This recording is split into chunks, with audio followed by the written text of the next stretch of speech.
In the land of fire, within the hidden leaf village, the twilight hour was approaching, casting a gentle glow over the training grounds of the ninja academy.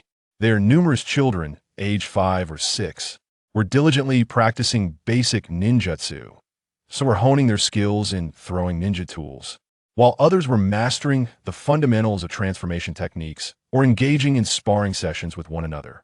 Yet, amidst this fervent activity, one young boy, sporting a watermelon rind hairstyle, lay languidly on a stone bench beside the practice area, engrossed in a book entitled Paradise of Affection, his hands cradling it as he absorbed its contents with great interest, occasionally exclaiming in delight, "This is truly remarkable."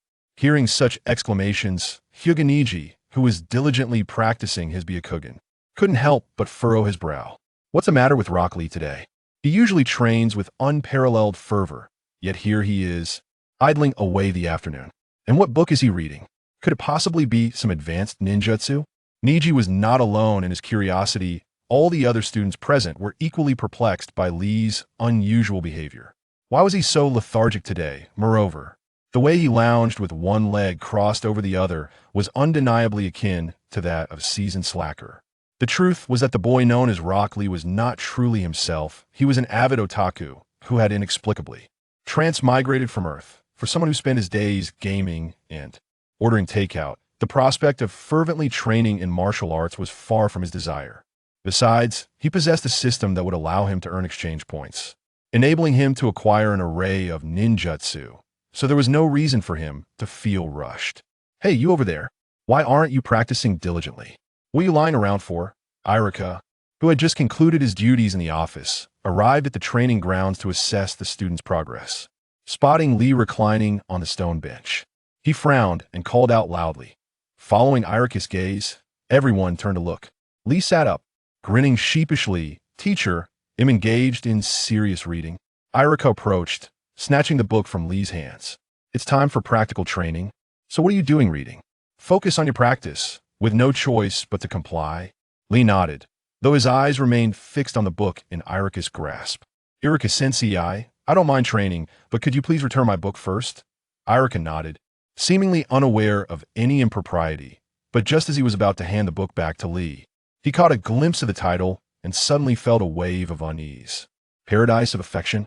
This was a limited edition book by Lord Jiraiya, one for which he had waited in line for an entire day and night, yet had failed to obtain. Where did this little rascal procure such a treasure? Feigning seriousness, Irika exclaimed, "Rock Lee, it's not appropriate for someone your age to be reading such material. I'm confiscating this for research purposes ahem. I mean, I'll keep it safe for you and return it later." Lee shook his head in resignation, fully aware of Irika's underlying intentions. "I have a keen interest in this book, so it seems it has been rightfully claimed by me." Little Lee felt a pang of distress in his heart. He had just spent all the points gifted by the system in the marketplace the previous day. His dismay, after barely a day of enjoyment. They had been confiscated by the beast, Irika. However, Little Lee merely nodded in agreement, concealing his reluctance. After all, he was merely a student at a ninja academy and wished to avoid drawing too much attention to himself. Thus, he returned to the ranks of his training. Once Irika departed, his fellow student, Tian, approached him curiously and inquired, "Little Lee, what was that little yellow book that Irika-sensei mentioned? Why shouldn't children read such books?" Faced with Tian's innocent expression, Little Lee found himself at a loss for words, feeling quite awkward. How could he explain this without leading her astray? Cough, cough, well this. Before he could formulate a response, Hyuga interjected, "The little yellow book contains material unsuitable for children." Humph. Just a loser who would delve into such matters. Little Lee was immediately incensed by Neji's haughty demeanor, although he understood that Neji's character was shaped by his burdens as a member of the Hyuga branch family bearing the fate of a caged bird. Still felt a strong urge to confront him. "Who do you think you are? With that sour expression, you seem to believe everyone owes you something. Do you fancy yourself the tragic hero of the world? Spare me, there are countless others who have it far worse than you. You're no more than a dung beetle pretending to be a garlic mortar just putting on airs." Little Lee unleashed a torrent of scathing remarks, venting all his frustrations to the esteemed heir of the Hyuga clan and the top student in the grade. Neji was unaccustomed to such harsh rebuke. Infuriated, he retorted, "How dare you speak to me this way? I challenge you." With that, Neji slightly bent his knees and assumed a stance reminiscent of the 8 trigrams palm ding. The system has detected a challenge from Neji Hyuga, one of the 12 Konoha warriors. Do you accept? A mechanical voice echoed in Little Lee's mind. He was unfazed by this announcement, having encountered it upon his arrival yesterday. Moreover, the first message that had appeared in his mind was a reward of an earth attribute, a boon for his transition into this world. Given that Little Lee initially possessed no attributes and thus could not cultivate ninjutsu, receiving an earth attribute talent was undoubtedly a significant and powerful reward. Ding! The system has detected a challenge from Neji Hyuga, one of the 12 Konoha warriors. Do you accept? The system prompted again, as Little Lee hesitated to respond. Embrace it. Xiaoli calmly accepted the challenge. From his cursory glance at the system rules yesterday, he discerned that all tasks issued by the system came with rewards, whether motivated by the allure of the system's incentives or by a sense of pride. He felt compelled to acquiesce. Ding! Challenge accepted successfully. Defeating Hyuga Neji will yield a reward of 20 exchange points. Should you be defeated by Hyuga Neji, you must run 3 laps around Konoha in the nude. What? There's a penalty for failure running 3 laps in the nude? What sort of nonsense is this? Upon hearing the system's notification, Xiaoli was momentarily taken aback. Could there truly be a system so merciless to its host? Yet, the thought of those 20 points stirred something within him. 20 exchange points were precisely enough to redeem a drank ninjutsu. What's the matter? Are you afraid to accept the challenge? Hyuga Neji maintained his haughty and indifferent demeanor. Little Lee disdainfully shook his head and gazed at Hyuga Neji, saying, "Fear you? Impossible. Aren't you merely a branch family member of the Hyuga clan? What is there to fear? Let us engage in battle." With that, Hyuga Neji assumed a stance, as if ready to strike at any moment. Wait. Little Lee raised his hand, then continued, "Competing here lacks grandeur. In 3 days, let us duel at the arena east of Konoha. What do you say?" Hyuga Neji remained haughty, relaxing his stance, and replied nonchalantly, "No problem. Dealing with someone like you? I am available at any time." Though Little Lee yearned to thrash this pretentious fellow right then and there, he realized that his current strength was still lacking, especially since he had just traversed into this world and had yet to learn anything. Despite being merely 6 years old, Hyuga Neji had already awakened his Byakugan. Based on his age, he likely had not yet mastered the reversal technique, giving Little Lee a glimmer of confidence. Very well, in 3 days. I shall teach you a lesson on how to conduct yourself. The loser will run 3 laps around Konoha in the nude. Do you dare? Little Lee was willing to take the risk, as the system had assigned this as a penalty for his failure. He thought, what if he emerged victorious? Hyuga Neji seemed to find this proposition utterly amusing, shaking his head in disdain. You certainly enjoy self-degradation. Soon, you will comprehend the chasm between the mediocre and the genius. And some things are destined from birth unchangeable. With that, Hyuga Neji walked away, seemingly forlorn, and commenced an intense training regimen as if to vent his frustrations. Before long, it was time for school to end. Little Lee strolled home at a leisurely pace, gazing at the empty house, and let out a sigh. Before his reincarnation, a lingering question had always haunted him. Who were Little Lee's parents? Why had they never appeared in the original narrative? Only upon observing the desolate abode did he realize that Little Lee was an orphan, with not even a photograph of his parents adorning the walls. The original Little Lee had grown up in solitude, even during festive occasions, finding solace only in relentless training amidst the harsh winds and scorching sun, an all too poignant thought. Silently grieving for Little Lee, he resolved that now that he had taken over his body, such a fate would never befall him again. He accessed the system panel. Host, Lee Rock Ninjutsu. 1. Body. 6. Illusion. 1. Leisure. 3. Strength. 6. Speed. 7. Spirit. 6. Seals. 2 Ninjutsu. None Taijutsu. Basic Taijutsu Ninjutsu attribute. Earth exchange points. 0 overall evaluation. Apprentice Ninja in the system's backpack lay a novice gift package, quietly awaiting discovery. Little Lee casually opened it, and several items materialized within the backpack. A ninja tool pouch, X1. Explosive tags, X10. A seduction technique scroll, X1. And a green jumpsuit, X1. The novice gift package is rather perplexing. It is not only simplistic, but also quite bizarre. The tools for ninjas and the explosive tags are indeed essential items. Yet the seductive technique scroll and the green bodysuit leave much to be desired. Am I expected to don this green bodysuit in front of a crowd 3 days hence and employ the seductive technique to flirt with Hyuga?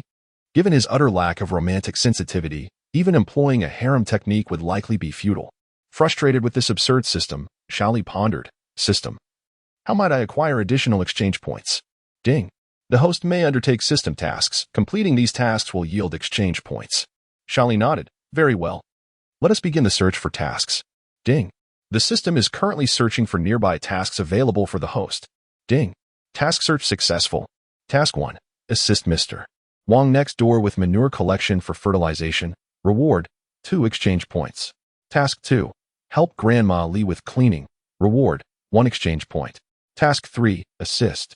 Stop. Stop. Stop. Xiaoli exclaimed in exasperation. System, could you filter out these menial tasks of collecting manure, cleaning, and helping elderly ladies cross the street? Can't we have something more befitting my identity as a time traveler? Ding. Due to the host's current low strength, only such tasks can be assigned. Upon hearing the system's retort, Xiaoli felt a wave of frustration. However, the statement bore truth. Before encountering Might Guy, he had indeed been a mere waste of potential. Had he relied solely on his own training without Guy's guidance, he would likely remain a lowly genin indefinitely. After resting at home for a night and enjoying breakfast the following morning, he followed the system's instructions to arrive at Mr. Wong's residence. Ready to embark on his first task of the day, manure collection. Knock, knock, knock. He rapped on Mr. Wong's door, and a frail, elderly voice responded from within. Who is it? Xiaoli called out. Mr. Wong. It's me, Xiaoli from next door. I happen to be free today, so I thought I'd come by to see you. Oh, it's Xiaoli. What brings you to my humble abode today? Mr. Wong chuckled as he opened the door, inviting Xiaoli inside. With a head of white hair and deep wrinkles etched into his smiling face, Mr. Wong resembled a blooming flower, likely around 80 years of age. Yet, he was a solitary elder, devoid of family, leading a life of considerable hardship. Mr. Wong. I came to see if there's any work you need help with, Xiaoli called out, raising his voice to accommodate the elderly man's hearing difficulties. Mr. Wong extended his trembling hand, gently patting Xiaoli's head, and said with a warm smile, Xiaoli, you are truly a good child. I was just about to fertilize the vegetables in my garden. Otherwise, there will be nothing to eat later. To my astonishment, the system proved to be remarkably reliable. Even detecting that the elderly gentleman was about to fertilize his vegetable garden. Leave this task to me, Grandpa Wong. I assure you I will execute it splendidly. Initially, Grandpa Wong was reluctant, concerned that young Li, due to his tender age, might struggle with such laborious work. However, after persistent entreaties from Li, Grandpa Wong finally consented to allow him to gather manure for fertilization. Li, at his current stature, was nearly comparable to the manure bucket itself. Consequently, Grandpa Wong kindly provided him with 2 smaller buckets before attending to other chores. Yet, the stench of the manure was truly unbearable, enduring the nauseating odor. Li set off towards Grandpa Wong's garden with the 2 buckets in hand. Nearly 2 minutes after stepping outside, he encountered a peculiar individual with tousled blonde hair, sporting protective goggles and 3 whiskers adorning his cheeks. This character also carried a bucket, but unlike Li's, his was intended for paint. Upon spotting this individual, Li exclaimed in astonishment, Naruto? Naruto, hearing Li's call, turned his head in confusion. However, his expression shifted to one of disdain upon seeing the 2 buckets of manure in Li's grasp, as he pinched his nose and remarked, What's this? How do you know my name? Are you the one gathering manure? What? Gathering manure? You're the one gathering manure. Your entire family gathers manure. Li felt a wave of frustration wash over him. He was merely fulfilling a task assigned by the system, lending a helping hand to a lonely elder. How had this devolved into a discussion about manure? Glimpsing the paint bucket in Naruto's possession, Li surmised the mischief Naruto planned to commit, likely intending to splatter paint on Hokage rock. Reflecting on it, he realized that Naruto's childhood was fraught with hardship. He often resorted to pranks to assert his existence, preferring the disdain of others to the torment of being overlooked entirely. Daily, he bore the weight of being seen with contempt and even disgust. Had it not been for Iruka's warm embrace and acceptance, Naruto might have truly veered off course. In his heart, Li silently resolved to assist this unfortunate boy, to guide him out of his pain and gloom. How you came to know my name is inconsequential, Naruto. With that paint, are you planning to deface Hokage rock? You know about that? Naruto replied, astonished. Yet upon noticing the buckets of manure in Lee's hands, he broke into a mischievous grin. Huh, I get it. You're carrying manure, so you must be planning to hurl it at Hokage Rock too, right? Lee was at a loss. What sort of bizarre logic did this boy possess? Hurling manure at Hokage Rock? The insult was indeed more potent than paint. Ding. The system detected that the host had triggered the original storyline, aimed at redeeming a wayward youth, and established a bond with Naruto Uzumaki. Reward, 10 exchange points. What? A reward of 10 exchange points? This task is considerably simpler than the challenge of defeating Hyuga Neji. The reward for the task is a half share of a D-rank jutsu. Naturally, I must accept it. Suddenly, with a serious demeanor, Lee addressed Naruto Uzumaki. Are you curious about how I know you? To be frank, I am not only familiar with you, but also possess comprehensive knowledge of your circumstances. This is because I am a member of the Konoha Special Operations Investigation Unit, dedicated to uncovering some of the village's hidden and peculiar situations. Lee's fabrication flowed effortlessly from his lips. His so-called membership in a special task force was merely a product of his familiarity with the original story from his past life. However, Naruto was genuinely taken aback by Lee's assertion and, with a hint of skepticism, inquired, "Is that true? What could possibly be worth investigating about me?" With utmost sincerity, Lee replied, "Of course, your name is Naruto Uzumaki, an orphan who struggles to survive on meager welfare. You often consume expired milk and stale instant noodles and bread. Perhaps you are unaware of the concept of expiration, or even if you were, you would still have to eat what you can find. You yearn for companionship, for the recognition and affection of others. Yet, whenever you attempt to approach other children, their parents admonish them to keep their distance, to avoid you, casting disdainful glances in your direction. Your frequent acts of vandalism, such as defacing Hokage Rock, stem from your desire to attract attention, to assert your existence, to demonstrate that you hold some value, even if it is through scorn and ridicule. Am I correct, Naruto Uzumaki?" Lee gazed intently at Naruto, as if he could perceive the depths of his soul. As Naruto absorbed Lee's words, his initial shock gradually transformed into sorrow, his eyes reddening with unshed tears that shimmered, ready to spill forth. Damn it! Who says I want to play with other kids? Who claims I vandalized to gain attention? Lee sighed. Oh, Naruto, there's no need to hide any longer. I know you have endured tremendous hardships at such a tender age, despite your inner resolve to strive for recognition and love. Do you realize how much more you must sacrifice to obtain what others acquire effortlessly from birth? If you feel the urge to cry, let it out. You will feel much better. I'm Rock Lee, and you may call me Brotherly from now on. I will be your first friend." Lee's words were poignant, each syllable piercing Naruto's heart like needles. Upon hearing Lee's offer of friendship, Naruto's eyes sparkled with newfound hope. Perhaps it was the culmination of long-suppressed emotions. Or perhaps it was the impact of Lee's heartfelt words, but he could no longer contain himself and began to weep uncontrollably. Why do they treat me this way? Alas, what have I done wrong? Weeping serves as a profound outlet for human emotions when one is burdened by sorrow or grievances. A good cry can alleviate the heart's distress considerably. After weeping for a good 10 minutes, Xiaoli merely observed in silence. Once Naruto ceased his sobbing, Xiaoli finally spoke. "Are you done crying? Once you've finished, I shall teach you how to interact with others and how to earn their approval correctly." Wiping his tear-streaked face, Naruto asked, "Brother Xiaoli, how do you know so much? Why are you so kind to me?" Xiaoli replied, "My knowledge stems from being a member of the Konoha investigation team. As for my kindness towards you, it is a task entrusted to me. Do not question it further. Rest assured, I mean you no harm." Indeed, it was not untrue that he spoke of a trust. This was a mission assigned by the system. And Xiaoli sincerely sympathized with Naruto's plight. Having encountered him, he felt compelled to assist. Naruto nodded. "I understand. Brother Xiaoli, you have my best interests at heart. I shall not inquire further. How can I engage with others without being shunned?" After a moment of contemplation, Xiaoli explained, "You see, everyone faces their own challenges, be it disappointing exam results, unfulfilling work, or family troubles. If you can help others navigate these hardships, they will genuinely appreciate you, and your bond will strengthen." At his tender age, Naruto struggled to grasp such profound wisdom, and naively asked, "Brother Xiaoli, do you mean I should help others?" Xiaoli affirmed, "Precisely.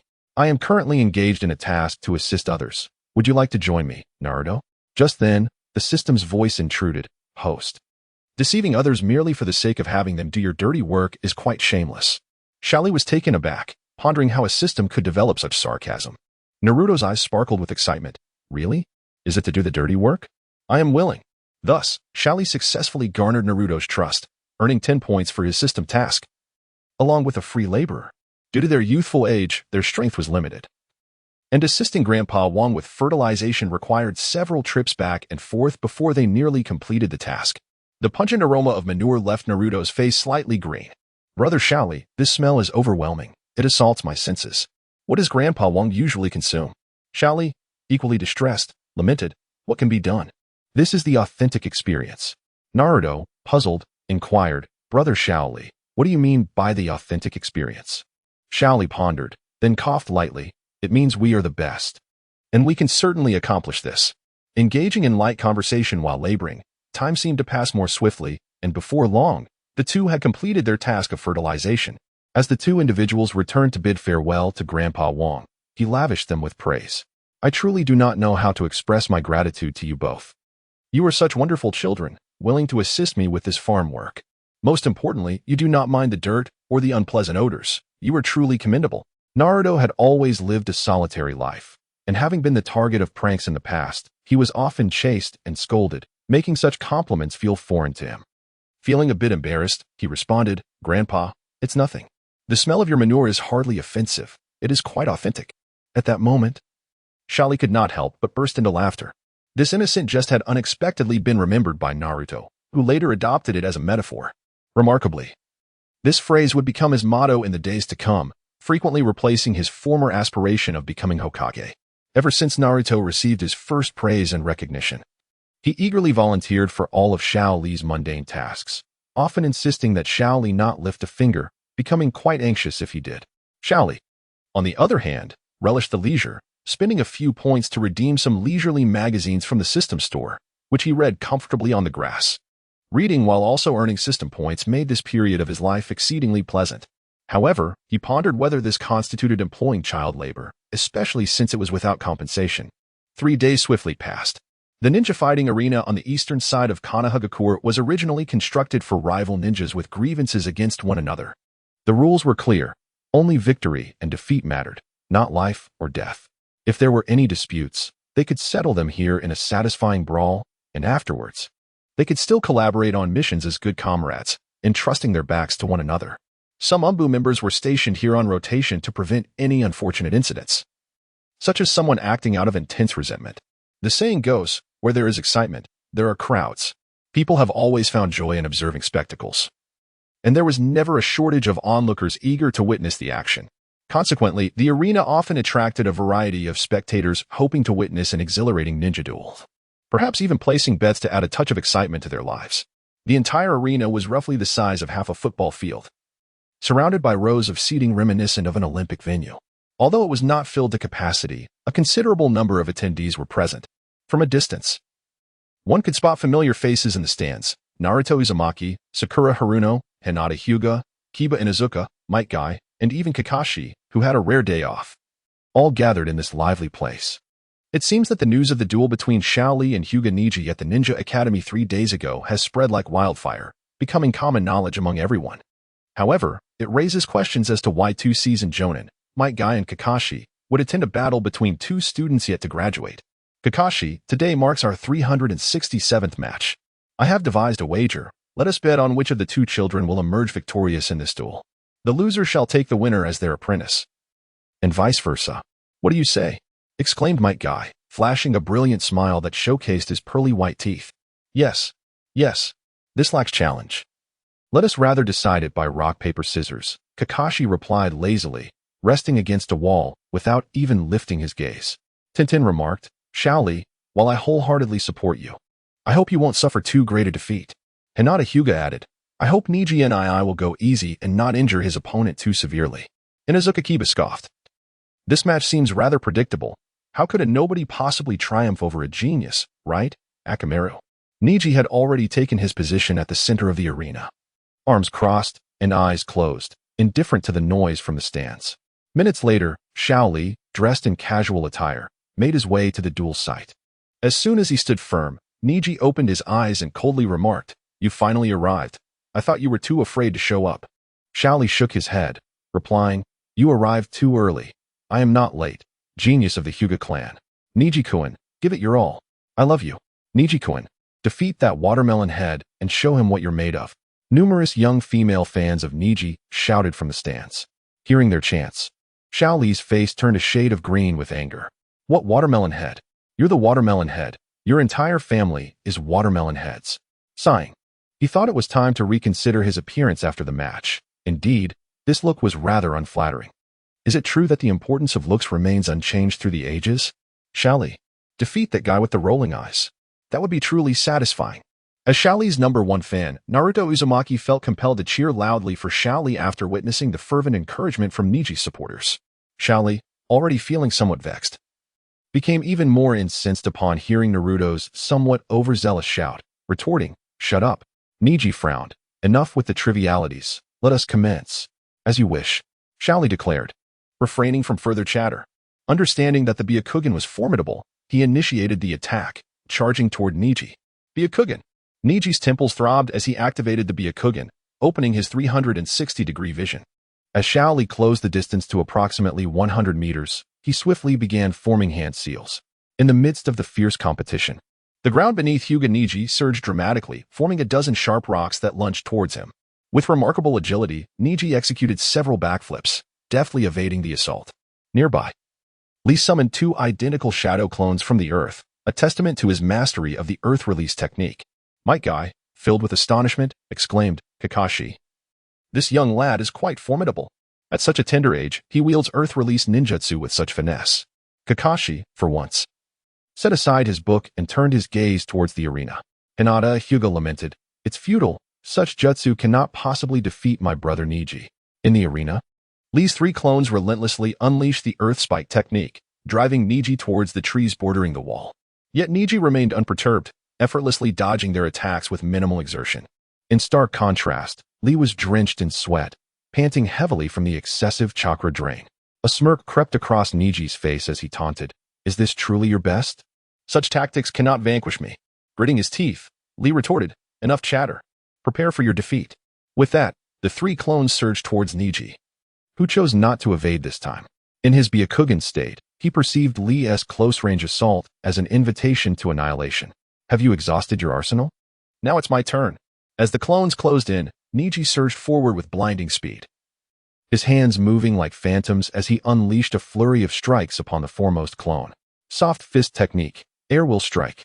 A series of muffled thuds resounded as the first clone collapsed into a puddle of mud. Soft fist technique, pressure point strike. The second clone met a similar fate, crumbling into a heap on the ground. Only the third clone remained, frozen in fear, overwhelmed by Neji's speed and ferocity. Neji mockingly declared, "It seems fortune favors you." The first 2 to fall were mere clones. "What is the matter? Are you too terrified to move? I've warned you before, the chasm between genius and mediocrity is insurmountable. Now, allow me to conclude this." Suddenly, the clone that had appeared paralyzed by fear broke into an eerie smile, revealing a hidden kunai lodged in Neji's back. Blood trickled from Neji's lips as he knelt slowly to the ground, bewildered. "Why? How is this possible?" Hinata gasped, "Neji brother has been defeated. This can't be real." My guy was taken aback. "Kakashi, what is happening?" Kakashi nodded. "Guy, have you noticed the boy using earth techniques behind that tree? He initially expended a great deal of chakra to use the earth release, earth spear, forcing his opponent back towards the thicket. Then, he employed a shadow clone as bait to draw the opponent's attention while his true self stealthily maneuvered underground to the thicket. Once the opponent let down their guard, he struck decisively. "This earth technique user is quite remarkable." My guy replied, "Of course I'm aware of that.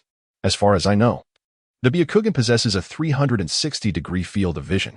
How could he be so easily struck by a kunai? Even if the Hyuga boy relaxed his vigilance, it shouldn't be the case." Kakashi responded, "I don't understand either. Perhaps he utilized some means that we are unaware of." In truth, the situation was rather simple. Little Li had perused the original work in his past life. Thus he was cognizant of the Byakugan's weaknesses. Those endowed with the Byakugan have a blind spot located at the second segment of the spine on their back, which the Byakugan cannot observe. Little Li merely needed to conceal his true self underground and effortlessly throw a kunai towards the blind spot. Even if Hinata Neji detected Little Li emerging from the earth, he would remain oblivious to the kunai aimed at the Byakugan's blind spot, especially in such a scenario where he believed victory was assured and had completely let down his guard. However, Little Lee would not divulge such information to Neji. Before his reincarnation, Little Lee had been somewhat of a recluse, disinterested in assuming the role of a life mentor to enlighten others about the weaknesses of the Byakugan or the intricacies between the main and branch families of the Hyuga clan. Moreover, defeating Neji in such a manner would inherently indicate to him that the Byakugan indeed had vulnerabilities. As Little Lee pushed aside the foliage in front of him and stepped out, the Little Lee before Hinata Neji transformed into a puddle of mud. So, what are your thoughts, genius of the Hyuga clan, being bested by this so-called useless ninja? You call that arrogance only to be smacked in the face. Hinata Neji, already wounded, felt a surge of anger at Little Lee's taunting words, causing him to spew a mouthful of blood. He was filled with resentment. Why could this so-called useless ninja defeat him? How had he evaded the Byakugan's detection? Was his long-held belief truly flawed? Observing Hinata Neji, whose face had turned a shade of purple from rage, Little Lee shook his head in exasperation and casually remarked, "Remember to go streaking once you recover," before departing, leaving behind a crowd of spectators on the viewing platform, stunned and speechless. Who would have imagined that a seemingly unpromising ninja could defeat the strongest newcomer of the Uchiha clan, Hinata Neji? It was utterly inconceivable. Exiting the arena, Little Lee found himself on a broad street bustling with vendors shouting their wares. The area was teeming with foot traffic, resulting in numerous stalls lining the streets. With his hands clasped behind his head, Little Lee strolled leisurely along, occasionally glancing at the various stalls to see if anything caught his interest. Not far along, a figure clad in a tight-fitting green outfit swiftly approached from behind. "Hey, young man, wait a moment." Little Lee turned around in surprise to find it was Might Guy, the 8 Gates of Dunja Master. "Guy, what brings you here?" Upon hearing the title, Might Guy displayed a brief moment of astonishment, but quickly retrieved a green, form-fitting jumpsuit from his backpack. With a thumbs up and a dazzling smile revealing his pearly white teeth, he exclaimed, "Hey, young man, I just watched your match. Your physique is extraordinary. You must be a rare talent in ninjutsu. It seems the task of maintaining world peace will soon rest upon your shoulders. I have this ultra-thin, breathable, and highly elastic green jumpsuit, an unparalleled choice for the path of the ninja. Currently, it's available for a special price of only 99.8 yuan. What do you say? Are you tempted? Plus, I offer personal, complimentary guidance for your training." Little Lee was drenched in sweat, bewildered by the unexpected pitch. That's really impressive. I want to buy it. I want to buy it." Just as Little Lee was at a loss on how to decline, Naruto Uzumaki appeared out of nowhere and, upon hearing Might Guy's enthusiastic sales pitch, his eyes sparkled with excitement, nearly leaping to snatch it away. Might Guy promptly placed the green jumpsuit into Naruto's hands, saying, "Then, young man, this essential attire for your ninja training is now yours." Following that, he pulled out a green baseball cap from his backpack, declaring, "This is a special gift for our first customer today." Seeing Might Guy begin to promote the hat to Naruto, Little Lee swiftly turned and, without hesitation, dashed away. Indeed, like attracts like, those with similar personalities often congregate together. In his previous life, while watching anime, Little Lee often saw Naruto and the others enjoying the delicious ramen at Ichiraku. He thought that if he ever had the fortune to taste Ichiraku ramen, it would truly be worth it. With eager anticipation, he jogged to Ichiraku ramen and, unable to contain himself, pushed aside the curtain to enter. "Welcome, young one. Please have a seat. What flavor of noodles would you like?" greeted the daughter of the ramen master, while her father busied himself in the kitchen. Since it was still a little past 10 in the morning, the shop was not crowded. Having admired the ramen master's daughter in the anime, Little Lee was taken aback by her beauty in person. She was even more stunning than animated. With a delicate oval face and crescent-shaped eyes that sparkled when she smiled, her simple ponytail accentuated her youthful vigor. "Hello. I'd like a bowl of chashu ramen, please." Little Lee felt a bit bashful in her presence, his cheeks slightly blushing. "Please wait a moment. It will be ready shortly." Before long, a steaming bowl of aromatic chashu ramen was presented before him, the rising steam carrying an enticing fragrance. Little Lee eagerly picked up his chopsticks and began to devour it. Slurp. The flavor is truly indescribable. In short, it can be summed up in one word: delicious. The tanginess is, cough. What is happening? I seem to have caught the enthusiasm from that Naruto fellow. Likuin. I learned your name from the arena. I would like to ask you for a favor, if possible. A somewhat bashful voice whispered into Lee's ear. Were it not for the serene atmosphere of the ramen shop, he might not have caught it at all. Turning to look, He was astonished to find that the speaker was none other than Hinata Hyuga, the esteemed lady of the Hyuga clan. Hinata? What brings you to seek me out? What do you need assistance with? Please, go ahead.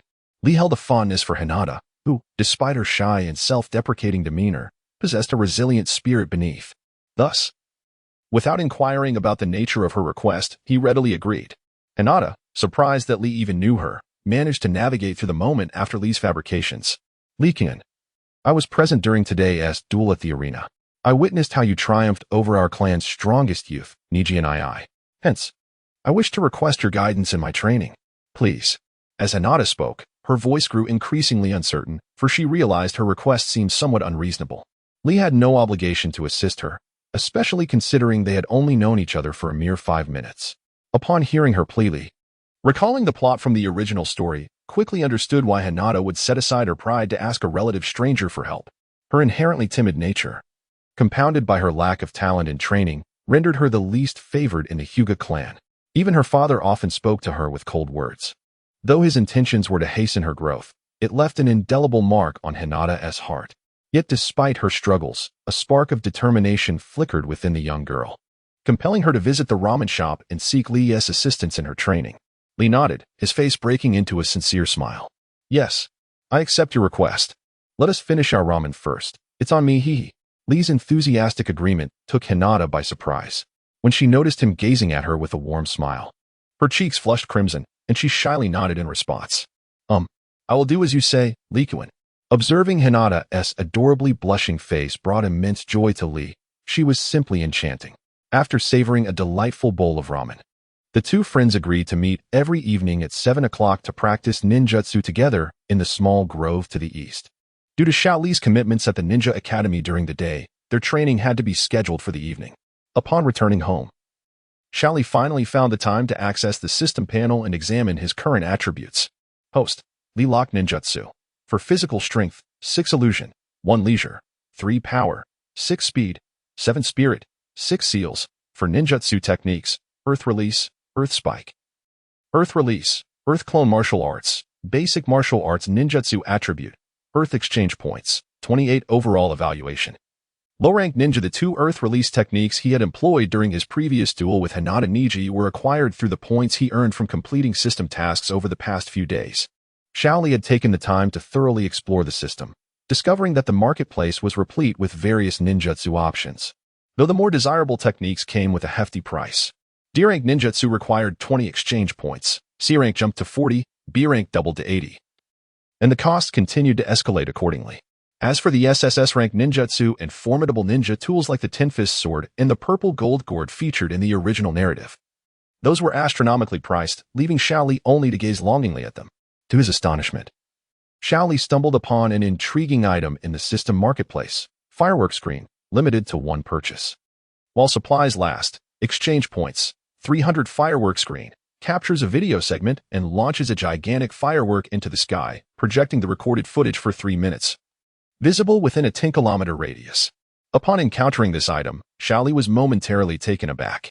What purpose did the system have in offering such a thing? Was it intended for wooing potential romantic interests? Yet, at 300 points, it seemed far too extravagant.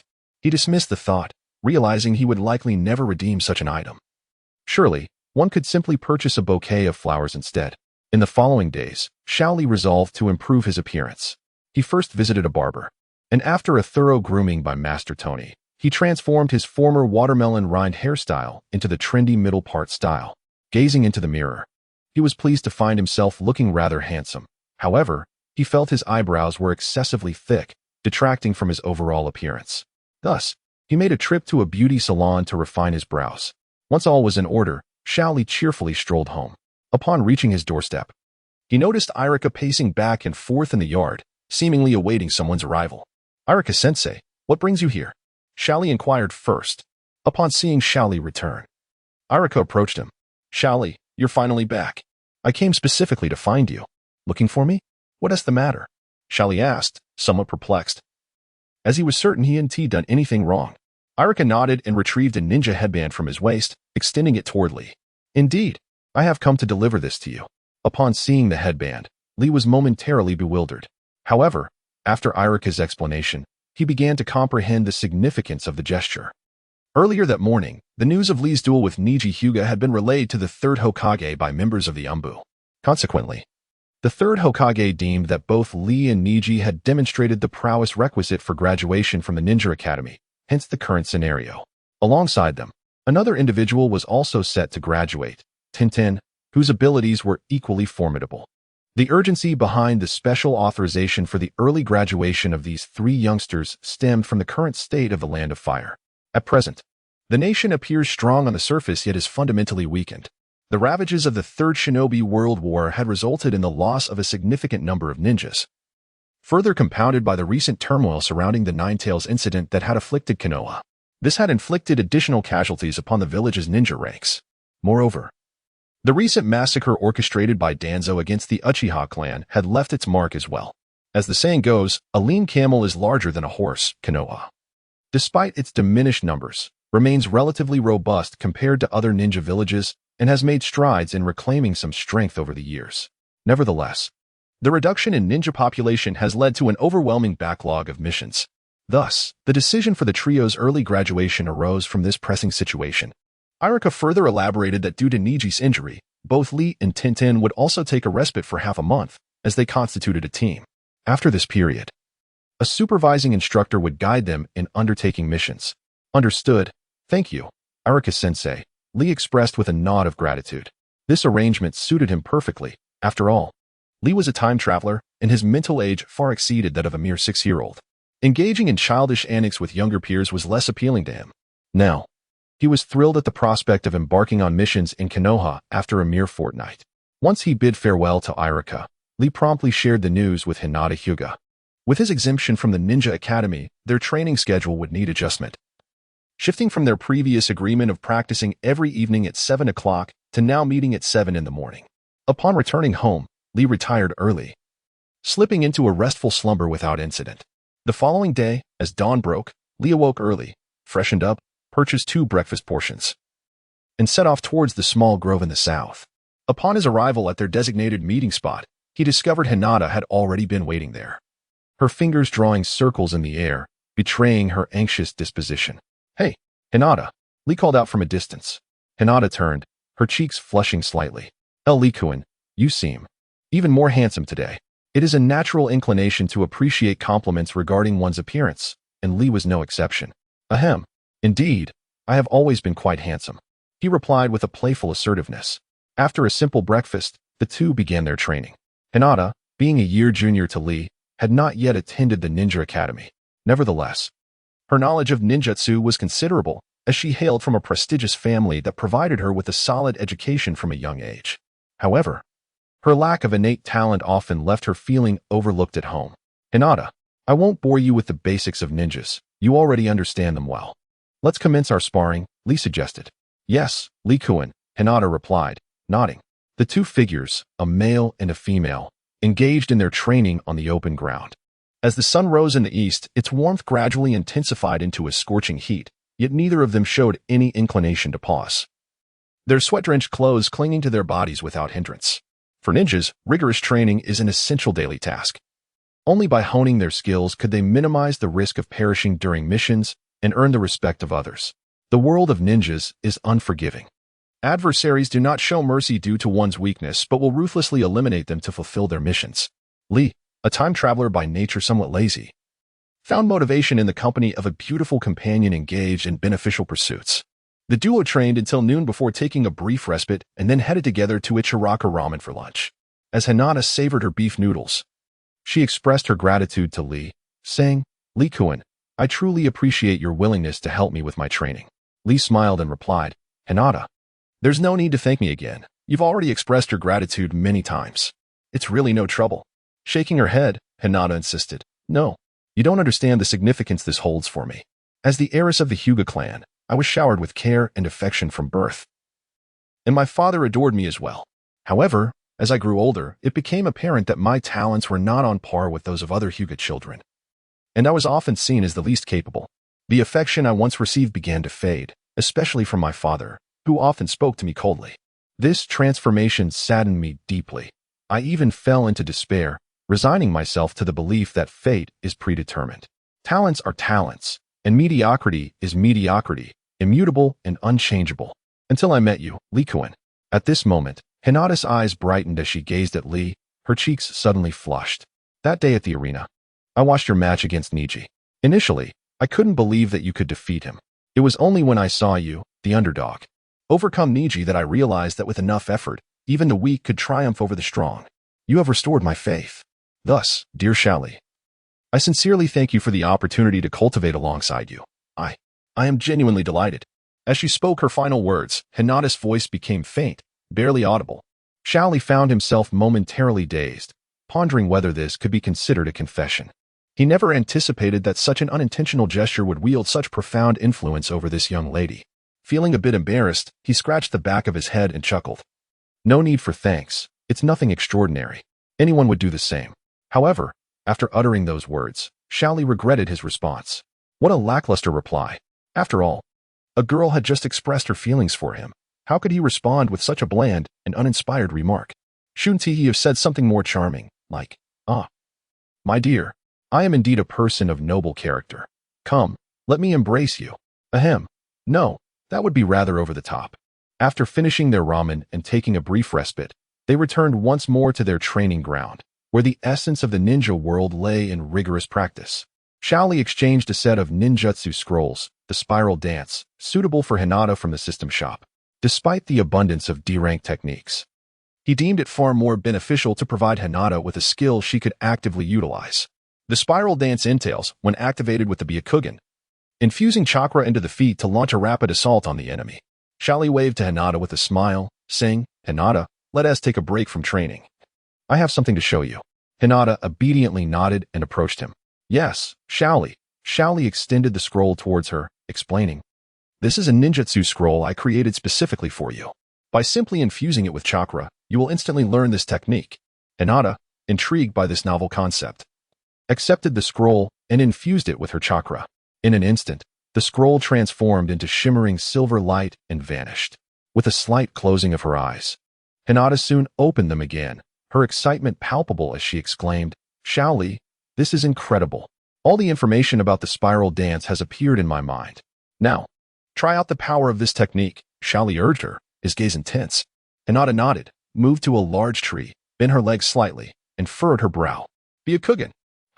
Spiral dance. In that moment, a brilliant white light emanated from the tip of Hinata's right foot as she leaped into the air, spinning rapidly in a spiral motion as she delivered a flying kick towards the tree. Thud, thud, thud.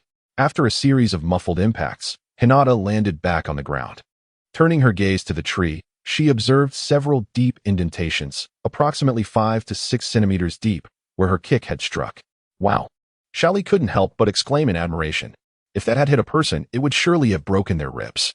Hinata, astonished by Xiaoli's capabilities, expressed her gratitude once more. This young lady certainly seemed to possess an unwavering penchant for thanking others. Time flies swiftly in the blink of an eye. More than 10 days have elapsed, leaving only one day until the 15-day mission deadline. During this period, Lee and Hinata have spent each day together, training by day and stargazing by night, strolling through the streets, and savoring snacks from vendors. For a pair of individuals harboring mutual affection, these 10 days have been ample time to develop deeper feelings for one another. Yet, neither has dared to break the delicate barrier of ambiguity that envelopes their relationship. On this particular evening, the two found themselves once more wandering through the bustling night market of Konohagakure. The shouts of street vendors and the clamor of passers-by seemed to fade into the background, leaving only their laughter and conversation. As they walked, Lee, feeling a bit bashful, inquired, Hinata, what type of boy do you like? Hinata shyly glanced at him before lowering her gaze and replying, I like someone with whom I have a connection. Lee paused for a moment in surprise, asking, what about someone with a round head? Would a square head do? Hinata blushed and nodded slightly, indicating that it was not entirely out of the question. They exchanged smiles and continued their leisurely walk. After escorting Hinata home as usual, Lee returned to his own abode. In the time spent apart from Hinata, he also undertook various minor tasks assigned by the system. With the ability to utilize Earth clones, he found these chores to be remarkably efficient. He opened his attribute panel. Host, Rock Lee, Ninjutsu. 4, Stamina. 7, Illusion. 1, Leisure. 3, Strength. 6, Speed. 7, Spirit. 6, Seals. 4, Ninjutsu. Earth Style. Earth Spike. Earth style, Earth clone. Taijutsu, basic taijutsu, ninjutsu attribute. Earth, exchange points. 46, overall evaluation. Genin compared to over 10 days ago. His physical abilities had seen a slight enhancement, with exchange points now totaling 46. Lee resolved to be patient and wait until he accumulated 80 points to redeem for a B-rank ninjutsu. As the evening drew to a close, he completed a simple night routine and prepared for rest. The following morning, just as dawn began to break, a loud knock echoed through Lee's home. Rubbing the sleep from his eyes, he turned to answer the door. As soon as it opened, a boisterous voice called out, "Hey, today is the day we embark on our mission together. How come you're still asleep?" With a thumbs up and a gleaming smile, it was none other than Mike Guy, making his flamboyant entrance. Lee, still half asleep, looked at Guy with a mix of resignation and confusion. "I say, Teacher Guy, why are you here so early? Are you the instructor leading today's mission?" Mike Guy chuckled. "Of course, you should rise early. Let us together sweat for the village of Konoha. Why not visit the homes of the other two first, so they can join you in this youthful endeavor?" With a faint, powerless murmur of protest, he allowed Mike Guy to enter his abode. After a brief wash, Lee donned the ninja attire that Irika had gifted him a few days prior, a sleeveless vest paired with a forehead protector emblazoned with the Konoha symbol. Gazing into the mirror, Lee felt his charm elevate by several degrees. Accompanied by Mike Guy, they arrived at Tenten's residence. When she opened the door, her appearance mirrored that of Lee just moments before, sleepy and disheveled, her hair resembling a bird's nest, with a melancholic tear lingering at the corner of her eye. "Mike Guy? Lee? What brings you here?" At that moment, Tenten was still oblivious to the situation. After a spirited exchange of youthful exuberance from Mike Guy, she finally realized that they had come to meet her. Astonishingly, she had forgotten about their plans. Tenten invited Lee and Mike Guy inside, asking them to wait for her for 10 minutes while she prepared. After sitting on the sofa for a while, Lee grew impatient due to Mike Guy's incessant chatter about youth and the merits of green spandex. Rising to explore Tenen's home, he discovered it to be a modest loft of perhaps a few dozen square meters. It appeared that Tenten lived alone, devoid of any signs of other occupants. Could she, like him, be an orphan? Though she promised 10 minutes as they waited, nearly an hour passed without any sign of Tenten descending. It is often said that one should never trust a woman's 10 minutes or half an hour, for the time spent at the vanity could leave you with gray hair. At long last, after a lengthy wait, Tenten finally emerged, and the trio continued their journey to Neji's home. As expected, Neji was already waiting outside, seemingly aware of Mike Guy's visit that morning. In accordance with tradition, the four engaged in a brief self-introduction, sharing their ages, hobbies, favorites, and aspirations. It seemed that every new group in Konoha went through this ritual. Since their duel, Neji had adopted a less haughty demeanor toward Lee, though his attitude remained somewhat frosty. Lee, uninterested in engaging with someone who feigned aloofness and depth, paid him little mind. With a grand gesture, Mike Guy proclaimed, "Well, now that we know each other, we are companions from this day forth. Let us proceed to the Hokage's office to receive our mission." In the Hokage office, the ever-busy third Hokage, Sarutobi Hiruzen, held a crystal ball in his hands, his eyes wide and unblinking as he gazed intently at the images within. To his astonishment, the crystal ball displayed the bathing activities of young women in the Konoha village bathhouse, and to add to the absurdity of the moment, 2 streams of blood trickled from his nose. Knock, knock, knock. The door to the Hokage office was rapped upon, interrupting Hiruzen's rather inappropriate reverie. Slightly irked, he called out, "Who is it?" "Hokage-sama, I bring 3 newly appointed ninjas here to receive their missions," came the voice from outside, belonging to Mike Guy, reluctantly putting away the crystal ball. Hiruzen responded, "Come in." With a creak, the door swung open, and in walked Mike Guy, Rock Lee, Tenten, and Neji Hyuga. The foremost, Guy, immediately noticed the blood on Hiruzen's nose and, filled with concern, exclaimed, "Hokage-sama, have you been injured?" Upon hearing this, the third Hokage's face flushed with embarrassment as he hastily wiped away the evidence. "Oh, it's nothing. I merely sustained a slight internal injury while refining my chakra." Guy's eyes sparkled with admiration. "Ah, truly, Hokage-sama is remarkable. Even amidst governmental duties, you still dedicate time to chakra training. You are indeed a model for us to follow." Clearing his throat awkwardly, Hiruzen replied, "This is of little consequence. Young ones, you should learn from it." He then rummaged through a pile of documents on his desk, eventually retrieving a folder from the chaotic assortment. As he perused its contents, he continued, "I have familiarized myself with your team. The 3 newly appointed genin exhibit commendable strength. each possessing their unique skills. Moreover, with Might Guy leading you, I have complete confidence. Recently, a band of mountain bandits has been terrorizing the Land of Rivers. The daimyo of the Land of Rivers has requested our assistance, so you shall handle this matter. The group listened intently as Hiruzen outlined the mission, though Rock Lee appeared somewhat distracted. For Lee, the task of eliminating bandits was not particularly compelling, while it offered a chance to venture outdoors and experience the world. He yearned for the more direct path of strengthening himself through system missions. Nevertheless, this task was essential for his integration into village life, to embrace his new surroundings. Lee understood he must accept both the missions and the people, gradually acclimating to this new reality. Once Hiruzen concluded his briefing, the four exited the Hokage office. Might Guy waved his hand cheerfully. All right, everyone, let's temporarily disband. Take care of any remaining matters and prepare your belongings. We shall gather at the city gate tomorrow morning. Disband? Yes. Understood. Lee nodded in agreement, and the group parted ways. Upon returning home, Xiaoli quickly tidied up his belongings and set out to find Hinata. Given that this journey might extend for a considerable duration, it signified that the two would not be able to meet for quite some time, rendering this encounter potentially their last for the foreseeable future. In the bustling night market of the Land of Fire, Xiaoli and Hinata strolled together once more, seemingly immersed in an endless array of conversation. The youthful exuberance of these tender hearts allowed them to find joy even in the most trivial topics, delighting in each other's company for hours on end. Feeling a bit bashful, Xiaoli asked, Hinata, what am I to you? Hinata, with a hint of shyness, lowered her gaze and replied, You are my Xiaoli brother. Shaking his head, Xiaoli corrected her, No, I am your Yulamai. Puzzled, Hinata inquired, Why not be Xiangpiopio? Suddenly, Xiaoli found himself tumbling to the ground.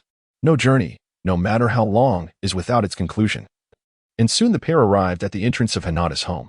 After bidding farewell, they turned back repeatedly, both reluctant to part ways. Gathering her courage, Hinata dashed towards Xiaoli, embracing him from behind. Xiaoli brother, please be careful on your mission. I will wait for your return. With those words, she fled into the courtyard, leaving Xiaoli momentarily stunned in place. After some time, Xiaoli regained his composure, a smile gracing his face as he made his way home. Little did he expect that this separation would last an astonishing 6 years before they would meet again. Lying in bed, he found himself unable to discern whether his excitement stemmed from the progress in his relationship with Hinata or from the anticipation of his first mission the next day. Tossing and turning, sleep eluded him.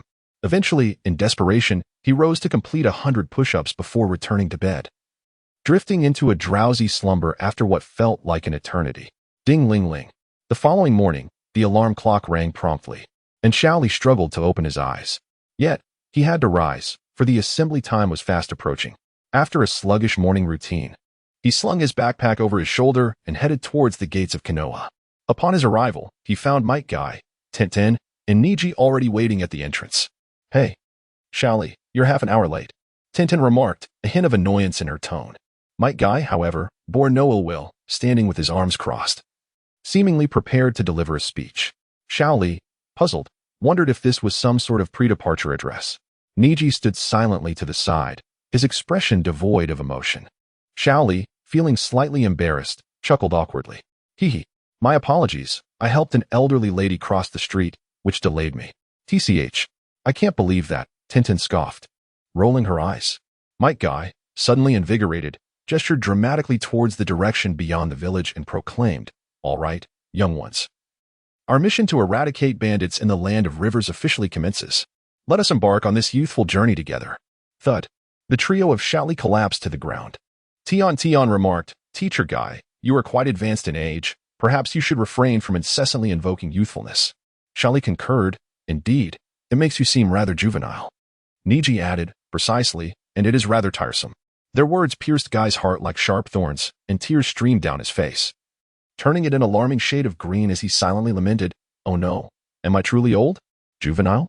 Tedious? After much commotion, the group officially set forth on their inaugural mission to the Land of Rivers. Just minutes after their departure, a shadowy figure appeared on a tree not far from where they had conversed, chuckling sinisterly. To his surprise, he had caught a significant prize. The lad in traditional garb was surely a member of the Hyuga clan. He decided to report back to his superiors. Whoosh, whoosh. At the residence of the Hyuga clan leader, Hyuga Hayashi was seated in the main hall, seething with rage. What? Hinata is associating with that kind of boy all day? He bellowed. Qingyan, summon her at once. Yes, clan leader. Before long, Hyuga Hinata was brought into the hall by Hyuga Qingyan. She respectfully bowed to her father and inquired. Father, did you summon me for something? Hyuga Hayashi appeared to be struggling to contain his ire and nodded at Hinata. I have heard you have been frequently spending time with a boy who just graduated from the Ninja Academy. Is that correct? Hinata raised her head slightly to meet her father's gaze. Yes, father. His name is Rock Lee, and we often study ninjutsu together. Hyuga Hayashi erupted in fury, slamming his hand on the table. Ninjutsu knowledge? Do you think no one witnessed what you were doing at the entrance last night? Do you believe your daily escapades go unnoticed? I forbid you from associating with him any longer. Hinata felt deeply wronged by her father's scolding, tears welling in her eyes as she retorted, Why? At home, you disregard me and often speak to me coldly. I have finally made a true friend who genuinely cares for me, and you wish to control that as well? Is that not overly tyrannical? Sometimes. I truly question whether I am your daughter. Hyuga Hayashi abruptly stood, raising his hand to slap Hinata, leaving 5 vivid red marks upon her cheek. You dare to talk back? How could I have given birth to such an unfilial child? I have investigated that boy's background. He is merely an orphan with no substantial lineage. What future do you expect to have by associating with him? Qingyan, escort the young lady back to her chamber. If she dares to maintain contact with that boy again, impose house arrest upon her and prohibit her from stepping outside. Upon returning to her room, Hinata Hyuga lay on her bed, concealing her face as tears streamed down her cheeks, seemingly wishing to unleash all the grievances she had endured. Oh, Lee. What am I to do? Is it true that we may never meet again? Hinata's inherently gentle disposition was further shaken by her unprecedented confrontation with her father, leaving her in a state of chaotic distress, utterly at a loss for what to do next. Amidst the forest, Team Guy, comprising 4 members, traversed the woods on their mission to the Land of Rivers. The task of eradicating bandits had escalated to a C-rank mission, which was quite surprising for a group of newly graduated students. This marked the first time Lee and his companions had embarked on a mission, and although they found the external world intriguing, they refrained from asking too many questions. Suddenly, a notification echoed in Lee's mind. Ding. A group of rogue ninjas has been detected nearby, committing acts of violence against innocent bystanders. Do you accept this mission? Additionally, ding. The random draw for ninjutsu acquisition has been activated for the first time. Completing the mission will reward you with a free draw. With a minimum ninjutsu rank of C or above, the long-absent system surprised Lee, causing him to stumble and fall face-first into the ground. Lee picked himself up, forgetting to wipe the mud from his face. A random draw for C rank or higher ninjutsu. What if I only get a C rank? That would be a tremendous loss. What happened, Lee? Guy, the ever-observant leader, stopped and inquired. Tenten and Neji turned their heads, curious about the commotion. Lee spat out the dirt from his mouth and offered an awkward smile. It's nothing, Sensei Guy. I merely slipped and fell. Neji, filled with disdain, muttered under his breath. I can't believe he managed to evade my Byakugan's detection and still ended up doing something so foolish. Tenten, exasperated, pointed a finger at Lee. Come on, Lee. You're a specially approved graduate from the Ninja Academy. How could you commit such a blunder? Shaking his head, Lee replied, No. I sense that a group of ninjas is attacking 2 women nearby. Sensei Guy, Tenten, let us go check it out. Guy expressed surprise. Lee, are you truly a sensory ninja? He then turned to Neji, who understood the implication. Byakugan. Neji activated his Byakugan and scanned the surroundings. Moments later, his expression shifted to one of shock. What? Sensei, there is indeed a group of ninjas approximately 900 meters to the east, attempting to assault 2 women. Guy, ever straightforward, inquired, attempting to do what? Neji, blushing and fumbling with his words, replied, just that. Guy, perplexed, asked just what? As Hyuga Neji gritted his teeth, he exclaimed, There are 5 of them, surrounding the 2 young women, intent on tearing their garments. What do you suppose their intentions are? Upon hearing this, Mike Guy's expression instantly shifted to one of alarm, and he bellowed, What? How dare anyone commit such an atrocity within the borders of the Land of Fire? Youngsters, let us join forces to punish the wicked and uphold justice. Little Lee clapped his hands in delight. This was precisely the outcome he had hoped for. Although Little Lee could not stray from the group, he was determined to fulfill the mission assigned to him. Having just heard Neji mention that there were 5 adversaries, Little Lee realized that with his current strength, he could not hope to defeat them. The best scenario was for the entire team to mobilize, allowing them to save the girls and enabling Little Lee to complete his task, resulting in a joyous resolution for all. Yes, Little Lee and his companions responded in unison. With Neji leading the way, the 4 members of Team Guy swiftly made their way to the scene, covering the 900-meter distance in mere moments. They soon beheld a group of 5 burly men encircling 2 young maidens, approximately in their early teens, beneath a large tree. One of the men, a balding and greasy fellow, extended his wicked hand and tore the clothing of one girl, exposing her fair skin. The girl gasped in shock, instinctively covering her chest with her hands, tears streaming down her face as she pleaded for mercy. The other girl was similarly terrified, weeping uncontrollably and trembling all over. The greasy man's eyes gleamed with lewd desire as he fixated on the exposed maiden, while the other men chuckled sinisterly, reaching out to touch the girls. Ladies, quickly disrobe of your own accord. We are not fond of force. We prefer voluntary compliance. If you satisfy us, we might let you go. Otherwise, your lives are forfeit. Little Lee could hardly bear to witness such beastly behavior and shouted, "Release that girl. I mean it. Let her go, or you will regret it." The bandits paused, turning to see the 4 members of Team Guy, their faces betraying a hint of panic. Might Guy, having lost patience, had just formulated a flamboyant opening statement in his mind, only to find that Little Lee had preempted him with his own words. Guy shot Little Lee a reproachful look, as if to say, "How dare you steal my lines? I may be of considerable age and still unmarried, and you should know to show respect to your elders." Clearing his throat, he turned his gaze upon the ruffians, his face radiating fury. "You lot, how dare you commit such deeds within the borders of the Land of Fire? And in my presence, the Might Guy of Konoha's Azure Beasts. You shall crawl back today." With that, Might Guy flashed a brilliant smile, his white teeth gleaming as he said flamboyantly, "Fear not, dear ladies. With me, the Might Guy of Konoha's Azure Beasts, they cannot harm you." The 2 young women, still trembling with fear, cried out desperately, "Please, save us." Might Guy cast a gentle smile at the 2 young maidens, tilting his head upwards at a 45-degree angle towards the sky, and slowly remarked, "Fear not, my lovely ladies, for you are indeed my future girlfriends. No, I meant to say, you are pure and innocent young maidens. How could I allow you to suffer even the slightest harm? Watch as I send those ruffians flying. Hey, you over there with the watermelon rind. Whether you are a blue beast or a blue maggot, I suggest you scram immediately. Otherwise, my friends, and I will ensure you never return." Before Might Guy could finish his bravado, the leading middle-aged greasy man interrupted him, and the others chimed in enthusiastically. "Yes, better to leave while you can." Might Guy ceased his banter and turned to Little Lee and the others, advising, "They are all at least nin level. You must be cautious in your approach. In a clash of ninjas, it is either you or them. Abandon any thoughts of mercy and unleash your full strength." The 3 nodded in solemn agreement, their faces etched with seriousness as they focused intently on the nameless burly man opposite them. Seeing their attempts at persuasion had failed, the 5 rogue ninjas swiftly formed a line, preparing to strike. The middle-aged greasy man spoke first. "All right, let us not waste words. Let us take them down." "Understood, boss." The others responded in succession, their hands rapidly forming the seals for their jutsu. One of the towering figures completed his seals with remarkable speed, executing Earth Release, Yellow Spring Swamp.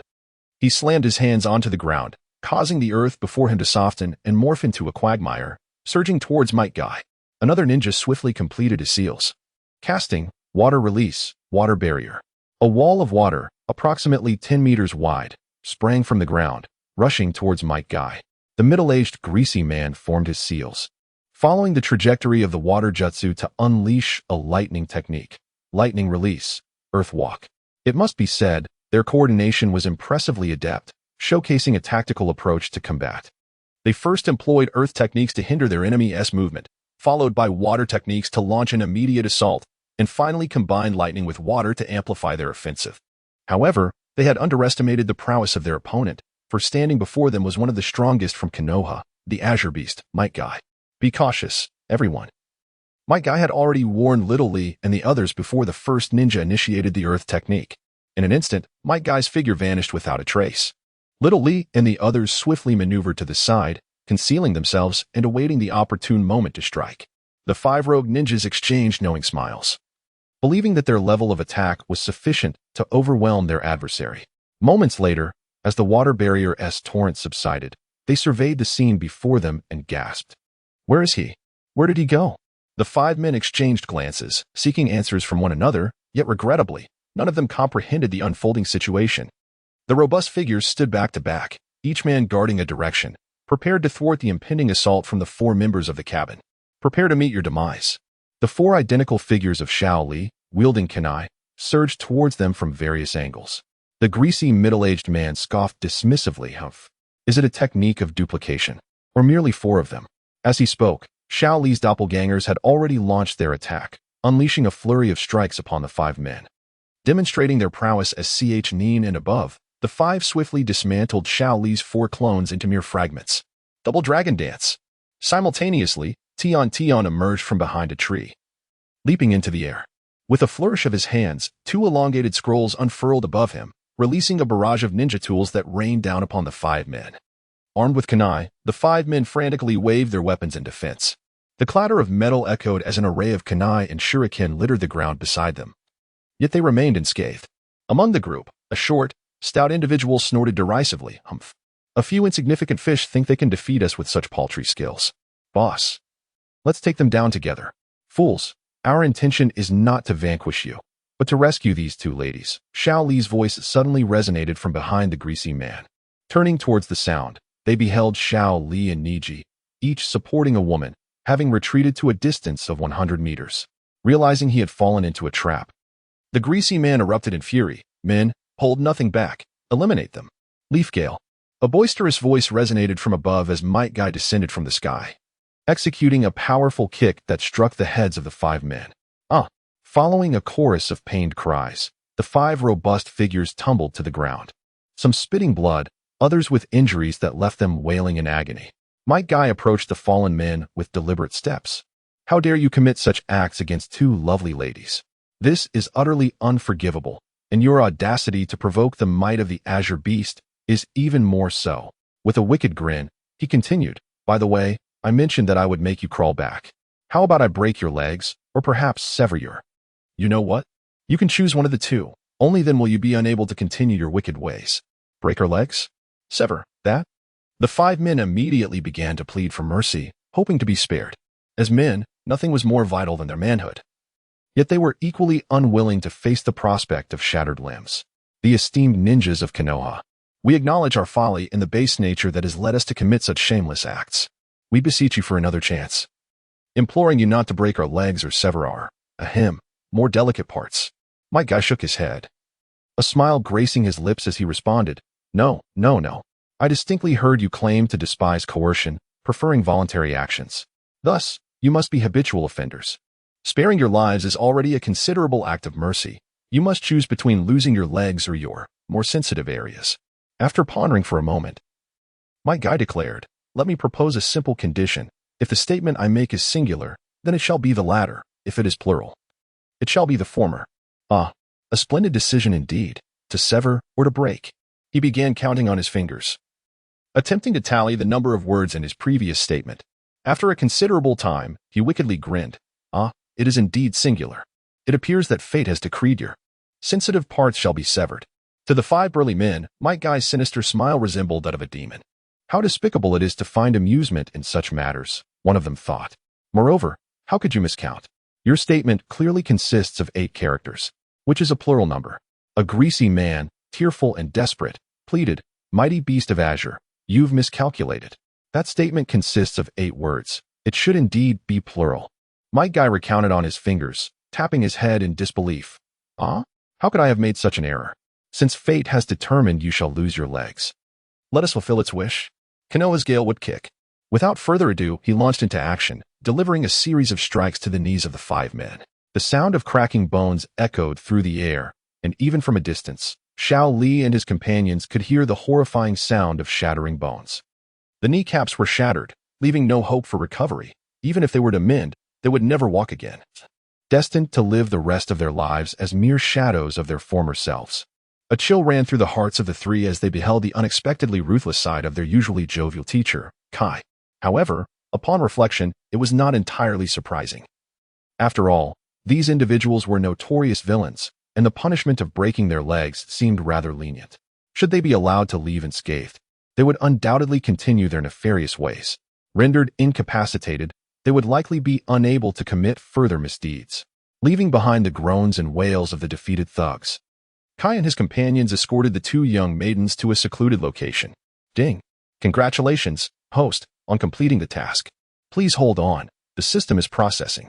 Little Lee glanced at the system's shop and noticed a box bouncing amidst various ninjutsu scrolls, his heart racing with anticipation for an SS-rated ninjutsu. Ding. Congratulations, host. You have drawn an A-rank ninjutsu, Spiraling Sphere Scroll 1. Though he felt a tinge of regret for not obtaining an SS-rated ninjutsu.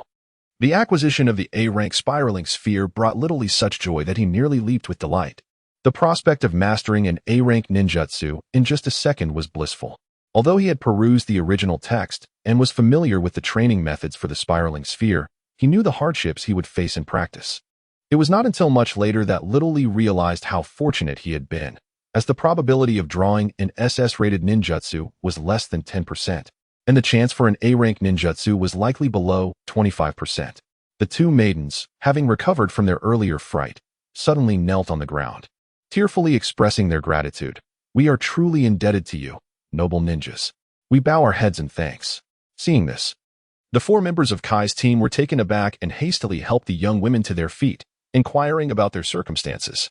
As it turned out, the girls were local residents who had grown up with their grandfather, with no knowledge of their parents' fate, who had not returned since their memories began. They had ventured to the mountains today to gather herbs for their ailing grandfather, only to encounter the aforementioned villains. The girls' plight evoked deep sympathy from Kai's team, particularly from Might Guy, who earnestly offered comfort, seemingly wishing to lend his broad shoulders for support. Little Lee silently mocked him for his overly affectionate demeanor. Subsequently, Might Guy bestowed upon the maidens a token and some silver coins, instructing them to return home and bring their grandfather to Konoha village. Upon their arrival, they should find a place to settle, and once the mission was complete, Kai would arrange for their accommodation in Konoha. The maidens expressed their heartfelt thanks once more, and after finalizing the arrangements, the group resumed their journey, leaving any ulterior motives Kai may have had regarding the girls' relocation to Konoha known only to him. In the Land of Rivers, situated at the border of the Land of Fire and nestled between the Land of Fire and the Land of Wind, a group of travelers embarked on a journey that spanned an entire day and night. After a brief respite of just a few hours, they finally caught sight of the terrain of the Land of Rivers through the gaps in the foliage ahead. Compared to the Land of Fire, the conditions here were markedly inferior. The architecture was notably rudimentary and sparse, and the climate was excessively sweltering, likely due to its proximity to the arid Land of Wind. Teacher Kai, let us take a moment to rest. My stamina is truly waning, gasped Tenten, calling out to the leader, Might Guy, who was at the forefront. Both Lee and Neji were similarly out of breath, their fatigue evident, though the pride of young men prevented them from vocalizing their exhaustion. Upon noticing the weary expressions of his companions, Might Guy nodded in understanding. Since we have lost some time earlier, we have been hurrying. If you are all fatigued, we shall proceed at a more leisurely pace. Indeed, the trio replied in unison, relieved that walking was preferable to relentless running. As they traversed the streets within the Land of Rivers, an unsettling sight frequently met their eyes. Pools of blood sporadically marked the ground, remnants that remained conspicuous despite the passage of time and the elements. The streets were eerily devoid of pedestrians, and when the four members of Team Guy encountered the rare passerby to inquire for directions, the individuals hastily avoided them. Upon recognizing the four-head protectors of the ninjas, the townsfolk scattered in fright, as if confronted by a great calamity. Some villagers exaggeratedly slammed their doors shut at the sight of Lee and his companions. What could possibly be the cause of this? They wondered, perplexed by the exaggerated reactions to their presence, as they were merely four individuals and not harbingers of disease. Amidst this peculiar atmosphere, Team Guy spent several hours before finally arriving at the estate of the feudal lord of the Land of Rivers. From a distance, they could see the lord, accompanied by a contingent of armored soldiers, approaching to greet them. It was uncommon for even a minor lord to personally welcome guests. Such a display of courtesy was unexpected. Might Guy, somewhat taken aback, jogged forward with a beaming smile. My lord, it is truly an honor to be greeted personally by you. The feudal lord, clad in a blue kimono and appearing to be in his 50s or 60s, bore a square face adorned with a fan-like beard. The efficiency of the Leaf Ninja is indeed remarkable, surpassing that of our own ninjas in the Land of Rivers, he remarked. Lee, Neji, and Tenten followed suit, approaching the feudal lord to offer their respectful salutations. As the seasoned veteran of numerous missions, Might Guy adeptly engaged in formal discourse.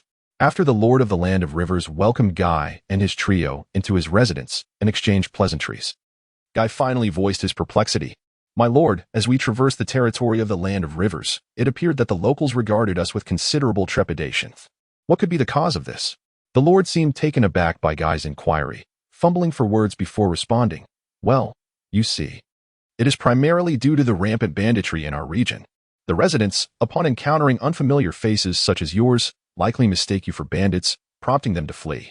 At this moment, Little Lee discreetly tugged at Guy's sleeve and whispered in a tone audible only to their small group, Teacher Guy, this matter is far from simple.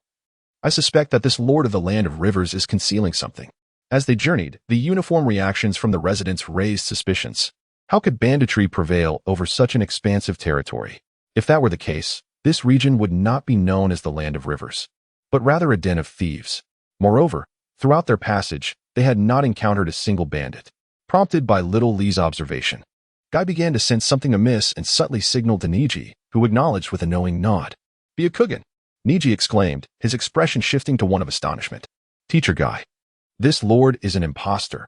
He possesses an immense chakra presence, and all the soldiers surrounding him are indeed ninjas. Guy was mildly astonished. Yet his extensive battlefield experience kept him composed as he turned his gaze back to the so-called Lord of the Land of Rivers. Despite the quiet nature of Guy's group's conversation, it was evident that the Lord was not oblivious. Even from their furtive demeanor, he could discern their suspicions. With a sinister smile, the Lord queried, What seems to trouble you, ninjas of the Land of Fire? Have you uncovered some hidden truth? Guy maintained a vigilant stare, but refrained from responding. Suddenly, Little Lee appeared to have a revelation, rising to address the Lord with conviction. Teacher Guy, I believe these individuals are ninjas from the Land of Wind. The assembly was taken aback, and Guy inquired, What? Ninjas from the Land of Wind? Why would they impersonate the Lord of the Land of Rivers? Little Lee shook his head, replying, Teacher Guy, do you not understand? I suspect the Land of Rivers has been overrun by the Land of Wind. The bloodstains we observed along our route and the villagers' reactions indicate that something extraordinary has transpired here recently. Why did the locals scatter in fear upon recognizing us as ninjas? I surmise that this place has recently endured a conflict, one involving ninjas. As for the combatants, it is undoubtedly a clash between the ninjas of the Land of Rivers and those of the Land of Wind. The Lord of the Land of Rivers revealed a meaningful smile, tinged with mockery, as he remarked, I never anticipated that such an astute young lad would emerge from Konoha. Merely by observing these simple matters, you have deduced so much. But tell me, why do you presume that we are ninjas from the Land of Wind? With unwavering confidence, Lee gazed at the Lord of the Land of Rivers and replied, The answer is quite straightforward. First and foremost, the Land of Rivers is a small nation, nestled between the Land of Fire and the Land of Wind. Our prosperous Konoha village has no intentions of invading other nations. Meanwhile, Sunagakure of the Land of Wind has invested considerable resources and elite ninjas into the study of Jinchuriki over the years. It stands to reason that you have nearly exhausted your resources, yet you have observed the burgeoning strength of our village, which may pose a threat to your standing, potentially pushing you out of the 5 great nations. Thus, inaction is no longer an option. You must prepare to launch an offensive against Konoha, starting with the Land of Rivers. Am I correct? Upon hearing Lee's words, the expression of the Lord of the Land of Rivers shifted from mockery to shock and fury.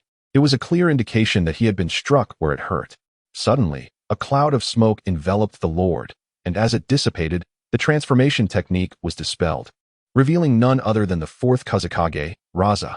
Once Raza revealed his true form, the soldiers in the hall also reverted from their disguises, now donning the headbands of the Land of Wind's ninjas. Mike Guy, witnessing this turn of events, was left speechless, struggling to comprehend the situation. The Fourth Kazekage? Could it be that you truly intend to follow through with what Lee just suggested, an assault on Konoha? Raza chuckled softly as he made his way to a nearby chair, settling down before responding, indeed. The Land of Wind occupies the lowest rank among the 5 great nations. As that young lad mentioned, we have been fervently researching Jinchuriki, but to no avail. Upon realizing our predicament, Konoha had already regained strength following the Third Shinobi World War, and the risk of being ousted from the 5 great nations looms over us. Thus, we are compelled to take action. Turning his gaze back to Lee, Raza inquired, But I am curious, how did this young man come to know of our nation's secrets? Could there be a traitor among us? Lee merely smiled and shook his head. How I know your secrets is a mystery to you. I have read the original work, and thus I am privy to certain insights regarding your affairs. However, I shall not divulge the means of my knowledge. Let the Fourth Kazekage ponder that in due course. The Fourth Kazekage, Raza, observed that Shaoli was reluctant to respond and said playfully, "Your silence is inconsequential. After all, you cannot escape." I never anticipated that my initial intention was merely to lure a few Leaf Village ninja for capture to ascertain their true strength. Instead, we have encountered you, first, a Hyuga with Byakugan, which we could seize, and now, this enigmatic young man. Upon hearing this, Guy's fury ignited. What? You intend to assault our Leaf Village? Deliberately masquerading under the guise of the Land of Rivers daimyo to issue additional missions and surreptitiously gather information? This is utterly unforgivable, and I am truly incensed. The Fourth Kazekage, Raza, chuckled at Might Guy's somewhat juvenile outburst. You are angry? What will you accomplish? Do you believe you can defeat us, dozens of ninja, and escape our encirclement? As soon as Raza's words fell, dozens of ninja formed a vast circle, surrounding the four of Team Guy, poised for an imminent strike. First gate, open. Second gate, third gate, fourth gate, fifth gate, sixth gate, open. In the face of the Fourth Kazekage's provocation, Might Guy refrained from further dialogue and directly activated the 8 gates, responding through action. He understood that he could not afford to underestimate Raza, for a man who ascended to the position of Kazekage undoubtedly possessed formidable strength. With the 8 gates opened, veins bulged on Might Guy's forehead, his skin took on a crimson hue, and his hair stood on end due to the force emanating from his body. He turned to Xiao Li and the others, stating, Xiao Li, Neji, Tenten, you must exert every effort to protect yourselves, for this time. I may not have the luxury of time to safeguard you. Yes, teacher Guy. The trio nodded in agreement, forming a defensive formation with their backs against one another. The four of Team Guy found themselves in a perilous situation, while Might Guy could certainly protect himself with the 8 gates.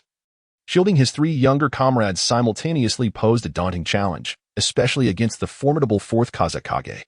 A notification unexpectedly echoed, detected that the host is currently entangled in the Sand Village's conspiracy to dismantle the present crisis and thwart the Sand Village's plans. A reward of 40 exchange points will be granted. However, Shali paid little heed to the system's announcement. The pressing concern was how to break free from the encirclement of Sand Village ninja and survive. Leaf Hurricane Kick. Might Guy transformed into a fleeting shadow, hurtling towards the Fourth Kazekage, delivering a spinning kick aimed at his face. Raza raised his right hand, and a half-meter-thick wall of sand materialized before him. The kick struck with a thunderous thud, akin to colliding with steel. Have a few of you apprehend those 3 young ones. Injuring or incapacitating them is permissible, but they must be alive. The rest of you, join me to confront this Leaf Village beast, the Azure Colossus. I have heard of you. The Fourth Kazekage, Raza, issued commands to his subordinates. Instantly, 4 or 5 burly men rushed towards Lee and his companions, while the remaining dozen or so ninjas sprinted towards Might Guy. Although the sand-hidden ninjas were numerous, they struggled to coordinate their ninjutsu against Guy, whose speed was unparalleled due to the activation of the 8 gates. Guy's primary target was evidently the Fourth Kazekage, and he relentlessly circled Raza, attempting to penetrate his golden sand defenses. The sand ninjas could only follow Guy's swift movements, unable to mount an effective counterattack. Sand Ninja number 1 exclaimed, "Damn it, his speed is too fast to capture." Sand Ninja number 2 suggested, "We should use a group attack ninjutsu against him." Sand Ninja number 3 retorted, "Are you an idiot? That would endanger the 3rd Kazekage." Meanwhile, Lee and his companions found themselves at a considerable disadvantage against the 5 sand ninjas. As recent graduates, they were no match for their seasoned opponents. The trio maintained a formation resembling the swastika, fiercely resisting the assault. The 5 sand ninjas approached in a semicircle, taunting, "Don't worry. Since the Kazekage has ordered us to capture you alive, we won't kill you, little ones. Fire release, flame fireball. Wind release, gale wave. Wind release, wind shuriken." The sand ninjas launched a coordinated attack against Lee and his companions, beginning with a fire technique, followed by the wind technique to intensify the flames, and concluding with wind shurikens. Their seamless teamwork was evident, while 2 other sand ninjas armed with weapons charged towards Lee and his friends. "Lee, 10-10. Step back." Neji Hyuga shouted without turning, his legs slightly bent as he assumed the 8 trigrams palm stance. With a resonant hum, a circular 8 trigrams symbol with a radius of 3 meters appeared beneath him. 8 trigrams palm, heavenly spin. With a powerful hum, a chakra sphere began to rotate around Neji. deflecting the attacks from the three sand ninjas against his absolute defense. Lian and Tenten had already retreated upon hearing Neji's call, as the rotation of heavenly spin subsided. Four copies of Li surged forward towards the two armed sand ninjas, each wielding kunai as they engaged in battle. Tenten, let us attack together. Li's four clones called out to the rear. No reminder was necessary. Tenten had already leaped into the air, unfurling two scrolls that resembled a great dragon, from which an array of weapons shot downwards in rapid succession. Clang, clang, clang. Two sand ninjas, ensnared by the clones of Li, found themselves unable to fend off the relentless onslaught of weapons. Despite managing to block the majority, they were still pierced by numerous shurikens and kunai, half kneeling on the ground, as if they had lost half their lives, and it seemed unlikely they could continue the battle. How infuriating. These brats are indeed difficult to deal with. Witnessing their companions getting injured, three ninjas employing ninjutsu gritted their teeth in anger. Let us not hold back. We must eliminate them outright. Hinata Neji shook his head in amusement and remarked to them, it seems you weren't holding back either. Your previous attacks clearly lacked restraint. The Sand Village ninjas fell silent, their hands forming seals in rapid succession. Rasengan. Suddenly, one of them erupted from the ground behind the trio of sand ninjas, conjuring a blue chakra sphere in his right hand, aimed at the back of a fire-release ninja. Boom. The fire-release ninja's back was struck as if by lightning, the Rasengan propelling him several meters forward, crashing to the ground, his fate uncertain. Following this successful strike, Li swiftly leaped aside to evade any potential retaliation from the other two. Meanwhile, Might Guy was tirelessly seeking various angles to breach the defenses of the Fourth Kazekage, Raza. He circled around the Fourth Kazekage, unleashing a flurry of rapid punches and kicks, yet to no avail. The Sand Ninjas, at a loss for how to engage, nearly circled around Guy and the Fourth Kazekage. Humph, your turtle shell is indeed tough, and you pesky flies, do you not get dizzy from circling me?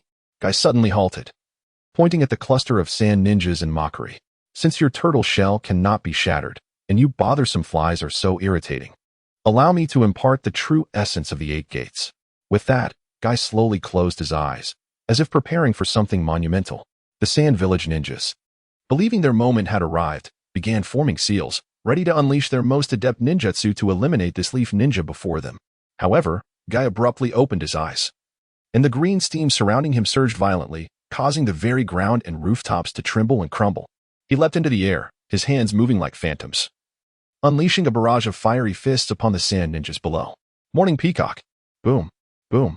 The fiery fists of the Morning Peacock, resembling meteoric flames, rained down upon the sand ninjas and the Fourth Kazekage, who found themselves utterly unable to evade this lethal technique, experiencing only a fleeting moment of terror before collapsing lifelessly to the ground.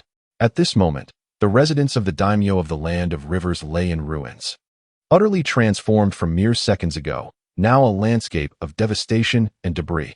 Boom. A large stone was suddenly pushed aside, and Xiao Li, Tian, and Ning Ci supported each other as they slowly emerged from the rubble, coughing incessantly due to the surrounding dust. The ninjas of Sunagakure lay defeated, yet the Fourth Kazekage remained defiantly standing. It was astonishing that this character, who had scarcely appeared in the original narrative and had been slain by Orochimaru long ago, could exhibit such formidable strength. However, he too was not unscathed.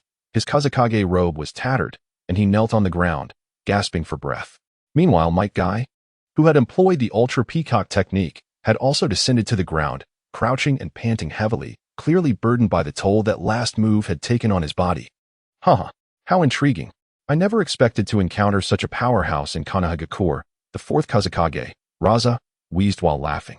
Suddenly, his expression transformed into one of fury, resembling a beast on the verge of unleashing its wrath. How dare you annihilate so many of my elite ninjas? Today, you shall pay dearly. Magnet release, sand gold burial. Raza slammed his hands onto the ground, and in an instant, the area within several dozen meters around him transformed into a quagmire of sand and gold, dragging Might Guy's body downwards. Damn it! Might Guy, suffering from the after effects of the 6th gate's Morning Peacock, found his movement sluggish. He exerted every ounce of strength to free himself from the sand's grip, but it clutched him like the paw of a feral beast, dragging him deeper until he was nearly submerged to his waist. Teacher Guy, be careful, Xiao Li and the others shouted anxiously from the side. Yet their current abilities offered no assistance. Humph, I shall deal with you now, Raza snarled. He formed several hand seals once more, pressing his palms together to unleash another ultimate technique. Magnet release, sandwave tsunami. As Raza's jutsu took effect, the sand surged upward, violently compressing towards Might Guy, determined to crush him into a mere pancake. 8th gate of the 8 gates, the 7th gate, open. Buzz. A fierce white steam erupted around Might Guy, dispersing the sand entirely. He bent his body and leaped, escaping the encirclement of the sand. What? He was just so weak, yet now he can unleash such power? Raza gazed in astonishment at Might Guy, who emerged from the sand pit. The ensuing taijutsu was worlds apart from before. Fourth Kazekage. Allow me to demonstrate what a true one-punch killing technique looks like. With his hands crossed, Might Guy bent down to gather his strength. And then he swung his right fist with tremendous force, summoning a colossal white tiger head that roared with the might of a tempest, charging toward Raza. Day Tiger. Nanny? What kind of attack is this? Is this the Azure Beast of Konohagakure? As Luo Sha was taken aback, his hands did not linger in action. He swiftly formed seals, bent down, and struck the ground with both hands, conjuring a colossal golden sand shield, radiating a dazzling light, to intercept the impending threat. The sand gold sacred shield. Boom. Just as the sand gold sacred shield solidified, the attack from the Day Tiger reached its target, resulting in a deafening explosion that engulfed the area in a tumult of swirling sand, rendering vision nearly impossible. After a brief moment, as the dust settled, Shaoli and his companions finally discerned the scene before them. The massive sand shield still stood resolutely, yet it had been breached, leaving a gaping hole in its center. Behind the shield, the fourth wind shadow, Luo Sha, had been hurled several dozen meters away, lying motionless on the ground, uncertain of his fate. Hinata Neji, witnessing the spectacle, was left in utter shock, his jaw nearly dropping to the ground. Is this what battles between shadows look like? He exclaimed. Tian, equally astonished, covered her mouth and added, Indeed, this is simply terrifying. I never anticipated Teacher Kai's strength to be so formidable. Shaoli, however, was not taken aback. Having read the original work, he was well aware of Might Guy's 8 gates technique, a power so immense it nearly defeated Madara, nearly altering the conclusion of the saga. How could such strength not be formidable? Thud. Just as the group was grappling with their astonishment, Might Guy, having opened the 7th gate, could no longer bear the strain of his own energy and collapsed to the ground. Teacher Kai, are you all right? Xiao Li and the others, clearly injured themselves, limped over to assist him. Upon opening the 7th gate, Might Guy's cells experienced intense stimulation, rendering him immobile. Even the slightest touch would send waves of excruciating pain through him. Weakly, he uttered, Xiao Li, Tian, Neji, I'm fine. But due to the after effects of the 8 gates, I am currently incapacitated. You must carry me away from here at once. The commotion we just caused will surely attract the remaining sand-hidden ninjas, and in our current state, we are utterly defenseless. Understood, Teacher Kai, they replied in unison, helping him to his feet, preparing to depart. Ouch, ouch, ouch. Be gentle. I am extremely fragile right now. Might Guy grimaced in pain, voicing his discomfort. Tian, with a hint of exasperation, remarked, Come on, Teacher Kai, we are being as gentle as we can. We might as well treat you like a fragile item. Shaoli turned his gaze toward the unconscious fourth wind shadow a distance away, a flicker of determination in his eyes. Deep within, he harbored a daring plan, one that, while perilous, promised significant rewards. Yet, this was not the moment to act on it. For now, preserving their lives to precedence. With Might Guy supported between them, the trio began to sprint in the direction they had initially come from. Whoosh, whoosh. Not long after the 4 from Team Cabin had departed, over a dozen Suna ninjas appeared at the residence of the daimyo of the Land of Rivers, gazing upon the ruins that had once been a grand estate. The onlookers were struck with profound shock. After a considerable pause, they began to assess the casualties among their comrades. One Suna ninja, donning a headscarf, immediately spotted the 4th Kazekage, Raza, lying on the ground. In a state of urgency, he rushed over. Had Lee been present at that moment, he would have recognized this individual as Maki, the foremost warrior of Sunagakure, and the master of Gaara, Temari, and Kankuro. Lord Kazekage, are you unharmed? Maki anxiously checked for a pulse at Raza's nose. Upon feeling the faint breath, he exhaled a sigh of relief. All right, the Kazekage is still alive, but it appears that his entire skeletal structure may be shattered. How could it be this severe? Damn it. Konoha ninjas, I will not let this go unpunished. Supplementary Chapter 17 non-text. The previous Chapter 17 underwent revisions and was not released, hence this chapter contains no content. Summoning Technique. With a loud bang, A cloud of smoke dispersed to reveal a towering black hound before Maki. Black Dragon, locate the whereabouts of those individuals. The black hound nodded, sniffing the air before ultimately settling on the direction in which the 4 from cabin had fled. 5 of you will stay behind to assist the surviving comrades here. The rest, follow me. With Maki's command, all nodded in agreement. Having traversed a considerable distance, Team Cabin was nearing the border of the Land of Rivers. Yet they dared not pause for a moment, acutely aware that the Suna ninjas could soon catch up. Lee and his companions were all injured, burdened with the incapacitated Might Guy, which severely hampered their pace. Nij, check if anyone is pursuing us. If not, we shall rest for a brief moment, Lee suggested, glancing at the unconscious guy who had succumbed to the pain of their arduous journey, and then at the exhausted Tenten, before turning to Hyuga Neji. Neji, understanding the gravity of the situation, nodded in silence and activated his Byakugan. Byakugan? What? There is a group of Suna ninjas rapidly closing in from behind. They are moving with alarming speed. It won't be long before they catch up with us, Neji reported anxiously. Why? How could they possibly know our whereabouts? We shouldn't have left any traces, Tenten queried, her brow furrowing in concern. No, they have a tracking hound. It must be following our scent, Neji replied, shaking his head. Lee suddenly halted, a grave expression overtaking his features as he addressed Neji and Tenten. Continuing like this is untenable. We shall soon be overtaken. You two take Guy and go ahead. I will hold them off from behind. Tenten instantly rejected Lee's proposal, shaking her head vehemently. No, Lee. You will die if you stay. Neji also opposed Lee's decision, stating, Lee, perhaps I should stay with you. We can fight them together if it comes to that. Gazing at the 2 companions who had recently partnered up, a wave of emotion surged within him. Was this the bond of a Hokage? With a smile, Lee addressed Neji and Tenten, reassuring them, do not worry, I shall not perish. I have my own methods to evade their entanglements. Do you recall the location where we previously vanquished those bandits? Let us retreat there to find a hiding place, and I will rejoin you shortly. Neji and Tenten, though somewhat skeptical, nodded in agreement, turning to proceed with Might Guy. System, exchange for a bag of pepper. Lee communicated to the system within his mind. It is noteworthy that the miscellaneous everyday items in the system's marketplace were remarkably affordable, requiring merely a few points for exchange. Ding. Host's command received. Bag of pepper successfully exchanged, deducting 2 points.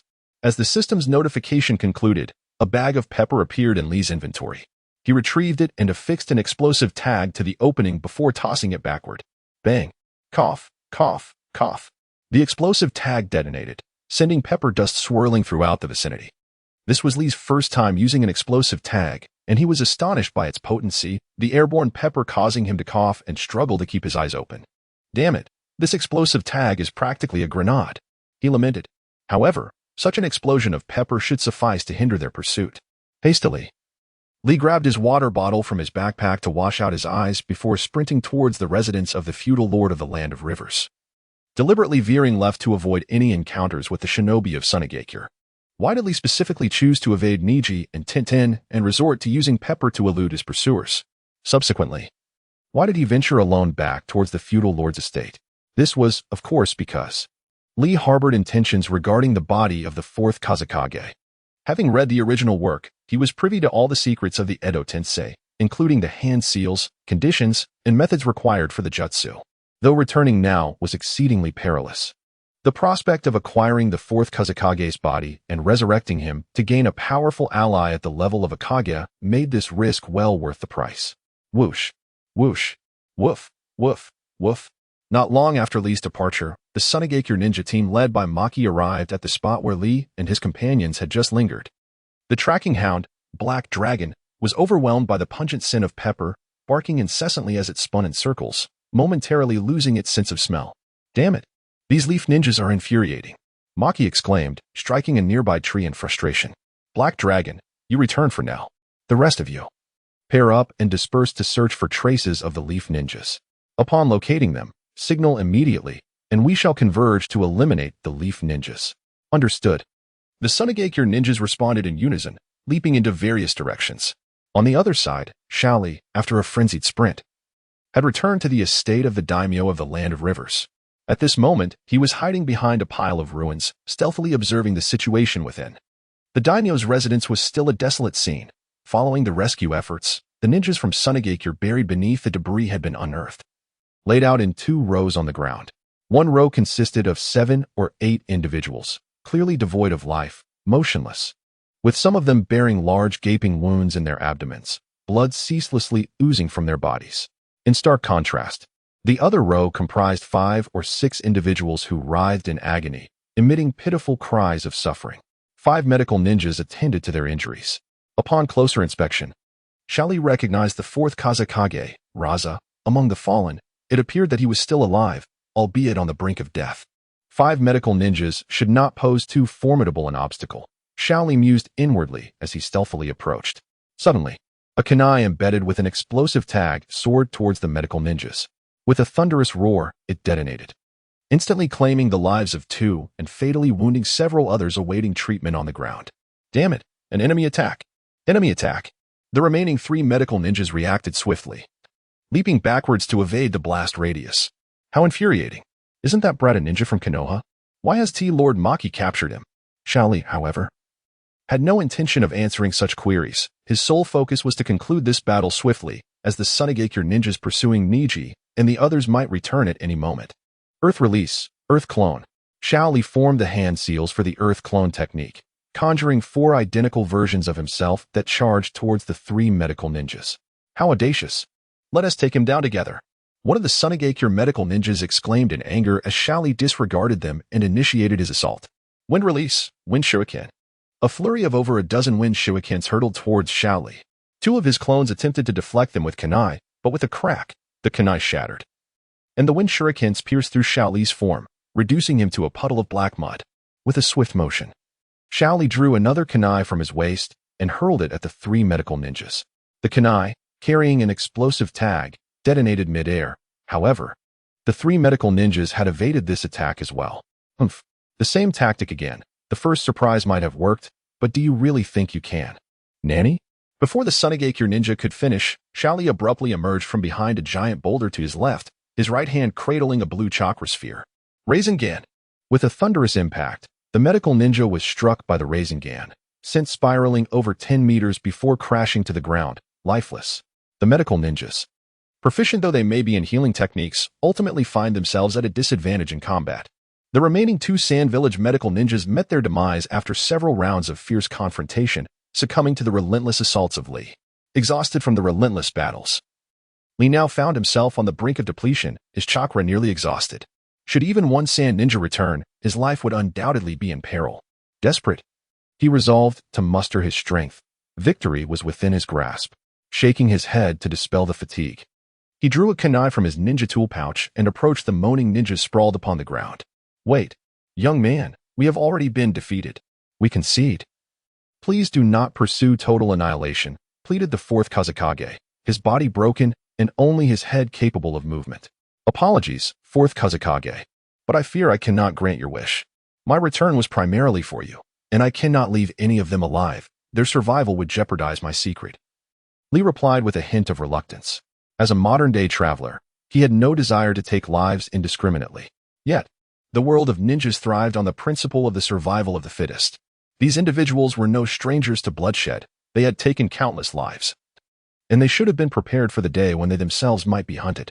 Please, do not kill me, I beg you. Without heeding the Sand Ninjas' pleas, Li spared only one to serve as a vessel for the reanimation technique, swiftly ending the lives of the others. The 4th Kazekage displayed remarkable fortitude, closing his eyes and uttering no further words, as if resigned to his fate. As Li executed these grim tasks, a pair of eyes lurked in the shadows of the ruins, observing his every move. Now, it is time to commence the reanimation ritual. Arranging the 4th Kazekage and the chosen vessel, Li removed his backpack and retrieved a pre-prepared scroll. Using the kunai, he extracted a portion of flesh and blood from the 4th Kazekage and cast it upon the scroll. In, Si, Su, Chun, reanimation technique. A hum resonated as the ninja designated as the reanimation vessel became enveloped in a swirling vortex of black seals, countless white papers sprouting from his ankles, spreading across his body. The ninja screamed in agony until, after a minute, he transformed completely into the deceased 4th Kazekage, eyes closed, kneeling on the ground as if awaiting the call of his master. At last, it was complete. I must leave this place swiftly. Li formed another hand sign, and with a thunderous noise, a black coffin emerged from the ground, enveloping the Fourth Kazekage before sinking back into the earth. With everything concluded, Lee began to sprint away from the scene of his deeds. Now, he was at the end of his tether, having exhausted his chakra and body through relentless combat. Feeling utterly fatigued and sore. Not long after Shali departed, a shadow cloaked in black emerged from the darkness, chuckling eerily to itself and murmuring, "The Impure World Reincarnation? This is the specialty of Lord Orochimaru. How could this little fellow wield such power? Nevertheless, let us attend to the matter at hand." With that, the figure slowly approached the lifeless bodies of the sand-hidden village ninjas, scrutinizing each one meticulously. The arterial bleeding was substantial.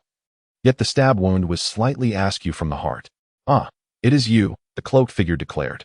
Crouching down, the mysterious individual gathered a layer of green chakra in both hands and placed it upon the heart region of the sand ninja, allowing the verdant energy to envelop the entire chest, initiating the healing process. Cough, cough. What is happening to me? After a few minutes, the sand ninja erupted into a fit of violent coughing and gradually opened his eyes, gazing around weakly. Observing the sand ninja regain consciousness, the black-robed figure ceased the healing and spoke. "You were on the brink of death. I have revived you. The one who killed your comrades was a ninja from the Leaf Village. As you can see, all your companions from the sand are dead. And your Fourth Kazekage has been transformed into a zombie puppet through the Impure World Reincarnation technique. The name of that leaf ninja is Rock Lee. Make sure to relay my words to the higher-ups of your village." With that, the cloaked figure paid no heed to whether the sand ninja comprehended, striding away, leaving the sand ninja in a state of bewilderment. Within the forests bordering the Land of Fire, the sand ninjas continued their search for the whereabouts of Guy and his group, operating in pairs. Thanks to Hinata Neji's Byakugan, he and Tenten, along with Might Guy, were able to evade detection before the sand ninjas could locate them, hastily seeking their next hideout. However, Neji and Tenten had scarcely rested and were now utterly exhausted. "Damn it, these people are relentless. Have they caught up again?" Neji lamented, activating his Byakugan to once more anticipate the movements of their pursuers, visibly fatigued. "Neji, I can hardly keep going. Didn't Shaoli go back to hold them off? Why hasn't he returned? Yet the sand ninjas continue to pursue us." Tenten gasped, supporting Guy with one arm. Neji shook his head, contemplating briefly before responding, "No, these pursuers are not like before. Previously, they were pursuing us with intent. But now it seems they are conducting a dispersed search, surrounding us without realizing our presence. As for Shaoli, I fear he may be in grave danger." A glimmer of determination shone in Tenten's weary eyes as she turned to Neji, asserting, "No, Shaoli is resourceful. He will find a way to escape. He will be all right." A trace of sorrow flickered in Neji's eyes as he nodded slightly, saying, "Let us hope so. I am looking forward to returning to the Leaf to compete with that guy once more." As Hinata Neji supported Might Guy's arm, he urged, "We must move on. Those pesky flies are already on our tail." Just as Neji finished speaking, his Byakugan revealed a swarm of Sunagakure ninjas charging towards them from all directions. Neji's face turned pale with shock. "What? How did we get discovered?" Before he could ponder further, a group of Sunagakure ninjas had landed on the branches nearby. One of the stout ninjas scoffed, "Did you truly believe no one noticed you? We were merely awaiting reinforcements to capture you all at once. My little gray is an expert tracker from Sunagakure." With that, the stout ninja whistled into the air, summoning a half-meter-long eagle that descended from the sky, landing heavily on his shoulder, nearly toppling him over. Were it not for his substantial weight, a lesser individual might have been knocked to the ground. Meanwhile, their leader, Maki, furrowed his brow, clearly in a foul mood. The news of the Fourth Kazekage's demise would surely send him into a rage if he were to learn of it now. Maki slowly commanded, "Enough with the chatter, eliminate them all and bring back the Byakugan." Yes, the Sunagakure ninjas nodded in agreement, their hands swiftly forming seals as they prepared to unleash their jutsu to vent their frustrations on the three. Wind style, Gale Palm Water style, Water Blade / Fire style, Fireball jutsu. Various jutsus surged towards Neji and his companions. Might Guy lay unconscious on the ground, utterly immobile. Tenten, frightened, closed her eyes, curling up and trembling slightly. Neji clenched his jaw, filled with helplessness and indignation. Is this where it ends? Just as Neji and Tenten braced themselves for the worst, a figure descended from the sky, executing a Doton technique that shielded them. With a thunderous crash, the yellow-brown wall erected by the jutsu held against the coordinated assault from the Sunagakure ninjas. Though the outer layer crumbled, the inner section remained intact, sparing Neji and the others from harm. Both Neji and Tenten stared in awe at the striking gray-haired figure who had so effortlessly thwarted the onslaught. Neji was the first to regain his composure, turning to Kakashi and asking, "Are you a Leaf Village ninja come to our aid?" Kakashi smiled warmly as he replied, "Hello, I am Hitaki Kakashi. Guy has spoken of you." He glanced down at the unconscious Guy, frowning slightly. It seems Guy has injured himself again, likely performing some reckless jutsu in a grand display. At this moment, Tian regained her composure and, observing the formidable figure before her, felt an urgent need to elucidate the circumstances. "Kakashi-sensei, we were dispatched to the Land of Rivers for a mission, only to find ourselves ensnared in a plot by the Sand Village. We were ambushed, and while Teacher Guy valiantly vanquished our foes, he was gravely injured and fell unconscious. Furthermore, Shaoli, in an effort to aid us, stayed behind to intercept the enemies. We are left uncertain of his fate." Upon seeing the Leaf Ninjas arriving to rescue them, Tian felt as though she had spotted her family. In that moment, she resembled a child who had endured numerous grievances, finally able to unburden her heart to an elder. Overwhelmed with emotion, she choked back sobs as she recounted the ordeal to Kakashi, tears streaming down her cheeks. Kakashi, attuned to Tian's distress, responded with a gentle smile, "Do not worry, you are safe now. I will certainly not allow my comrades to perish." With that, he lifted his forehead protector, revealing his Sharingan, and leaped out of the Earth-style encirclement, proclaiming, "Tian, Neji, ensure Guy's safety. Grant me a few minutes to deal with them." The Sand Ninjas were initially taken aback by Kakashi's sudden appearance and the fact that his jutsu had withstood their combined assault, leaving them momentarily stunned. Witnessing his grand entrance and eloquent declaration, several Sand Ninjas began to retreat, feeling their resolve waver. "This is bad. Our standing is not on the same level. Should I flee now?" The enemy ninjas sensed Kakashi's overwhelming prowess, realizing the necessity of utmost caution. As the leader of the group, Maki stepped forward. Attempting to calm his comrades, "There is no need for alarm. The Leaf's reinforcements number only one and pose no threat." Upon seeing Kakashi's Sharingan, Maki displayed a hint of surprise, followed by a smirk, slowly stating, "So, you are the famed copy ninja, Kakashi? I have long heard of your reputation. I am curious to see just how formidable you are, able to eliminate us all in mere minutes." A word of advice, boasting invites misfortune. With a grand gesture, Maki commanded, "Listen to my orders. Capture this man. A bounty of 10,000 Ryo awaits." Upon hearing this, the Sand Ninjas immediately began forming hand signs, preparing to unleash their most potent attacks to eliminate the pompous intruder and assuage their ire. Kakashi, however, merely smirked in disdain, leaping to evade their strikes while swiftly forming his own seals. In his palm, he conjured a dazzling sphere of lightning, crackling with a piercing sound. Raikiri.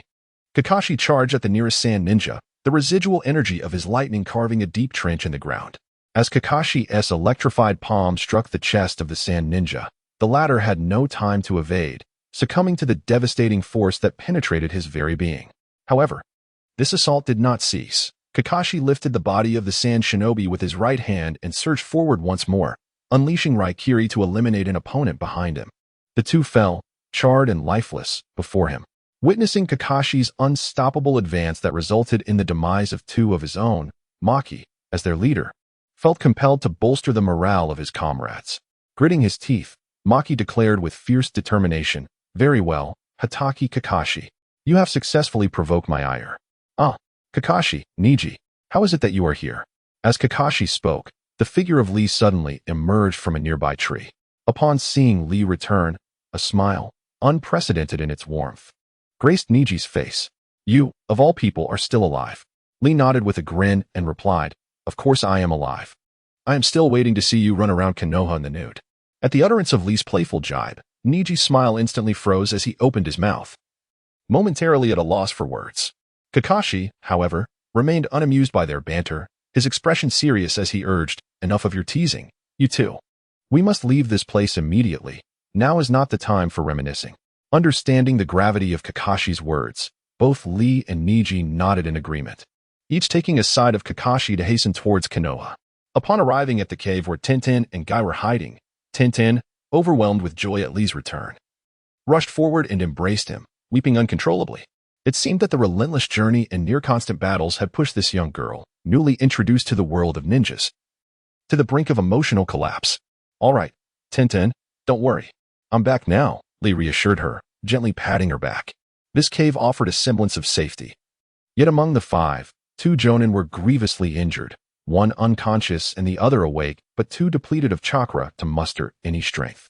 The 3 younger shinobi bore only minor wounds, yet even so, they were unable to continue their journey. The 5 of them rested in the cave throughout the night, their snores echoing within its confines. Even Lee, who had sustained the least injuries, dozed off at the entrance. By the time midday arrived the next day, they gradually awoke. Yet it was notable that Guy showed no signs of stirring. His body bore no visible wounds, and his breathing and heartbeat were normal. Yet no amount of shaking could rouse him. Lee employed various methods to awaken him, pinching his nose, tickling his feet, flicking his forehead, but to no avail. Reluctantly, they resorted to the previous day's method. Tenten and Neji supported Guy on either side, while Lee assisted Kakashi.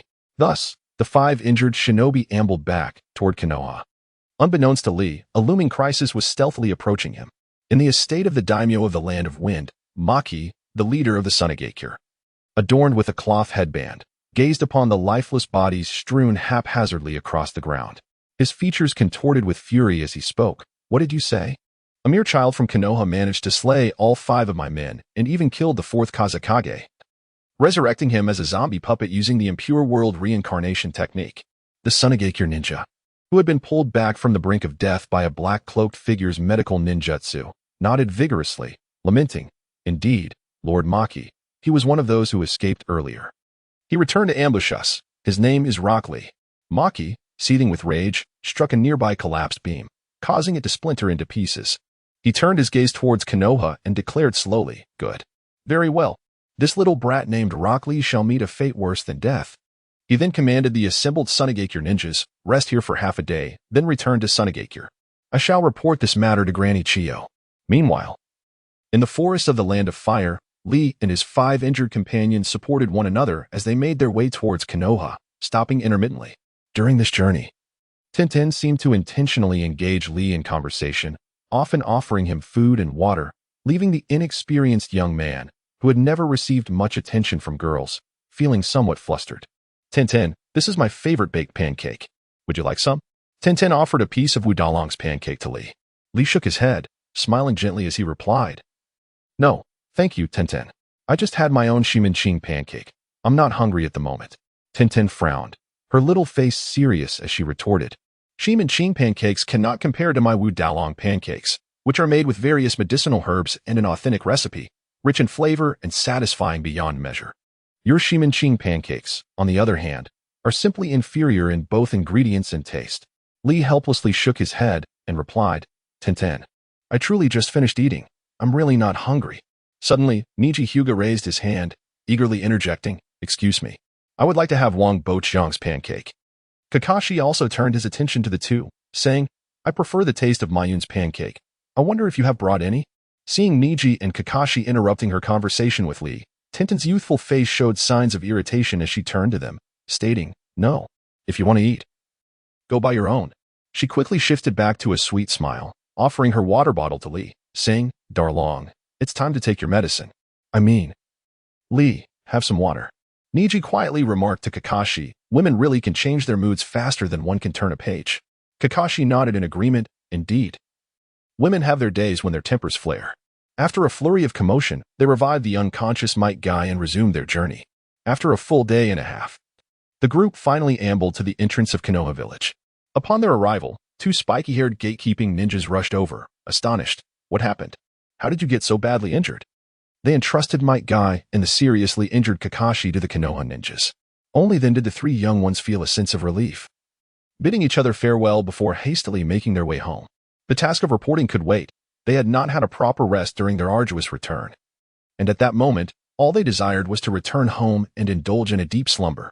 Being newly initiated ninjas, they had little understanding of the importance of reporting critical intelligence. As soon as Lee arrived home, he eagerly opened the system panel. Host, Rock Lee Ninjutsu, 7, Body, 6, Illusion, 1, Leisure, 3, Strength, 6, Speed, 7, Spirit, 6, Seals, 5 Ninjutsu Techniques, Earth Release, Earth Pillar, Earth Release, Earth Clone, Spiraling Sphere, Impure World Reincarnation Taijutsu Techniques, Basic Taijutsu Ninjutsu Attribute, Earth Exchange Points, 201 Overall Evaluation, Chunin gazing at his various enhancements and transformations, Li felt a sense of satisfaction. Particularly with the acquisition of the spiraling sphere, a formidable offensive technique. The spiraling sphere, being a non-attribute ninjutsu, could be learned by any ninja who grasped the training method. For Li, it was simply a matter of utilizing the scroll, thus sparing him the arduous training process.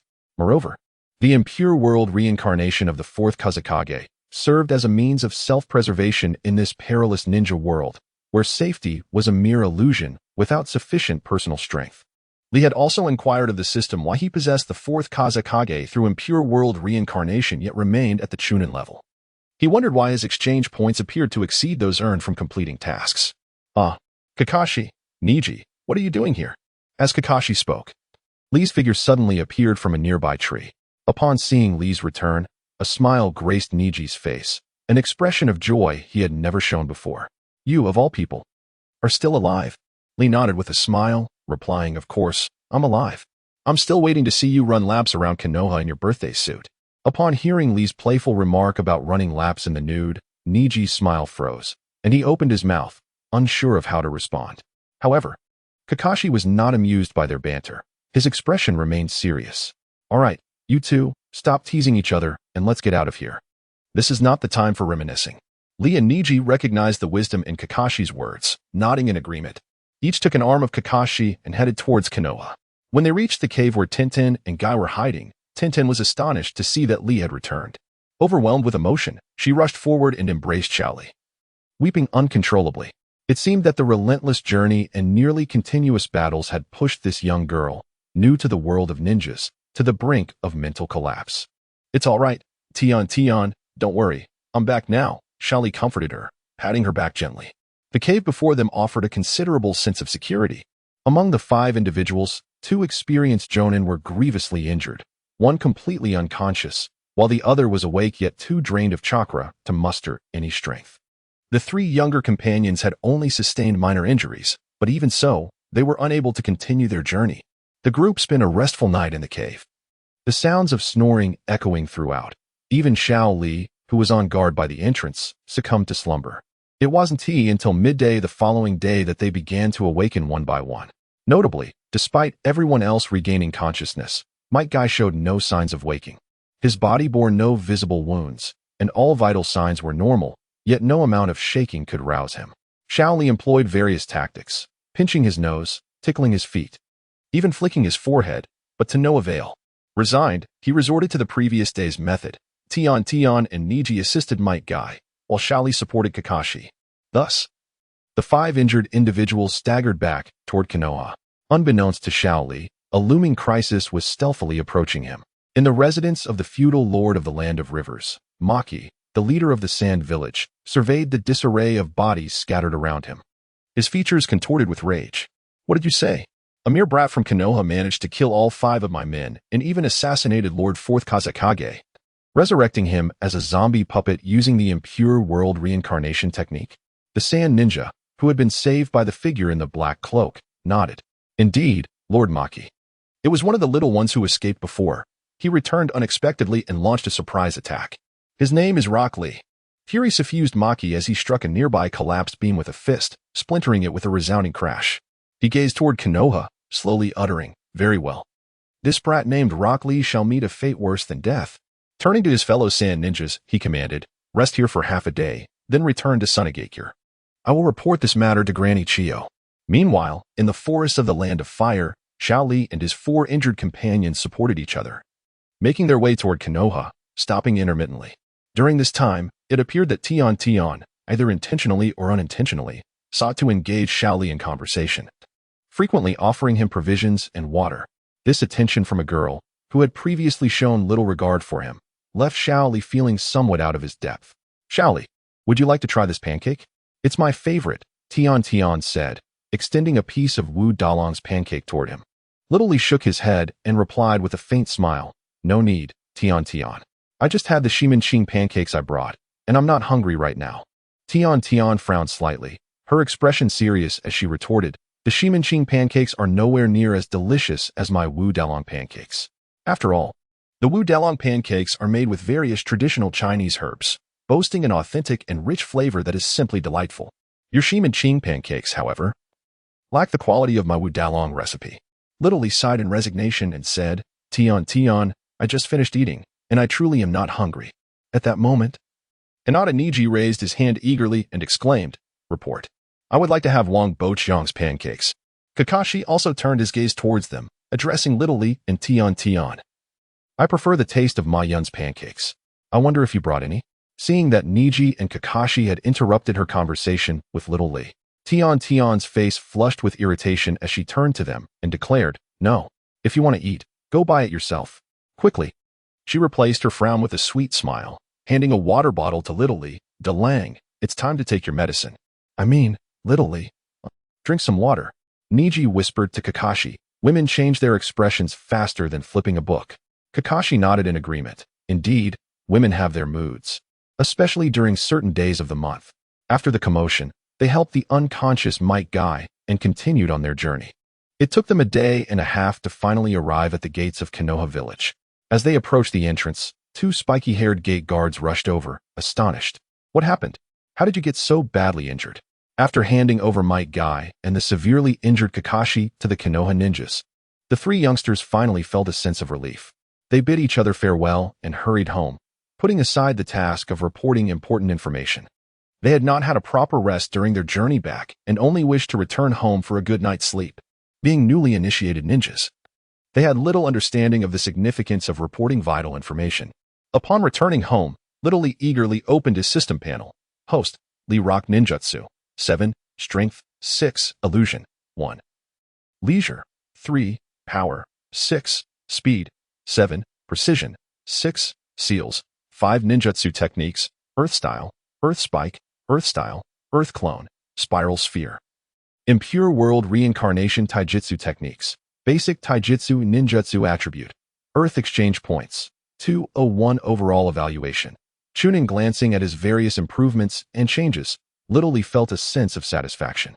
This mission not only granted him the powerful offensive technique of the Spiral Sphere, an attribute-less ninjutsu that any ninja could learn with the right training method, but he could now easily learn it through the use of a scroll, sparing him the arduous process of training.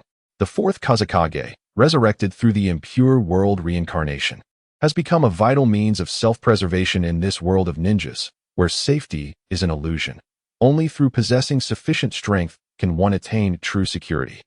Xiaoli had previously inquired with the system why he, despite having the Fourth Kazekage at his disposal, remained at the Ch-Nin level. He also wondered why his exchange points seemed to far exceed what he earned upon completing missions.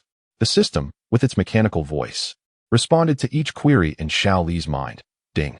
The host may utilize characters resurrected through Impure World Reincarnation and unleash their full power. However, their strength does not contribute to the host's own capabilities. Ding.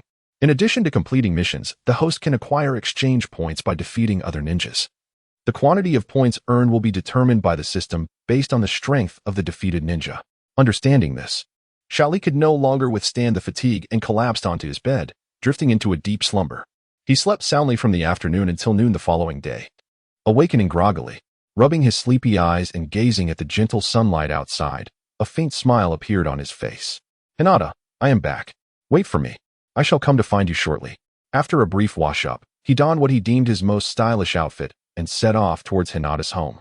At a flower shop by the roadside, Xiaoli purchased a bouquet, intending to surprise Hinata. However, at the entrance of the Hyuga clan's estate, he was halted by the guard on duty. Xiaoli smiled and greeted the guard. Hello, I am a friend of Hinata's, here to see her. I used to visit often. You should recognize me. To his dismay, the guard shook his head, maintaining a stern expression. I do not concern myself with whose friend you are, but the clan leader has decreed that you are not permitted to step foot into the Hyuga estate. Taken aback by this unexpected turn of events, Xiaoli shouted into the estate, Hinata. Hinata, it's me. I'm Xiaoli. I'm back. Come out. Just then, as the guard moved to intervene, the clan leader, Hiashi Hyuga, swiftly emerged, delivering a powerful slap aimed at Xiaoli's face. Thanks to his recent increase in strength, Xiaoli barely managed to block the blow, yet he was still knocked to the ground, tumbling several times before coming to a halt. Furious, Xiaoli rose to his feet, only to be preempted by Hiashi Hyuga's harsh words. If you dare to make another scene here, I will tear your mouth apart. Hinata will never see you again. My daughter is not someone of your ilk can aspire to. If you have any sense, do not return. Otherwise, I will strike you every time I see you. Understanding the blatant humiliation aimed at him, Shaoli realized Hiashi Hyuga deemed him unworthy of Hinata, deliberately belittling him to compel him to withdraw. Ha ha ha ha ha ha. Little Lee, filled with indignation, turned to Hinata Hisashi and said slowly, "Do you believe that a mere commoner like myself is unworthy of associating with the esteemed Hyuga clan? Do you think that a street orphan such as I will never amount to anything? Very well. I shall remember this slap you have delivered to me today, and in due time, I will repay it tenfold." After uttering these words, Little Lee turned and walked away, his heart brimming with fury. He longed to invoke the reanimation jutsu and engage in a life-or-death struggle with Hinata Hisashi, even if it meant losing. He wished to take a piece of him in the process. Yet, he restrained himself. The reanimation jutsu, created by the second Hokage Tobirama Senju, was deemed too cruel and consequently classified as a forbidden technique by Konoha. Should Little Lee resort to it now? It would not be long before he was apprehended by Konoha's ninja forces and subjected to severe interrogation. Thus, he could only grit his teeth and endure. Hinata Hisashi, upon hearing Little Lee's provocative words, chuckled disdainfully. "Anyone can boast. I only hope you possess the strength to back it up in your lifetime." Little Lee chose not to respond further, for he understood that conversing with such a narrow-minded individual was futile. What mattered now was to strengthen his own abilities and let his actions speak for themselves. Meanwhile, in the inner courtyard of the Hyuga clan, Hinata Hyuga sat weeping in her chamber. The moment Little Lee had raised his voice in the outer courtyard, she activated her Byakugan and witnessed the entire exchange. "Oh, Little Lee, I am so sorry. If I defy Father S' orders, he will surely create trouble for you and make your life unbearable." Troubled, Little Lee returned to his dwelling, shut the door, and sat on the sofa, contemplating the singular goal that occupied his thoughts, to elevate his strength. He remained in deep thought for several hours, during which Tenten had come by multiple times, but he had chosen to remain silent and hidden. "Little Lee, please come out. The third Hokage seeks you," called a deep voice, different from Tenten's. Creaking open the door, Little Lee found 5 masked Umbu ninjas standing before him. He felt quite puzzled.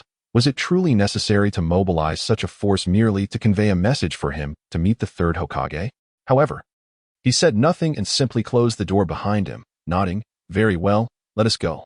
The lead Umbu offered no further words, exchanging glances with the others, who promptly understood and jogged over to surround Little Lee as they made their way toward the Hokage's office.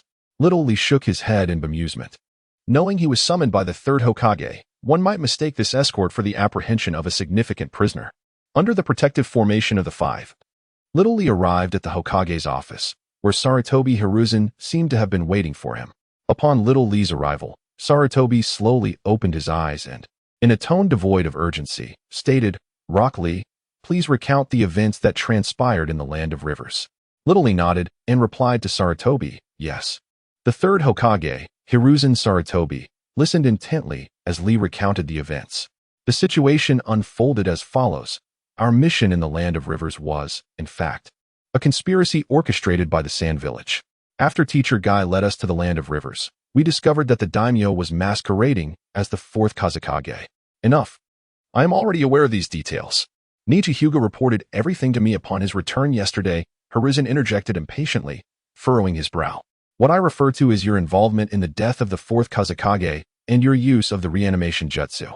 Are you not inclined to discuss it with me? Lee's face paled in shock, though he feigned composure. Third Hokage, I am at a loss regarding your statement. With a scoff, Hiruzen picked up a letter from the table.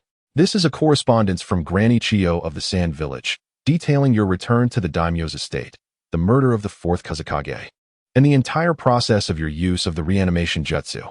Should I read it all to you? Hearing this, Lee was struck with disbelief.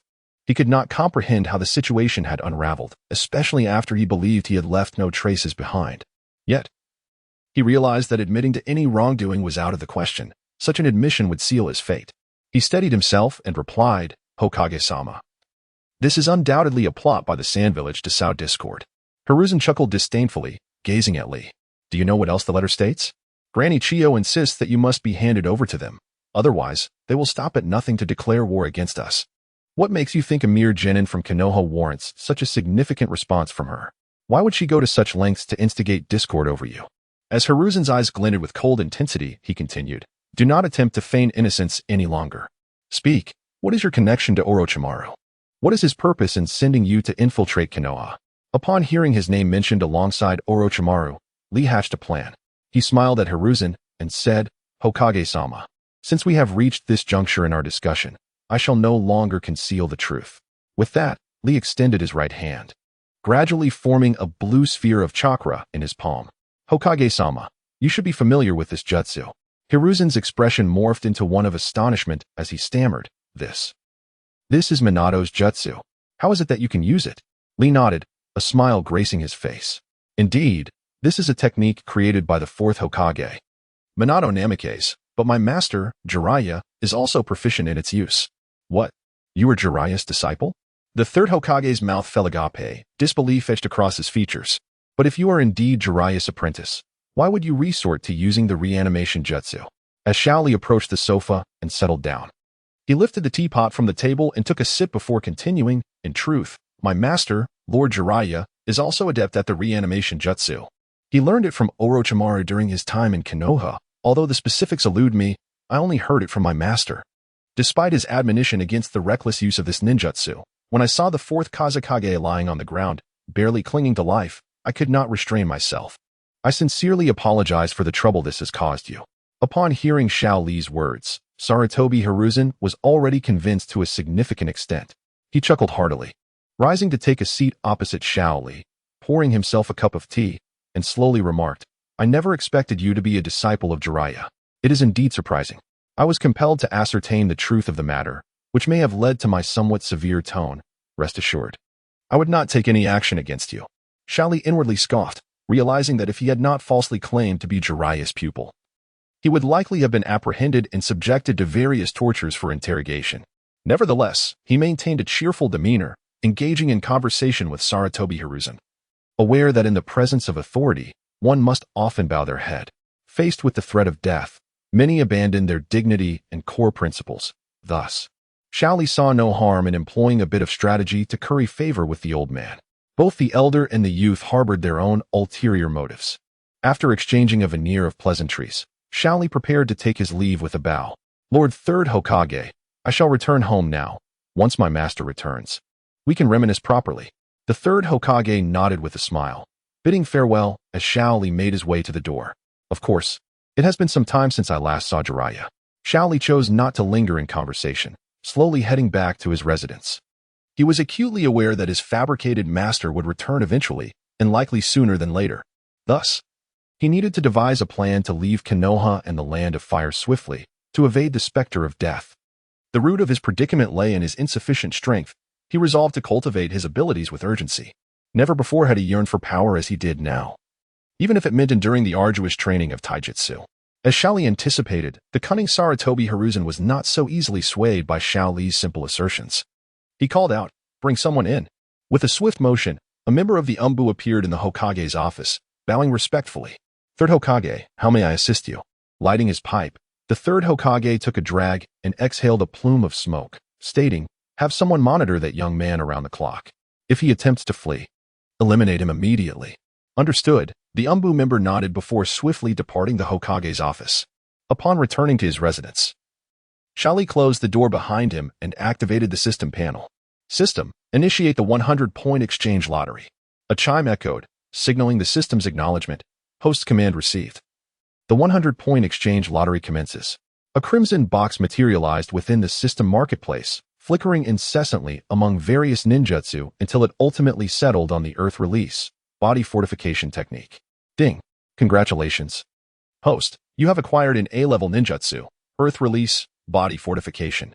Body fortification. The practitioner is enveloped in a layer of black clay, rendering their body extraordinarily resilient, impervious to blades and bullets. Note: the body fortification technique requires a substantial amount of chakra.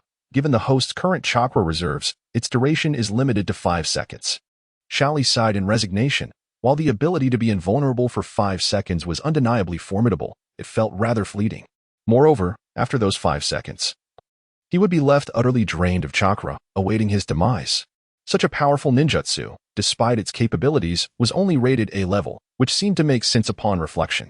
One must utilize their best resources wisely, Shao Li consoled himself internally. Having come to terms with his situation, Shao Li stepped outside. Tenten and Neji were among the few friends he had made since his arrival in this world, and he felt it necessary to bid them farewell. Inside the private room of the Konoha restaurant, Xiao Li, Tenten, and Neji sat around a table laden with an abundance of delicacies, yet none had touched their chopsticks.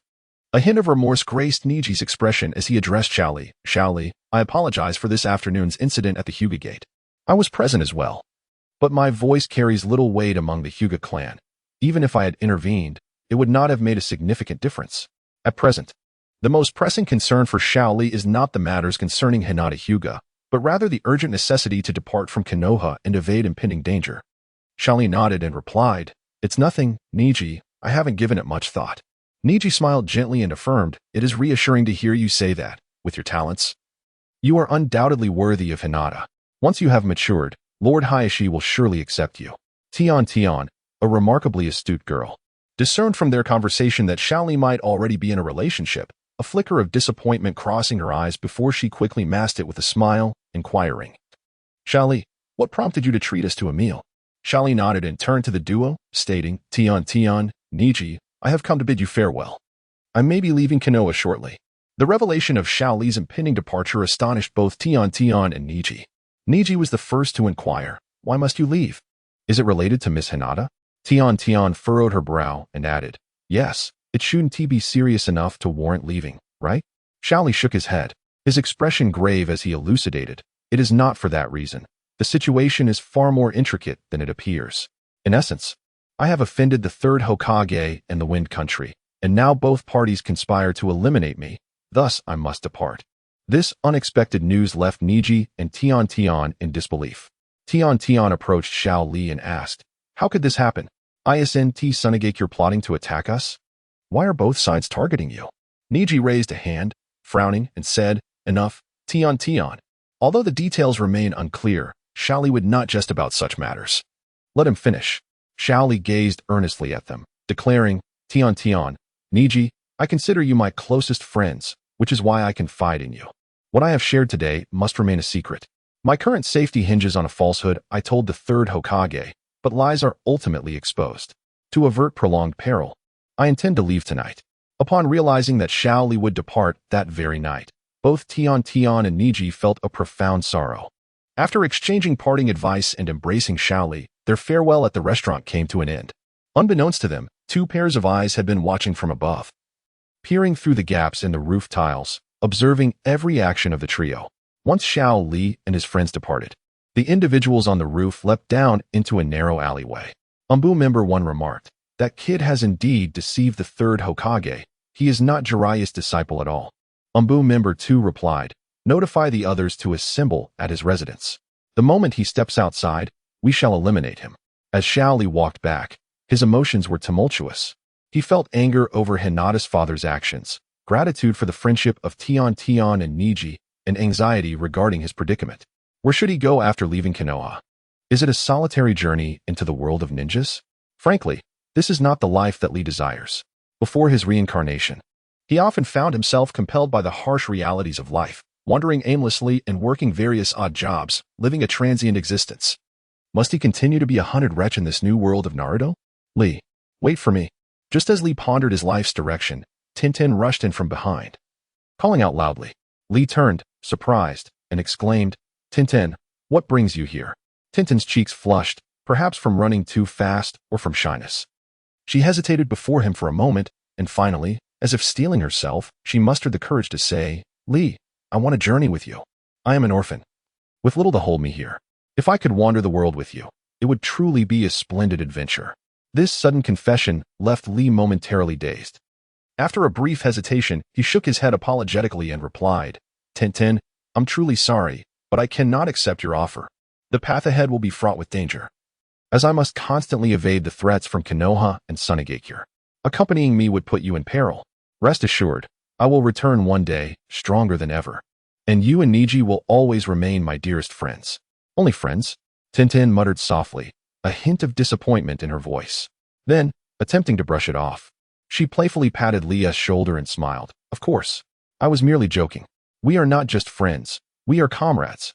I must be off now. As Lee watched Tenten hurriedly depart, he couldn't help but understand the girl's sentiments.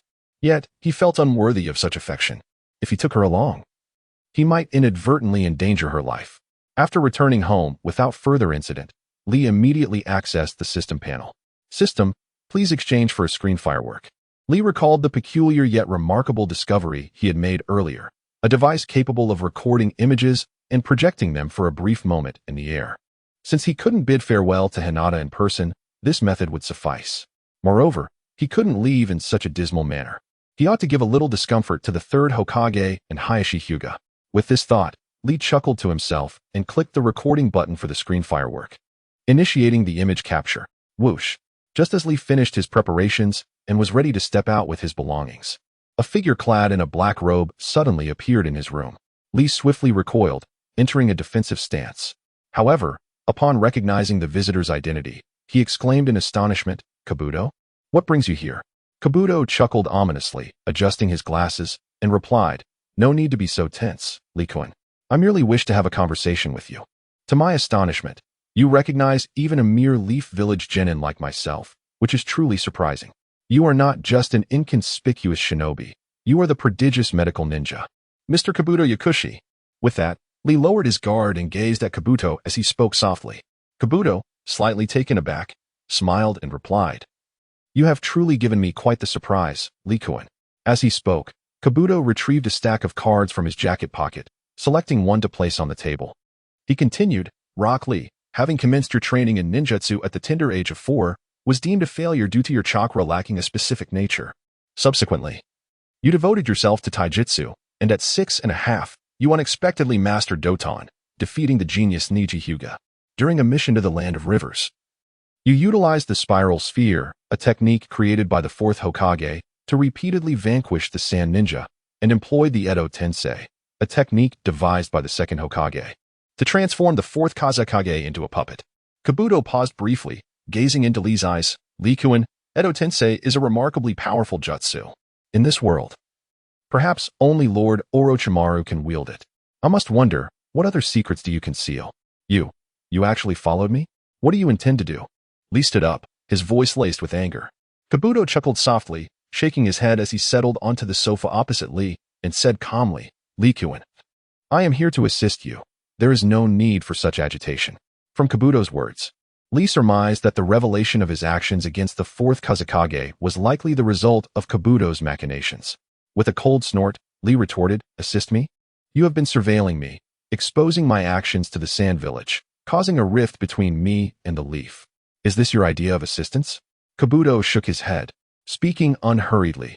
"I merely accelerated the timeline of your conflict with the Leaf. The crux of the matter lies with you.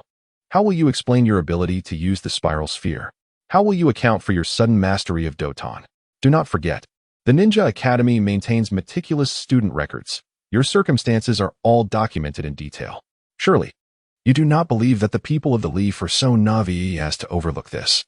After making his point, Kabuto gestured toward the window, continuing, "As I mentioned, I am here to help you. You may draw back the curtains and observe.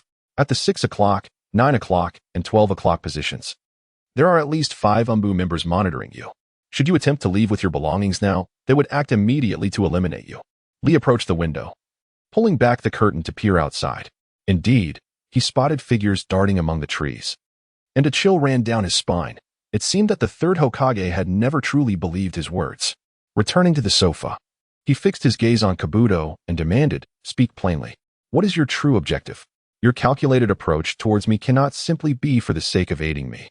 The pharmacisto let out a peculiar chuckle and addressed young Lee. "Young Lee, conversing with you, I truly feel you are not like an ordinary 6-year-old child. Rather, you embody the demeanor of a meticulous adult." He continued, "My assistance comes with purpose. Given your enigmatic nature and extensive knowledge, you must be acquainted with Lord Orochimaru. For years, I have traversed various nations as a spy, gathering intelligence while seeking out children with exceptional talents. Lord Orochimaru has always held great importance on nurturing talent. If you are willing to accompany me to his side, he will undoubtedly cultivate you into an invaluable asset." A cold smile crept across young Lee's mind at the thought of Orochimaru's so-called value for talent and cultivation. It was more likely that once these talents were honed, Orochimaru would seize their bodies for his own use. Clearly, Do could not fathom that young Lee was aware of such clandestine matters. His intent was likely to deceive young Li into returning to Orochimaru's base, thereby providing him with another vessel for reincarnation. Now that young Li understood the ulterior motive, he felt more assured. Venturing into Orochimaru's lair held its advantages. At the very least, it would allow him to evade the relentless pursuit of Konoha and Sunagakure, sparing him from a life of constant hiding. As for the prospect of Orochimaru occupying his body, there was little cause for concern. The mystery Do spoke of was merely young Li's familiarity with the original storyline and his understanding of these characters.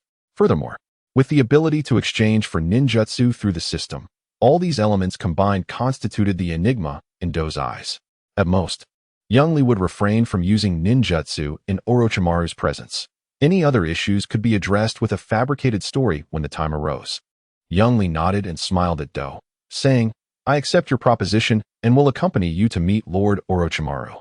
Do stood up, his eyes glinting with a flash of white light, and strode towards the door. "Let us not linger any longer. We shall depart now." With a creak, the door swung open, and Do stepped out, followed by young Li, who carried his luggage. An UMBU member reported, "Attention, the target has emerged. But there is an unidentified individual." Another member retorted, "Do not concern yourself with him. Eliminate them both." Swish, swish. Several shurikens flew swiftly towards the two. Do raised a hand, enveloped in a layer of green chakra, and with a series of swift movements, deflected the shurikens to the ground. At that moment, 5 UMBU ninjas leapt down, forming a surrounding circle around them. Do adjusted his glasses, addressing young Li. "Young Li, allow me to handle these individuals. You need not intervene." The first UMBU ninja, enraged, exclaimed, "Do not boast prematurely, four-eyed brat." Veins bulged on Do's forehead as he retorted fiercely, "I abhor being called four-eyed brat. Perish." Buzz. Yoshida once again summoned a blade of chakra in his right hand, striking towards the chest of the UMBU ninja with a swift motion. UMBU ninja number 1, quick-witted and agile, swung his katana to block the attack. With a resounding clang, the katana was severed, leaving a small gash on the UMBU ninja's chest. He swiftly retreated several steps, touching the wound with disdain, and remarked, "Is that all? I barely felt a thing." Yoshida chuckled ominously, unhurriedly declaring, "The nerve endings of your heart and the blood vessels have been severed. In 10 seconds, you shall collapse. No, it should be 3 seconds. 3, 2, 1. With the final count, UMBU ninja number 1 fell to the ground, writhing in agony. "Damn it. Miyako, how are you?" UMBU ninja no. 2 knelt, cradling Miyako's head and removing his mask, revealing a rugged face with a pained expression twisted from suffering. Simultaneously, UMBU ninja number 2 unveiled his own mask, revealing a rather unsavory visage, marked by squinty eyes. Overwhelmed with concern for Miyako, tears streamed down his face as he held Miyako's countenance, repeatedly inquiring about his condition. "Old Lu, my dear, avenge me." Miyako coughed up blood, gasping violently before tilting his head and dying. "No. Brother Wu, don't leave me. How can I survive without you?" Old Lu let out a primal scream, as if grief had reached its zenith. Then tenderly kissed Miyako's cheek before turning his furious gaze towards Yoshido and Shaoli. "Today you shall both perish." Witnessing the emotional farewell between the two burly men, Shaoli felt a wave of discomfort wash over him, shivering involuntarily as he pointed at Yoshido, saying, "This brother, your brother's death, is not my fault. If you seek vengeance, look to him." Old Lu snorted coldly, gently laying his beloved brother back on the ground before rising and unsheathing the katana from his back. Casting a steely glare at Shaoli and his companion, "Do not instruct me. First, I will deal with him, and then it will be your turn." Leaf style, shadow dance slash. Old Lu slightly bent forward, transforming into a gust of wind as he charged at Yoshido. Upon nearing, his katana became a flurry of afterimages, slicing towards Yoshida's face. "Nanny? His speed is astonishing."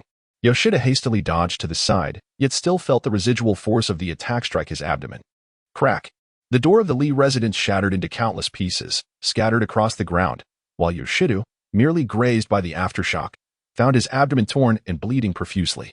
Quite an impressive technique. However, regrettably, it holds no power over me, Yoshida muttered, retrieving a blood-replenishing pill from his ninja pouch and placing it in his mouth. Almost instantaneously, a layer of green chakra enveloped his abdominal wound, healing it at a remarkable pace, visible to the naked eye. "Mr. Yakushi Kabuto, I perceive that these several UMBU ninjas are rather formidable. I believe I shall assist as well, and we should swiftly conclude this battle. otherwise, the commotion may attract more individuals. As Xiaoli spoke, his hands began to weave seals. Summoning technique, Edo Tensei. Suddenly, the ground beside Xiaoli trembled, and a black coffin erupted from the earth, standing upright. With a creaking sound, the coffin lid fell to the ground, revealing the Fourth Kazekage within. Upon witnessing Xiaoli employ the Edo Tensei to summon the Fourth Kazekage, Yukushi Kabuto displayed a hint of surprise, followed by a smile as he remarked, "As you wish." Xiaoli-kun, these Umbu ninjas are indeed not to be trifled with, but you may simply call me Kabuto from now on. Xiaoli nodded and promptly commanded the Fourth Kazekage, eliminate them. The Fourth Kazekage, akin to an obedient automaton, leaped from the coffin and directly launched an assault on the Umbu ninjas. Sand Gold Burial. The Fourth Kazekage bent down and clapped his hands against the ground. With a resonating hum, an expansive area began to sink, resembling a mudslide, as it advanced towards the Umbu ninjas. Old 7, it is your turn to act. Old 6 leaped back, landing atop a nearby wall and shouted. Upon hearing this, Old 7 also crouched and sprang into action, swiftly weaving seals. A torrent of dark gray liquid surged forth from his mouth. Upon closer inspection, Xiaoli discerned that it was oil. Secret technique, oil array impact. The gray-black oil enveloped a vast expanse of land below, rendering the sand manipulated by the Fourth Kazekage sticky and immobilized, thus ceasing its offensive capabilities. Old 7 snorted with pride, declaring, "The Oil Field clan has an abundance of oil. This substance is your sand's nemesis." Yukushi Kabuto adjusted his glasses and smiled slightly. It seems the third Hokage has indeed exerted considerable effort to counter your Edo Tensei puppets, even recruiting such talent. Nevertheless, Xiaoli-kun, our playtime is over. I shall swiftly dispatch these insignificant pests. With that, Yukushi Kabuto retrieved a small red pill from his ninja tool pouch and popped it into his mouth, crunching it eagerly. The speed of this acceleration pill is beyond your imagination. Allow you to witness what true speed entails. After declaring this, he formed chakra surgical blades with his hands and transformed into a blur, darting in front of Old 6. With a swift slice of the chakra blade, Old 6's carotid artery was severed, and he had only time to register terror before collapsing lifelessly to the ground. The remaining 3 met similar fates, quickly dispatched by Yukushi Kabuto after a brief exchange. Only Xiaoli remained, astonished, realizing the formidable strength of this individual. No wonder he could evade the Umbu's surveillance and brazenly enter his home. At that moment, Yukushi Kabuto suddenly leaned against a nearby tree, gritting his teeth and trembling as he slowly sank to the ground. Xiaoli, taken aback, exclaimed, "What is wrong with you, Kabuto?" "There is nothing of significance." The speed pill activates bodily functions through medication, stimulating rapid cell division to enhance speed. After using the speed pill, one may experience slight discomfort. Just give me 5 minutes. Yukushi Kabuto's body convulsed incessantly, and his voice quivered slightly. It appears that you are not as untroubled as you seem, thought Xiaoli to himself. However, Xiaoli refrained from voicing his thoughts, merely stowing away the Fourth Kazekage and quietly awaiting his turn. Approximately 5 or 6 minutes later, Yukushi Kabuto indeed rose to his feet.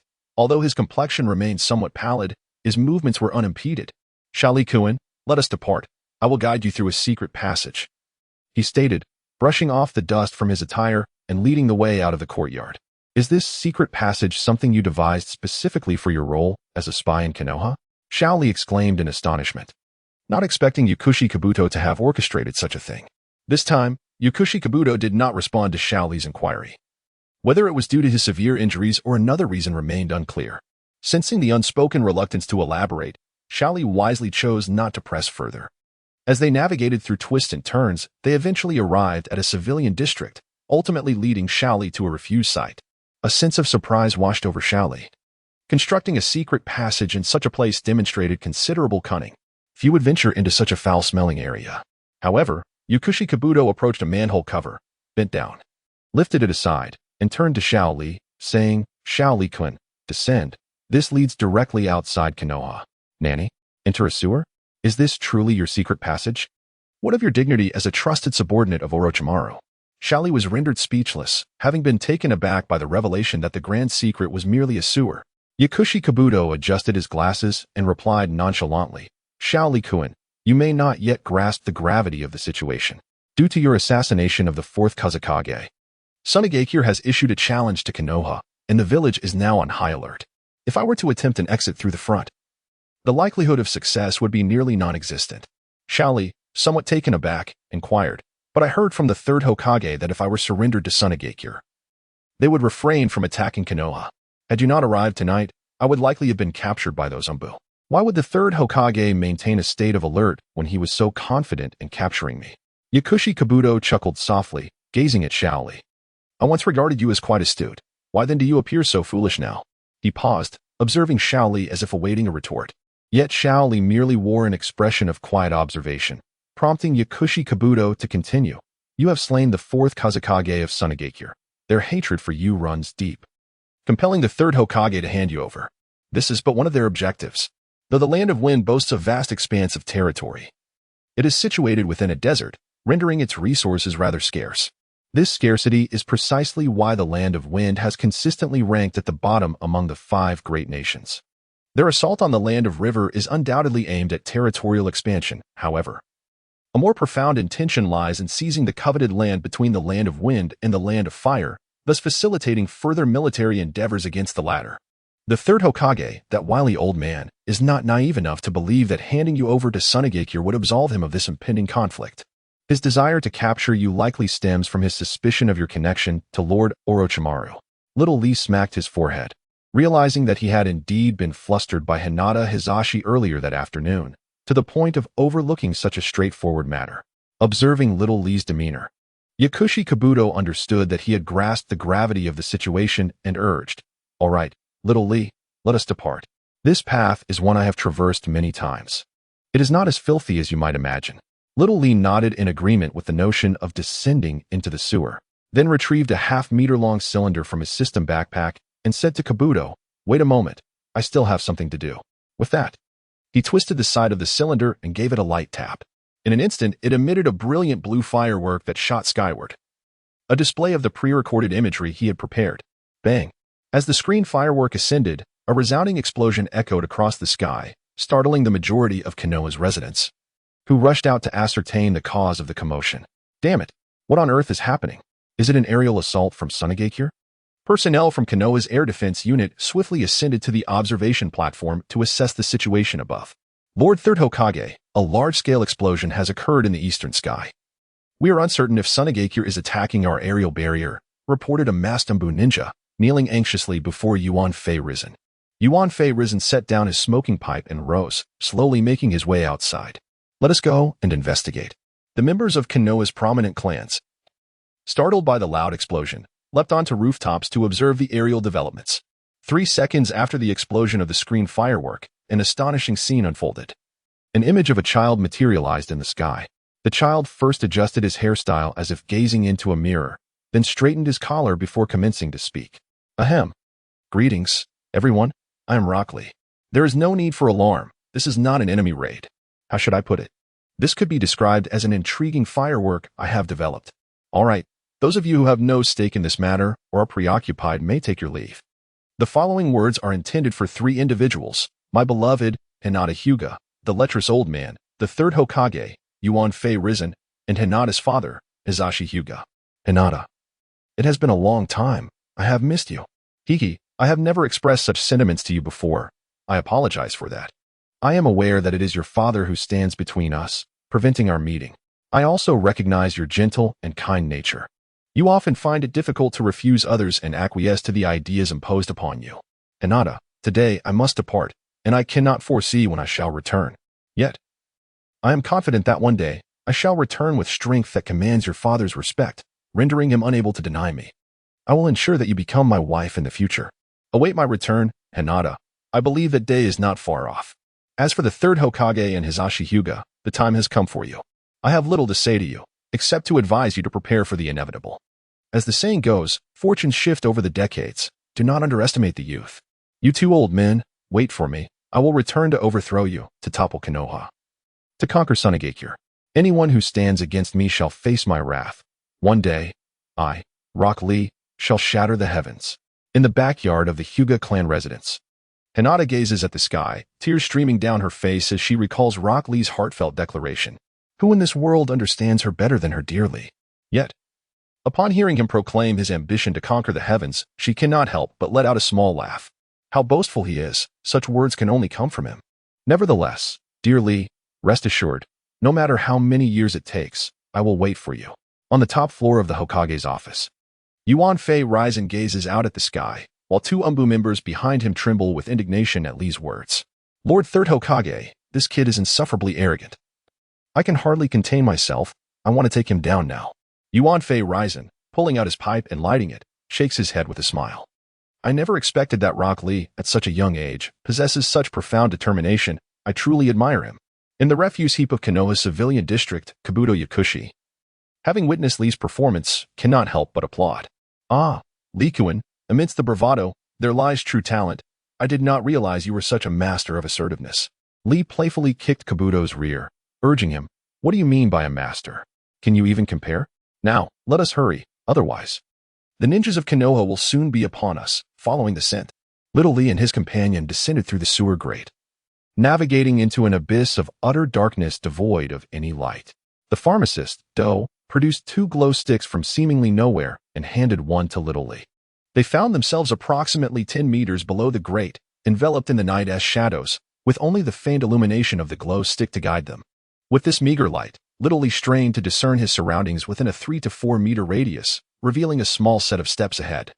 As they ventured down the steps, they entered a corridor, beneath which lay a channel filled with murky black water, approximately 2 meters wide. Flanking the channel were narrow pathways, constructed by workers during the channel as creation for passage, yet years of neglect had allowed moss to flourish upon them. Gazing at the refuse floating atop the dark water and the sporadic steam rising from its surface, little Li felt a wave of nausea. Nearly retching as he pinched his nose and remarked to Do, is this the environment you referred to?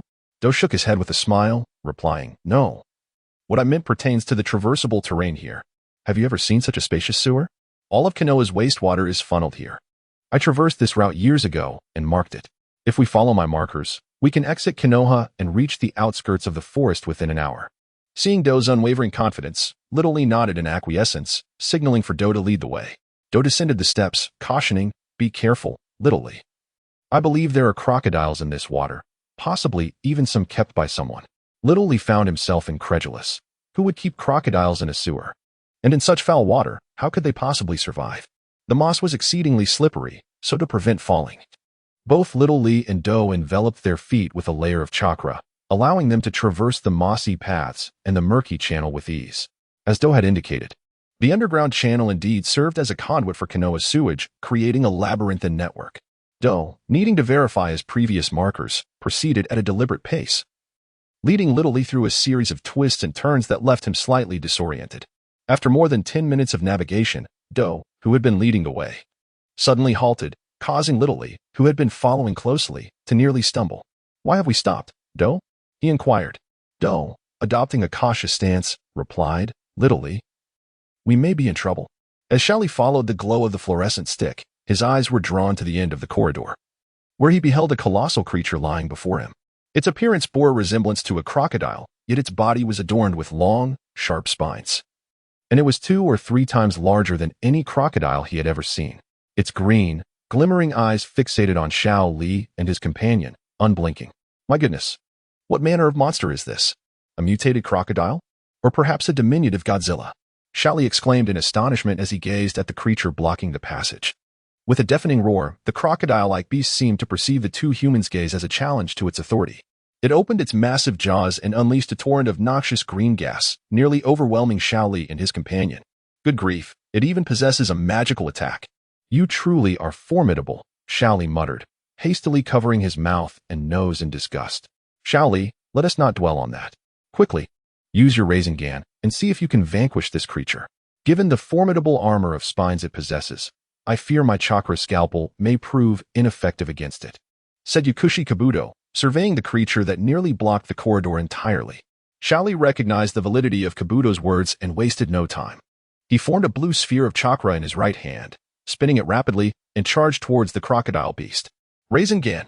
With the Rasengan in hand, Xiaoli aimed for the creature's head, only for the beast to lower its head slightly before launching itself at him in a powerful collision. Boom. The Rasengan struck the crocodile beast's head, eliciting a pained roar from it. However, Xiaoli was also sent flying several meters away, landing in the filthy sewage channel behind him. Cough, cough, cough. Good heavens, I've fallen into a cesspool. It stinks, he exclaimed, emerging from the sewage, clutching his stomach, and scrambling back to the shore. Kabuto frowned, shaking his head as he regarded the creature, seemingly at a loss for how to proceed. Xiaoli, are you all right? Is that really a question? Why don't you try being headbutt by it? My stomach feels like a storm is raging within. Xiaoli retorted, swiftly shedding his soiled clothing and retrieving a clean outfit from his system backpack. With an enraged roar, the crocodile beast charged towards them, evidently provoked by the two humans. Its massive form crashed against the concrete walls of the corridor, causing chunks to crumble and fall. Xiaoli, run? We are no match for this creature, Kabuto urged, already sprinting away. Wait, you're running too fast. Xiaoli grumbled, quickening his pace to keep up with Kabuto's figure ahead. With each step the crocodile beast took, the corridor reverberated with a thunderous roar, leaving their ears ringing with the impact. Yao Shidu and Xiaoli had amassed sufficient chakra beneath their feet, fervently racing through the labyrinthine corridors for approximately 10 minutes. At last, they could no longer hear the slightest sound of the crocodile monster, prompting them to halt. Gasping for breath, they took a moment to regain their composure. Once they had steadied their breathing, Xiaoli, with a hint of exasperation, addressed Yushidu, Brother Do. Is this the crocodile you spoke of? Aside from its somewhat crocodilian appearance, it bears little resemblance to one. Yao Shidu shook his head and adjusted his glasses, replying, The crocodile I referred to is a typical one. That was during my early days as a spy in Konoha. What has transpired over the years remains a mystery to all. It is possible that the creature has undergone mutations due to its prolonged exposure to this environment. Xiaoli caught a whiff of his own unpleasant odor and nearly retched. He hastily urged, Enough of this chatter. Let us leave at once. I must find a place to clean myself. Yoshido nodded and, regarding Xiaoli with a measured tone, said, As you have seen, our frantic escape has left us disoriented. We can only locate the markers I previously established and follow them to exit. What? We must search for the original markers? But isn't that monster blocking that path? Even if we find it, how do we get past? Xiaoli exclaimed, bewildered, not expecting Yao Shidu to be lost as well. The maze-like corridors were all too similar, and their frantic sprint likely took them far from their original position. Yao Shidu replied calmly, Xiaoli, do not panic in the face of adversity. That creature pursued us for quite some distance. It has likely vacated the path leading outward. If it remains there, we need only to lure it away once more. Xiaoli recognized the logic in Yoshida's words, realizing there were no alternatives. They had no choice but to adhere to Yoshida's plan to expedite their escape from this foul-smelling place. Utilizing the Earth Release, Earth Clone technique, Xiaoli created several clones to venture in different directions, hoping to expedite the search for Yoshida's markers while he and Yoshida proceeded to the left. After approximately 20 minutes, they faintly discerned the sound of voices ahead, subtle and indistinct. Exchanging glances, they extinguished their glow sticks, lowered their voices, and cautiously advanced forward. As they moved, a dim light emerged ahead, allowing them to discern the surrounding terrain. This area resembled the place they had descended from, featuring a set of stairs. Ascending the steps, they discovered a slightly wider ladder below, the light filtering through a manhole cover above. Sister, came a voice. Isn't our approach on Konoha a bit too hasty? An aged voice reached the ears of Xiaoli and his companion, its tone suggesting the speaker was likely in their 80s or 90s, the frailty of old age evident in the wavering cadence. What do you understand? The development of Konoha is accelerating rapidly. It is highly probable that our nation will soon be ousted from the ranks of the 5 great powers. If we do not take action now, it may be too late. This voice belonged to an elderly woman, whose speech also bore the marks of advanced age. Xiaoli and Yukushi Kabuto stifled their presence, cautiously ascending the ladder, and upon reaching the top, peered through the sewer cover to observe the scene above. The speakers were none other than Chiyo, the matriarch of Sunagakure, and her brother, the venerable Hanazomi. The surroundings revealed more than just the elderly siblings. Tents were set up at intervals, with shadows flitting within, indicating that at least 10 individuals were present. The proximity of Chiyo and her brother to the manhole allowed Xiaoli and his companion to overhear their conversation distinctly. Hanazomi furrowed his white, long-life brow, squinting as he spoke. Sister, I understand your reasoning. However, if we mobilize all of Sunagakure's elite shinobi now, our village will be left vulnerable. Should any ill-intentioned parties take advantage of this, we could suffer devastating consequences. Chiyo shook her head slightly, gazing at her brother. Dear brother, your concerns are valid. Yet our fourth Kazekage was unceremoniously slain by those from Konoha. Who can bear such an affront? Moreover, I have waited long for vengeance for my son. It is time to act. Turning her gaze towards the direction of Konoha, she continued, although we are deploying a formidable force of 1,000 shinobi, It is under the veil of secrecy. I firmly believe that our assault will catch Konoha entirely off guard. Shaoli, hidden beneath the manhole, was taken aback by the swiftness of Sunagakure's preparations. Nearly 2 or 3 days had passed, and already 1,000 shinobi had been gathered and stealthily stationed near the outskirts of Konoha. Exchanging glances with Yakushi Kabuto, they retreated back into the depths of the sewer. Once they had distanced themselves, they began to deliberate. Shaoli, we face 2 choices. One is to wait here until they depart, and then exit. The other is to retrace my earlier markings. But this may lead us back to that crocodile creature, Yakushi Kabuto suggested, adjusting his glasses as he spoke. Let us wait for the Sunagakure shinobi to leave. I doubt they will linger for long. Who knows how long it will take to find the markings you left behind? Shaoli replied, shaking his head. The unpleasant odor emanating from his own body was quite unbearable for Shaoli. Yet he was resigned to the fact that this was currently the best choice available. He silently vowed to himself that he would bring an ample supply of fresh water to stow in the system's backpack next time, just in case. Shaoli. I find myself exceedingly intrigued by the conflict between the Sand and Leaf ninjas. How about we accompany them and witness the event firsthand? Yaoshiro adjusted his glasses and remarked to Shaoli. Shaoli nodded in agreement, leaning against the wall and slowly lowering himself to the ground. Indeed, I believe that is a splendid idea. The ninjas from the Sand Village had secretly mobilized 1,000 warriors, hastily journeying towards the Leaf Village overnight. Having not rested for an extended period, it was now past 10 o'clock in the evening. Shaoli speculated that the Sand ninjas had likely begun to rest, planning to commence their advance towards the Leaf at dawn to catch them unawares. Otherwise, they would not have been in such a rush to travel through the night. The place they were in, while not pristine, was not as filthy as it could have been. The concrete floor was littered with some debris, but it lacked the foul stench of a sewage canal. Enduring the acrid odor clinging to him, Shaoli leaned against the wall and closed his eyes to rest. Yaoshiro also sat cross-legged with eyes shut. Whether in meditation or slumber was unclear. However, both remained alert, wary of each other and the possibility of the Sand ninjas suddenly mobilizing without notice.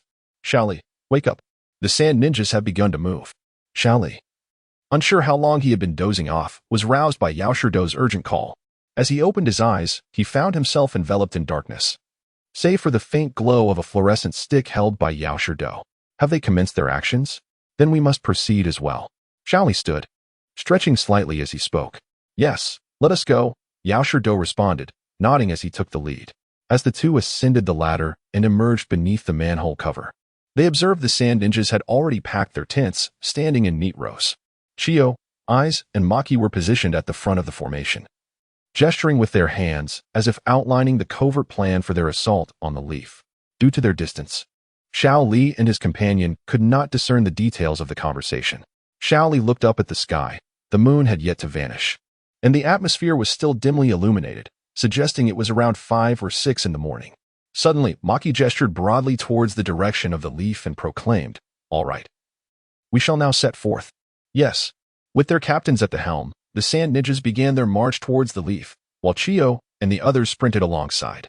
With a resounding crash, Shaoli pushed the manhole cover aside, and both he and Yaoshiro emerged from the depths. "Do, let us proceed as well."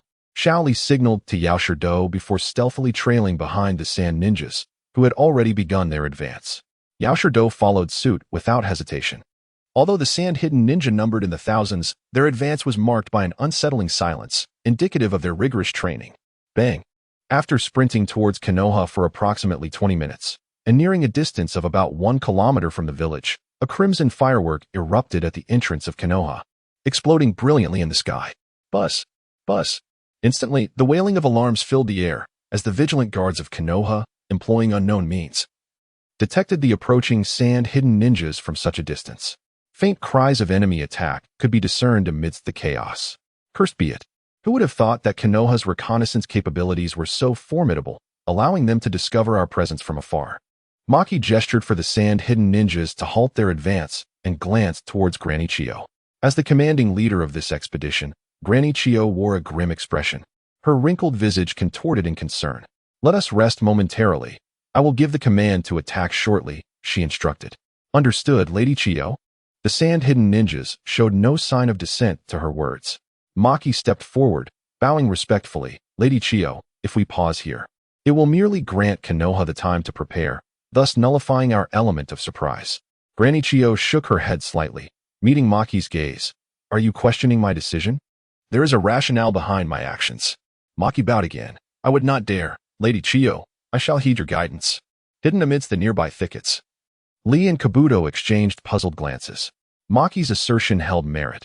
If Konoha were given time to prepare, the Sand Hidden would lose their advantage.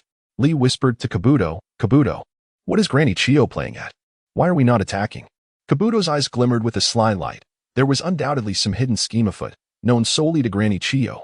After waiting for about 10 minutes, disappointment flickered in Granny Chiyo's eyes as she gazed at the Konoha gates. With a decisive wave of her hand, she commanded, Sand Hidden warriors, advance. Leave no trace of Konoha behind. Yes, Lady Chiyo. The Sand Hidden ninjas surged forward with battle cries, unleashing a myriad of ninjutsu upon the defenders atop the village walls. Fireballs, fire dragons, water bullets, lightning, and more, creating a cacophony that reverberated through the air. Summoning technique. Monkey King. Intercept them. The third Hokage leapt from the gates of Konoha, employing the summoning technique to call forth his beast. Leave it to me, Yuanfei. The Monkey King bellowed, rapidly expanding to a towering height of over 10 meters before ceasing its transformation. With a sweeping motion of its massive hand, the Monkey King deflected a majority of the ninjutsu unleashed by the Sand-Hidden ninjas. The ninjas of Konoha atop the city walls breathed a sigh of relief. Had it not been for the giant Sarama blocking such a vast range of attacks, they would undoubtedly have suffered greatly. How infuriating. What manner of creature is that? How is it so colossal, capable of withstanding the collective onslaught of so many of us? The sand ninjas momentarily fell into disarray, unsure of how to proceed with the giant Sarama obstructing their path. Dear friends from the sand, please pause for a moment. Allow me to speak. Let us not mar our camaraderie. Sara Hiruzen's voice boomed like thunder, seemingly employing some technique that rendered his words audible to all present. The sand ninjas turned in unison towards Chiyoba, who stepped forward, narrowing her eyes as she inquired, So, the third Hokage has finally made his appearance? Chiyoba's question elicited a sense of curiosity among the crowd, yet none dared to voice their inquiries in deference to her authority. Sara Hiruzen advanced a few steps, clasping his hands in salute, and addressed the assembled sand ninjas. Esteemed friends from Sunagakure, I am aware that misunderstandings exist between our villages. I kindly ask for your patience, as I wish to confer with Chiyoba. If negotiations fail, we may yet engage in a battle to the death thereafter. Upon finishing his statement, Sara Hiruzen glanced toward Chiyoba, gesturing with his right hand as if awaiting her consent. Lady Chiyo, we must not be deceived. Konoha surely harbors some ulterior motive. They are merely stalling for time, awaiting reinforcements. A few astute sand ninjas quickly discerned the potential danger, clamoring to voice their concerns. Chiyoba raised a hand to silence the crowd, shaking her head slightly. Enough. Do not raise such a ruckus. The concerns you have voiced are ones I too have considered. I shall indulge him for now. I doubt he can conjure any tricks. With that, Chiyoba moved aside, and Sara Hiruzen jogged a few steps ahead to lead the way, the two making their way towards a dense thicket. Little Lee, filled with curiosity, wondered what these two ancient figures could possibly discuss, opting to retreat from the eyes of the crowd into the foliage. He exchanged glances with Kabuto, and they stealthily approached the thicket, only to witness Chiyoba gazing mournfully at Sara Hiruzen's retreating figure, her voice trembling as she lamented, Hiruzen, have you truly forgotten the Chiyo by the Deepening Lake? Nanny? What is this all about? How had a crucial negotiation between two ninja nations devolved into a melodramatic tragedy? Little Lee and Kabuto stood in stunned silence at the unfolding scene. Sara Hiruzen, taken aback by her words, slowly turned to face Chiyoba, his expression one of helplessness. Chiyo, what are you saying? How could I ever forget you? 50 years ago, while on a mission, I first laid eyes upon you by the shores of Deepening Lake. Captivated by your beauty, I approached you, yet you seemed unwilling to engage, and after 10 minutes of relentless conversation, you finally acquiesced to accompany me into the thicket. Chiyoba, flustered and indignant, stamped her foot and shot a glare at Sara Hiruzen. You scoundrel, how can one speak so casually about such matters? Do you not feel any shame? Yuanfei Risen chuckled mischievously, producing a pipe from behind and igniting it, taking a slow puff before continuing. I did not anticipate that upon encountering you again, this would come to mind, and thus I spoke it aloud. Perhaps it is the profound memories we share that have stirred such longing within me. Old Granny Chiyo seemed to suddenly recall something, her expression filled with melancholy as she gazed at Yuanfei Risen. Humph. Yuanfei, do not attempt to deceive me with your sweet words. After all these years, I have pinned you numerous letters, yearning for a chance to meet, yet you have never responded, even deliberately avoiding me. It was only when I brought the Sand Village to compel you that you finally emerged. And you dare claim to miss me? Yuan Fei risen let out a bitter smile, turning his left hand behind him, fiercely pinching his waist to force out a tear. Chiyo, truthfully, I too am a victim of circumstance. Who can fathom the anguish within my heart? Upon returning to Konoha, my family imposed an arranged marriage upon me. And I have already sired offspring. If I were to rekindle any ties with you, would that not tarnish your reputation? Moreover, I later learned of your marriage, and it pained me for a long time. Upon hearing Yuan Fei Risen's heartfelt confessions, Chiyo's eyes reddened, and tears began to fall. Yuan, I too have been compelled by circumstance. You have always occupied a place in my heart all these years. The two approached each other slowly, grasping one another's hands and gazing deeply into each other's eyes. Yuan, Chiyo, oh no, my eyes, my eyes. Little Lee hurriedly covered his eyes, wishing to extract his eyeballs and erase the distressing sight he had just witnessed. Ugh, Little Lee, can we leave this place? I fear if I remain any longer, I shall vomit, said Yukushi Kabuto, one hand clutching his stomach and the other covering his mouth. Ding. Due to the current scene being exceedingly unbearable, the system has issued a special mission to the host. Immediately, go forth and humiliate these two shameless old relics to earn 300 exchange points. The system's voice suddenly echoed in Little Lee's mind. Upon hearing of the 300 points, he felt a jolt of excitement. He had to accept this mission. However, the dilemma was that both of these old fiends were of the elite class, and not far behind were thousands of ninja with watchful eyes. If Little Lee were to leap out and openly insult them, it would be tantamount to courting death. A plan was necessary. Little Lee's eyes twinkled as he turned toward Yukushi Kabuto, smiling slyly. Noticing the mischievous glint in Little Lee's eyes, Kabuto took a step back. What do you intend to do? Little Lee shook his head, whispering, nothing much, just wanted to ask if you have any of those speed pills left. Yes, why? Kabuto inquired. Then that makes things easier, Little Lee replied without further explanation, and once again asked Kabuto, could you give me one later? Kabuto nodded, no problem. Little Lee suddenly sprang to his feet, parting the foliage before him as he bellowed, hey, you two shameless old fools at your age. How can you still engage in such indecent behavior? Do you have no sense of morality, decorum, or shame? I can hardly bear to listen to your antics from outside. Together, you must be nearing 200 years old. Two men on the brink of the grave, yet you still indulge in such flirtations? At that moment, Sarutobi and Granny Chiyo, lost in their own world, were startled by the sudden outburst.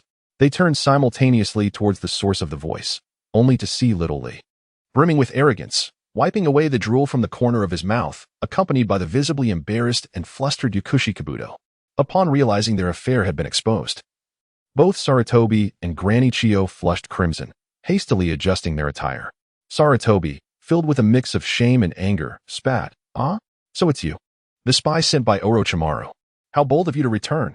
Little Lee scoffed dismissively, stepping forward with bravado. What of it? Now that I'm back. What can you do? Are you going to take a bite out of me? I could leave at any moment. As he spoke, he reached behind him. Kabuto. Hand it over. Yukushi Kabuto extracted a red pill and tossed it into his mouth. After a few chews, he lamented, I'm afraid, Little Lee. There's only one speed pill left. I never anticipated you would present such a predicament, so I must reserve this for my own survival. Good luck to you. With that, without waiting for a response, Kabuto vanished in a flash, leaving Little Lee standing in stunned silence, nearly dropping his jaw to the ground. Damn it. This isn't fair. You promised me a speed pill, and now you just run off. Is this the same brat who killed the Fourth Kazekage? Granny Chiyo marveled, gazing at Little Lee, then turning to Sarutobi. Sarutobi nodded, producing a golden staff from seemingly nowhere, ready for confrontation. Indeed, it is he. It is no surprise that one close to Orochimaru possesses such capability and cunning. My esteemed elders. I must clarify that my earlier remarks were not insults. I actually commend you for pursuing love so boldly at your age. It is truly admirable and makes you my idols. I aspire to have a passionate romance like yours in the future. Little Lee awkwardly chuckled, attempting to flatter them. Sarutobi's expression hardened as he stepped forward, swinging his staff at Little Lee. Do you take me for a senile old man? Do you think I cannot discern when I am being insulted? Little Lee deftly dodged to the side, narrowly avoiding the blow, forming the hand signs for the Edo Tensei technique. How can you be so obstinate, old man? Summoning technique, Edo Tensei. Boom. The ground trembled, and from the soil beside young Lee emerged a black coffin. The lid fell to the ground with a thud. revealing the Fourth Kazekage. Fourth, take down that shameless old man.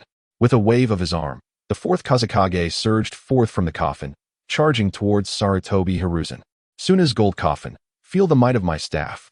The two elite shinobi engaged in a fierce exchange of blows, ninjutsu clashing in a display of power where neither side yielded. The commotion was so great that it attracted the attention of ninjas from both Sunagakure and Konohagakure, who rushed to the scene. Lord Third Hokage, Lady Chiyo, are you unharmed? Lady Chiyo unleashed her puppets, ready to confront young Lee. Upon witnessing this daunting situation, panic seized Lee. Not only was he surrounded by numerous shinobi, but Chiyo was also poised to strike. In desperation, he called out to the system in his mind. System, is there something that can help me escape immediately?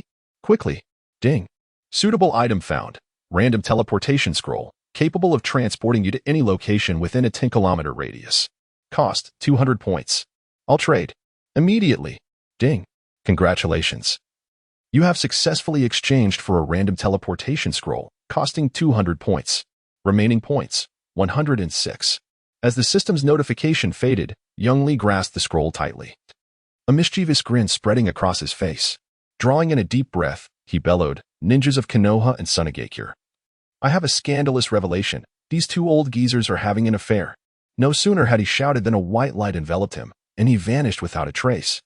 The Fourth Kazekage followed suit, as another black coffin appeared, enclosing him and sinking into the earth, leaving behind a bewildered assembly of shinobi from both villages. Most gazes turned towards Sarutobi Hiruzen and Lady Chiyo, disbelief etched on their faces. Lady Chiyo, as if caught in a misdeed, felt her wrinkled visage flush crimson. Ahem. Sarutobi Hiruzen coughed twice, addressing the gathering. Raising his voice, he proclaimed, Enough. Do not heed that child's nonsense. Lady Chiyo and I have come here to discuss matters of state concerning our two nations, which cannot be disclosed in the presence of everyone. With a calm demeanor, Hiruzen demonstrated his adeptness at fabricating lies. Lady Chiyo and I have reached an agreement.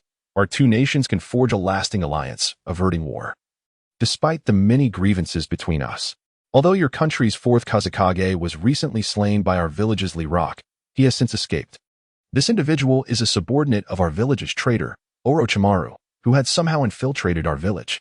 After discussions with Granny Chiyo, we have decided that our two villages should unite to locate Orochimaru's base and dispatch an elite team of ninjas to eliminate him. The ninjas of Konoha seem indifferent.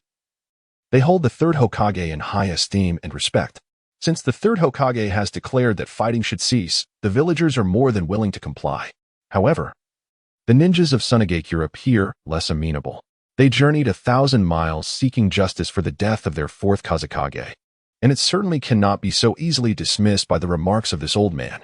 Some seasoned ninjas from Sunagakure stepped forward to voice their skepticism, challenging, Elder, you claim the one who killed our Fourth Kazekage has fled and is a subordinate of your village's traitor. We have seen no proof. Your word alone does not suffice. What if the truth is that you orchestrated the assassination of our esteemed Fourth Kazekage? Would we not be foolish to accept your narrative blindly? Granny Chiyo, retracting her puppets, advanced a few steps and admonished, Enough, Aoi. It seems it is not yet your place to dictate terms. I am still very much alive. The man, referred to as Aoi, shook his head, his expression one of sorrow. Granny Chiyo, I am fiercely loyal to you and Sunagakure. My concern stems from the fear that you might be deceived by the flowery words of this old man. My sentiments echo those of many in Sunagakure. Chiyo observed the others from Sunagakure, noting the skepticism in their gazes. She realized that without presenting credible reasons, these individuals would not easily relent. I understand your grief over the loss of the Fourth Kazekage. I share in that sorrow. However, the Third Hokage speaks the truth. Did you not see the child who vanished moments ago? That child is the true culprit behind the death of your Fourth Kazekage. The Sunagakure ninjas appeared incredulous, struggling to fathom that a mere child could have slain their Fourth Kazekage. Impossible. How could the Fourth Kazekage have been killed by that child? Granny Chiyo began to pace, scrutinizing the assembly of Sunagakure ninjas, her gaze exuding authority. Have you ever witnessed a technique that allows one to vanish suddenly? That is likely the body flicker technique. Few possess such capability today. Those with such power are allied with Orochimaru. This is hardly surprising. Furthermore, a conflict between our two nations would yield no benefits. Currently, the other three great nations are eyeing us with malice. Should we engage in a mutual destruction, we would only provide the opportunity for them to seize our lands. Initially, the ninja of Sunagakure had begun to believe in the miraculous disappearance technique of young Lee, having witnessed it firsthand. When Granny Chiyo broached the subject of the implications following the war between the two nations, the ninjas of Sunagakure lowered their heads, seemingly acquiescing to this grim reality. Sarutobi Hiruzen stepped forward with a jovial demeanor, attempting to ease the tension. Granny Chiyo is indeed correct. War brings no benefit to either of our nations. You have already seized control of the Land of Rivers, a matter that Konoha will not interfere with. Furthermore, should you desire, you may stay in Konoha for a few days to experience our local customs and indulge in some leisure activities. If you wish to return promptly, Konoha can also provide you with some unique local specialties to savor at your convenience. Granny Chiyo gently shook her head and replied to Sarutobi Hiruzen, third Hokage. I fear we cannot linger. The majority of our ninjas have departed, leaving Sunagakure vulnerable. Should anyone seize this opportunity to strike, we would be in grave danger. At this point, Granny Chiyo cast a captivating glance at Sarutobi Hiruzen and added, however, I would be willing to remain for a month to experience the culture of your village, thereby laying the first stone in the bridge of friendship between our two villages. Sarutobi Hiruzen inwardly chastised himself for suggesting such a notion. How unfortunate that this old lady intended to stay for a month. He would surely be drained by her presence.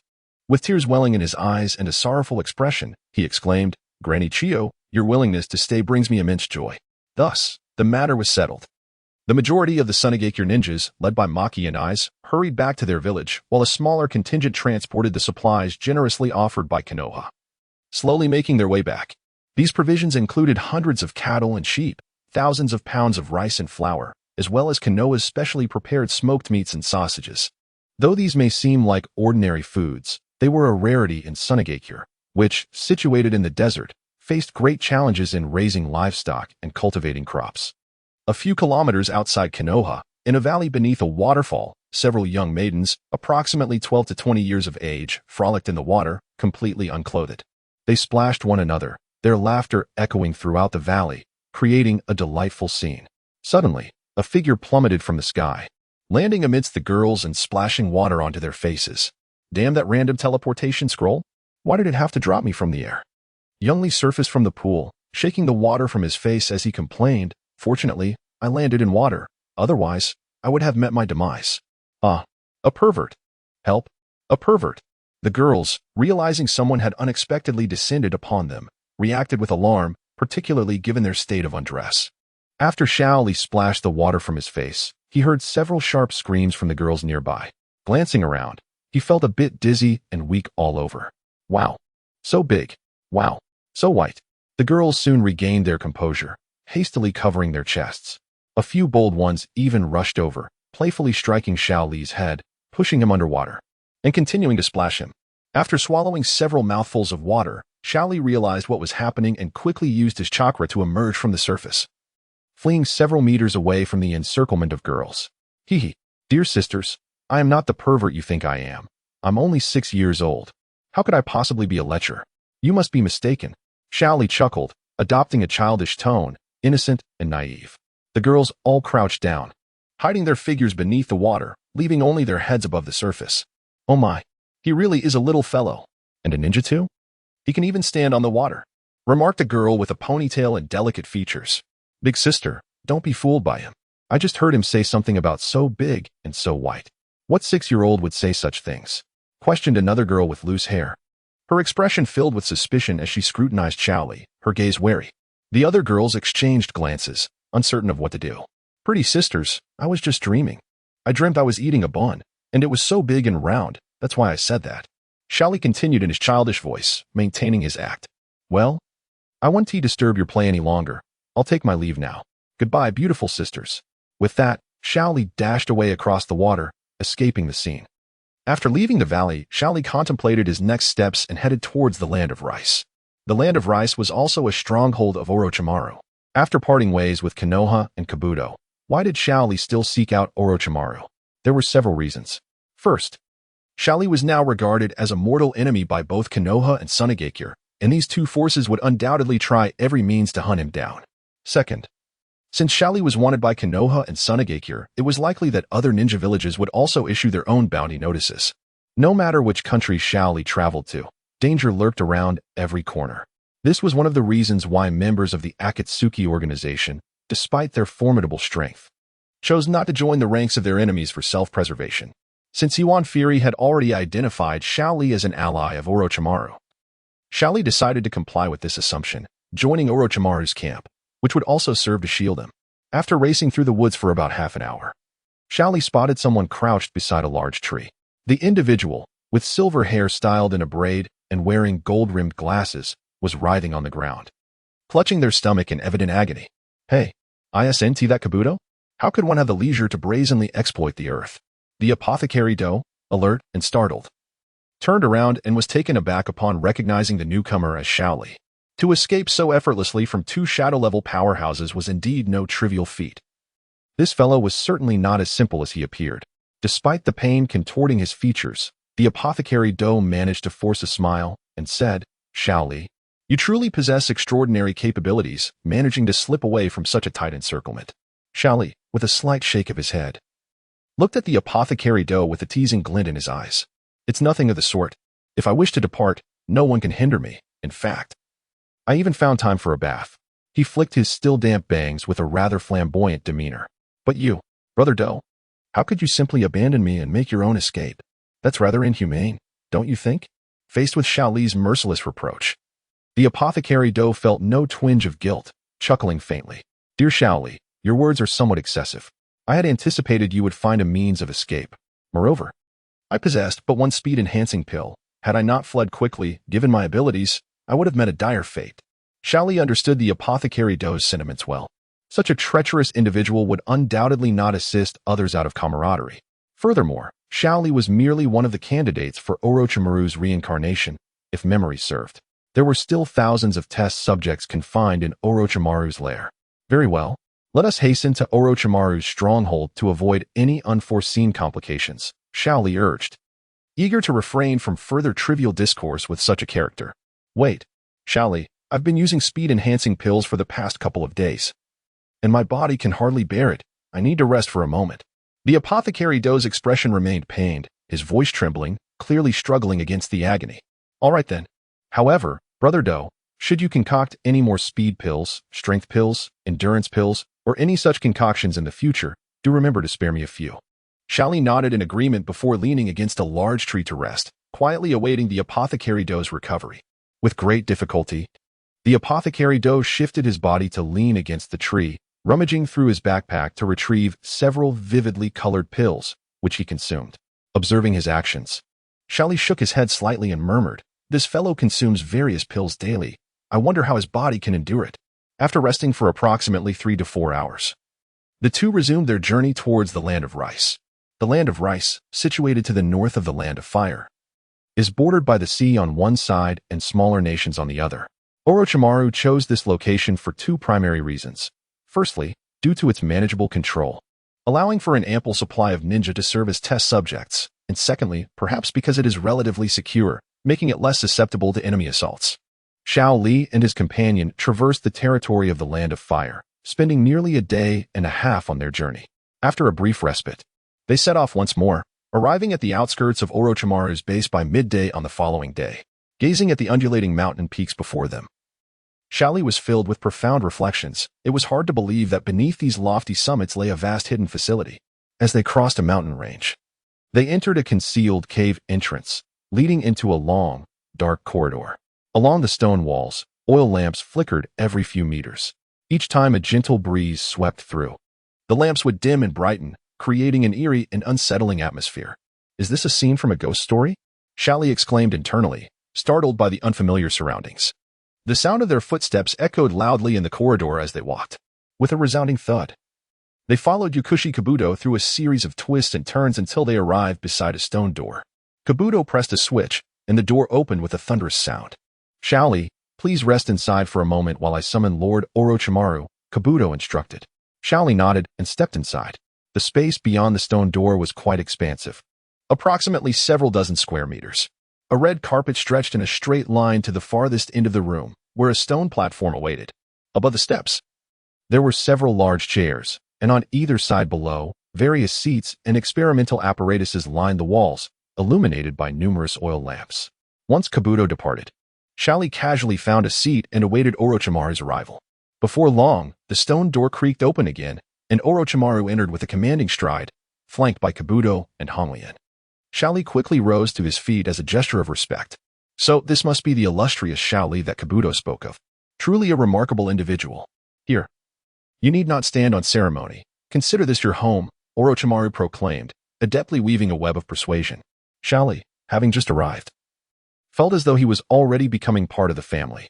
As Orochimaru conversed, he and his companions took their seats upon the raised platform, with Kabuto and Lian standing vigil like sentinels.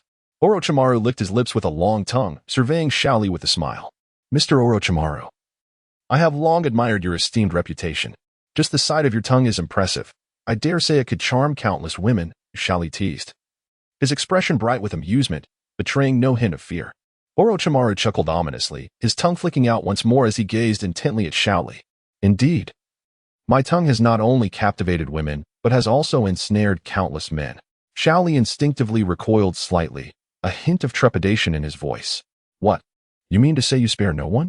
You don't have a penchant for younger boys, do you? Orochimaru, realizing the implications of Li's words, felt a chill run down his spine.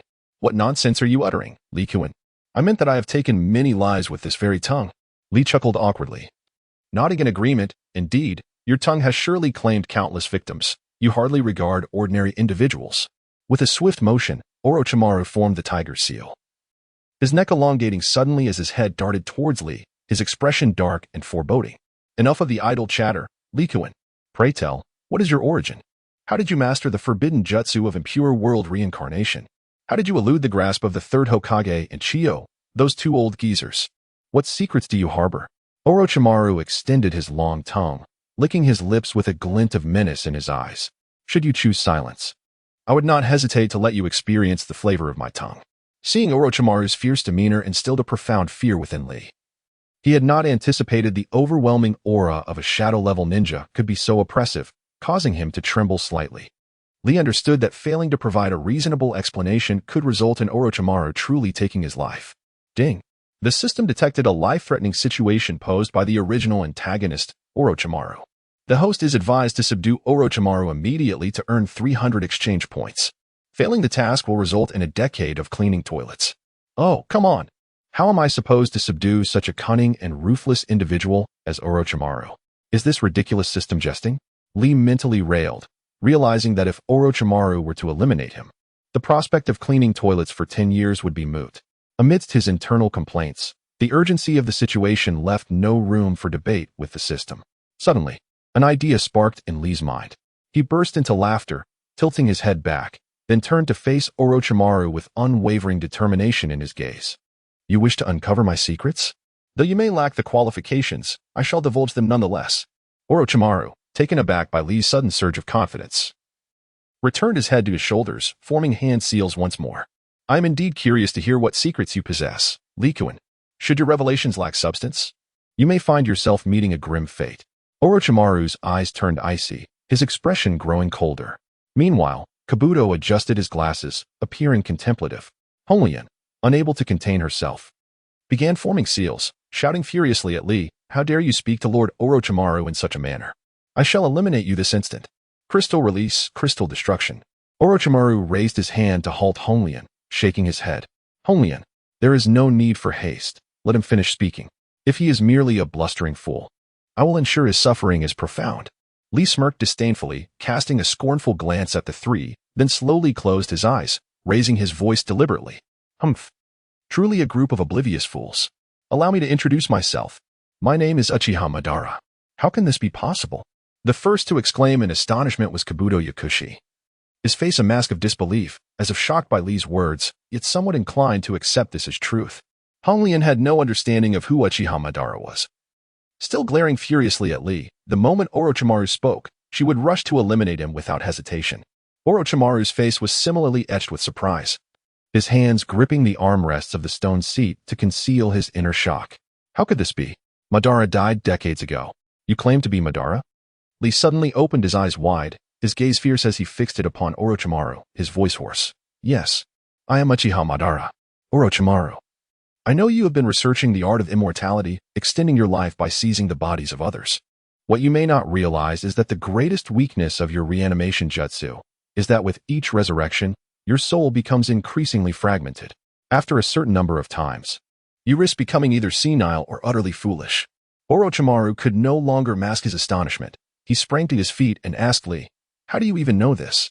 "No wonder I experience a period of sluggishness and extreme weakness after each resurrection.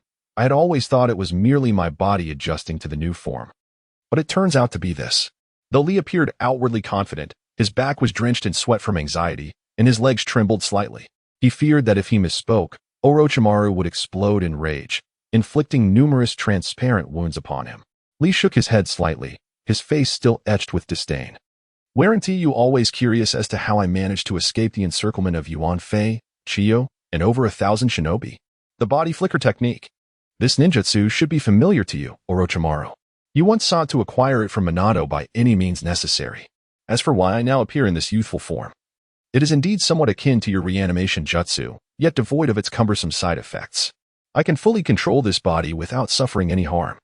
Although this form limits my power, it would be a trivial matter for Uchiha Madara to eliminate you." Lee's gaze was sharp and piercing, sweeping over the three present. And Orochimaru and his companions were utterly captivated by his commanding words. "Ding. Congratulations to the host. You have successfully subdued Orochimaru, earning 300 exchange points. Current remaining exchange points, 406. Hong Lian no longer harbored animosity. She stepped back several paces, fear evident in her eyes as she faced Lee. Orochimaru wore an expression of realization. Bowing slightly to Lee, "I cannot believe it is truly you, Mr. Madara. I apologize for my earlier remarks. Please, have a seat." Kabuto adjusted his glasses, a faint smile gracing his lips. "As expected, I had long speculated that Shaoli might be the reincarnation of a certain elder, but I never anticipated that he would actually be the esteemed Uchiha Madara. I sincerely apologize for my previous disrespect towards you." Shaoli nodded slightly, slowly settling into his chair. "Orochimaru, I shall temporarily reside here for the time being. If you prove yourself worthy, I may consider imparting my technique of immortality and resurrection to you." Orochimaru chuckled softly, taken aback that the Uchiha Madara before him could perceive his innermost thoughts so effortlessly. "Please, make yourself at home, Mr. Madara. Stay for as long as you wish, as long as it pleases you." With that, Orochimaru beckoned to Hong Lian beside him. "Hong Lian, you shall attend to Mr. Madara from now on. You must fulfill any of his needs, do you understand?" Hong Lian shook her head. Her eyes filled with reluctance, seemingly unable to accept Orochimaru's decision. "But, Lord Orochimaru, I wish to remain by your side. I do not wish to serve that individual." Shaoli coldly laughed, gazing at Orochimaru. "Orochimaru, are you attempting to place a spy beside me? Nevertheless, it matters not. That young lady shall accompany me from now on." At this moment, Shaoli seemed to recall something and continued, "By the ways, I do not wish to dwell in this underground tomb-like chamber. It feels ominous. Before I entered, I noticed a charming house atop the mountain. I shall reside there." With that, Shaoli took the lead and exited. Hong Lian remained quite discontent, gazing imploringly at Orochimaru, hoping he would retract his orders. However, under Orochimaru's subtle gesture, she reluctantly followed Shaoli. After their departure, Orochimaru turned to the nearby Kabuto and inquired, "Kabuto, what is your perspective? Do you truly believe he is Uchiha Madara?" Kabuto nodded, respectfully addressing Orochimaru. "Lord Orochimaru, I believe there is a 70% chance that he speaks the truth. Even if he is not Uchiha Madara, he must certainly be a figure of considerable prowess." In truth, Orochimaru had already accepted this notion to a significant extent, and his inquiry was merely to confirm his own thoughts. "Very well, Kabuto. Inform Hong Lian to monitor that individual around the clock. Should he exhibit any unusual behavior, she is to report to me immediately." "Understood, Lord Orochimaru." Kabuto bowed and turned to leave, guided by Hong Lian. Shaoli finally emerged from the dark and eerie underground base. The winding route would have proven quite arduous for him alone. The oppressive darkness of the subterranean environment was truly discomforting. Perhaps only Orochimaru, who had long dealt with serpents, could find solace in such damp and shadowy places. Shaoli thought that if he remained there any longer, he might truly suffer adverse effects. Shao Li and Hong Lian infused their feet with chakra and ascended the steep cliff to the peak, approximately 100 meters high. The house before them was modest in size, a 20-square-meter brick structure, topped with a tall watchtower. Perched atop the watchtower was a tall, slender ninja in his 30s, keenly surveying the surroundings. Upon noticing Hong Lian and Shao Li ascending the cliff, he leapt down from the tower and knelt on one knee. addressing Hong Lian with a respectful gesture. Miss Hong Lian, may I inquire if you have any instructions for me? Hong Lian gently shook her head and waved her hand dismissively. There is nothing of concern. Please inform the others that there is no longer a need for anyone to keep watch here, as I shall reside here permanently. Understood. The tall ninja rose to his feet and swiftly vanished from sight, leaving Xiaoli and Hong Lian alone. Very well, Mr. Ban, Hong Lian continued. Her cheeks slightly flushed as she expressed her willingness to serve Xiaoli, despite her typically straightforward demeanor and unwavering loyalty to Orochimaru. Such a shy declaration caused her some embarrassment. Perhaps it was due to the earlier intimidation she felt from Xiaoli's presence. Her gaze bore a hint of trepidation as she turned away and headed toward the room beneath the watchtower. Xiaoli surveyed the desolate surroundings and shook his head in resignation. What could possibly be appealing about this wretched place? It was nothing but a scattering of wildflowers and grasses, accompanied by the incessant whistling of the wind. He opened the lottery page of the system shop, noting that with 400 points, he would hardly acquire anything worthwhile. It seemed more prudent to try his luck at the lottery. Perhaps fortune would smile upon him, granting him a powerful ninjutsu. With a click of the lottery button, the box danced among the various ninjutsu, and Xiaoli's heart raced in anticipation. Ding! Congratulations, host. You have drawn a C-rank ninjutsu. Fire release, great fireball. How useless is that? I am not a fire user. Let's continue. Ding! Congratulations, host. You have drawn a C-rank ninjutsu. Water release, water barrier. Seriously, system? Are you jesting with me? Let us proceed. Ding! Congratulations, host. You have drawn a B-rank ninjutsu. Super beast imitation. Ah, this one is quite useful. Let us keep going. Ding! Congratulations, host. You have drawn an SSS rank valuable item. Water release ninjutsu attribute. Wow. The water release ninjutsu attribute. I'm rich. I'm rich. Just as Xiaoli had relinquished hope. The system unexpectedly produced a water release ninjutsu attribute in the final draw. To wield wood release, one must either be the first Hokage, Hashirama Senju, or possess both water and earth attributes along with the transplanted cells of the first Hokage. Beyond these two possibilities, no alternative methods exist. This meant that if Xiaoli could somehow acquire Hashirama's cells in the future, he would be able to use wood release. What an exhilarating thought. After utilizing the water formation wall and the super beast mimicry scrolls, Xiaoli examined his attribute panel. Host, Lilac, Ninjutsu. 8. Strength. 6. Illusion. 1. Leisure. 3. Power. 6. Speed. 7. Precision. 6. Seals. 5. Ninjutsu possessed. Body fortification technique, Impure World Reincarnation, Earth Style, Earth Spear, Earth Style, Earth Clone, Spiraling Sphere, Water Formation Wall. Super Beast Mimicry. Taijutsu possessed, Intermediate Taijutsu. Ninjutsu attributes. Earth, Water. Exchange points, 406. Overall evaluation, Special Jonin. Mr. Ban, the room has been tidied up. Please come in and rest. As Xiaoli was still lost in excitement, Hong Lian's voice echoed from inside the room. Yes, I'm coming, Xiaoli responded loudly, dancing with joy as he rushed into the room. He found Hong Lian half kneeling at the table, arranging her clothes, and impulsively planted a fervent kiss on her delicate face. Today, I'm in such high spirits, so here's a sweet kiss for you. Before Hong Lian could respond, Xiaoli, beaming with joy, casually chose a room and dashed inside. Flushed with embarrassment, Hong Lian stood momentarily stunned by the sudden kiss from the young lad. Her hands dropped the clothes she was organizing, and it took her a while to regain her composure. With a mix of shyness and anger, she glared towards Xiao Li's room and muttered softly, "If it weren't for Lord Orochimaru's orders, I would have surely dealt with you right now." Returning to his room, Xiao Li immersed himself in studying the application of his newly acquired ninjutsu until the evening when he was interrupted by Hong Lian's call from outside. "Mr. Ban, dinner is ready. Please come out and eat." Responding to her call, Xiao Li stepped out of his room to find several dishes laid out on the small round table in the hall, along with 2 bowls of rice already served. He sat down at the table and noticed that Hong Lian had not only prepared dinner but had also bathed and changed into a pink nightgown.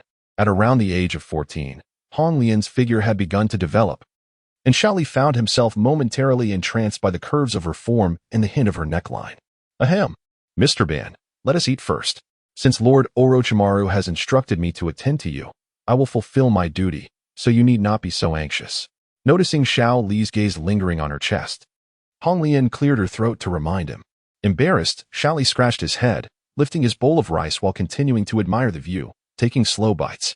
Hong Lian, you misunderstand me. I am not that kind of person.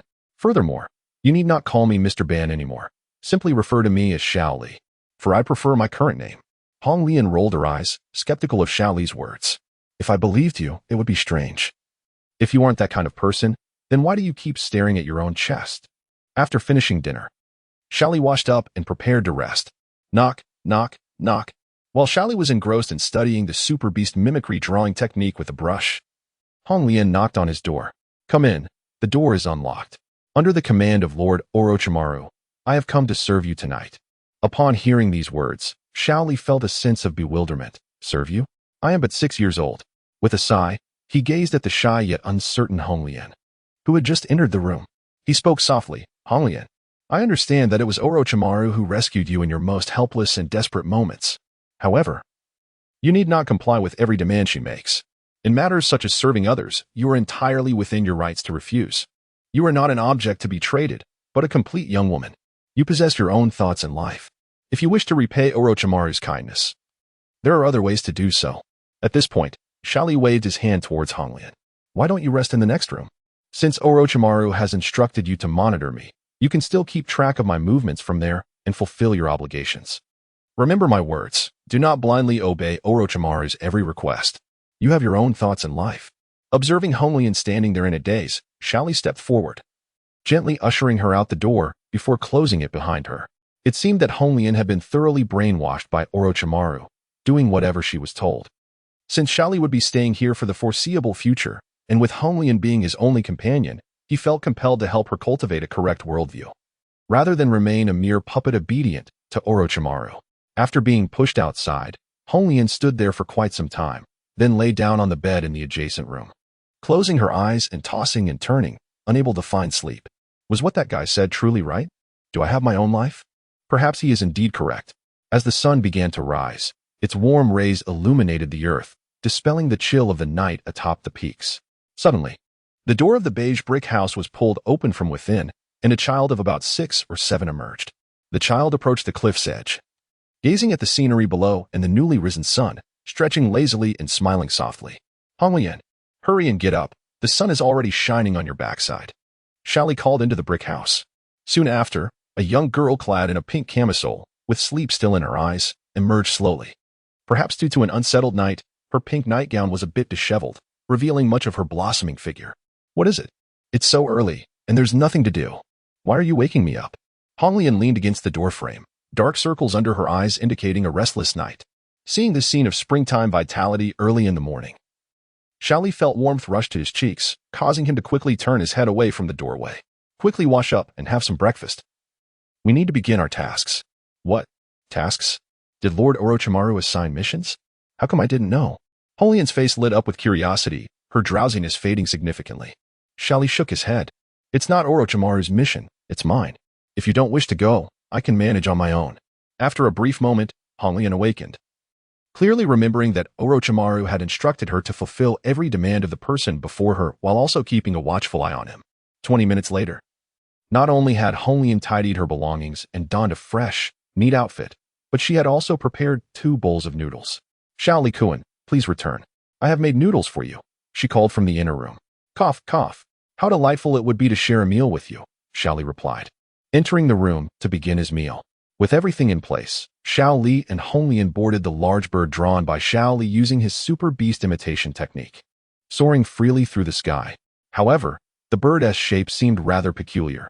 It was too plump to resemble a duck, yet too odd to be likened to a chicken. Xiao Li ceased to concern himself with aesthetics. He was simply grateful that it could fly.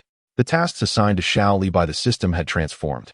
They were no longer trivial errands like watering vegetable gardens or helping elderly ladies cross the street, but rather missions worthy of a special jonin. These included eliminating criminal gangs with jonin-level capabilities, dismantling ninja strongholds that cruelly harmed innocents, and assisting suffering villagers in their endeavors. All the tasks were commendable and constructive, leaving Xiao Li puzzled about the system's intentions. Was it truly guiding him towards righteousness, despite his lack of need for such guidance? Xiao Li-kun, where are we headed? The wind howled past them, compelling Hong Lian to raise her voice. Fear not, it is not far. We are going to the borders of the land of rice, where a group of rogue ninjas from various nations has gathered terrorizing the local populace. We shall deal with them in return. Shaoli responded loudly, exhilarated by the experience of flying on such a grand creature, despite its unconventional appearance. At the coastal borders of the Land of Rivers, there lay a small village inhabited by dozens of families. The once peaceful and harmonious lives of the villagers were now shattered by cries and wails that echoed through every corner. Hear my command. Slay all the men and take the women. Leave no stone unturned. With the order of a stout, scarred ninja, over 20 trained ninjas swiftly infiltrated the villagers' homes, killing and plundering without a shred of humanity. Not long after, Xiao Li and Hong Lian, soaring on their large bird, arrived above the village. Witnessing the brutal slaughter and the heinous acts committed by the ninjas below, Hong Lian's face twisted in anger. How outrageous! How can these people commit such atrocities?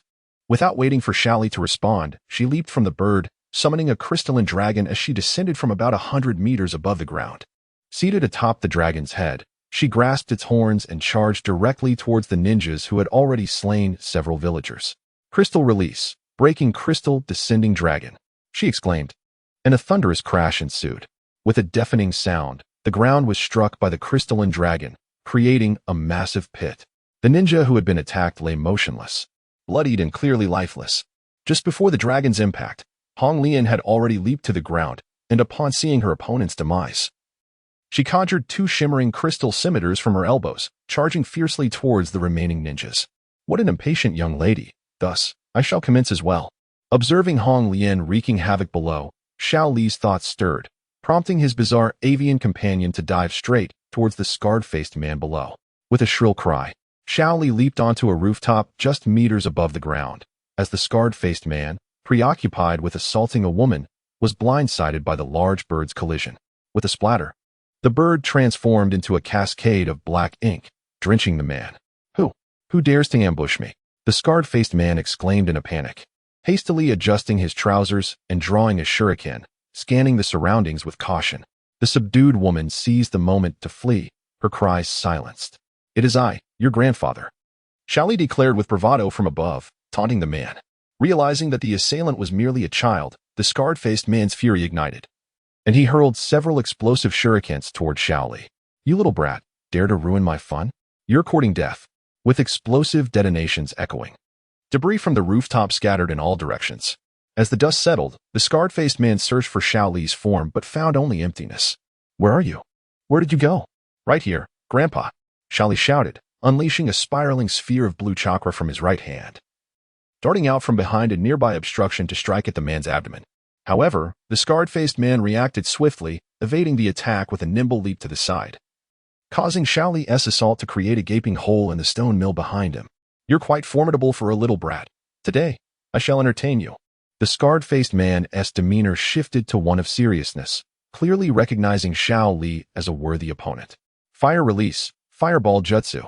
He rapidly formed hand seals, conjuring a massive fireball aimed at Xiao Li. Unyielding, Xiao Li responded with his own hand seals, summoning a towering column of water that surged towards the man. Water release, water barrier. The water technique easily countered the fire, and just before the deluge could engulf him, the scarred-faced man leaped onto an adjacent rooftop. You little rascal, you're quite the challenge. Allow me to demonstrate my ultimate technique. As he spoke, he formed seals, his aura intensifying as crackling lightning danced around him. Lightning release, heavenly split thunder serpent. He roared. As the confrontation with the scarred man concluded, a surge of lightning flickered above his head, and a serpent of electricity, several meters long, roared as it lunged directly towards Xiao Li. Boom! A thunderous explosion resounded, leveling the surrounding structures to the ground. A massive pit formed where Xiao Li had once stood, its walls still crackling with occasional flashes of lightning. The scarred man gasped for breath, this maneuver having nearly depleted his chakra reserves and drained a considerable portion of his vitality. With a scornful huff, he muttered, this little brat should finally meet his end. Damn it, I'll probably be unable to indulge in any pleasures for the next fortnight. He settled onto a nearby stone, awaiting the return of his strength. As a gentle breeze swept through, the dust from the collapsed buildings began to clear, revealing a scene that filled the scarred man with dread. There stood Xiao Li, unscathed beside the enormous pit. Though his upper garments were charred and blackened, he remained unharmed. Xiao Li waved his hand to disperse the dust and coughed twice, remarking, had it not been for my body of dominance technique, you might have truly killed me just now, you wretched scarred face. The scarred man gazed at the diminutive figure before him, fear evident in his eyes. Who? What are you? Surviving such an assault unharmed? Xiaoli smirked disdainfully, retrieving a kunai from his ninja tool pouch and slowly approaching. I am indeed human, and I am here to take your life. Overwhelmed by the terror of death, the scarred man suddenly fell to his knees, bowing repeatedly before Xiaoli. Please, young master, I realize my mistakes. It was all my fault. I beg you spare me, and I will serve you like a beast. Before the scarred man could finish his plea, Xiaoli's blade struck decisively, ending the man's life. Allowing such a person to live would only lead to further harm. Eliminating him meant one less menace in the world, and Xiaoli hesitated not for a moment. What happened, Xiaoli? Lian appeared not far behind, astonished by the devastation surrounding them. Spotting Xiaoli's singed garments, she inquired, Are you all right? Xiaoli turned, smiling at the bloodied Lian. It's nothing. I dealt with a troublesome foe. What about you? Have you managed to handle your side of things? Shaking her head, Lian's lovely face bore a hint of dissatisfaction. Those rascals all fled upon seeing me, and several were too swift. I couldn't catch up. Hearing the commotion here, I rushed over to investigate. Xiaoli discarded his burnt clothing and donned a fresh outfit from his system's inventory. Everything is fine here. You should continue pursuing the remaining scoundrels. I'll join you shortly. Lian nodded, her hands transforming once more to wield two crystalline curved blades as she dashed towards the west. Moments later, Xiaoli followed in pursuit. The remaining battle held no suspense. Although the adversaries were predominantly formidable jonin, Lian's crystal manipulation was far beyond the capability of ordinary individuals to counter. Furthermore, with Xiaoli occasionally launching surprise attacks from the side, it wasn't long before the remaining bandits were entirely vanquished. After ensuring the villagers were settled, Xiaoli and Lian once again boarded the magnificent bird painted by Xiaoli, returning to their dwelling atop the cliff. It was indeed a gratifying slaughter, and I bore no burden in eliminating these scoundrels. Sitting on the back of the great bird, Lian stretched languidly, despite her body being marred by bloodstains. Her face radiated joy and exhilaration. As Xiaoli gazed at Lian, a knowing smile graced his lips. The essence of this girl was not inherently malevolent. Rather, she had erred under the misguided teachings of Orochimaru. Now that she had chosen to accompany Xiaoli, he was confident in guiding her towards a more righteous path. Lian, if such a task were to arise again, would you be willing to participate? Xiaoli inquired with a warm smile. Lian nodded vigorously, her previously dimmed excitement reigniting within her eyes. Of course, such matters must involve me, otherwise, I would be quite distressed. Xiaoli feigned contemplation, resting his chin on his hand. Well, I suppose I could include you, but you must agree to 2 conditions. Turning to Xiaoli, Lian asked, What are those conditions? Locking eyes with her, Xiaoli earnestly replied, Promise me that you will no longer be a puppet of Orochimaru, and instead, embrace your true self. I know that beneath your seemingly tempestuous demeanor lies a kind heart. Am I not correct, Lian? How dare you? Your words are rather abrasive. Lian retorted, her fists clenched, ready to confront Xiaoli. Hey, and yet you claim not to be volatile. Look at you, ready to fight. Xiaoli stood, chuckling. Fine. I agree to your terms. I shall amend my ways gradually, Lian conceded, her cheeks tinged with a faint blush. And what is the second condition? Observing her embarrassment, Xiaoli smiled, finding her bashfulness quite endearing.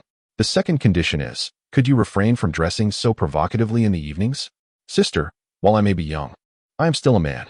Your alluring attire parading before me is rather overwhelming. What? Upon hearing Xiaoli's words, Lian's face grew even redder, resembling a ripe apple. But this is what Lord Orochimaru instructed me to do.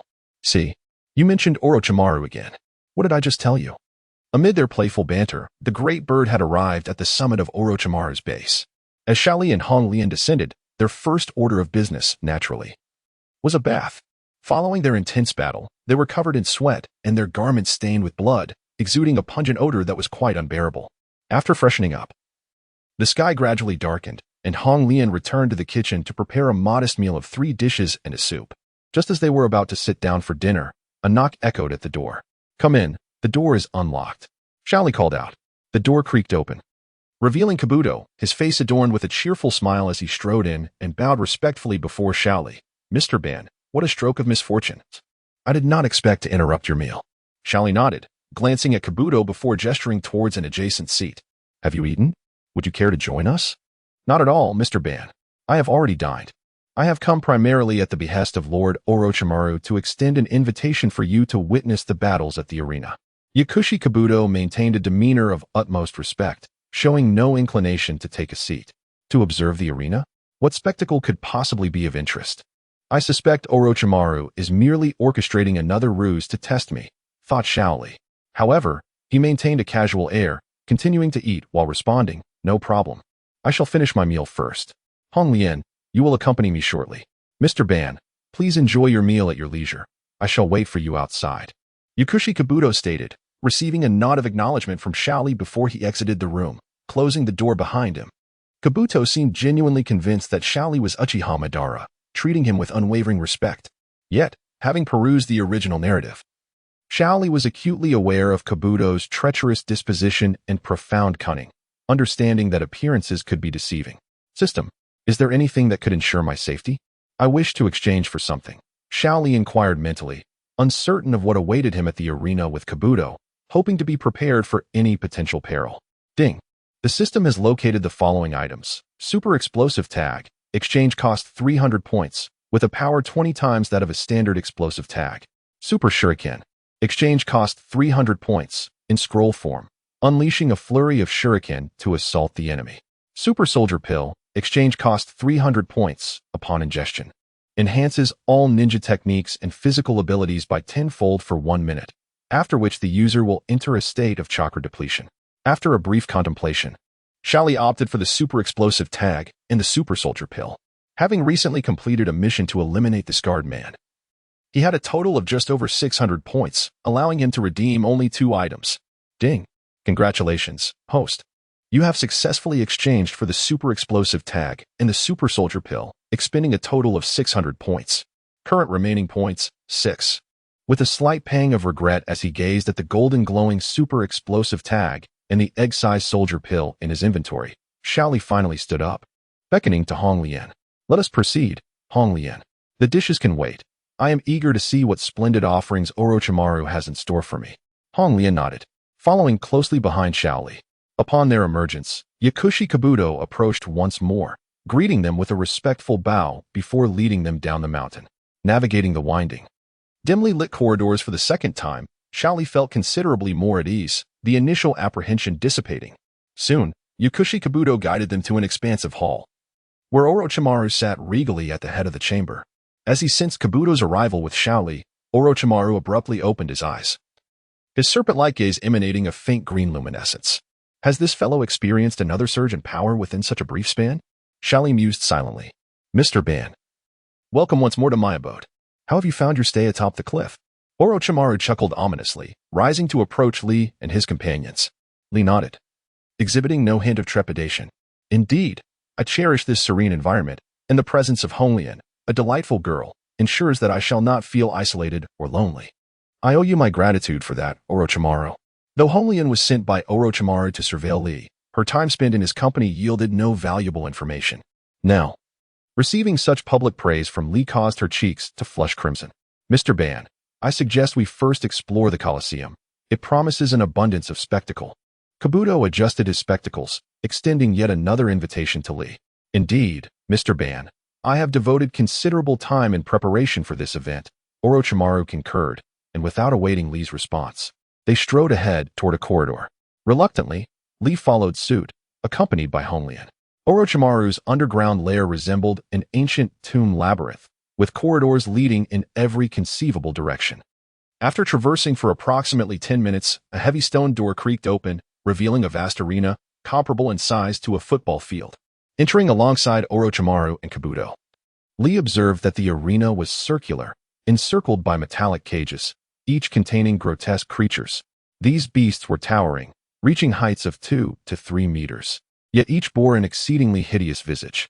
Some were covered in spikes, others sported horns, and a few appeared as conjoined twins, their features grotesquely intertwined, evoking a visceral sense of revulsion. Astonishingly, it was discernible that these beings were once human, presumably the failed specimens of Orochimaru's experiments with the reanimation technique. Kabuto retrieved a device resembling a car key from his ninja tool pouch. As he pressed the button with his thumb, plumes of white smoke erupted from above the cages.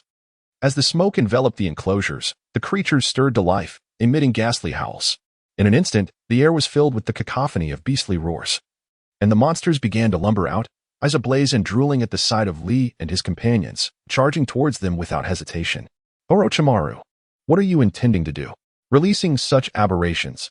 Are you? Before Lee could finish his sentence, Orochimaru forcefully pushed Honglian towards him. Mr. Ban, I am aware of your extraordinary abilities. These are merely the failed products of my years of research. They lack consciousness and only know to attack other beings. Please assist me in dealing with them, Orochimaru implored, while he and Kabuto ascended a viewing platform several dozen meters high. In a sudden onslaught, Honglian was ambushed by Orochimaru. Leaving her with no time to react, she instinctively leapt onto Xiaoli, who staggered backwards several steps from the force of the impact before regaining his balance. As they confronted the multitude of grotesque creatures slowly advancing toward them, Xiaoli's heart sank, confirming his previous suspicions. Orochimaru harbored doubts about his capabilities, orchestrating a trap to gauge his strength.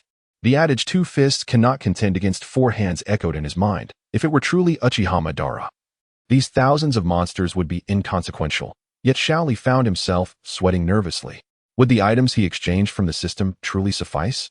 Honglian, please exercise extreme caution. These monsters possess immense chakra and are impervious to pain. Even I struggle against 5 or 6 of them alone, and now there are so many. Honglian, observing the drooling horde advancing toward them, felt a flicker of terror. She glanced at Orochimaru in the observation tower, a fleeting expression of disappointment and desolation crossing her face. Was she truly just a disposable pawn in Orochimaru's game? Leave them to me, Honglian. You must protect yourself and be wary of their ambushes. Xiaoli nodded, retrieving 2 recently exchanged items from his system pouch. Whoosh. Perish. With a swift motion, Xiaoli hurled a super explosive tag forward. A radiant orb of light soaring towards the charging monstrosities. An earth-shattering explosion resonated, shaking the very foundations of the underground base. Upon surveying the aftermath, he noted that a third of the arena had been reduced to a massive crater, with the creatures within it scattered and dismembered, their heads rolling chaotically across the ground. What was that technique? Is that the legendary tail beast bomb? But its power should be greater than this. Orochimaru, observing from above, wore a look of astonishment as he turned to Yakushi Kabuto, who mirrored his shock and confusion. Roar. The tremendous explosion seemed to invigorate the remaining hundreds of creatures, who hastened toward Xiaoli and Honglian, shrieking in frenzy.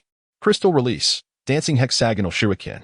Honglian swiftly formed hand seals, summoning dozens of pink crystal shuriken that whistled through the air, targeting the cunning monsters. Clang, clang, clang. The creatures merely raised their formidable forelimbs to deflect the shuriken, causing them to plummet to the ground. Crystal release. Pentagonal prison technique. Realizing her shuriken were ineffective, Honglian deployed her other signature technique, the pentagonal prison. As pink crystals surged from beneath the feet of the approaching monsters, aiming to encase them in a cocoon of crystallization, a mere 20 of the creatures were successfully ensnared, transforming into crystalline jelly, yet the majority scoffed disdainfully, stomping their feet against the ground with a resounding crack that shattered the pink crystals. Honglian, leave this to me. Xiaoli's voice was hoarse. During the use of ninjutsu by Honglian, he had already consumed a super soldier pill, and at this moment, his entire body emanated a faint green glow, his face flushed with vitality, as if an inexhaustible force surged within him, yearning to be unleashed. Roar. Dozens of monsters surged forward, their faces twisted in ferocity, executing their strongest attacks in an attempt to crush the diminutive figure before them. Earth release, earth spike. With a resounding thud, as Xiaoli concluded his earth ninjutsu, countless spikes, nearly 10 meters tall, erupted from the ground before him, resembling a string of gourds, piercing through the bodies of over 100 monsters. These creatures barely had time to emit a cry of despair before being impaled by the colossal spikes, soaring several meters into the air. What manner of technique is this? To wield such an effect from a mere earth ninjutsu is astonishing. Lord Orochimaru, it seems we may have miscalculated this time. Observing Xiaoli's prowess from the observation platform, Yakushi Kabuto felt a shiver run down his spine. Orochimaru's expression was equally grim, his brow furrowed in deep contemplation. Without a moment's pause, Xiaoli turned back to pull Honglian behind him, then crouched and leaped into the air. With his right palm facing outward, blue chakra rapidly whirled and coalesced into an enormous spiraling sphere, hurtling downwards towards the surviving monsters. Super large-tailed beast ball. With a thunderous explosion, a massive blue chakra sphere crashed into the horde of creatures, sending them spiraling several meters away. Rolling on the ground until they lay motionless, their fates uncertain. Observing the remaining monsters, who, undeterred by fear, charged forward, Xiao Li furrowed his brow and swiftly formed the hand seals for water release. Water release, super water barrier. A torrent of water erupted before him, surging forth with the ferocity of a tempest, crashing into the remaining monsters. The entire arena, the size of a football field, was instantly engulfed, scattering the creatures into disarray, extinguishing any semblance of life among them. Xiao Li and Hong Lian stood atop the turbulent waters, chakra enhancing their footing as they rode the waves. Suddenly, Xiao Li's expression changed drastically. He felt an overwhelming emptiness within, as though he had consumed 20 energy pills, leaving him exceedingly weak, his face pale as paper. Damn it! In my eagerness, I forgot the side effects of the super soldier pills. Cursing inwardly, he extended his hand, signaling Hong Lian to support him. Understanding his plight, Hong Lian nodded, and, upon placing her delicate hand on his, her expression shifted to one of surprise. She too sensed his profound weakness. With her assistance, Xiao Li stood on the water's surface, locking eyes with Orochimaru, his face a mask of seething anger. Orochimaru, I must say you have successfully incited my wrath. Are you using these worthless experiments to test my abilities, or to gauge the patience of Uchiha Madara? Do you truly wish for your demise? Feeling the intensity of Xiao Li's presence, both Orochimaru and Kabuto felt a chill run down their spines. Kabuto whispered to Orochimaru, Lord Orochimaru, judging by the power of his jutsu, this individual's strength likely surpasses that of a Kage, yet he appears to be in a state of extreme weakness. Orochimaru, too, noticed Xiao Li's frailty and exchanged a glance with Hong Lian, but she turned away, ignoring him. Just as Orochimaru was about to speak, Xiao Li snorted coldly and declared, Orochimaru, I am aware of your sinister intentions to probe my true strength or to extract the secrets of the reanimation jutsu from me. You have succeeded in testing my power, as what you see before you represents merely 1/3 of my current capabilities. This body is too feeble, leaving me somewhat weakened. However, should you wish to take advantage of my state, feel free to try. I possess an abundance of methods at my disposal. The sentiments within me were laid bare, causing Orochimaru's countenance to visibly darken. Yet, he mustered a forced smile and addressed Li, saying, Mr. Madara, I did not consult you this time. I apologize for asking you to assist in disposing of these flawed experiments. As for the other matters you mentioned, they are entirely unfounded. How could I dare to provoke the dignity of Uchiha Madara? Kabuto adjusted his glasses, forcing a laugh in agreement. Mr. Madara, I also must take responsibility for not informing you of the circumstances beforehand. Please do not take offense. We have prepared a luncheon with a variety of delectable dishes. We would be honored if you would join us. Li snorted disdainfully, signaling for Hong Lian to assist him in departing. Whether there is truth to this or not, you are well aware. There is no need for a meal. Hong Lian, let us leave. Yes. Hong Lian carefully supported Li as they made their way outside. In truth, given Li's current state, Orochimaru needn't lift a finger. Even a casual strike from Kabuto could send Li to meet the King of Hell. Leaving Orochimaru and Kabuto exchanging glances, Li and Hong Lian soon reached the cliff's summit. As soon as they arrived, Li could no longer maintain his composure. His vision darkened, and he collapsed. Lord Li, what has happened to you? Hong Lian exclaimed, catching Li's faltering body and hastily carrying him indoors. It was not until nightfall that Li groggily opened his eyes, feeling a profound ache throughout his body, as though he had been lashed mercilessly. Lord Li, are you all right? Hong Lian, who had vigilantly kept watch by Li's bedside, immediately inquired with concern upon seeing him awaken. Seeing Hong Lian's anxious expression warmed Li's heart. Hong Lian, I am fine. There is no need for concern. It is merely a result of overexerting my chakra, leaving me somewhat weakened. Hong Lian nodded, visibly relieved. Lord Li, you have been unconscious for quite some time. It's already past midnight. Li propped himself up with his hands, slowly sitting upright. Is that so? It has indeed been a while. Thank you for taking care of me, Hong Lian. A faint blush colored Hong Lian's cheeks as she rose to retrieve the water jug. Are you thirsty? Here, have a drink. Li nodded, turning to Hong Lian and softly asking, Hong Lian, you must have known that I had reached my limit. Why did you not inform Orochimaru? Hong Lian paused momentarily, presenting the freshly poured tea to Li. Actually, I have been contemplating your words over the past few days. You were right. I am not an object. I can choose my own path in life. It was only when Lord Orochimaru pushed me towards you that I realized in his eyes, I am nothing more than a dispensable item. Akin to the experimental subjects he studies, easily discarded at any moment. Thus, I harbor no intention of divulging your secrets to Lord Orochimaru. I am uncertain whether this constitutes betrayal, yet I genuinely wish to refrain from such actions. If I must express my gratitude to Lord Orochimaru, I can certainly opt to assist him in ways within my capacity, rather than serving as a mere instrument of his will, executing his every command. Observing Hong Lian come to such realizations brings joy to Xiao Li's heart. It is indeed commendable that you can think in this manner. Henceforth, simply be yourself. Let us abandon the past endeavors of aiding Orochimaru in his malevolent pursuits. As Xiao Li spoke, he suddenly noticed that Hong Lian was wearing a pink camisole nightgown. Gazing at her seated beside his bed, with her alluring curves subtly revealing themselves, he couldn't help but feel a rush of blood. Wiping the blood from his nose, he turned away, unable to continue his gaze. Sister, did I not tell you? Please refrain from dressing so provocatively at home. I cannot handle it. Time flew, and in the blink of an eye, 7 years had passed. Xiao Li had transformed from a naive child into a young man, while Hong Lian blossomed into a 20-year-old woman. Throughout these 6 years, Xiao Li frequently took Hong Lian along for system missions, and she willingly joined him in vanquishing foes, feeling no moral burden as they targeted only evildoers.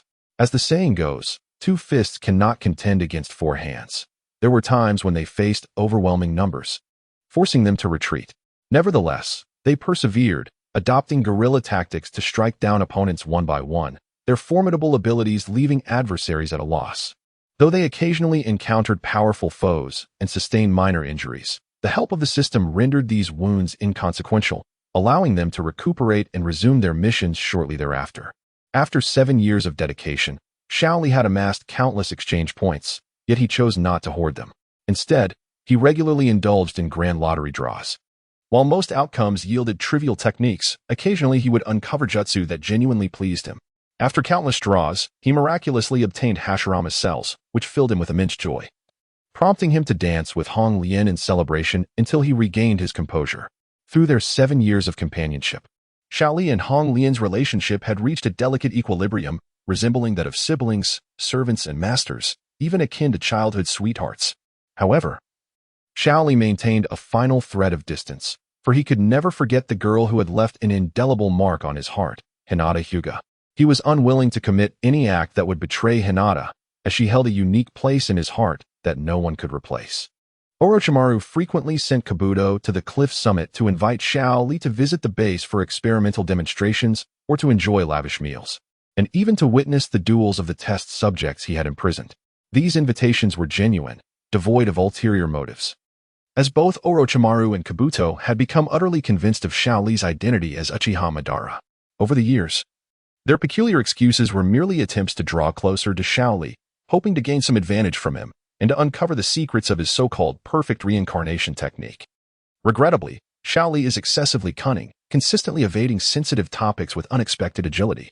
This infuriates Orochimaru and Kabuto, yet they find themselves powerless, for in their hearts, they recognize that provoking Xiao Li is no trivial matter. If they were to force a confrontation, they couldn't guarantee their survival in the presence of Uchiha Madara. Xiao Li-kun, I have fully mastered the super beast imitation drawing technique you provided me with recently. What do you think?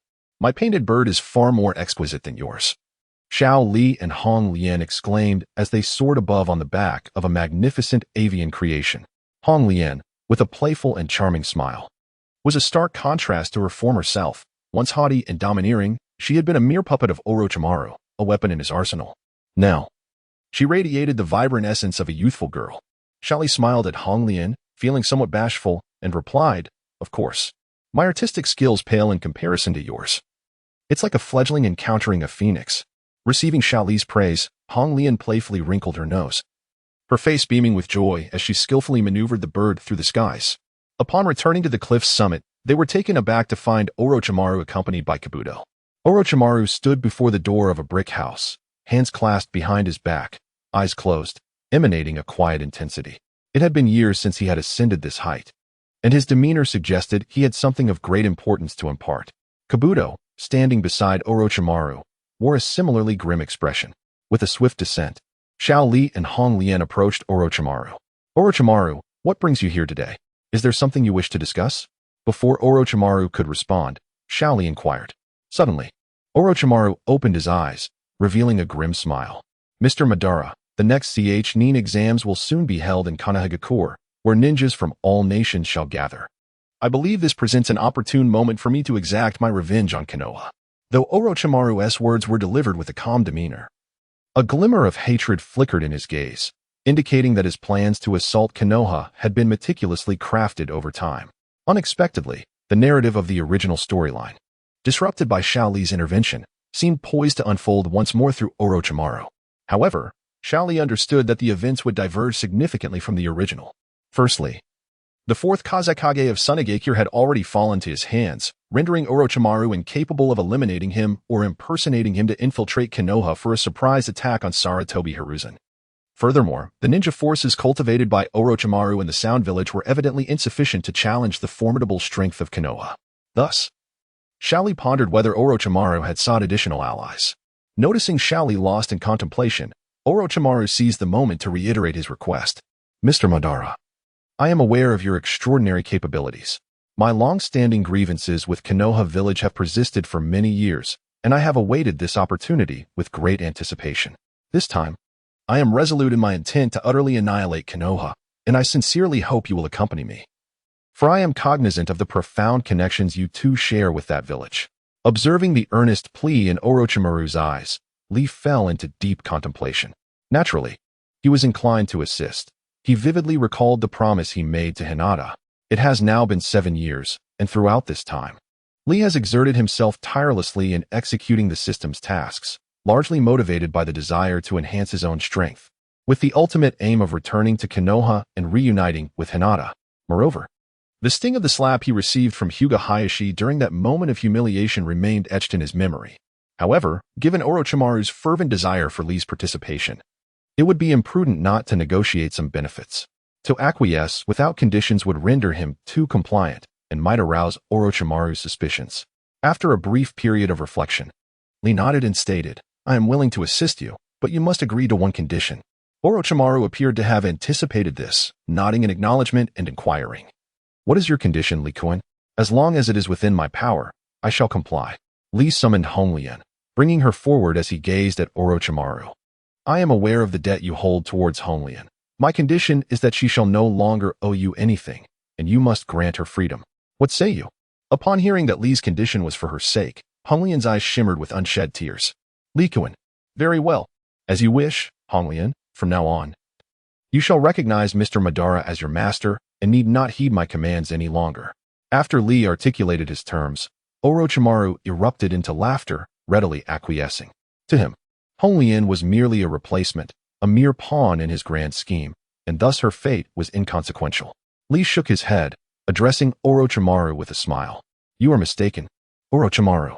I do not require her to acknowledge me as her master, nor do I wish for her to follow any of my orders. From this moment forward, she is her own complete individual. Pausing momentarily, he added, of course, should she choose to remain by my side, I would welcome that wholeheartedly. Hong Lian wiped away her tears and, bowing respectfully, said, Li-kun, I wish to stay by your side. I am willing to do whatever you ask. Li hurriedly assisted her to her feet, smiling as he said, Hong Lian, please rise. There is no need for such formalities between us. Nodding in agreement, Hong Lian obediently stood behind Li. Mr. Madara, as you have suggested, please take some time to recuperate while I proceed to arrange the remaining matters. The time for the Chunin exams approaches swiftly, Orochimaru declared excitedly, licking his lips with a flick of his elongated tongue. After exchanging brief farewells with Li, he leapt down the cliff with Kabuto in tow. Observing Orochimaru's confident demeanor, it was apparent that he was thoroughly prepared for the challenges ahead. As he gazed at Orochimaru's departing figure, Xiao Li muttered quietly to himself. After returning to the brick antile house with Hong Lian, the two first set about cleansing the grime from their bodies, a task that always took precedence upon returning from a mission. The interior of the house had undergone significant changes, ever since Xiao Li acquired the Hashirama cells from the system shop and mastered wood release. He had taken to crafting various pieces of furniture. What once seemed like an empty space was now filled with an array of wooden furnishings, to the point where it was nearly overflowing, until Hong Lian intervened, compelling Xiao Li to cease his tedious manufacturing. Within the underground base at the cliff's base, Orochimaru sat in the main hall, frowning as he inquired of Kabuto, Are the replicas of heavy prepared? Adjusting his glasses, Kabuto smiled slightly. Rest assured, Lord Orochimaru. After numerous modifications and studies, these over 1,000 replicas are now capable of following my commands. They will do whatever I instruct them to do. Orochimaru let out a chilling laugh, his eyes glimmering with malice. Excellent. This time, I shall make Konoha pay a heavy price. 3 days later, Kabuto climbed to the cliff summit to inform Xiao Li that everything was ready, urging him and Hong Lian to prepare for departure at noon. Well then, Mr. Madara, I have conveyed Lord Orochimaru's orders. I have other matters to attend to, so I shall take my leave. Very well, Xiao Li nodded, signaling for Kabuto to depart. At noon that day, Xiao Li and Hong Lian set off with Orochimaru towards Konoha, while Kabuto did not accompany them. Xiao Li speculated that Kabuto would lead Orochimaru's other subordinates, lying in wait outside the village for a surprise attack, thus taking a different route. Their journey was uneventful until they were not far from the entrance of Konoha. At that point, Xiao Li, Hong Lian, and Orochimaru employed transformation techniques to assume the guise of Sound Village ninja, striding boldly towards the village gates. At the entrance of Konoha, a long line had formed, with several ninjas stationed on either side to verify that those entering possessed invitations. After all, the Chunin Exams only occurred every few years, and nations would periodically host these events, sending multiple invitations to other countries. Such invitations were typically reserved for ninjas from the host nation, their leaders, and affluent dignitaries. This was akin to the Olympics held in various countries, fostering tourism and economic growth. At that moment, Orochimaru had transformed into a woman. She licked her lips with her long tongue, expressing her dissatisfaction. What a nuisance, to be made to wait in such a long line. I wish I could eliminate them all. Little Lee transformed into a man with sun-kissed skin, adorned with the forehead protector of the Sound Village. Upon hearing Orochimaru's words, he turned and advised, Orochimaru, what is the rush? Patience is key. Revealing ourselves too soon could be detrimental.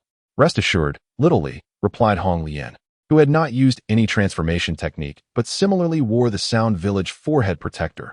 Lord Orochimaru is merely speaking whimsically. He would not act upon such thoughts. As the group conversed, 3 ninjas, donning the forehead protectors of the Sand Village, leaped forth from the woods to join the rear of the gathering. The leader, a youth with fiery red hair, carried a massive gourd upon his back. Flanked by a man and a woman, the woman bore a large fan, while the man's face was adorned with bizarre red markings, enhancing his eerie demeanor. Upon observing the situation at hand, the boy with the gourd displayed a flicker of annoyance on his icy visage. This is bothersome. Why must we queue? Temari, Kankuro, let us proceed directly to the front. A hint of panic crossed Temari's face as she forced a smile and responded to the gourd bearer. Gaara, do not disrupt their customs. Just bear with it a little longer. The wait shall not be long. Kankuro, equally exasperated, chuckled as he counseled, Gaara, do not act so impulsively. We are currently allied with Konohagakure. Let us not provoke any incidents. Gaara huffed disdainfully, closing his eyes and lapsing into silence, clearly still displeased yet, for once. He adhered to the counsel of his older siblings. As Temari indicated, the line at the entrance of Konohagakure advanced swiftly, and soon enough, Little Lee and his companions had presented their invitations and entered the village. Inside Konohagakure, the scenery remained largely unchanged, perpetually vibrant as if in spring. The architecture had not significantly altered either. However, the number of vendors lining the streets had notably increased. Whether it was due to the Chunin Exams or a newfound opportunity for the villagers to earn some extra income remained uncertain. Observing the familiar sights, Little Lee felt a surge of nostalgia. Konoha, I have returned. Hinata, I have returned. Upon hearing Little Lee mention Hinata, Hong Lian's expression dimmed slightly. Over the years, having spent time with him, she had learned of his first love, Hinata Hyuga. Hong Lian understood that Hinata held an irreplaceable place in Little Lee's heart. Once, she had felt sorrowful about this, but she had come to terms with the notion that as long as she could remain by Little Lee's side, she would find contentment. Upon entering Konohagakure, all ninjas participating in the Chunin Exams were separated from the spectators and escorted by designated ninjas to a temporary residence for unified lodging. They were informed that notifications regarding the commencement of the exams would be issued in due course. After delivering their instructions, the escorting ninjas hurried back to prepare for the next group of exam participants. The ninjas taking part in the exams were accommodated in standardized suites, each comprising 3 bedrooms and a living room for their collective use. In the living room, Xiao Li, Hong Lian, and Orochimaru were seated on the sofa, sipping tea. Xiao Li broke the silence, directing a question at Orochimaru. Orochimaru, why haven't we seen Yakushi Kabuto? Orochimaru took a sip of tea and set his cup down on the table. He is approaching via an alternate route with my special ninja army. It may take some time, but he will undoubtedly surprise Konoha when he arrives. Noticing Orochimaru's sinister smile, Xiaoli spoke up. Orochimaru, there is something I must clarify. I have had past grievances with the third Hokage and Hinata Hisashi.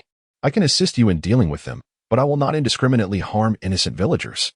While I do not consider myself a paragon of virtue, I refuse to be a villain who slaughters the innocent. Orochimaru's expression darkened at Xiaoli's words. Yet given the current circumstances, he could only acquiesce. Very well, Mr. Madara has his own principles, and I shall not interfere. Xiaoli understood that Orochimaru likely harbored discontent towards him. The principle of do not offend me, and I shall not offend you resonated within him. Individuals like the third Hokage, who appeared benevolent yet were insidiously cunning behind the facade, were indeed deserving of their fate. Yet the ordinary villagers bore no fault and remained blameless. Moreover, given Xiaoli's current strength, he was unable to thwart Orochimaru's intentions, thus. He resolved to let events unfold naturally. 3 days swiftly passed, and today marked the commencement of the Chunin Exams. Throughout these days, participants and spectators alike had gradually gathered for the occasion. Although Xiaoli yearned to see Hinata, he had exercised considerable restraint. The ninjas participating in the Chunin Exams were ushered into a large classroom, where confidence radiated from the faces of the ninjas from various villages, each seemingly assured of their success in this examination. This was entirely understandable, as those selected to partake in this event were the cream of the crop from their respective villages. The ninjas engaged in animated discussions, none sitting quietly in their seats awaiting the proctor's arrival. Within the classroom, Xiaoli recognized many familiar faces: Hyuga Neji, Tenten, Uzumaki Naruto, Uchiha Sasuke. And the members of the Konoha 12 were all present, among whom was a figure that captured Xiaoli's heart, Hinata Hyuga. Unable to contain himself any longer upon seeing Hinata, Xiaoli approached her directly. Hinata, you have grown even more beautiful. He gazed at her with a smile, his eyes brimming with affection. Hinata, startled by someone calling her name, looked up in surprise, her expression momentarily bewildered as she recognized a stranger adorned with the headband of the Sound Village. Who are you? Inazuka Kiba, standing beside Hinata, turned to Xiaoli, astonished. Who are you, and does Hinata know you? Xiaoli paid no heed to Kiba's inquiry. His gaze unwaveringly fixed upon Hinata, filled with adoration. Hinata, have you forgotten? We made a promise, and I shall certainly return to marry you. Hearing these words, Hinata's pupils gradually widened, gazing at Lee in disbelief. Is that truly you, Likuan? You have returned. Lee nodded affirmatively. Of course, it is me. Who else could have made such a promise to you? Likuan, it really is you. You've come back. How wonderful. Overwhelmed with emotion, Hinata shed tears and threw herself into Lee's embrace. Lee held the one he had yearned for day and night, gently patting her back while whispering words of comfort. Yes, I have returned. These years, I have missed you to the brink of madness, do you know? In her excitement, Hinata could hardly articulate a response, only softly sobbing as she clung to Lee, fearing that if she loosened her grip, he would vanish before her eyes. What? You are the one who aims to conquer the heavens, the so-called master of pretense? Kiba stared at Lee with astonishment, scrutinizing him from head to toe. Lee's lips twitched in disbelief as he inquired, What master of pretense are you speaking of? Kiba scratched his head and chuckled. You are unaware, huh? Ever since that night you displayed that footage in Konoha, your reputation has spread far and wide, and everyone has given you a nickname, reverently calling you the master of pretense. What nonsense! Is master of pretense a title of honor? Lee exclaimed in frustration, wishing he could immediately kick Kiba for such a ridiculous claim. Suddenly, the door to the large classroom swung open, and a robust ninja with a black cloth wrapped around his head and scars adorning his face entered, followed by more than a dozen ninjas wearing headbands. Enough. Return to your seats and sit quietly. I do not care whether you were dragons or insects in your villages. Here, you will heed my commands. The scarred-faced ninja, known as Ibiki, surveyed the raucous classroom with a frown, his voice booming. Lee gently pushed Hinata away, softly assuring her, Hinata, the exam is about to commence. You should go ahead. This time, I will not leave so casually. Hinata nodded, releasing her tight embrace around Lee. Her face flushed like a ripe apple as she ran towards Kiba.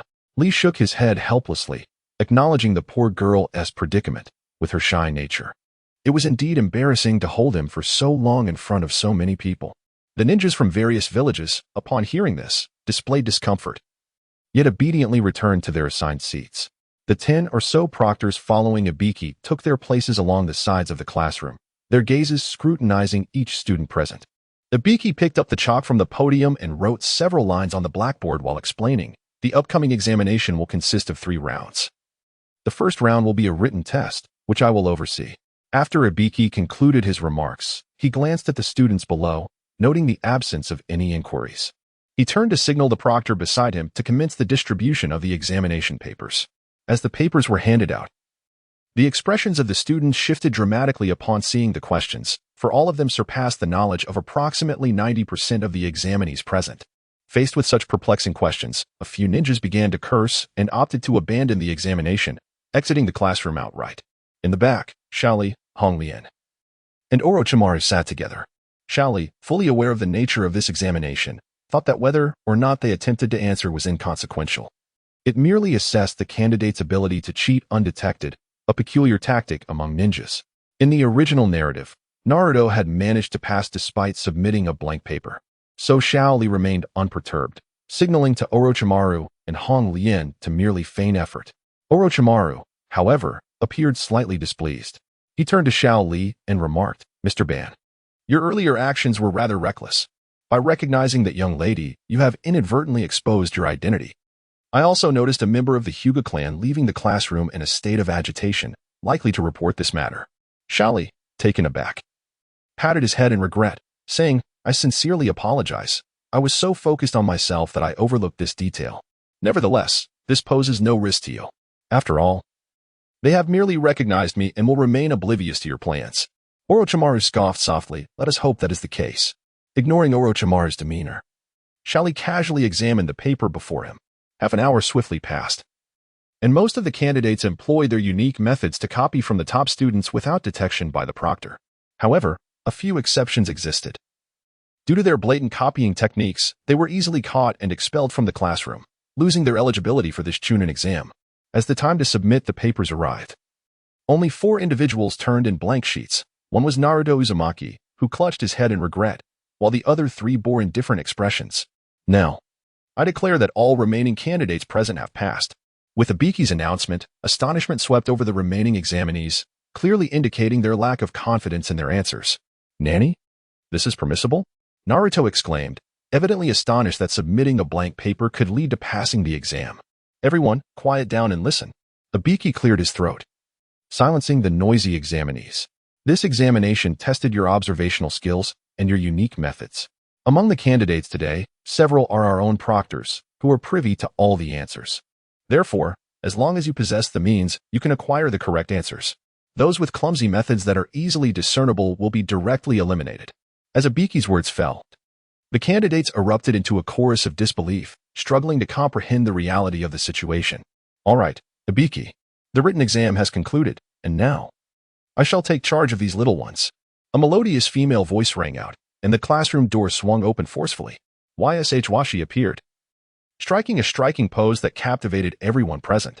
Orochimaru, licking his lips with anticipation, remarked with excitement, "It's been many years since I've seen you, Red Bean." Ibiki cast a fleeting glance at Red Bean, his expression slightly troubled, yet he refrained from expressing his irritation. "Your timing is impeccable. I just finished, and here you are, perhaps waiting outside for a considerable time to make such a dazzling entrance." Red Bean, caught off guard by Ibiki's blunt observation, felt a flush of embarrassment rise to her cheeks. In a fit of annoyance, she flung the kunai in her hand, which thudded into the blackboard with a resounding thump, causing the black cloth draped over Ibiki's head to fall away, exposing his scarred bald head to the assembly. "Mind your tongue," Red Bean snapped angrily. Ibiki, perspiration beading on his forehead, muttered under his breath, "This madwoman, I should avoid provoking her in the future." Under Red Bean's guidance, all the newly appointed ninjas who had passed the Chunin exam gathered outside the survival training ground, designated as number 44. The training area was enclosed by tall, iron fences, through which the distant roars of wild beasts could be faintly heard. Merely hearing such sounds caused some present to pale. For although they were all ninjas, many had just graduated from the Ninja Academy and had not yet faced the atrocities of battle. The terrifying roars instilled a primal fear within them. Clearing her throat, Red Bean smiled at the candidates from various ninja villages. "What is this? Are you already frightened at the sound? If any of you are afraid, it would be best to withdraw immediately, for within lies the potential for life-threatening peril. A short, stout young ninja raised his voice in inquiry, but it's just the Chunin exam. Why would there be life-threatening danger, even if there are beasts inside? We are all ninjas. Surely, even if someone can't defeat them, we should at least be able to escape, right? Red Bean turned her gaze to the speaker, her smile unwavering. Ah, my chubby friend, that is an excellent question. What I am about to reveal is precisely the answer you seek. There are 26 teams that have passed the first round.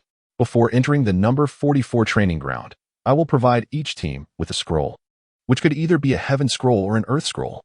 Within 5 days, you must bring both the heaven and earth scrolls to the central tower, located 10 kilometers from the entrance, in order to pass. Observing the astonished reactions from the crowd, Red Bean felt a sense of satisfaction and continued. Those who fail to meet my requirements, or whose team members die or withdraw midway, or those who attempt to sneak a peek at the scroll's contents, will all be deemed failures. I strongly advise against peeking at the contents of the scrolls, for the consequences could be dire. YSH Ren Akane chuckled mischievously. Fear flickered across many faces, yet perhaps due to pride, none expressed a desire to withdraw. Gaara, bearing the weight of a large gourd, wore a bloodthirsty smile. At last, it seemed the time had come to commence the slaughter in earnest. Handing and Kankuro exchanged a glance, sensing a hint of trepidation in one another's eyes. Handing. We must do our utmost to prevent this individual from causing too much chaos, especially since we are now allies with Konoha. YSH Ren Akane retrieved several skewers of dumplings from her possession, devouring them with gusto. After a while, observing that no one intended to withdraw, she instructed the proctors nearby to distribute the scrolls. Lee approached YSH Ren Akane, accepting a scroll of the earth, but as he turned to leave, she called out to him. Hey, stop right there. You're Rock Lee, aren't you? I never expected you would dare to return. A man intent on toppling Konoha in the heavens, I have high hopes for you. With a wink, YSH Ren Akane added a playful twist to her words. Thank you for your appreciation, Teacher Akane, Lee replied with an awkward smile, unsure of what else to say, thus resorting to a rather clumsy response. He was taken aback by how swiftly news of his return had spread, even reaching Akane. It seemed that Hinata, Hyuga, and Hiruzen Sarutobi must have received the information as well. Yet why had they not sent someone to apprehend him directly?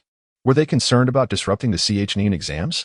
Putting aside his inner doubts, Lee returned to Hinata's side, calling upon her trio and his own group to enter the gates of survival training ground number 44. Hinata, this earth scroll is for you. It perfectly complements your heaven scroll. Barely having stepped into the training ground, Lee extended the earth scroll toward Hinata. She hesitated, shaking her head gently, and replied, Lee-kun, I cannot accept this. If you give it to us, it means you must seize 2 more scrolls from others, which is far too perilous. Just as Lee was about to dissuade her, Inuzuka Kiba dashed over, snatching the scroll from Lee's hands with a grin. Hinata, why are you being so polite to your boyfriend? He's a master of bravado. His strength is surely exceptional. Pointing to Orochimaru and Honglian beside Lee, he continued. And look at that long-tongued lady and the beautiful sister. The aura they exude is beyond our comparison. If they wish to acquire 2 scrolls from others, it should be a simple task for them. You needn't worry about that. In a fit of irritation, Lee kicked Kiba's backside, exclaiming, What nonsense about being a master of bravado. You must be asking for a beating, aren't you? Inuzuka Kiba rubbed his sore backside, a grin plastered across his face. I was merely attempting to compliment you, Brother Lee. Why are you in such a hurry? Dressed in a trench coat that enveloped her entirely, the oil woman Shino cast a disdainful glance at Inuzuka Kiba. You truly have no shame, engaging in such disgraceful antics. I deeply regret teaming up with you. Yurin, who had just received compliments on her beauty, beamed with delight and turned to Hinata Hyuga. Hinata, Lee-kun often spoke highly of you, but I never anticipated you would be so lovely in person. You may take this scroll without worry. If we truly desire such an item, there is no one in this training ground who can hinder us. Lee chimed in, reassuringly, Hinata, rest assured, with our strength, no one can pose a threat to us. You and your companions need only follow our lead. Observing the sincerity in Lee's words, Hinata felt assured and politely expressed her gratitude to each of Lee's companions before they continued their journey. Barely had Lee's group departed when an elderly man wearing a conical hat, emblazoned with a large character for fire, emerged at the periphery of Training Ground 44. Following closely behind was the Hyuga clan leader and Hinata's father, Hyuga Hiashi. Watching Lee and his companions venture deeper into the training ground, Hiashi turned to Sarutobi Hiruzen. Lord Third Hokage, has Lee Rock truly returned? Sarutobi nodded thoughtfully. Indeed, though he employed a transformation technique, I can still detect that unmistakable air of arrogance about him. I'm certain it is he. His brow furrowed, Sarutobi gazed intently at the retreating figures of Lee and his companions. However, among the two women accompanying Lee, one of them strikes me as eerily familiar, bearing an uncanny resemblance to Orochimaru. At that moment, Akamichi Karui, who had been quietly savoring her dango, abruptly halted her eating, her eyes wide with disbelief. Lord Third Hokage, what did you just say? Are you implying that the tall woman with Lee is Orochimaru? Sarutobi nodded, hands clasped behind his back. Although she utilized a transformation technique, I can still sense that sinister aura surrounding her. I am certain it is him. Hyuga Hayashi scratched his head, hesitating before speaking. Lord Third Hokage, may I ask a rather bold question? Are you, perhaps, a dog? How is it that you can sniff out everything? Sarutobi snorted, casting an annoyed glance at Hayashi. What do you know, young man? This is the intuition and observational prowess I have honed over many years as Hokage. If I lacked such abilities, how could I have remained in this position for so long? Yukimura Akamichi furrowed her brow, her right hand resting on the cursed seal on her shoulder. That man is returning once again. What could he possibly be plotting? In the eyes of Mitarashi Anko, a glimmer of resentment flickered. As the esteemed disciple of Orochimaru, she had held him in high regard since childhood. Yet, ultimately, she found herself heartlessly abandoned by him. It was evident that this matter had lingered in her heart, a persistent thorn that she could not remove. Sarutobi Hiruzen turned to glance at Anko, understanding her inner turmoil. He gently urged, Anko, so many years have passed. It is time for you to let go. Orochimaru has become a rogue ninja from Konoha, positioning himself directly against us. He will only be our adversary henceforth. Anko nodded in acknowledgement and replied, Lord Third Hokage, rest assured, I comprehend my stance. However, I am perplexed as to why he has infiltrated the Chunin exam as a participant. What could his intentions possibly be? Hinata Hizashi suddenly interjected, Lord Third Hokage. Regardless of their motivations, I believe we should deploy surveillance on them. This will allow us to manage the situation and avert any irreparable consequences. Sarutobi Hiruzen nodded, his brow furrowed. You are correct, yet we must avoid disrupting the order of the exam. As he spoke, he turned and gestured, calling out, summon more personnel to secure the central tower of the training ground to prevent any unforeseen incidents. Yes, from the trees behind him, several masked Umbu members leapt down, bowing respectfully to Sarutobi Hiruzen before swiftly vanishing from sight. Within Training Ground 44, Lee and his 5 companions strolled leisurely forward, occasionally noticing hidden ninjas poised to ambush them, seemingly intent on seizing their scrolls. Yet, whether due to their overwhelming numbers or the formidable aura emanating from them, no one dared to act against the group. Lee and his companions had no desire to prey upon the weaker ninjas, who, in their eyes, were no more significant than passing ants. After walking for a while longer, they spotted a red-haired youth standing ahead, a gourd on his back. The boy was strikingly handsome, yet peculiarly, he bore no eyebrows, and his cold, menacing expression was rather unsettling. This red-haired youth was Gaara, flanked by Temari and Kankuro, both observing the fallen ninjas nearby with a sense of resignation. Hey, you lot, hand over your scrolls, or face death.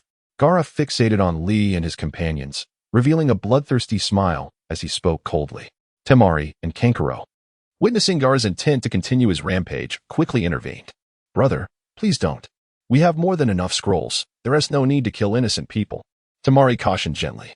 Gaara turned around and glared at Temari and Kankuro, his crimson eyes filled with fury. Silence. When did it become your place to reprimand me?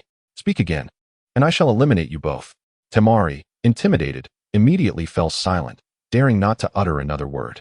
Kankuro, feeling the awkward tension, chuckled nervously and pulled Temari closer, saying, Temari, really, why bother? Let him do as he pleases. We need not concern ourselves with it. With Temari and Kankuro now quiet, Gaara let out a cold snort, refraining from further words.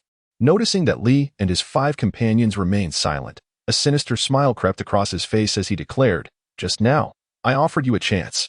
Surrender the scroll, and I would spare your lives. But your continued silence has altered my decision. Now, you shall all perish. Lee, upon hearing Gaara's audacious proclamation, felt a chill of amusement. Not only did Orochimaru, a being of immense power, stand guard, but even your father is now but a mere puppet of my Edo Tensei. If you wish for our demise, I fear you lack the capability. Indeed, Orochimaru could no longer contain himself, casting a disdainful smile at Gaara, who stood defiantly before him. "Mr. Madara, what is the background of this arrogant youth?" Lee responded with a smile. "Orochimaru, you may not be aware, but this is Gaara, the Jinchuriki of Sunagakure. He is still a bloodthirsty, cold-hearted assassin." Lee clearly remembered how Gaara, prior to being influenced by Naruto's words, had exhibited traits of a twisted killer, believing that his existence was justified only by eliminating the powerful to prove his worth. What? They actually know Gaara's background? How is that possible? Both Temari and Kankuro exclaimed in disbelief, clearly shocked that Gaara's identity as the Jinchuriki of Sunagakure was so easily revealed. "Who are you? How do you know about me?" Gaara demanded, his expression haughty, as he questioned Lee with an authoritative tone. "Me? I am someone who has survived in this world for many years and possesses knowledge about the affairs of every village. As for who I am, you have yet to earn the right to know." With Gaara's inquiry, Lee seized the opportunity to maintain his facade before Orochimaru, as he had been impersonating Uchiha Madara, and could not afford to slip up now. Hinata, who stood beside Lee, gently tugged at his sleeve and whispered, "Likuin, why do you say that? Aren't you only a year older than me, both of us being merely 13? Lee nodded and softly replied in Hinata's ear, "Indeed, but that's a secret. It must not be shared with anyone else." Upon hearing Lee's mention of a secret, Hinata promptly covered her mouth, obediently refraining from further comment.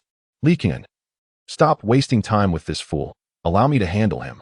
Orochimaru, disapproving of Gaara's arrogant demeanor, was the first to take action. Shadow Snake Hands. Orochimaru extended his left hand, transforming it into 4 great serpents.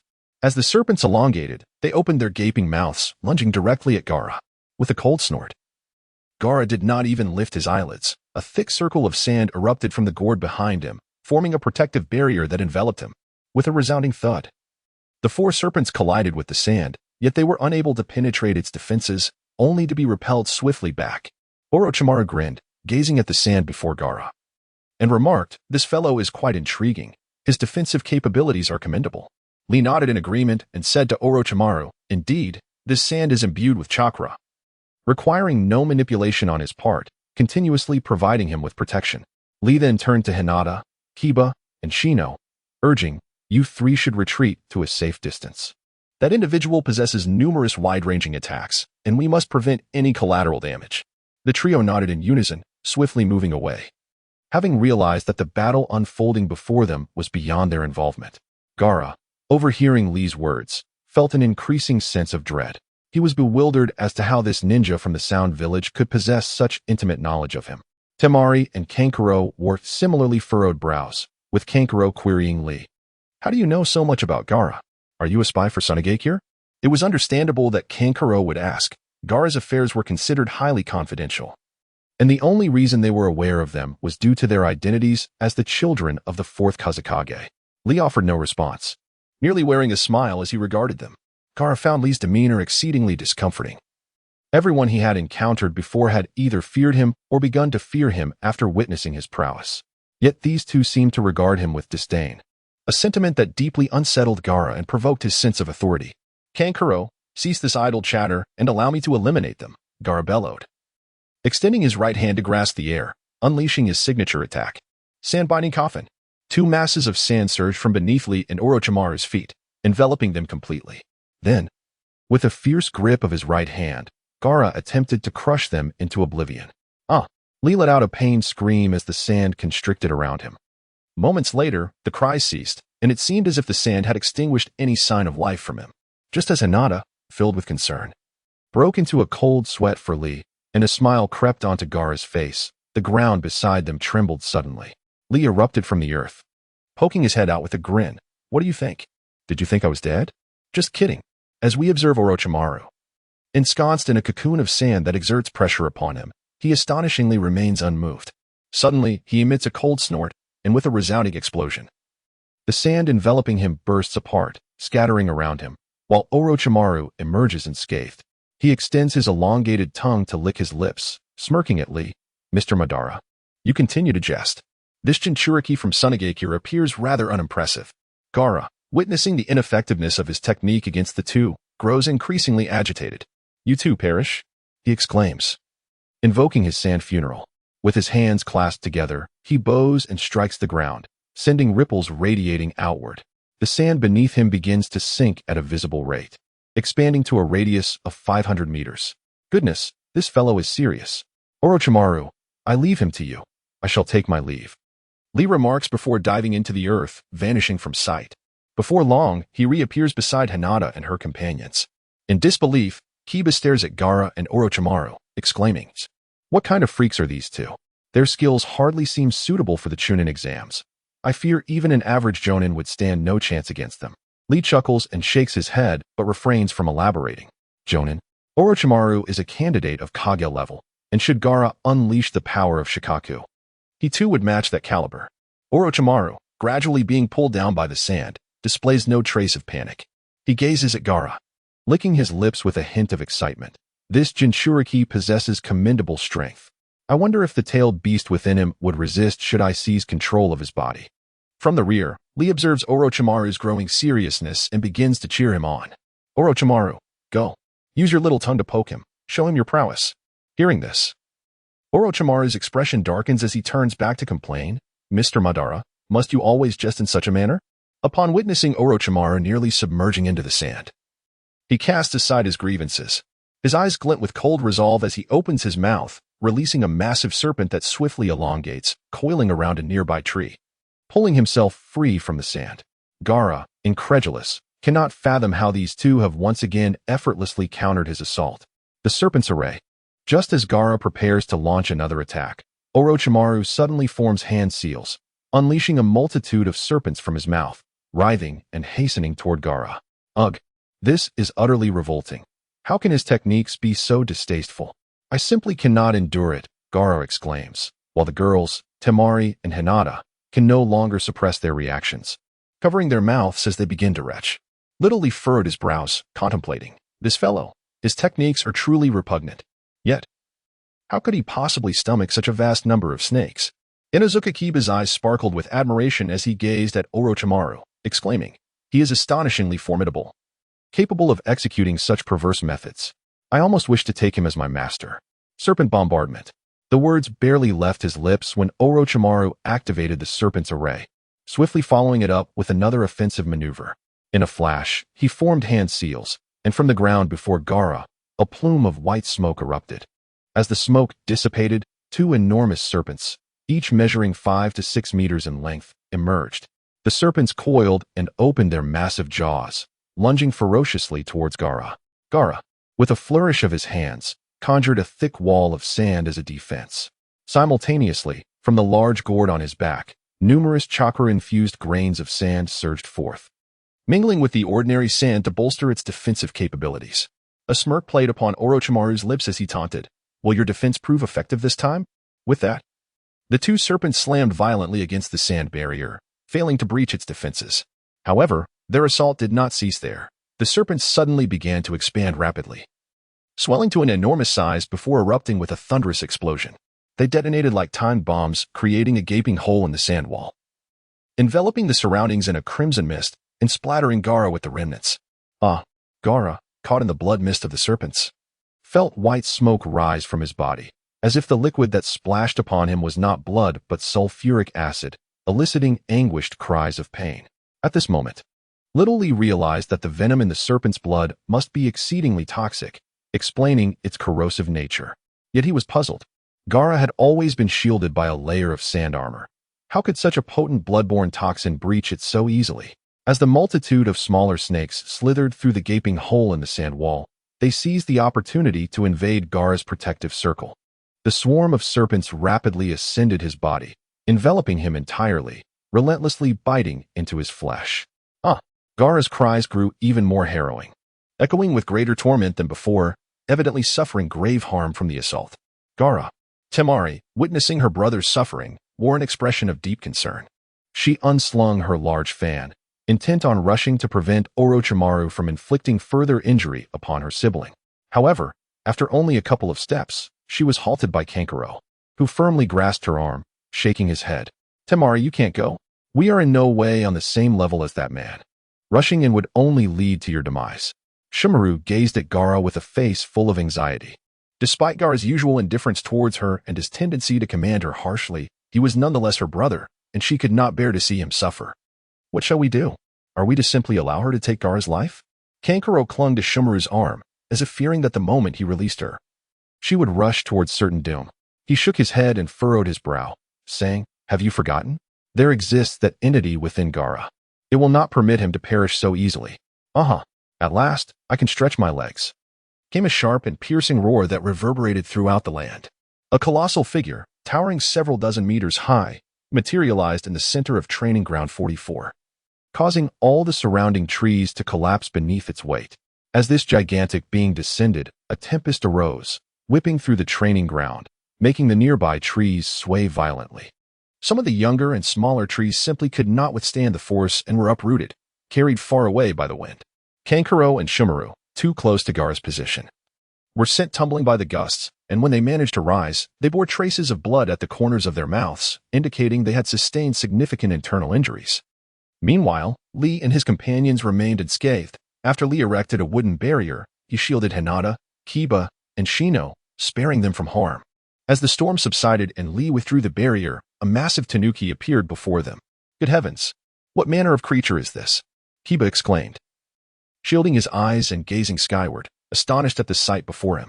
"Lee, what is this thing? Why is it so enormous?" Hinata stammered, equally taken aback. Lee observed their astonishment with little surprise. Anyone encountering such a colossal being for the first time would likely react similarly. He responded to Hinata. "This creature is the manifestation of the beast within that red-haired youth, known as Shikaku." It was astonishing that Orochimaru had indeed managed to draw Shikaku out from within Gaara. It seemed that Shikaku had sensed Gaara's imminent peril, compelling it to forcibly break free from its seal and seize control of Gaara's body.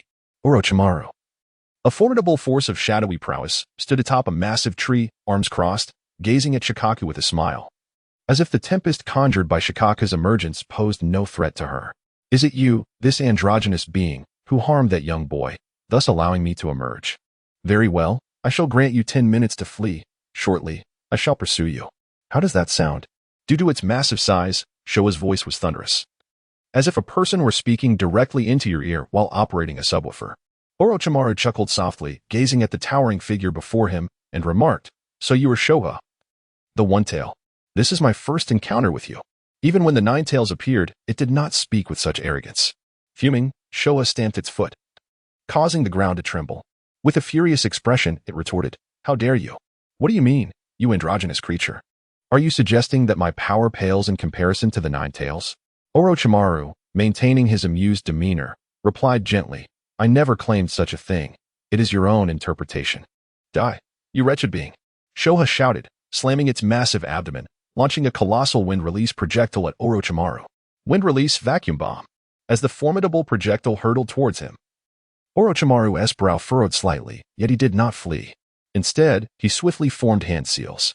Summoning technique, triple Rashomon. With a series of thundering sounds, 3 towering gates, each exceeding 10 meters in height, manifested in a vertical row before Orochimaru. Each gate bore a fierce countenance, exuding an aura of elegance, while noxious vapors periodically erupted from beneath them. Boom! The vacuum bomb collided with the first Rashomon gate, producing a deafening explosion as it created a gaping hole. The residual force continued to assault the second gate, causing it to bend slightly, yet remain standing. Orochimaru smiled at Showa and teased, "Your ninjutsu lacks potency. It couldn't even breach my second Rashomon. Compared to the Nine Tails, your abilities are woefully inferior." Orochimaru, in his mischief, struck at Showa's sore spot. The beast loathed the notion that the strength of tailed beasts was determined by the number of tails they possessed. Showa believed its magnetic release and sealing techniques were beyond the capabilities of the Nine Tails. Thud, thud, thud. Enraged, Showa charged at Orochimaru, its colossal form causing the earth to quake beneath it. It was determined to crush this human who dared to belittle its power. "You shall meet your demise today." In its fury, Showa abandoned its signature techniques and resorted to pummeling Orochimaru with its enormous fists, each blow accompanied by a howling wind. However, Orochimaru merely evaded with effortless grace, leaping onto nearby treetops or onto Showa's arms. What infuriated Showa further was the unfazed smile of this androgynous human, who seemed to toy with its attacks as if they were mere games. How infuriating! The creature known as Shikaku, a tailed beast, leaped about with an irritable fury, vexing the esteemed Lord Hokage to no end. "Why don't you confront me directly instead of flitting about like a flea?" he bellowed in exasperation at Orochimaru. who continued to toy with him. At the heart of the training ground, an enormous monstrosity loomed, dwarfing even the ancient trees. 3 Umbu ninjas swiftly approached Sarutobi Hiruzen, bowing respectfully as they reported the dire situation. With a dismissive gesture, Hiruzen set aside his pipe and focused intently on the colossal figure at the center of Training Ground 44, his brow furrowing in contemplation. "I can see it well enough," he muttered. He then issued a command to the Umbu operatives. "This is Gaara's Shikaku. Summon the Sand Village's leaders and ascertain whether they can contain this threat." What madness possesses the Sand Village to send such a danger to the Chunin Exams? His agitation grew palpable, and he began to scowl.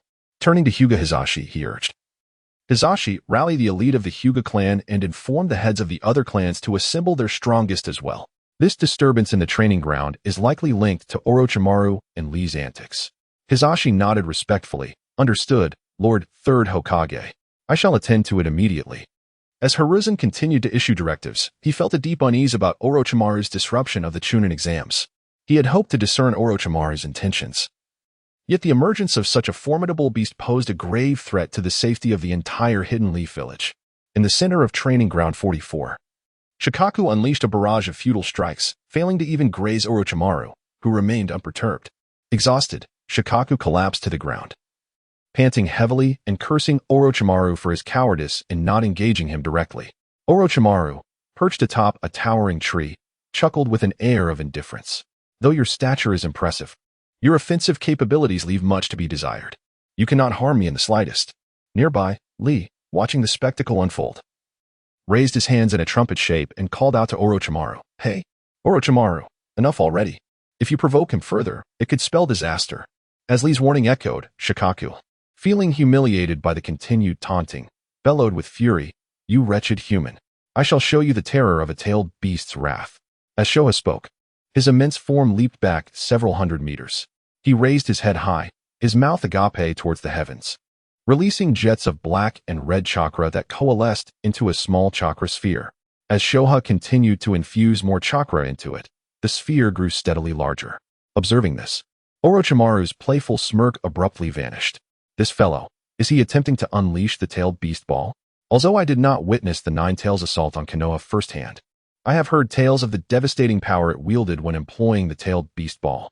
If such a force were to be unleashed, it could very well obliterate this entire training ground and potentially wreak havoc upon other parts of Konoha as well."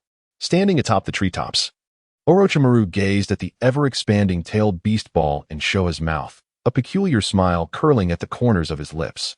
He extended his crimson tongue to lick his lips, exclaiming with excitement, "Is this not the outcome I desired?"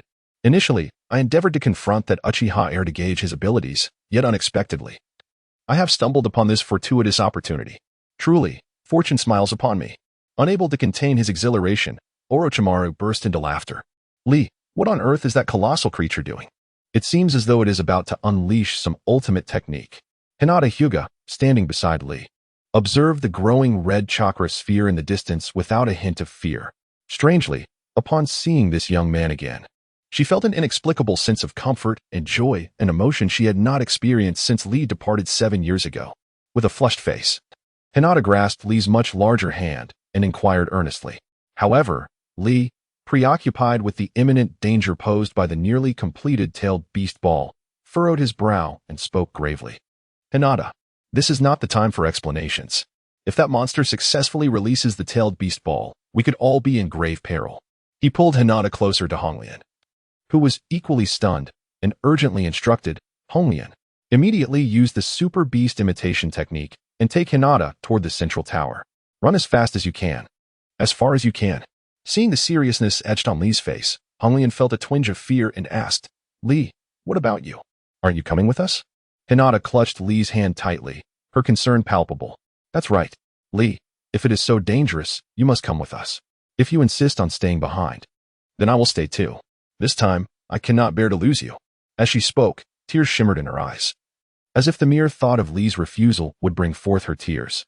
With his left hand, Shaoli gently pushed down Hinata Hyuga's firm grip on his hand, drawing her into his embrace while softly reassuring her, "Hinata, I must stay behind to see if I can prevent Shikaku from wreaking havoc.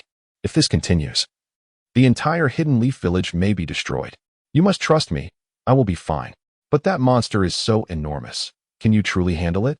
You mustn't deceive me, Hinata replied, her voice choked with emotion, clearly terrified at the thought of losing the boy she longed for day and night.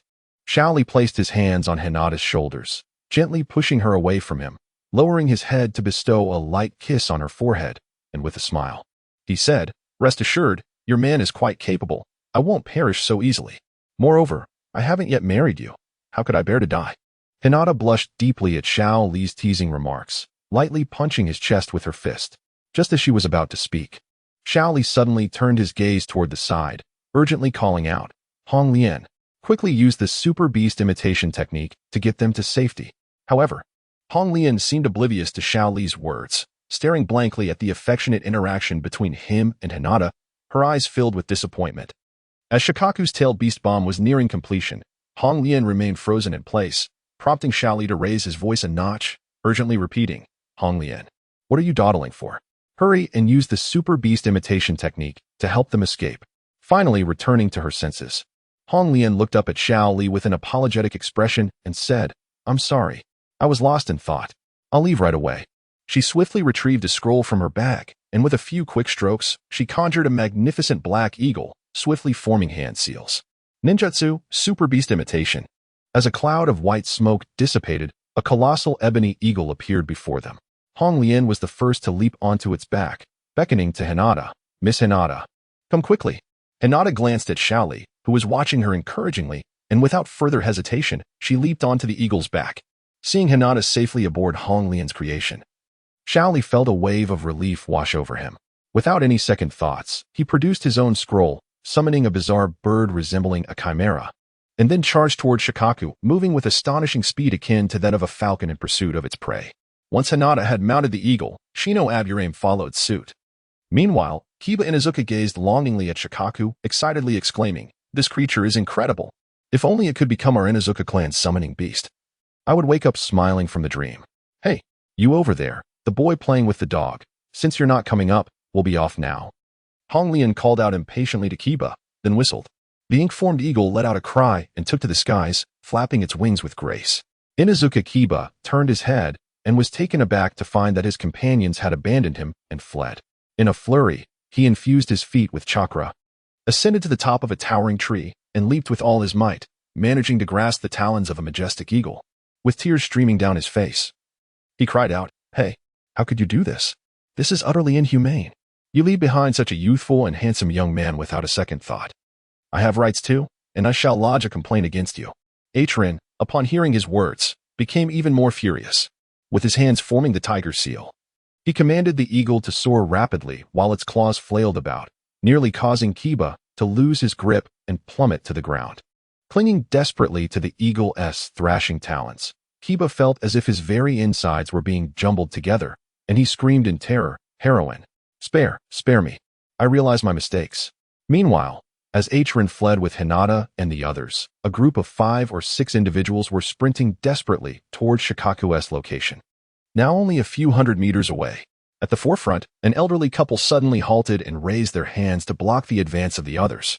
The elderly man, thin and wrinkled with a conical hat inscribed with the character for fire, spoke gravely to the elderly woman beside him, "Chiyo, the tailed beast orb of Shikaku is about to be fully formed. I fear we cannot stop it."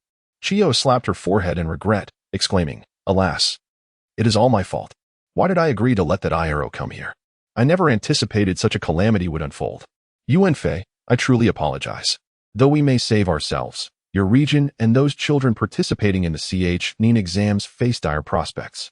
Yuanfei shook his head with a bitter smile, resignedly responding, "You cannot bear the blame alone.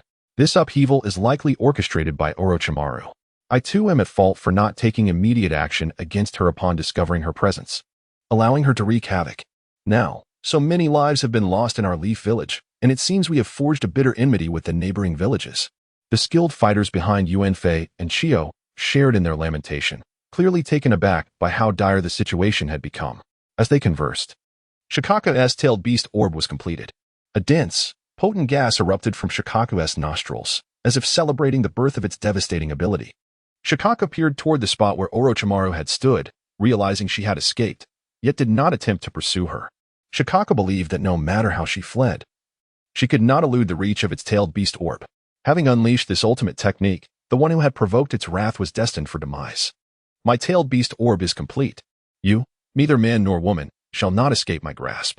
Shikaku lowered its massive head, aligning the colossal tailed beast ball toward Orochimaru's fleeing direction, bellowing with exhilaration, tailed beast ball, phi. Before it could utter fire, a grotesque, ink-formed bird plummeted from above at breakneck speed. Just as the avian projectile was about to collide with Shikaku's skull, it dissolved into a splatter of ink, smearing across the beast's eyes. Simultaneously, Rock Lee's fist surged like lightning toward Gaara's jaw. Whoosh, thud. The ink splashed over Shikaku's vision, eliciting a guttural shriek from the beast. While Lee's punch landed squarely on Gaara's cheekbone, the impact jolted the slumbering Gaara, who had surrendered his consciousness entirely to Shikaku, back to abrupt awareness. Crack, a series of crystalline fracturing sounds erupted as fissures spiderwebbed across Shikaku's colossal form.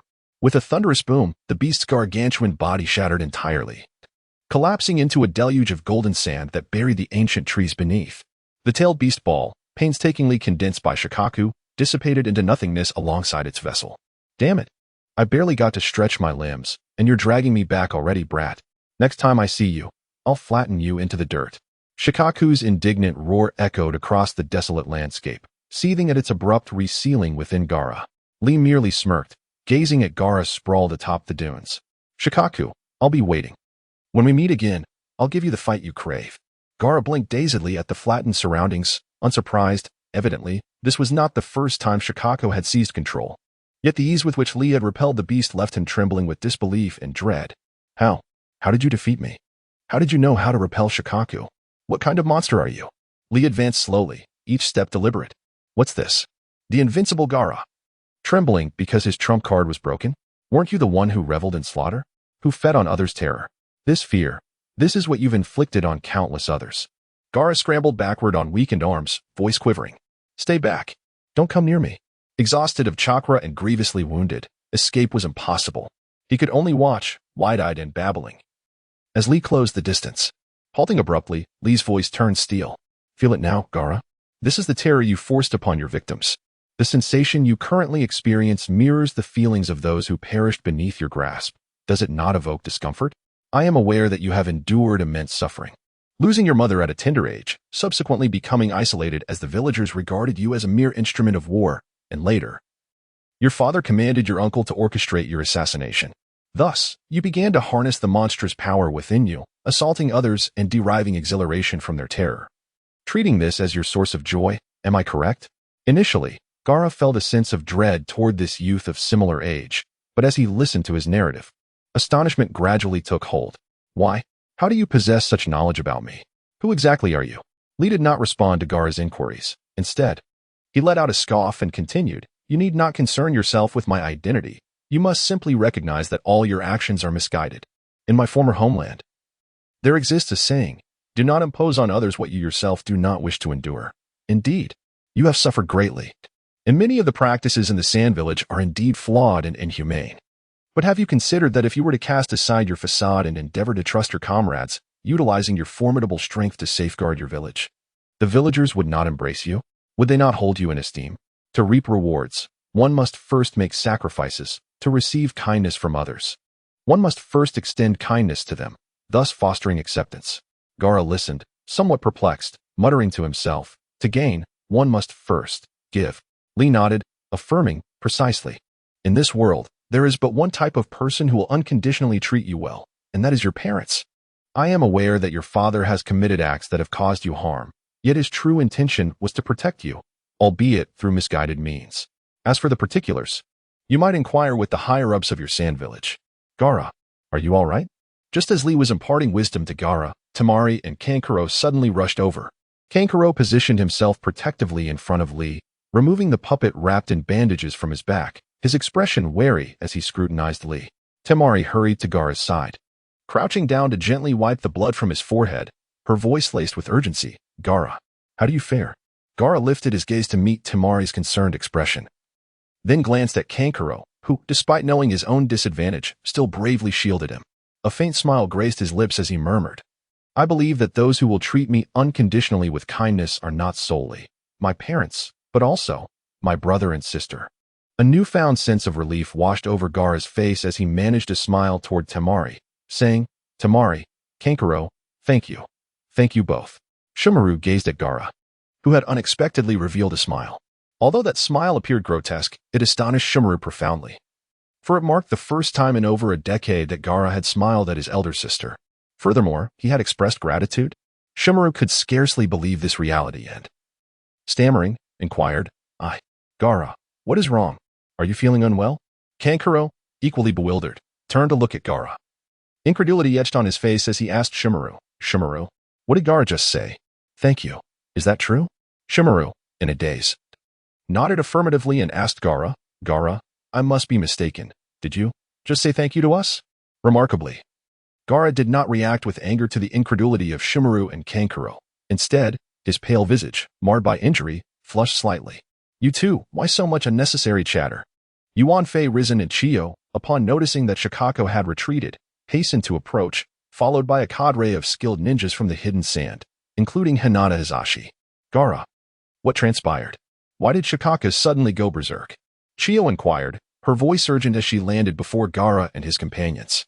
"Chiyo, Gaara was provoked by a ninja from the Sound Village, and his life was threatened, which is why the beast within him erupted," Shumaru explained, instinctively shielding her brother from Chiyo's potential ire, although she was uncertain if the Shikaka Chiyo referred to was indeed the beast residing within Gaara. The recent events suggested it was likely so. "You must be Rock Lee. After all these years, this brash young man, who aspired to shake the heavens, has grown capable of intercepting a tailed beast bomb from one tail. Truly remarkable," Yuan Fei, Risen, remarked, igniting his pipe and taking a deep draw. His gaze fixed on the transformed Lee. Unfazed by his identity being uncovered, Lee responded with a soft pop, dissipating a cloud of white smoke as he reverted to his youthful visage, clad in a green ninja outfit complemented by black pants. However, the Leaf Village headband he had once received from Irika had long been discarded. "Indeed, I am Rock Lee. I once vowed to return, and I shall come back with unparalleled strength. While I may not yet possess such might, I have nonetheless chosen to return," Lee declared, a smile gracing his face as he surveyed the crowd. Eventually fixing his gaze on Hinata Hisashi, he continued, "My heart has longed for my beloved Hinata Hyuga, and I have not forgotten the slap you dealt me, Lord Hisashi. Shall we settle that score today, my dear father-in-law?" Hinata Hisashi, upon being called out by Rock Lee, found his already unappealing countenance darkening further, appearing as if it could drip with malice.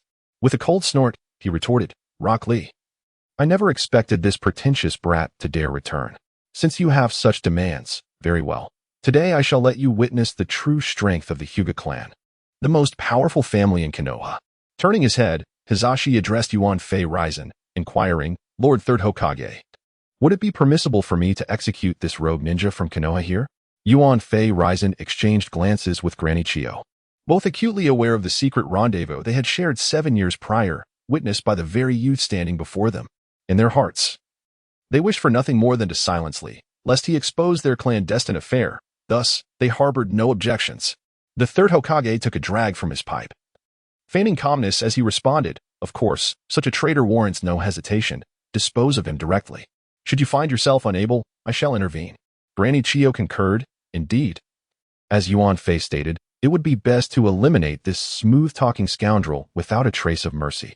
Lee, recalling the scandalous encounter between Yuan Fei and Granny Chiyo 7 years ago, discerned their thoughts. The two aged individuals seemed desperate for him to perish, to safeguard their secret. Were it not for the fact that he was their junior, they might have already conspired to silence him. "Oh dear, Lord Third Hokage, Granny Chiyo. How can you both be so heartless? 7 years ago, outside Konoha, I bore witness to your romantic escapades, seeing you two share kisses and embraces. How could you wish for my demise so cruelly?" Lee lamented, clutching his head in exaggerated despair. The Third Hokage, upon hearing Lee's words, recognized the impending disaster but was too late to prevent the revelation of their past indiscretions. Infuriated, he hurled his pipe at Lee and shouted, "You little rascal! What nonsense are you spouting? You dare tarnish our reputations? Just wait until I have my way with you." Yuan Fei, Risen, prepared to confront Lee, but Hisashi intercepted him, stating firmly, "Lord Third Hokage, there is no need for you to intervene with this shameless brat. I shall handle him. Besides, the insult he just hurled at me has not yet been forgotten." With that, Hisashi advanced a few steps, veins bulging around his eyes as he activated his Byakugan, fixing his gaze upon Lee with unwavering intensity. Deep down, Hisashi understood that this young man, who had effortlessly repelled the one-tailed Shikaku, would be no ordinary opponent. Regret gnawed at him for having underestimated Rock Lee. Perhaps he truly was a dragon among men. Yet, remorse bore no significance now. The enmity had been established, and the Hyuga clan would never yield easily.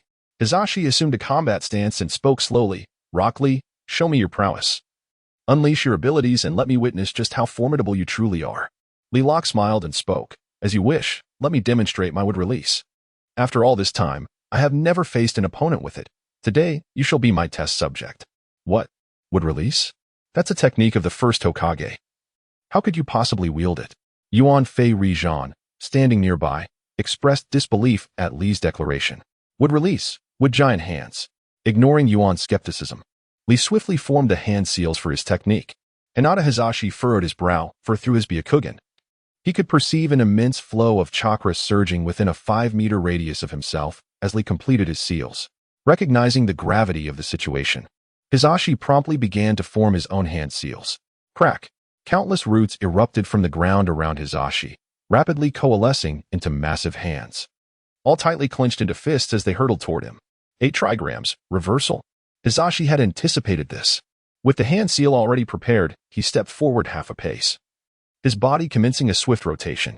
Centered around Hisashi, a 6-meter-wide blue chakra semicircle began to whirl rapidly, shattering the enormous fists that charged toward him. The might of this technique was indeed befitting of the leader of the Hyuga clan. Yuan, your Leaf Village truly harbors exceptional talents, Chiyo exclaimed, watching Hisashi's display with admiration. Yuan Fei Rijan nodded slowly, remarking, indeed. Since the Uchiha clan faced their downfall, the Hyuga clan has become the strongest in our Leaf Village. The power of the Byakugan is not to be underestimated. Yet, the fact that Lee Locke can actually utilize wood release is astonishing. He may not perish so easily today. He must be captured alive. As Hisashi unleashed his reversal technique, Lee did not pause, quickly forming the next hand seal for his wood release. Wood release, with dragon technique. The trees that had been crushed by the one-tail, Shikaku, seemed to awaken, rising into the air and transforming into over 20 wooden dragons, each 10 meters long, opening their mouths to lunge at Hisashi from various angles. Lee was well aware of the reversal technique's properties. While it provided absolute defense, it was not without limits specifically. A duration of 2 seconds. Lee had to time his attack precisely as reversal concluded, catching Hisashi off guard. Roar. The wooden dragons roared to life, their presence reminiscent of actual dragons descending. As the 2-second window of absolute defense expired, the swarm of wooden dragons surged toward Hisashi. Though the wooden dragons attacked with impeccable timing, Hisashi's reversal had a 6-meter radius, granting him ample reaction time even if he ceased the technique. While the dragons descended rapidly, Hisashi's strength was more than sufficient to respond. As the aftermath of Hinata Hisashi's reversal had yet to settle, his Byakugan revealed the approaching wooden dragons. Unfazed, Hinata Hisashi slightly bent his knees and formed the 8 trigram seal with his hands. Just as the wooden dragon drew within 50 centimeters of him, he moved with the swiftness of lightning. The 8 trigrams 128 palms. With resounding thuds, a 5-meter diameter 8 trigrams pattern materialized beneath him. His form transformed into a flurry of afterimages, his palms striking the wooden dragons with the ferocity of a tempest. The wooden dragons, mere constructs of timber, shattered into fragments upon the impact of Hisashi's chakra-infused strikes, scattering across the ground. Chiyo scoffed dismissively, turning to Sarutobi Hiruzen and remarked, "This Lee Rock fellows would release attacks seem rather unimpressive. I dare say both of us could handle him. Why the fuss, Hiruzen?" However, Sarutobi Hiruzen shook his head. His brow furrowed as he replied, "No, you do not comprehend the true terror of wood release. Lee Rock may just be a novice in its application. His technique is still rudimentary, perhaps hindered by insufficient chakra. Yet, at such a young age, he possesses this level of strength. If allowed to mature, he may one day become a force we can only revere." Indeed, Hiruzen's wisdom was evident. Lee's current chakra reserves were limited. If he were to harness an adequate supply, that mere 6-meter range of reversal would pale in comparison. 2 seconds of invincibility would be trivial. A sufficiently large wood-release giant hand could obliterate Hisashi without distinction. However, such considerations were merely figments of Lee's imagination. He was not of the Uzumaki clan, thus lacking the vast chakra reserves. Should he ever attain such prodigious power alongside his mastery of wood release, he could truly become invincible. Returning to the battlefield, the skirmish resumed. In a short span, over 20 wooden dragons lay shattered at Hizashi's feet, remnants of his 128 palms. Hisashi, dismissing the display, scoffed, "What's the matter? You boasted grandly just moments ago, and this is all you can muster? Such feeble attacks cannot hope to defeat me." Lee smiled nonchalantly, replying, "Don't be impatient. I'm merely warming up. The real contest has yet to begin." Hisashi's lips twitched in irritation. To regard such a fierce confrontation as mere warm-up was audacious indeed. "You must relish the opportunity to boast," he thought. "Let us see how you maintain that bravado after your defeat." Without granting Lee further opportunity to speak, Hisashi launched his assault. 8 trigrams palm. From a distance, he unleashed 2 powerful palm strikes aimed squarely at Lee's face. Lee stood firm, witnessing 2 massive white air palms materialize 3 meters before him, hurtling toward him with alarming speed. What? This technique is incredibly swift. Little Lee's face contorted with terror as he gasped, his hands moving with lightning speed to form a wood release hand seal. Wood release, wood wall. A semi-oval wooden barrier swiftly rose beside him, creating a thick protective circle that encased him. Hinata Hisashi smirked disdainfully, taunting. "Do you truly believe such a pitiful defense can withstand my 8 trigrams palm? How utterly naive. Since you have chosen to defend in this manner, my next move will surely claim your life." With a thunderous explosion, Hisashi's statement rang true. The wood wall crumbled effortlessly upon the collision with the 8 trigrams palm, shattering like an egg against a rock. As the wooden barrier fractured, a youthful figure was sent flying, struck by 2 palms, hurtling backward over 10 meters before crashing to the ground, his fate uncertain. Old Granny Chio seemed to have anticipated this outcome. Exchanging a knowing smile with Yuan Fei Rijan as she remarked, "I told you, this boy is nothing but a paper tiger, all bluster with no real skill. At this rate, he may not only be dead but also left incapacitated." It had been some time since the tailed beast, Shikaku, was subdued, and now numerous individuals were converging upon the area. Among them were the participants of the Chunin Exams and various ninjas who had been dispatched by the third Hokage to restrain the beast. Some had witnessed the entire confrontation between Little Lee and Hisashi, while others simply arrived in time to see Little Lee sent sprawling through the air. They gathered like spectators at a spectacle, chattering excitedly about the unfolding drama. Yuan Fei Rijan furrowed his brow, reigniting a pipe he had picked up at some point. Is this boy truly so lacking in ability? Hisashi, brimming with confidence, thought to himself that with the impact of his 8 trigrams palm, the match was essentially concluded. Suddenly, before Hisashi could finish his thought, countless roots erupted from the ground beneath him, ensnaring him tightly. Despite not having dispelled his Byakugan, he had become ensnared due to his carelessness. What's happening? Wasn't that boy injured by me? Hisashi, immobilized by the roots, could hardly believe that the seemingly incapacitated Little Lee could launch such a sudden counterattack. He turned to glance at the injured boy lying 10 meters away. Without warning, Little Lee burst forth from the earth before Hisashi, shouting, "Hinata clan leader, you need not search for me. That was merely my wood clone. I am right here." With a resounding slap, Little Lee closed the distance to Hisashi and delivered a powerful blow to his face. This strike carried immense force. Had it not been for the constraining vines, Hisashi would have likely been sent flying several meters away. Despite this, Hyuga Hisashi was struck so hard that his head tilted violently, and his right cheek immediately swelled up, displaying 5 distinct finger marks. "Why you?" Hyuga Hisashi was left dazed by the slap, staring at Lee for an extended moment without uttering a word. Sarutobi Hiruzen and Granny Chio, among others, were equally astonished, clearly unable to anticipate that Lee would employ such an unexpected tactic to secure victory. Lee shook his right hand, which still throbbed from the impact, and slowly addressed Hisashi. "What is it, Hyuga clan leader? I have long promised that one day I would avenge that slap. When you struck me at the tender age of 6, the force of your blow was likely no less than my own." As the leader of the Hyuga clan, Hisashi had never endured such humiliation, especially being struck in front of so many witnesses. At that moment, he yearned to tear Lee apart to alleviate his pent-up rage. Grinding his teeth in fury, Hisashi roared, "Rock Lee, you despicable wretch, relying on such underhanded tactics. If you have any honor, face me head-on. I assure you, even if it costs me my life, I will never consent to Hinata marrying you." "Is it possible?" The crowd was incredulous. The leader of the Hyuga clan has been so easily bested by a mere youth? What? That young man over there is Rock Lee? Really? The same Rock Lee who left an impression in the air of Konoha 7 years ago? Well, sister, I never expected this ostentatious master to be quite handsome. I can't help but feel a little smitten. The crowd buzzed with chatter.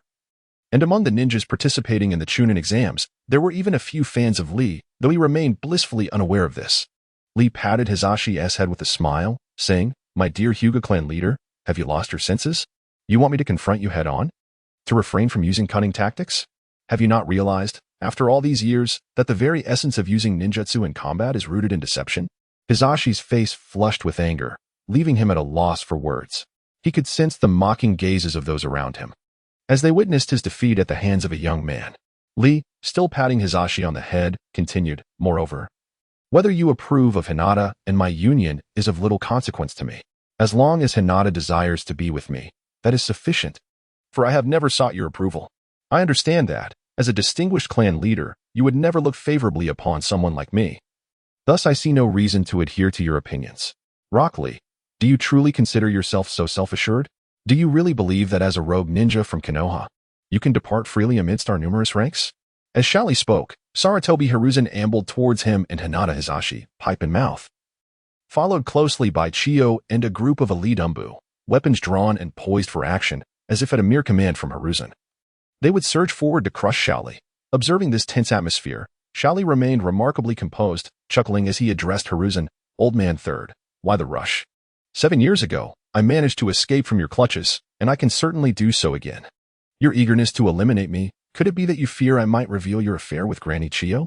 He deliberately raised his voice, ensuring that every present ear caught his words. The implication of Hiruzen and Chiyo's scandal sent ripples of astonishment through the crowd, leading to a cacophony of whispers and speculation.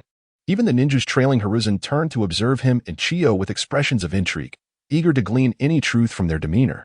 Hiruzen, momentarily taken aback by Xiao Li's bold proclamation, quickly resumed his steady approach, determined to mask any sign of disquiet. Lee Rock, do not presume that such rumors will afford you an escape. I assure you, today you shall not return."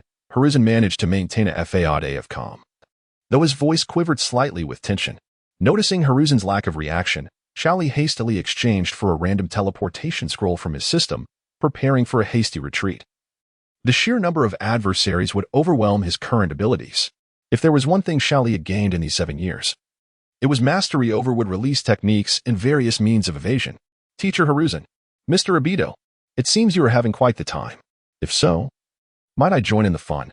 Just as Xiao Li was readying the scroll for his escape, Orochimaru suddenly appeared nearby, a smile gracing his face as he regarded Hiruzen. "Orochimaru, I thought you had departed. What brings you back?" Xiao Li inquired, perplexed as he turned to face Orochimaru. The latter licked his lips, a sly smile forming. "Mr. Obito has just informed me that my offensive forces are ready. Is that so?" Perfect timing, Xiao Li thought to himself, astonished by the implications of an attacking force. "Orochimaru, you have finally shown your face again. I assumed you would remain hidden. Now, tell me, what is your purpose in returning to Konoha?" Hiruzen scrutinized the former sound ninja, recognizing Orochimaru despite the transformation into a female form. Suddenly, a deafening explosion erupted from the east of Konoha, startling everyone and prompting them to turn in bewilderment to ascertain the cause of the commotion. Boom. Then came explosions from the south and north, one after another. The crowd finally panicked, utterly bewildered by what was happening. A shadowy figure leaped forward urgently, rushing to Sarutobi Hiruzen before kneeling on one knee and reporting hastily. "Lord Third Hokage, urgent news from the communications squad. Enormous serpents have appeared on the eastern, southern, and northern fronts of Konoha. They've breached the walls, bringing hordes of monsters with them, summoning jutsu." Poof. As the AMBU delivered his report, Orochimaru swiftly formed hand seals. A cloud of smoke dissipated, revealing an immense black serpent now occupying the area. Orochimaru stood atop its head, gazing down at Sarutobi and the others with a faint, chilling smile. A gentle breeze swept by, lifting Orochimaru's hair slightly, enhancing his striking presence, an air of disdain for all beneath him. "Teacher Sarutobi," Orochimaru called, his voice smooth yet menacing. "My goal is simple. I seek vengeance. Against you. Against this world. Are you prepared to face the storm of my wrath? The destruction of Konoha begins now." With a commanding gesture toward the group below, he barked, "Manda, attack, eliminate them." "Orochimaru," Manda hissed irritably, "do not address me with such orders. Must I personally retrieve my offerings?" Despite his complaints, the serpent lunged with terrifying speed, jaws gaping towards Sarutobi. Whether obeying his summoner or simply drawn to the dense cluster of prey, Manda aimed to devour as many humans as possible in one strike. Scatter now, Sarutobi shouted, leaping aside. Chiyo moved just as swiftly, shielding Gaara, Temari, and Kankuro behind her. At least this stubborn old woman cares for her village's shinobi, someone might have thought. But those trailing Sarutobi weren't as fortunate. Under Manda's lightning-fast assault, only a dozen escaped. The remaining 30 or 40 were swallowed whole. Manda chewed lazily, muffled screams escaping his maw before he gulped them down. Ah. Humans are delicious, Manda roared, licking his lips. Normally, I prefer swallowing them whole, but these morsels, I simply had to savor them. His gleaming eyes scanned the trembling crowd below, already selecting his next feast. Orochimaru chuckled. Don't worry, Manda. Today, you may feast to your heart's content. Only then did the surrounding crowd snap into action, some screaming and fleeing, others frozen in terror. A few brave souls stood their ground. Yuan Fury Jean let out a cold snort, raising his gaze to Orochimaru and speaking, Orochimaru, do not overstep your bounds. I am well aware that my choice not to appoint you as Hokage, but instead to pass the mantle to Minato Namikaze, has left you harboring resentment. However, your failure to attain the position is entirely of your own making. I knew all too well of your reckless experiments on the lives of ninjas in Konoha. With your distorted morals and values, how could I ever have entrusted you with such a position? As he spoke, Sarutobi Hiruzen swiftly formed hand seals. Summoning technique, Monkey King. With a puff of white smoke, a towering black ape, standing 2 meters tall, appeared before him.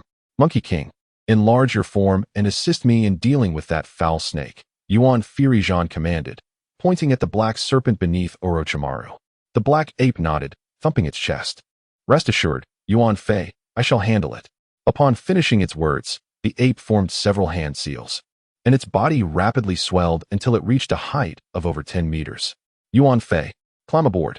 Hearing the call, Yuan Fury Jean coated his feet in chakra and leapt onto the ape's head with several agile bounds. The Monkey King clashed its fists together and roared, baring its fangs as it charged towards the enormous serpent. With a resounding thud, the ground trembled beneath the Monkey King's powerful strides. How dare you, foul monkey? Do you think you can stop me? I wouldn't mind devouring a monkey after feasting on humans. The serpent, feeling its authority challenged, reared its head back slightly and lunged toward the Monkey King. Swiftly reacting, the Monkey King halted its advance, pivoting its left foot and adopting a solid stance. Extending its hands to grasp the serpent's head. The serpent, unfazed, deftly avoided the Monkey King's direct attack by swiftly turning its head to the left, surging forward to ensnare the Monkey King's body, wrapping around it tightly. Then the serpent lifted its head above the Monkey King and lunged towards it, jaws wide open. You foul monkey, I shall consume you. However, while the serpent had coiled around the Monkey King's body, it failed to ensnare its arms, likely due to the earlier offensive posture the Monkey King had taken. You think I am so easy to consume, you foul serpent? Despite being immobilized, the Monkey King remained calm. Just as the serpent's massive jaws were mere meters away, the Monkey King forcefully seized the serpent's neck, halting its advance. Thus, the two remained locked in a stalemate, neither able to overcome the other. Orochimaru, in retrospect, I must admit that my failure to guide you properly in the past has led you astray. Now, let us settle the grievances between us once and for all. As Sarutobi Hisashi emerged with the Rui Jingu Bang in hand, he cast a grave gaze upon Orochimaru, who stood with arms crossed, a self-deprecating smile gracing his lips. Teacher Sarutobi, what purpose does this conversation serve at this juncture? You accuse me of moral shortcomings, yet isn't that merely a reflection of your own defeat? Those clandestine meetings with Chiyo, did you truly believe they remained a secret? I have been aware of them for decades, incensed by Orochimaru's reminder of his indiscretions. Sarutobi Hisashi leapt onto Orochimaru's head, bringing the Rui Jingu Bang crashing down. Faced with this formidable strike, Orochimaru deftly evaded to the side, narrowly escaping the blow. Before vaulting downward, as he fled, he turned back with a mocking grin. Old man, do follow closely. Our true battleground awaits below. The watching Umbu ninjas erupted in cheers as they witnessed Sarutobi Hisashi gain the upper hand. Lord Third Hokage vanquished that intruder from the hidden sound. They lauded, truly. The Third Hokage is unmatched, forcing the enemy into a desperate retreat. While pursuing Orochimaru with the Rui Jingu Bang, Sarutobi Hisashi shouted, Orochimaru, what are your intentions? Upon reaching the ground, Orochimaru abruptly halted, ceasing his flight. Seizing the opportunity, Sarutobi swiftly formed several hand seals, launching an assault upon Orochimaru, who hovered above the multitude of snakes. Earth Release, Earth Flow River. Fire Release, Fire Dragon Bullet. A combination of ninjutsu surged forth, with the Earth Flow River crashing toward Orochimaru like a tidal wave, ensnaring him in its grasp and rendering him immobile. Despite his futile struggles, he was unable to escape. Then, a streak of fire erupted from Sarutobi's mouth, growing increasingly fierce as it approached Orochimaru. Just 5 meters away, the flames transformed into a roaring fire dragon, barreling toward Orochimaru with unyielding ferocity. The fire dragon sank its fangs into Orochimaru, eliciting a piercing scream as he writhed amidst the inferno. Orochimaru, save your tricks for another time, Sarutobi Hisashi remarked, his expression unwavering as he observed the writhing figure within the flames. Indeed, moments later, the ground trembled, and a figure emerged, half-buried, chuckling ominously. Teacher Sarutobi, your prowess remains unmatched. You saw through my ruse instantly. Suddenly, Orochimaru called out to his left, Kimimaro, are you prepared? An Umbu ninja nodded in affirmation, offering a brief salute. Lord Orochimaru, everything is ready. We will commence shortly. With a puff of smoke, the Umbu ninja dispelled his transformation, revealing himself as none other than Kimimaro, the leader of the Sound Five. Jumru called out in several directions. Orochimaru, Mayu, Yukon, Jirubu, activate the formation now. Yes. The ninjutsu, 4 purple flames formation.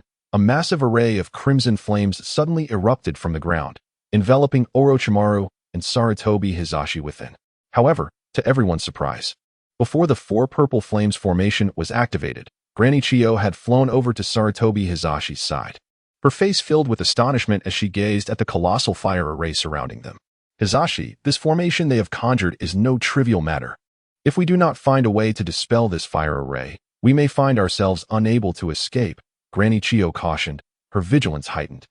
Sarutobi Hisashi shook his head in resignation, sighing, alas, why did you rush in? They are targeting me. You are correct. This 4 purple flames formation is an intricate technique passed down from the Uzumaki clan. It is exceedingly profound. Should anyone come into contact with those crimson flames, they would be utterly incinerated. Suddenly, Orochimaru erupted into laughter, clapping his hands as he addressed Sarutobi Hisashi and Granny Chiyo. This formation was originally my farewell gift to you. Teacher Hisashi, I never expected that you 2 old geezers would wish to perish together. It is truly touching. Then I shall grant your wish today. Sarutobi Hisashi snorted coldly. Retorting, Orochimaru, though I may be aging, defeating me will not be as simple as you presume. With a swift motion, he threw a shuriken, forming hand seals with remarkable speed. The shuriken began to multiply. 1 became 2, 2 became 4, 4 became 8, and in the blink of an eye, hundreds of shurikens were hurtling towards Orochimaru. Yet, Orochimaru remained unfazed. His right hand transformed into countless serpents that twirled around him, effortlessly deflecting the shurikens to the ground. Such an assault evidently failed to inflict any substantial damage upon Orochimaru. Seizing the opportunity, Granny Chiyo retrieved 2 scrolls from her ninja tool pouch, her hands flicking them open. With a loud bang, smoke billowed forth, revealing 2 humanoid puppets that stood guard beside her, one to the left and one to the right. Teacher Hisashi, I have prepared a grand gift for you this time, Orochimaru said, his long tongue flicking across his lips, a sinister smile gracing his features as he quickly formed hand seals. Summoning technique, Edo Tensei. With a thunderous rumble, the ground trembled as a pitch-black coffin slowly emerged from beneath. As the coffin appeared more than halfway, the characters for Shodai were clearly visible on its lid. With a creaking sound, the coffin fully surfaced and the lid opened automatically, revealing the figure within to the astonished onlookers. Sarutobi Hisashi gaped in disbelief, unable to fathom the reality before him. This is the first Hokage? How is this possible? Orochimaru, how did you find the remains of the first Hokage? Yuan Fei Risen could hardly believe the reality before his eyes. Observing his expression, Orochimaru smiled with satisfaction. Do not be hasty, Teacher Yuan Fei. This is merely the beginning. Indeed, the situation was far more intricate than anticipated. As the first coffin was unsealed, tremors shook the ground once more, and another coffin emerged from the depths. This time, it was the second Hokage. Following closely was the third coffin, revealing the fourth Hokage. Upon witnessing the first Hokage arise through the Impure World Reincarnation, Yuan Fei Risen's mind was already racing with thoughts of employing the dead demon-consuming seal. Yet, perhaps due to an innate instinct for self-preservation or other considerations, he refrained from acting promptly. By the time Yuan Fei risen gathered his wits, even the lid of the fourth Hokage's coffin had been lifted. Now, the third Hokage and Chiyo faced four formidable figures of Hokage-level strength. It seemed they were in dire straits. Meanwhile, Rock Lee had been lurking in the shadows, observing the movements of Orochimaru and his entourage. Although chaos ensued outside, Lee remained largely unconcerned. In the conflict between Orochimaru and Konoha, which side should he take? After pondering this dilemma for several days, Lee finally arrived at a resolution to adopt a neutral stance. While some individuals from Konoha had their entanglements with him, they constituted only a fraction of the village, the majority being good-hearted people. Figures like Kakashi, Might Guy, and Naruto from the original 12 were indeed virtuous. Could Lee truly extinguish his humanity to annihilate them alongside Orochimaru? Furthermore, there was Hyuga Hayashi, whom Lee had subdued and who now spat insults from the sidelines. Was he really prepared to exact vengeance for a slap from years past? Clearly, that was out of the question, even if their animosity ran deep. The mere fact that he was Hinata's father prevented Lee from such an act. If he were to kill Hyuga Hayashi, how could he ever interact with Hinata thereafter? Thus, Lee ultimately resolved to allow the narrative to unfold as it would, positioning himself as a mere observer. The third Hokage's demise during the Chunin Exams was destined. That was his fate, albeit the unexpected twist was that it might also claim Chiyo's life. Additionally, Kabuto, leading the army of Zetsu clones, was launching an assault on Konoha. Lee had previously encountered these clones and deemed them grotesque. Even the likes of Lian could not easily contend with them. These clones showed no discrimination between ordinary civilians and ninjas, slaughtering any human they encountered for their amusement. Logically, Lee should have been rushing to thwart these clones. That would have been the most prudent course of action. However, who was defending Konoha against these Zetsu clones? It was the ninja forces of Konoha, not to be underestimated. Lee surmised that while the battle would exact a grievous toll, victory was all but assured. Moreover, the most crucial matter at hand was to witness the unfolding events. He could not afford to miss this once-in-a-lifetime opportunity. Konoha's rogue ninja, Rock Lee, you seem quite engrossed in the spectacle here. As Xiaoli prepared to enjoy a slice of watermelon while watching a performance, an unexpectedly gruff male voice pierced the air. He set down the fruit and turned to the source of the sound, only to find the bandaged figure of Shimura Danzo. Flanking him were two young individuals, one with flowing chestnut hair, strikingly beautiful, and carrying a short blade on his back, the other, with short black hair and a mask obscuring his face, both clad in identical attire. Xiaoli instantly recognized them as members of the Yamashiro clan. Renowned for their mastery of the mind transfer technique, and the Oil Woman clan, adept in the manipulation of minute nanobucks. However, their names eluded him. What brings you here? Danzo? Xiaoli inquired slowly, observing the trio from a distance. Danzo fixed his unyielding gaze upon Xiaoli, his expression impassive. What do you think? I've come to eliminate you, the rogue ninja. Take Kigen and Kazekage. Deal with him while I rescue Hisashi, Danzo commanded his subordinates. Steadily making his way toward Hisashi's location, seemingly dismissive of Xiaoli's presence. Yes, Lord Danzo. Kigen and Kazekage replied in unison, swiftly positioning themselves before Xiaoli, weapons drawn. Eyes searching for vulnerabilities. Xiaoli regarded his adversaries with a wry smile. Danzo, what possessed you to seek me out? Do you genuinely believe no one would notice the Sharingan concealed beneath your bandages? Danzo's stride faltered abruptly. He turned his head, rigidly staring at Xiaoli. What did you say? How could you possibly know that? Without answering, Xiaoli met Danzo's gaze with a provocative expression. You orchestrated the annihilation of the Uchiha clan and subsequently silenced all who were aware of it. The higher-ups in Konoha are fully aware and have tacitly approved your actions. As Danzo's countenance darkened, Xiaoli continued with a sense of triumph. Yet, there is something they remain oblivious to. Your premeditated scheme involved clandestine dealings with Orochimaru, who assisted you in acquiring and refining the cells of the first Hokage. Only with the formidable vitality of those cells could someone devoid of Uchiha blood, like yourself, wield the Sharingan indeed, to possess an entire arm of it. Oh, Danzo, how treacherously cunning you are. Even Orochimaru pales in comparison to your deviousness. Xiaoli's words struck a nerve within Danzo, who had never anticipated that the carefully crafted secrets he had harbored for years would be so easily unveiled by a mere youth. Yet, Danzo quickly compelled himself to regain his composure and spoke again. Kigen, Kazekage, form the formation. I shall handle this boy myself. Understood, Lord Danzo. The Oil Woman and the Mountain Wind both responded simultaneously, and without waiting for Xiaoli to react, they leaped forward in unison, landing several meters away, from seemingly nowhere. They produced several enormous scrolls, which they unfurled with a flick of their wrists, letting them cascade to the ground. Surrounding Shaoli, the two moved with remarkable speed, casting immense scrolls in various directions, each inscribed with intricate symbols, while they swiftly formed hand seals. In an instant, the 6 scrolls radiated a brilliant red light, accompanied by a thunderous boom. The 6-pointed star formation, they shouted in unison. The 6 scrolls emitted 6 beams of crimson light, connecting seamlessly and rising into the sky. Not far off, the 5 members of the Sound Ninja still maintained the 4 purple flames formation, which bore some resemblance to the 6-pointed star formation. However, the latter was a colossal hexagon, entirely crimson, rendering it impossible for the naked eye to penetrate its depths. In simpler terms, those within the formation could not perceive the outside world, nor could outsiders discern the events unfolding within. Long before the 6-pointed star formation solidified, Danzo had already entered its confines, now approaching Shaoli with deliberate steps, leaning on his cane. Lilac, I am intrigued as to how you came by this information. Logically, even if you are Orochimaru's informant, you should not possess such knowledge, for even Orochimaru could not divulge what you just stated. Danzo cast aside his cane. Exhibiting no sign of physical hindrance, his gaze fixed intently on Shaoli as he slowly raised his right hand while beginning to unravel the bandages on his left. It matters not how you came to know, you shall soon be deceased. Shaoli, grasping the gravity of the situation, realized that Danzo sought to eliminate him for uncovering his secret, compelling his subordinates to form this deadly formation. Would release, with dragon technique. Shaoli executed a hand seal for would release, summoning several wooden dragons that surged forth, claws bared, toward the crimson barrier of the formation.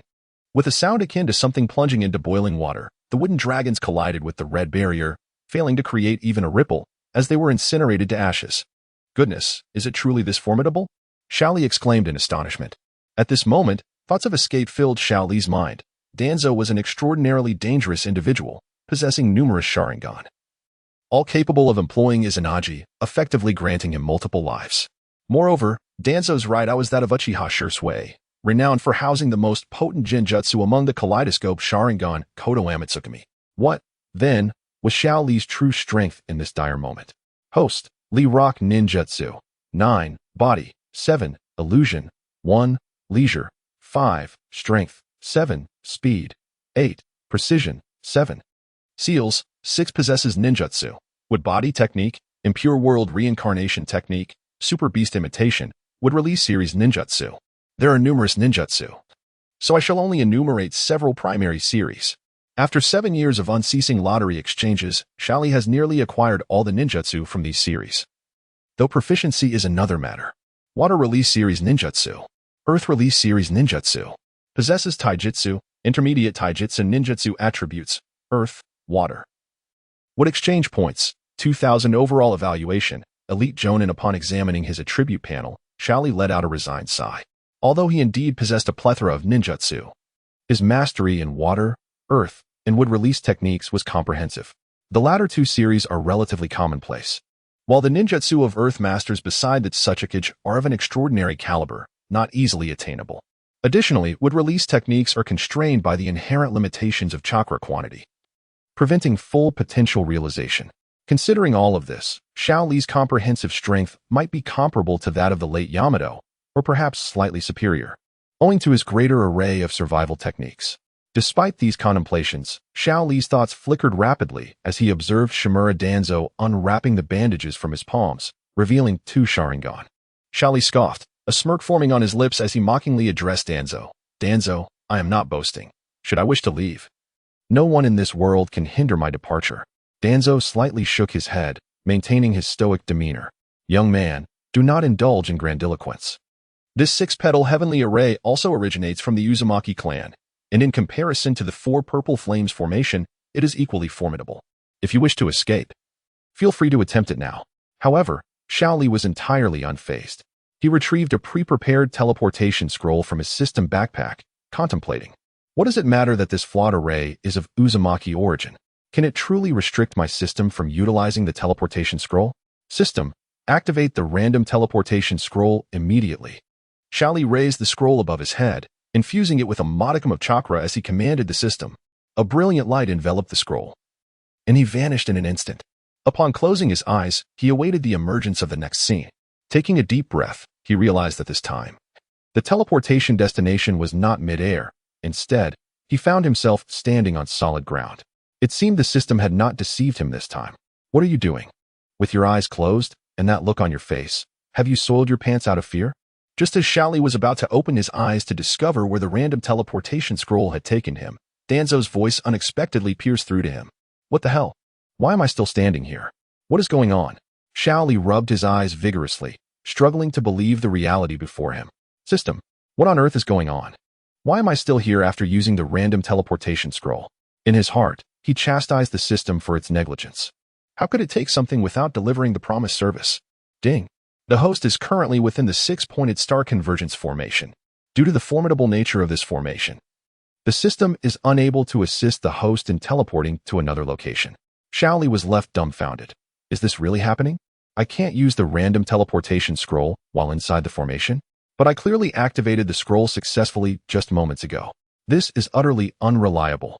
The system, however, paid no heed to Xiaoli's complaints, merely stating that it would return the random teleportation scroll he had just used, and then fell silent. It seemed that escape was out of the question.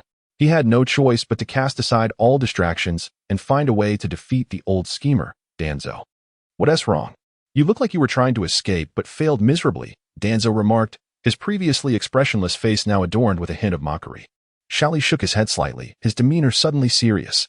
Shimura Danzo, I have merely changed my mind. I no longer wish to flee. I seek vengeance for the Uchiha whose eyes you have stolen. I shall eradicate the menace you pose to the people today. In his heart, Xiaoli screamed fervently.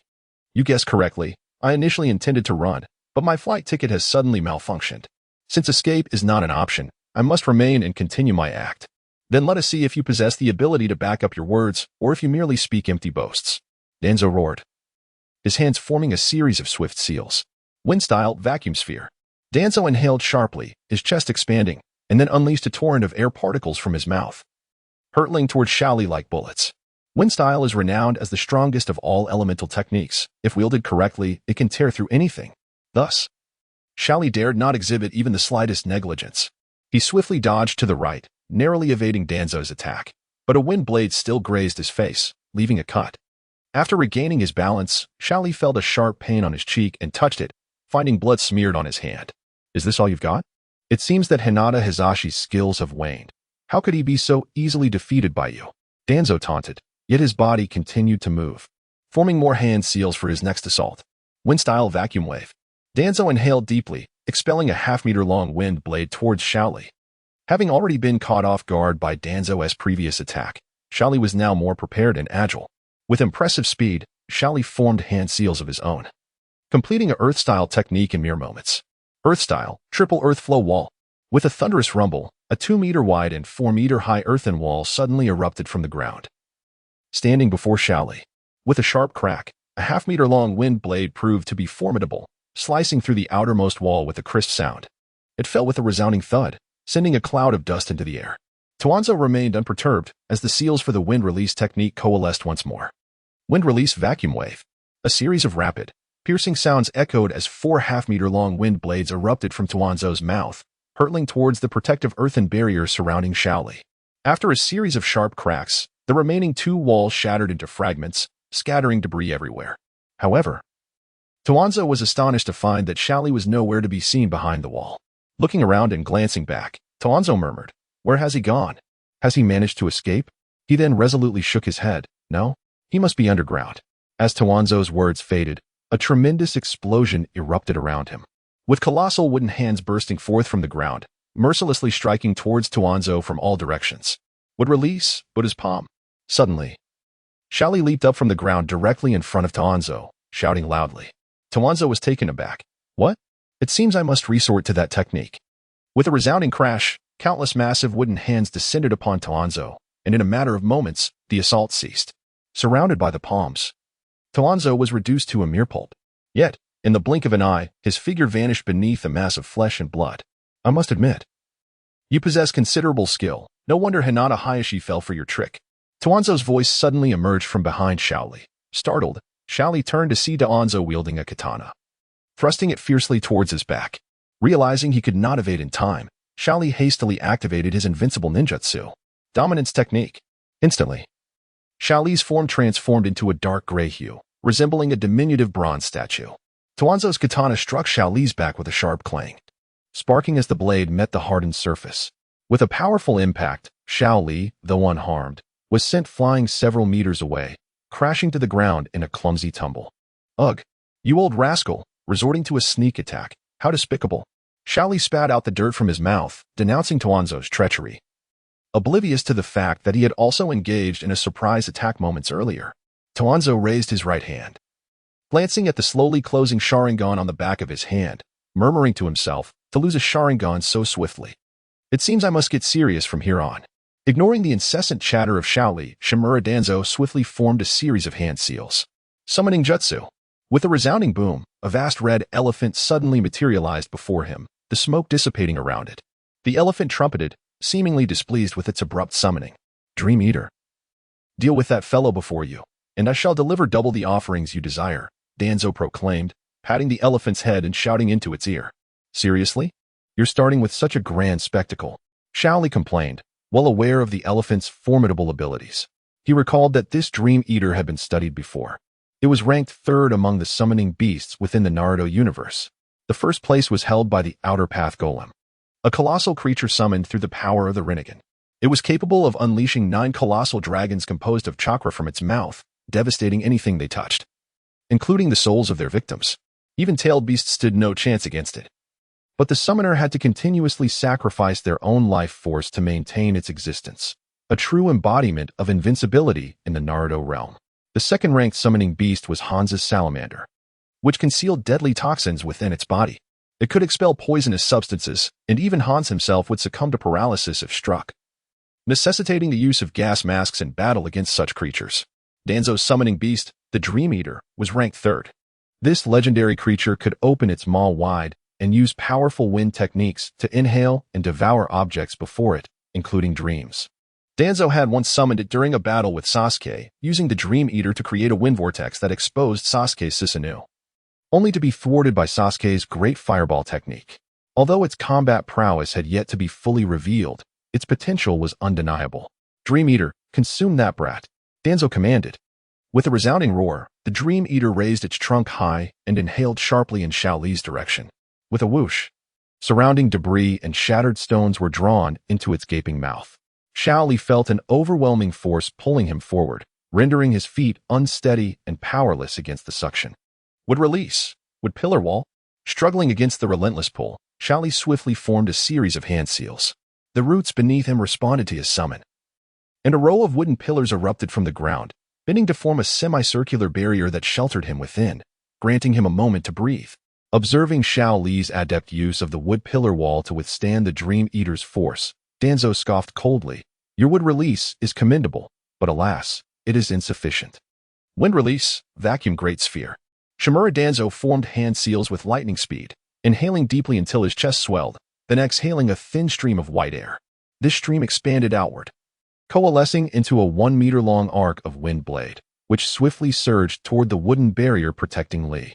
With a sharp sound, the semicircular wooden barrier was sliced in half, instantly revealing Li's figure hidden within. Even after Danzo's vacuum great sphere shattered the wooden barrier, his assault showed no signs of abating as he launched another attack toward Li. Seeing the arc of wind blade hurtling toward him, a flicker of panic flashed in Li's eyes. However, with the wooden barrier now breached, he found himself once again within the grasp of the Dream Eater, being pulled forward uncontrollably. As the arc of wind blade approached, in a moment of desperation, Li drew 2 kunai from his ninja tool pouch and held one defensively before him. Danzo scoffed derisively, saying, Do you truly believe such feeble means can withstand the combined assault of the Dream Eater and myself? You are utterly deluded. With a slicing sound, the wind blade mercilessly cleaved Li in two, even severing the kunai he had attempted to use for defense. A smirk graced Danzo's lips, reflecting his satisfaction. Even employing the wood release of the first Hokage, your prowess is still lacking. But Li, unbeknownst to Danzo, had already appeared behind him. His hair still dusted with soil, suggesting he had just emerged from the ground. Swift as lightning, Li formed a series of hand seals, causing several root spikes to suddenly erupt from beneath Danzo's feet, aiming directly at him. Danzo, sensing the impending danger as Li surfaced, reacted without hesitation, leaping to the left. However, Before he could even touch the ground, another row of root spikes shot up from below, aiming to impale him. Suspended in midair, Danzo found no leverage to escape. If he fell straight down, he would surely be pierced by the onslaught of root spikes. Panic filled Danzo's eyes as he shouted toward the Dream Eater, "Dream Eater, assist me." Responding to his master's plea, the Dream Eater let out a resonant roar, inhaling forcefully toward Danzo's direction. A powerful gust of wind surged forth, halting Danzo's descent and pulling him toward the creature.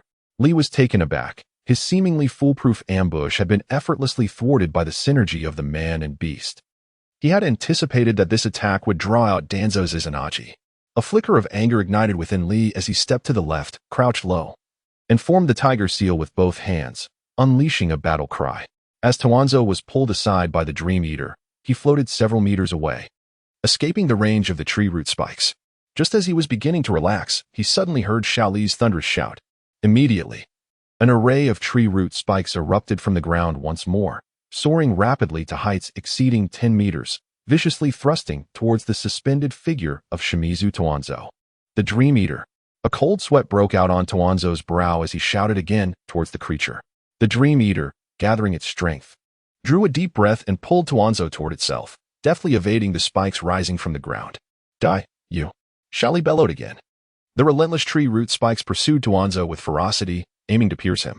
However, the Dream Eater's immense pulling force repeatedly snatched Toanzo back from the brink of death just before the spikes could penetrate his body. In mere seconds, Toanzo found himself atop the Dream Eater, while the spikes continued their relentless assault, extending beneath the creature and striking at its body. Clang, clang. The spikes impaled the Dream Eater's belly, yet failed to inflict any significant damage.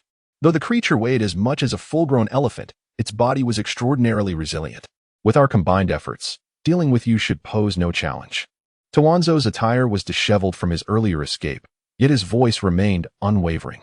Just as he prepared to ridicule Xiao Li further, the tree root spikes unexpectedly encircled the massive form of the Dream Eater and surged upward, swiftly lunging toward Toanzo's back. Caught off guard, Toanzo suffered a lethal blow. At that moment, several spikes pierced his back, and blood trickled from the corners of his mouth. With a final blink of his eyes and a kick of his legs, he succumbed to the weight of his exhaustion. A second later, the pierced form of Toanzo vanished, only to reappear unscathed at the side of the Dream Eater, as if the preceding events had been nothing more than a fleeting dream. Yet, Xiao Li knew with certainty that the events unfolding before him were all too real, and the slowly closing Sharingan on Toanzo's right arm bore testament to that truth. With a resounding roar, the Dream Eater nudged Toanzo with its trunk, seemingly feeling a pang of guilt for failing to protect its master in time. Shimizu Toanzo gently patted the creature's trunk and spoke softly, "Dream Eater, do not worry. I am unharmed, and you are not to blame." His gaze then shifted to Xiao Li, his expression growing somber and grave. "Li Rock, I must admit, you are indeed formidable, possessing the capital to stand on equal footing with me. Should you choose to, you may join my roots and become a member of my foundation. In the future, I shall lead as the chief, while you will be my second in command. Rest assured, once I seize dominion over Konoha, I will personally command its army to gradually encroach upon other nations. If you are willing to follow me, you could find yourself in a position of great power, second only to me. However, hold on." Upon witnessing Shimura Danzo's incessant attempts at persuasion, Lee found himself growing impatient and interrupted him. "Danzo, spare me your futile attempts. Who on earth desires to be your subordinate? Your words are quite self-serving. If you wish to be my second, I might consider it. Moreover, having spent considerable time with Orochimaru, I have been treated with utmost respect. Yet you expect me to accept a subordinate role to you right away? Who do you think you are? Do you truly believe yourself an emperor, capable of uniting the 5 great nations with merely a handful of Sharingan you have seized?" Lee's scathing remarks left Danzo's face crimson with rage, his lips twitching as he struggled to find a retort. I curse your entire family. You impudent child, prepare to meet your doom. Mangamo, let us combine our strength to vanquish him." With a resounding roar, the dream-eating beast raised its trunk and began to inhale deeply. Alarmed, Lee recalled the significant toll this technique had previously taken on him, realizing that Danzo intended to employ the same tactic once more. In that fleeting moment of contemplation, the immense force of suction surged forth, drawing the swirling sands and debris toward the dream-eating beast's mouth.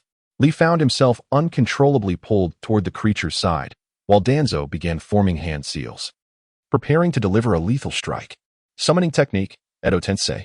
In a moment of desperation, Lee recalled the long-forgotten Edo Tensei, which held within it a powerful entity capable of both wide-ranging offense and defense.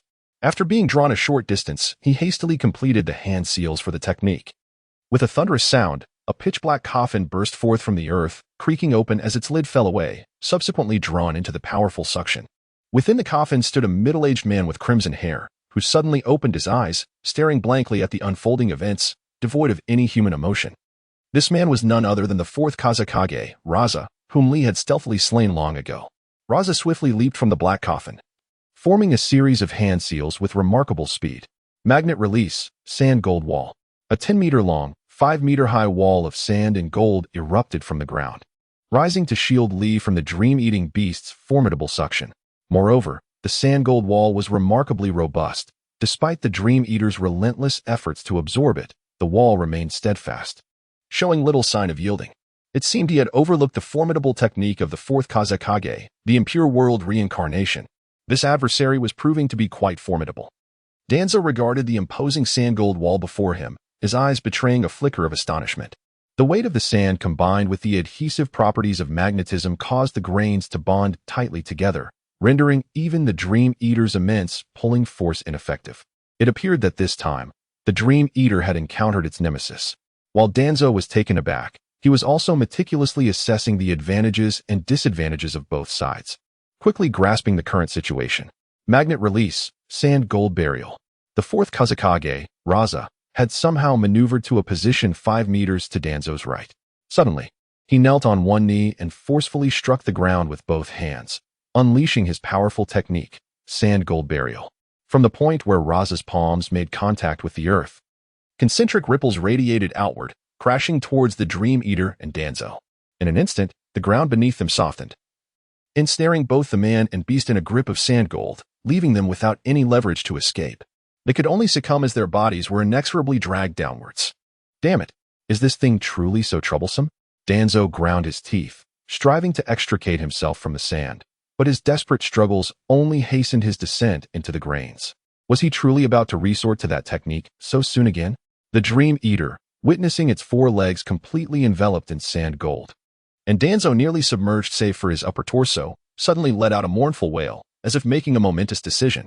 It extended its long trunk, wrapping it around Danzo's body, and with a mighty heave, yanked him free from the sand, tossing him aside into safety.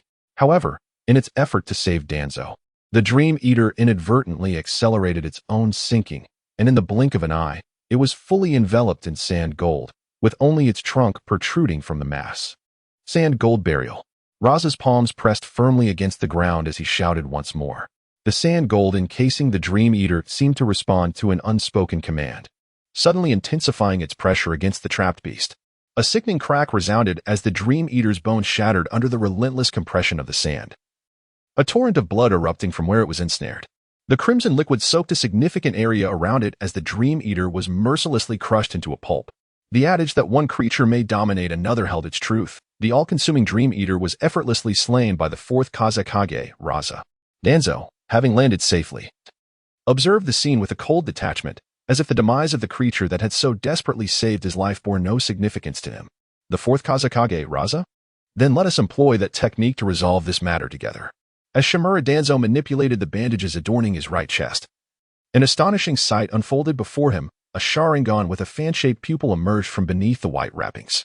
What? There was indeed another Sharingan hidden there? Furthermore, the kaleidoscopic pattern of the pupil unmistakably indicated it was a Mangeki Sharingan. Lee's mouth fell agape in astonishment as he beheld the Mangeki Sharingan on Danzo's right chest. Yet what transpired next was even more astonishing. After revealing the Sharingan on his chest, Danzo proceeded to unravel the bandages covering his right eye, unveiling an eye shaped like a shuriken. Lee recognized this eye distinctly. It belonged to Uchiha Shursui, possessing the most formidable illusion, Kodoamet Tsukumi. Danzo's actions did not halt there.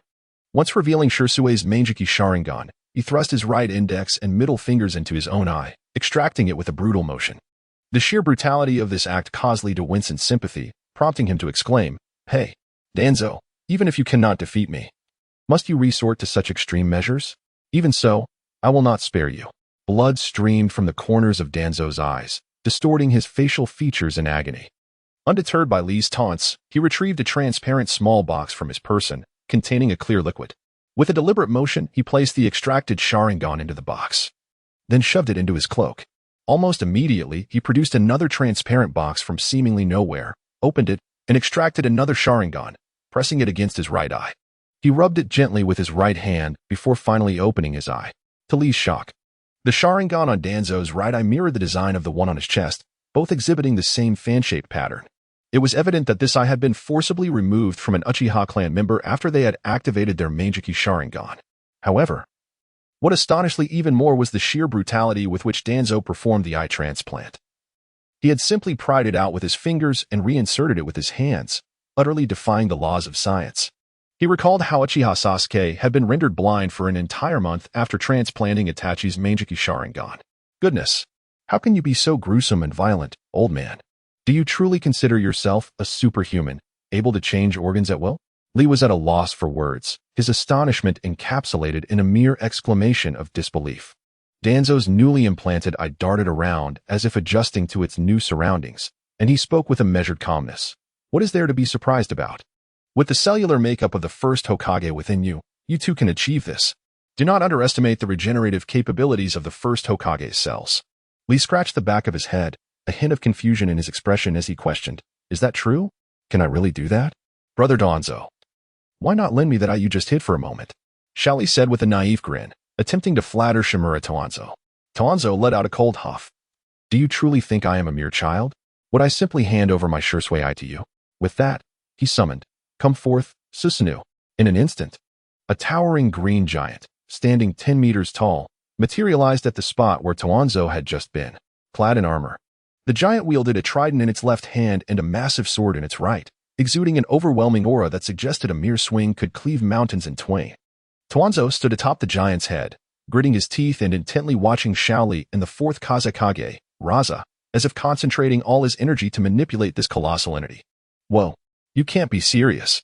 If you can do that, what's the point? I might as well just log off," Shaoli exclaimed, gazing up at the immense figure before him.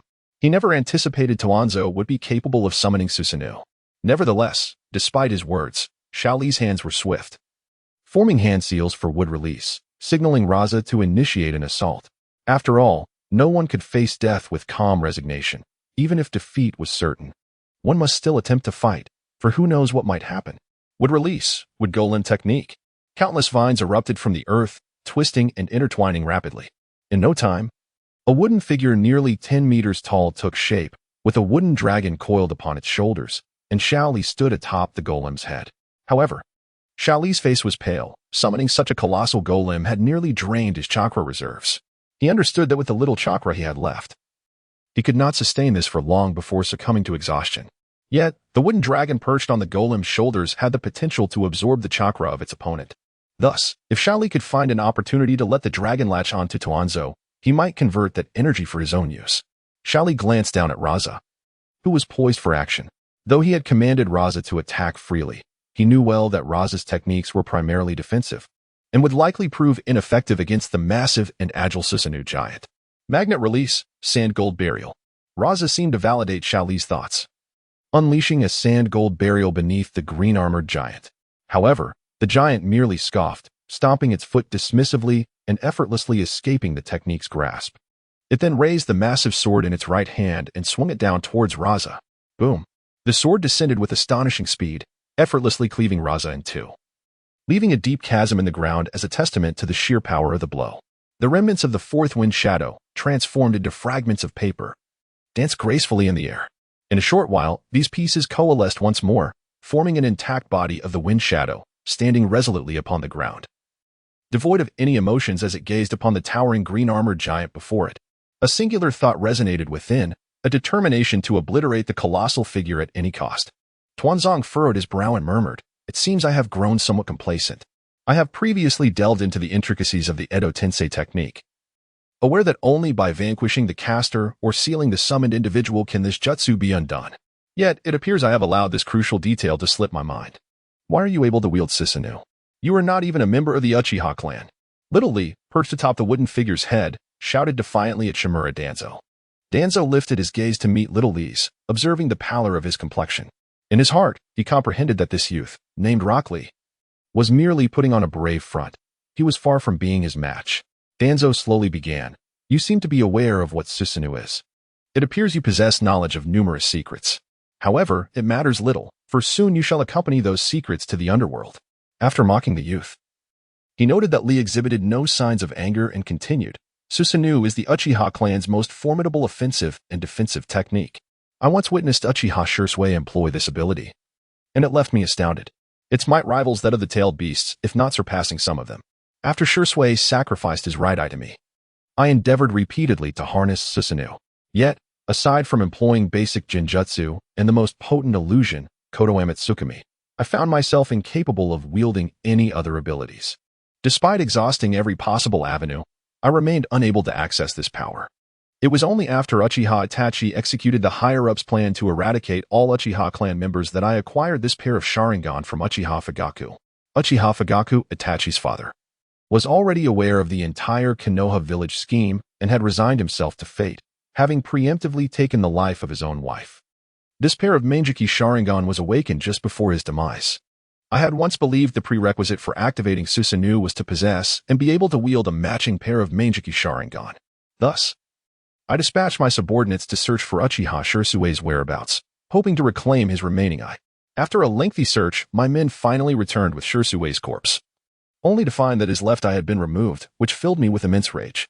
It was only upon seeing Uchiha Fugaku's Manjiki Sharingan that I regained hope of manifesting Susanoo. However, when I utilized the cells of the first Hokage to transplant this pair into myself, I discovered that I remained unable to summon Susanoo.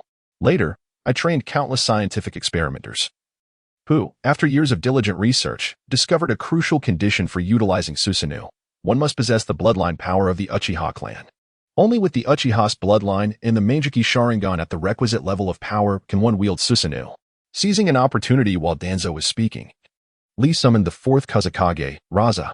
Observing the enormous seal inscribed on the cross held in the left hand of the green-armored giant, Lee understood that it had merely wielded the wrong weapon. Had it been the cross rather than the cleaver that cleaved Raza in twain, the Fourth Kazekage would have been entirely sealed within it, rendering Lee unable to summon Raza through the Edo Tensei again. After Danzo's elaborate explanation, Lee grasped the truth of the matter. However, he vehemently disagreed with Danzo's actions. Lee rebuked, Danzo, your words are quite appealing. But did Uchiha Shursui truly entrust his eyes to you? I suspect you resorted to cunning schemes to forcibly seize Uchiha Shursui's eyes. Unmoved by Lee's accusations, Danzo remained resolute, believing that the safety of Konoha surpassed all else. The existence of the Uchiha clan posed a threat to Konoha's security. Their eradication was a mere necessity. Moreover, the Sharingan of the Uchiha clan, being the property of Konoha, posed no moral burden upon Danzo when utilized for his own gain. With a cold demeanor, Danzo declared, Impudent child, a traitor of Konoha, you lack the standing to criticize me. Prepare to meet your end. The green giant, with a menacing visage, advanced a few steps, raising the cleaver in its right hand, striking down towards the wooden figure's crown. The wooden figure raised its hand to deliver a powerful punch aimed at the wrist of the green giant, hoping to evade the blade's lethal edge and intercept the attack. Unfortunately, due to Lee's insufficient chakra, the movements of the wooden figure were sluggish, resulting in a considerably delayed interception. The cleaver struck the wooden figure's palm with a resounding thud. The sound of splintering would echoed as the entire right arm of the wooden figure was severed, crashing to the ground and stirring up a cloud of dust. Lee's complexion paled further, his body nearing its limits. He gazed up at the crimson hexagonal formation, his heart sinking. Was it truly his fate to perish here today? Wooden figure, attack! Lee suddenly shouted, his face flushed with determination as he maneuvered the wooden figure forward once more, using its remaining left hand to strike a punch toward the green giant's cheek. The wooden dragon entwined around the wooden figure's shoulder also seized the moment, dipping down to evade the green giant's gaze. It advanced to entangle the green giant, for if it could successfully ensnare it, it would siphon off the giant's chakra, thereby enhancing Lee's chances of resistance.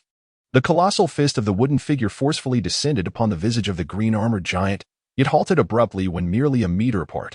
This unforeseen pause was due to the crossbar, wielded by the giant in its left hand, having pierced through the wooden figure's arm from below, rendering its swinging fist incapable of advancing any further. Little Lee gazed at the wooden figure's arm pierced by a cross, feeling a profound sense of unwillingness. He directed the wooden dragon once more, aiming to entwine itself around the thigh of the giant clad in green armor. However, Danzo seemed to have anticipated this move. Controlling his Susanu's right hand, he swung a blade fiercely toward the wooden dragon's head. As one possessing the cells of the first Hokage, he was acutely aware of Little Lee's intentions. Was he attempting to siphon my chakra through the entanglement of the wooden dragon to prolong the confrontation? I shall not grant you that opportunity. The wooden dragon, in a bid to evade the descending blade, had no choice but to retract. Yet since Danzo had already discerned this plan, and the optimal moment for attack had been lost, it was clear that it would yield no significant results. Moreover, after such exertions, Little Lee's chakra was already depleted. The wooden figure beneath him swayed precariously, sustained only by the remnants of Little Lee's waning vitality. It seems that although you have acquired the wood release of the first Hokage, your chakra reserves are woefully insufficient. Young man, I too can wield wood release. But I am acutely aware of its greatest drawback, the exorbitant consumption of chakra. A moment's carelessness could lead to losing control of oneself, becoming nothing more than sustenance for a great tree. Danzo observed the panting Little Lee, seemingly in no hurry to end his life. Akin to a cat toying with a mouse before the feast. Crystal release, crystal dragon descent. A thunderous roar erupted as a pink crystalline dragon surged forth from behind Oil Girl and Mountain Wind, charging directly toward the two. Mountain Wind and Oil Girl had only just received the command to establish the hexagram formation using a scroll, leaving them without any protective barriers. As the imposing pink crystal dragon barreled toward them, they could do nothing but abandon the maintenance of the hexagram and hastily evade to the side. With a soft hum, the crimson hexagonal wall of flame vanished, revealing two colossal figures within. The hexagram formation that Little Lee had struggled to escape from was effortlessly shattered by Hong Lian from the outside. Seeing the situation turn dire, Danzo prepared to eliminate Little Lee immediately, ensuring that the secrets known to him would remain forever buried. With a slight focus, he commanded the green-armored giant to raise its diagonal blade, striking down upon Little Lee with fierce intent. Little Lee's chakra had long been exhausted. The wooden figure could no longer sustain itself and crumbled into a heap of wooden debris, scattering across the ground as Little Lee lost his footing and fell. Yet, the onslaught from the giant's right hand persisted, the blade continuing its descent toward the falling Little Lee, seemingly intent on cleaving him in two. Little Lee, be careful. Hong Lian, witnessing the imminent danger, conjured another pink crystalline dragon. Hong Lian bent down and leaped onto the head of the crystal dragon, charging directly towards the green-armored giant wielding a gleaming green blade. Just as the blade was 2 meters away from Xiaoli, the crystal dragon arrived in the nick of time, its head crashing forcefully against the edge of the sword. Xiaoli was thus spared, avoiding being cleaved in two. However, the dragon's head was immediately severed by the blade, and amidst the explosion, a muffled groan from Hong Lian could be faintly heard. Xiaoli fell to the ground. But since the earth had been softened by Luasha's magnetic escape technique, he suffered no serious injuries from the 10-meter drop, merely experiencing sharp pain in his left kneecap. As he turned to inspect his left leg, he noticed that it was bent awkwardly below the knee, clearly indicating a fracture. With a thud, Hong Lian also fell to the ground, rolling several times before finally coming to rest not far from Xiaoli. Struggling to rise, Xiaoli attempted to check on Hong Lian. But upon seeing her state, a deafening roar echoed in his mind. A tumultuous blend of anger and heartbreak surged through him. Hong Lian, Xiaoli shouted, disregarding the intense pain in his left leg as he crawled with determination towards her. Upon reaching her side, he found Hong Lian lying in a pool of blood, her abdomen seemingly torn open, fresh blood oozing from the corners of her mouth.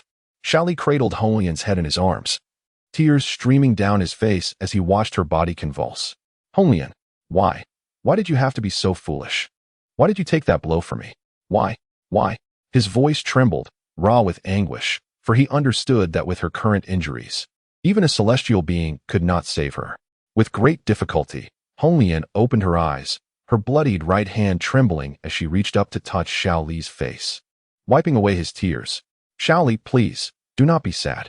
As long as I can help you, I would do anything, even if it means death, I would still be happy. Having completed his strike, Shimura Danzo had already dispelled the Susanoo form, for without the protection of the 6-petal star formation, maintaining it would risk exposing his secrets. Now, he approached Xiaoli with a dissipating stride. It was a poignant scene, yet alas, they were destined to become a pair of doomed lovers in the afterlife. Upon hearing Danzo's nauseating voice, Xiaoli felt an overwhelming urge to charge at him and tear him to shreds. to quell the burning rage within his heart. However, Xiaoli forcefully suppressed his fury, striving to calm himself, for he understood that he was powerless in the present moment. Slowly, he lifted his head, casting a cold gaze upon Shimura Danzo. "Danzo," he uttered, "I must concede that your strength, derived from the powers you seized from the Uchiha clan, is formidable. Yet, should I lay eyes upon you again, I shall ensure your utter destruction." The final words escaped Xiaoli's lips through clenched teeth, as his animosity towards Danzo had reached its zenith. No longer indulging in idle chatter, Xiaoli retrieved a random teleportation scroll from his system backpack, channeling the scant remnants of chakra within him into the scroll. In an instant, the scroll shimmered with radiant light as Xiaoli tightly embraced Hong Lian's body, vanishing from their original location. Danzo, gazing at the blood-stained ground left behind, revealed a glimmer of greed in his eyes. He can even utilize the body flicker technique. It seems this boy possesses a wealth of treasures, he mused. Although Danzo could not comprehend why Xiaoli had not employed the technique sooner to escape, such matters were evidently inconsequential now. Danzo beckoned to the side and inquired, "Kurenai, have you marked that boy?" Yamanaka Kurenai leaped forward, kneeling respectfully before Danzo as she replied, "Lord Danzo, my female micro-nanobots have successfully parasitized Lilac. Although the male bots track slowly, once Lilac settles at a location, I will be able to pinpoint his position accurately." Danzo nodded approvingly. "Well done." Meanwhile, Xiaoli, cradling Hong Lian's form, found himself upon a rocky platform in the blink of an eye. Not far from the rocks, a waterfall cascaded down, producing a thunderous roar, intermingled with the distant sounds of women frolicking in the water. This was the very valley where Xiaoli had first utilized the random teleportation scroll, situated not far from the Leaf Village.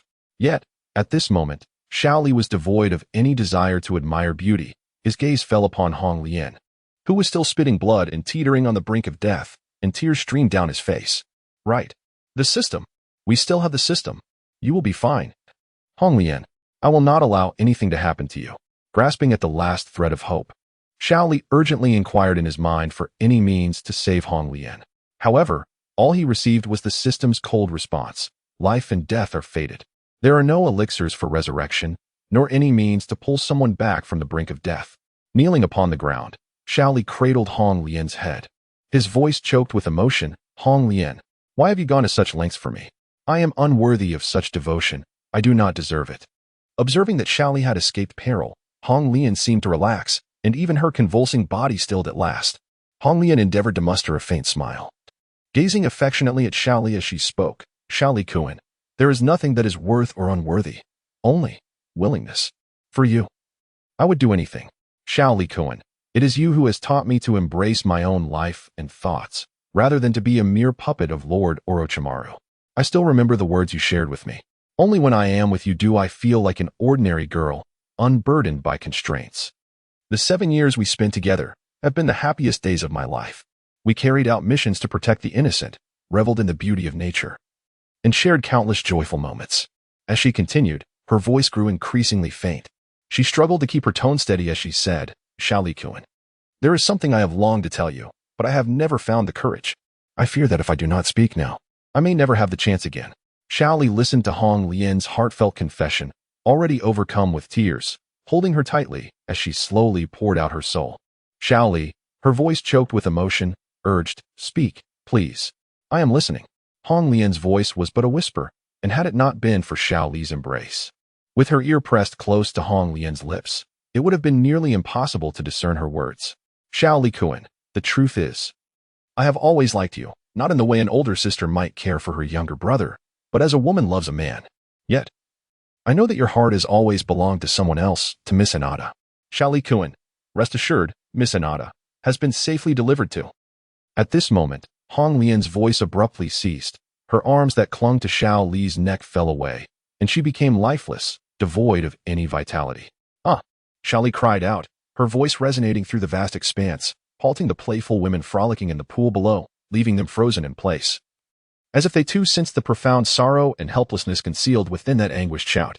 Having spent every day together, Xiaoli had been oblivious to her feelings until this very moment when Hong Lian lay lifeless in her arms. It was then that Xiaoli felt the excruciating pain in her heart, realizing how significant this beautiful older sister had become to her, overshadowing even her childhood affection for Hinata Hyuga. The 7 years of companionship were not mere illusions. Xiaoli was bewildered by the turmoil in her heart. Uncertain if the pain stemmed from familial love or romantic affection, perhaps both intertwined. Yet, this tumultuous feeling left her in disarray. Xiaoli held Hong Lian tightly, unwilling to release her embrace, as if the moment she let go, Hong Lian would slip away forever. Although this was already a grim reality, Xiaoli found herself unable to confront the truth. Beside the waterfall, a youth sat motionless on a stone platform, cradling a bloodied girl in his arms. He remained there, transfixed, from the zenith of the sun until dusk, and from dusk until dawn, unmoving. As the morning light broke and the birds in the forest began their lively chatter, the boy finally spoke, his voice hoarse. Hong Lian, rest assured, I will find a way to bring you back to life, I promise. And that old dog, Danzo, I will ensure he meets a gruesome fate. I, Li Rock, always keep my word. Slightly shifting his arm, he felt the numbness in his body after an extended period of stillness. After a moment's respite, he realized that this body still responded to his will. Xiaoli gently released Hong Lian, allowing her to rest softly upon the ground. One of her legs was severely fractured and deformed. Gripping the dislocated area of his own knee with both hands, Xiaoli twisted forcefully, a resounding crack echoing through the air. The pain sent cold sweat trickling down his forehead, and his lips turned a shade pale. Yet, this physical agony was but a trifle compared to the heart-wrenching sorrow of losing Hong Lian. Struggling to crawl aside, he picked up a fallen branch, using it to create a makeshift splint for his injured leg. Then, he turned to the system in his mind and inquired, System, is there a way to preserve Hong Lian's body? I wish for it to remain uncorrupted forever. After a brief pause, the system responded, seemingly sifting through information to provide an answer. Ding. A crystal coffin has been located for the host. This coffin, crafted from 1,000 faces of cold ice, will prevent decay when the body is placed within. Required exchange points, 1,500. Without hesitation, Xiaoli opted for the exchange. Reflecting on it now, he realized that a significant portion of his abilities were earned through the countless tasks he undertook alongside Hong Lian, braving storms and hardships. Yet, in the end, Hong Lian received nothing but this cold, unyielding coffin. Tears streamed down Xiaoli's cheeks once more as he struggled to stand. Lifting the lid of the crystal coffin and placing it aside, with a limp, he made his way to the nearby water pool. Despite a day and night without nourishment, his body had regained some strength and chakra. He filled a container with water, first cleansing Hong Lian's face before removing her bloodstained and muddied garments. He tenderly wiped away the grime, tending to the horrifying wound on her abdomen. Subsequently, from the system's miscellaneous shop, he exchanged for a white princess wedding gown, gently dressing Hong Lian in it. Carefully, he lifted her and placed her within the crystal coffin. Hong Lian lay there, so beautiful and enchanting in her repose. Gazing at her serene visage, Xiaoli was momentarily overwhelmed by an illusion, as if Hong Lian were merely asleep, not truly gone. Alas, illusions are perpetually just that. No matter how fervently Xiaoli wished for it, Hong Lian could not awaken. Hong Lian, rest assured, I will find a way to resurrect you, to see you vibrant and full of life once more. He turned, bending to retrieve the lid of the crystal coffin and secured it in place. System, store it away. With a command issued in his mind, the system did not disappoint. The coffin shimmered with a dazzling light before vanishing in an instant. Upon checking his system backpack, Xiaoli discovered a miniature crystal coffin lying quietly within. With everything settled, he felt a sense of relief wash over him. However, his tranquility was soon disrupted as he caught sight of a throng of dark figures rushing towards him. Were these ruffians akin to hounds? Without a doubt. Lee understood that this was undoubtedly a pursuit sent by Shimura Danzo's subordinates. However, the sheer number of assailants left him astounded. The multitude rushing towards him numbered at least 20. How had Danzo's men discovered his whereabouts?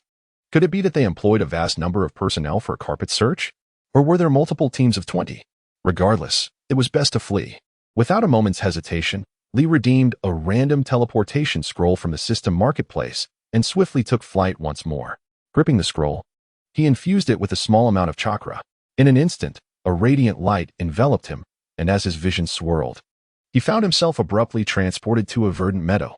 A 20-person squad led by Oil Girl Takin was already at the entrance of a small valley when they spotted Lee, battered and barely clinging to life atop a stone platform. Elated, they believed they were on the verge of a significant achievement, one that would earn them Danzo's favor. Yet, before they could approach, a flash of yellow light illuminated the air, and Lee vanished once again in the blink of an eye.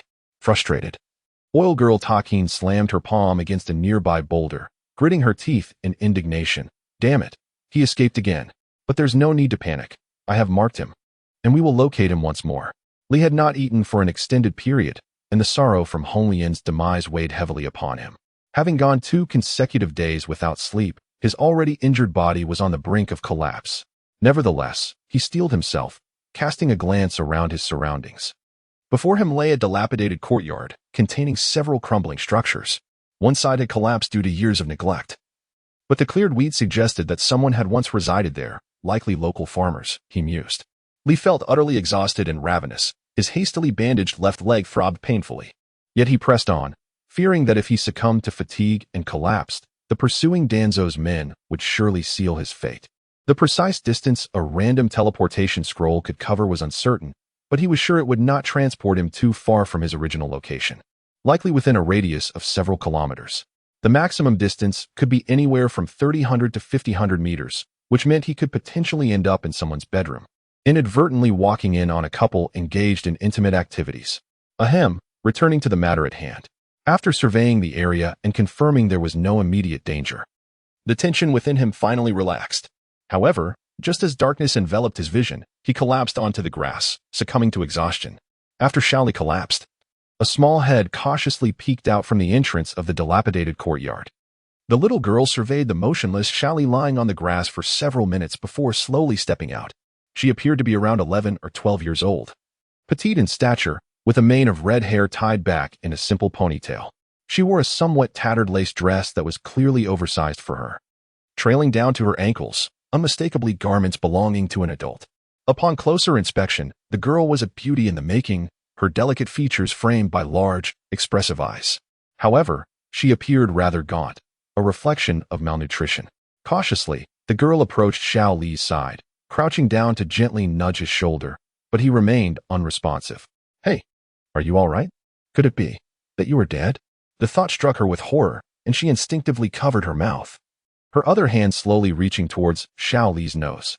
Once she confirmed he was still breathing, she breathed a sigh of relief. She placed a hand over her heart, still shaken, and said, "Thank goodness you're not dead. I wouldn't know what to do otherwise. How did you sustain such severe injuries? Never mind that. My mother once told me that saving a life is worth more than building a pagoda of 7 levels, so today, I shall save you." The girl gently propped Xiaoli up, attempting to carry him back to her home. However, after much struggling, she realized she lacked the strength to lift him. Not to mention Xiaoli's robust physique, honed by years of training, was far beyond her capability. Feeling helpless, she tried various methods, and eventually devised a way to support Xiaoli under his armpits, dragging him back inch by inch. Oh dear, what on earth did you eat to grow so heavy? With great effort, she managed to pull Xiaoli's body, finally getting him onto her bed after half an hour of labor. Breathless and exhausted, the girl slumped to the floor, resting for a while before exiting the room. She returned with a basin of clean water and a towel, carefully wiping the dirt from Xiaoli's face. Sitting by the bedside, she gazed at his youthful, vibrant visage, momentarily lost in thought. I didn't expect you to be quite handsome. But what does looks matter? My mother married my father because he was good-looking, yet after their marriage, she discovered he was merely a gambler. When he lost, he would drink, and then take out his frustrations on her. The most despicable part was that he even gambled her away as a wager. As she spoke, tears welled up in her eyes, and she leaned over the edge of the bed, sobbing quietly. Hong Lian, I apologize. It is all my fault. I am truly sorry. Xiao Li, as if awakened from a dreadful nightmare, grasped the little girl's hand tightly, pressing it against his heart. What are you doing? Are you being lewd? Please, stop. The girl was startled by Xiao Li's sudden action, desperately attempting to withdraw her hand. Yet, regardless of her efforts, his grip remained unyielding. Hong Lian, do not leave. Do not abandon me like this. Xiao Li kept his eyes shut, repeatedly calling out Hong Lian's name, tears beginning to well at the corners of his eyes. The little girl then realized that Xiao Li had not truly awakened. She gently patted the back of his hand, whispering soothingly, "Do not worry. Be good. I want to leave. I will stay right here." As she spoke, she gradually pulled her hand away. Is Hong Lian your beloved? Something must have transpired between you two. She gazed at Xiao Li's face, searching for traces of his story. She understood that this man lying in her bed must possess a tale worth telling. Please recover quickly, and when you do, share your story with me. The girl rose to her feet and began to walk outside. While tending to Xiao Li earlier, she had assessed his injuries, although he appeared gravely wounded. Most injuries were superficial, with the most severe being a fracture in his left foot. Thus, she prepared to venture out and gather herbs to treat his wounds. Meanwhile, Xiaoli lay in bed, his slumber anything but peaceful, as he seemed to be tormented by nightmares, alternating between shouting incoherently and weeping softly. It was understandable. A city dweller thrust without warning into this perilous ninja world would certainly experience psychological distress. After all, he had endured 7 long years of trepidation, constantly fearing assassination or exposure by Orochimaru. Only upon his arrival in this realm did he truly comprehend that the world of Naruto was far from the joyous narrative portrayed in the original tale. It was a harsh reality, where strength reigned supreme.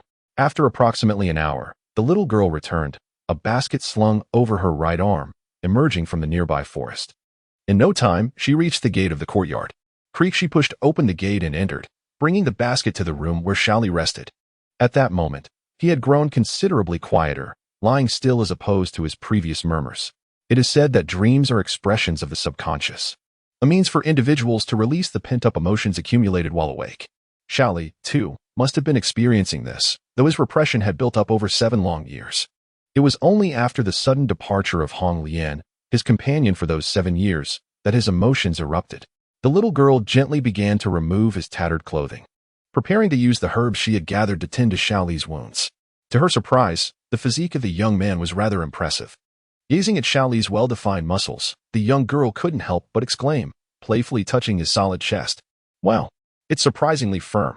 This was her first encounter with a male body, and being at the tender age of adolescence, she was inevitably filled with curiosity. After a thorough inspection, she deemed it unremarkable and dutifully began to apply herbs to Xiaoli's wounds. She first washed the herbs she had gathered in clean water, then chewed them before spitting the remnants into her palm, which she gently applied to Xiaoli's injuries. "You're fortunate. My mother taught me some folk remedies when I was young. Otherwise, with so many wounds, you'd be waiting until who knows when for them to heal on their own." What the young girl was unaware of was that Xiaoli possessed the cells of the original Hokage, Hashirama.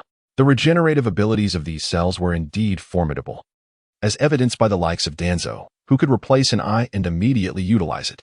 Xiaoli's Hashirama cells, however, were not entirely pure due to being obtained through the system, which rendered his regenerative capabilities somewhat less potent, but still effective. In the hour and more that Xiaoli had been resting, his wounds had notably healed, with even the shattered kneecap of his left leg showing considerable improvement. Meanwhile, a tracking team led by Y Ninja Torian was stationed in the heart of a forest several kilometers away from Konoha, seemingly waiting for something. "Torian, have you located Rock Lee's trail?" asked Kazekage, turning to Y Ninja Torian. Torian raised his right hand, gazing at the back of it, which revealed nothing. "Don't rush, Kazekage. While my micro-nano insects can be used for tracking, they are not the most adept at it. The male insects rely on the scent of the females to determine direction, but Rock Lee has consistently employed the body flicker technique, leaving no scent in his wake. Therefore, our only recourse is to search multiple locations to see if the male insects can detect the female scent." The expressions of the 20 or so members of the tracking team revealed a hint of frustration, with some even beginning to murmur amongst themselves. "Do you think Torian's insects are up to the task? It's taking so long to find someone. I suspect he exaggerated his capabilities just to impress Lord Danzo." Kazekage, being an elite from the Kazekage clan, was skilled in reconnaissance and perception, and he overheard the murmurs of the team. He turned and scolded them sharply.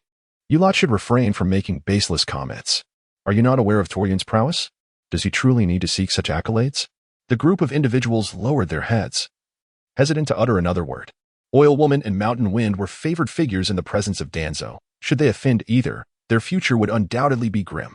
In a dilapidated courtyard, Xiaoli lay on the bed, abruptly roused by the enticing aroma of roasted sweet potatoes. Upon opening his eyes and surveying the unfamiliar surroundings, a sense of bewilderment washed over him.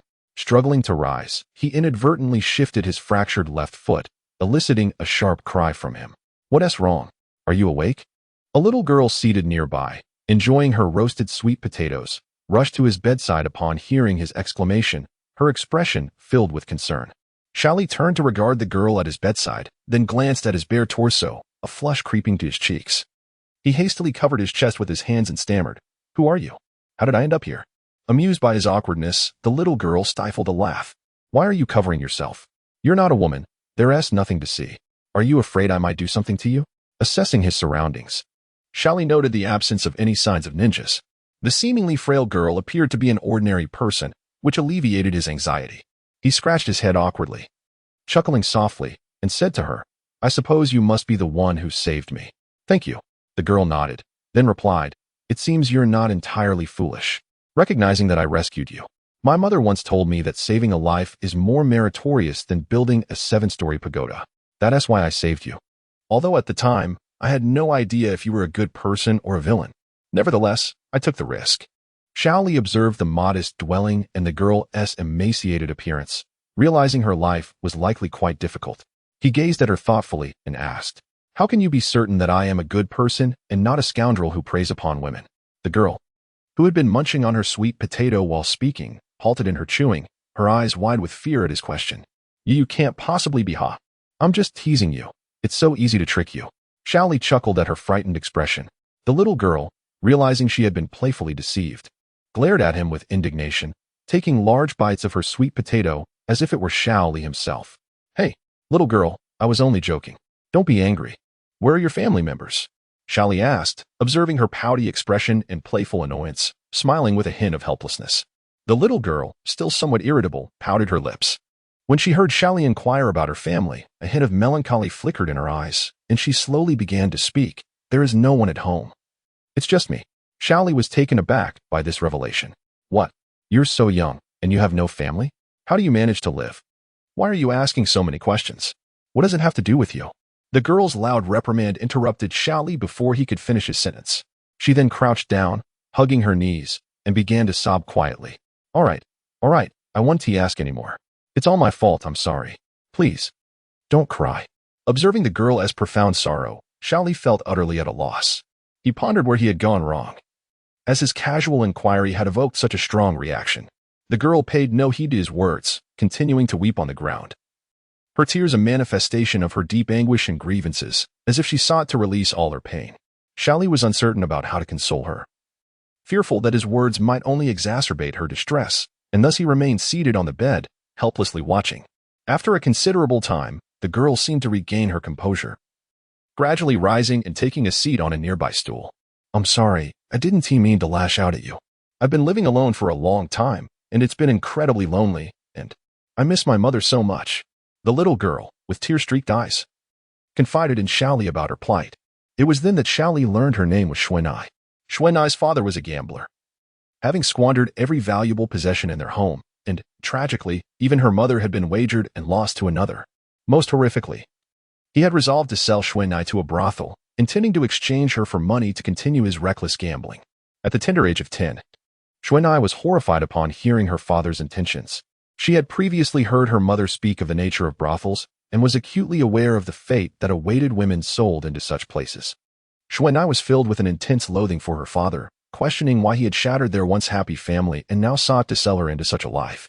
Naturally, she was vehemently opposed to this fate and pleaded with him to reconsider. However, her father was impervious to her pleas, insisting that selling her would provide the means to reclaim his lost fortunes, even threatening her with violence should she refuse to comply. What manner of father could utter such words and commit such inhumane acts?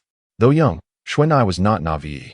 She understood that the promise of being redeemed after being sold was merely a cruel illusion. That night, she resolved to confront her father under the guise of gratitude, wishing to prepare a final meal for him as a token of appreciation for his years of care, all the while intending to poison him. Yet, despite her father's heinous intentions, he remained her biological parent, and Xuanai found herself struggling with the thought of harming him. Instead of opposing him, she decided to feign acceptance of his wishes, hoping to sway him to change his mind. Elated by her apparent acquiescence, her father readily agreed, even shedding false tears, lamenting the necessity of pushing his own daughter into such a perilous situation. Witnessing his reaction, Xuanai's heart turned to ice. She recognized his unwavering resolve to proceed with his plan, utterly disregarding her well-being. In a moment of desperation, she laced his meal with rat poison. As she watched her father consume the food she had prepared, only to collapse before her, succumbing to the poison, she felt a mixture of relief and profound sorrow. In the aftermath, I too contemplated ending my life by hanging, wishing to escape this torment. Yet, my mother's words echoed in my mind, reminding me that regardless of the circumstances, I must persevere and live on. As Yukino spoke, she once again broke down in tears. Little Lee, observing this pitiable girl, found his own eyes inexplicably moist after hearing her tragic tale. He slowly descended from the bed, limping towards Yukino, and gently cradled her head, resting it on his shoulder. In a soft voice, he comforted her, saying, "Cry it out, let it all out. It will be all right. I assure you, everything will pass and be well." Overwhelmed by his soothing words, Yukino could no longer contain herself. She wrapped her arms around Little Lee and began to sob heart-wrenchingly.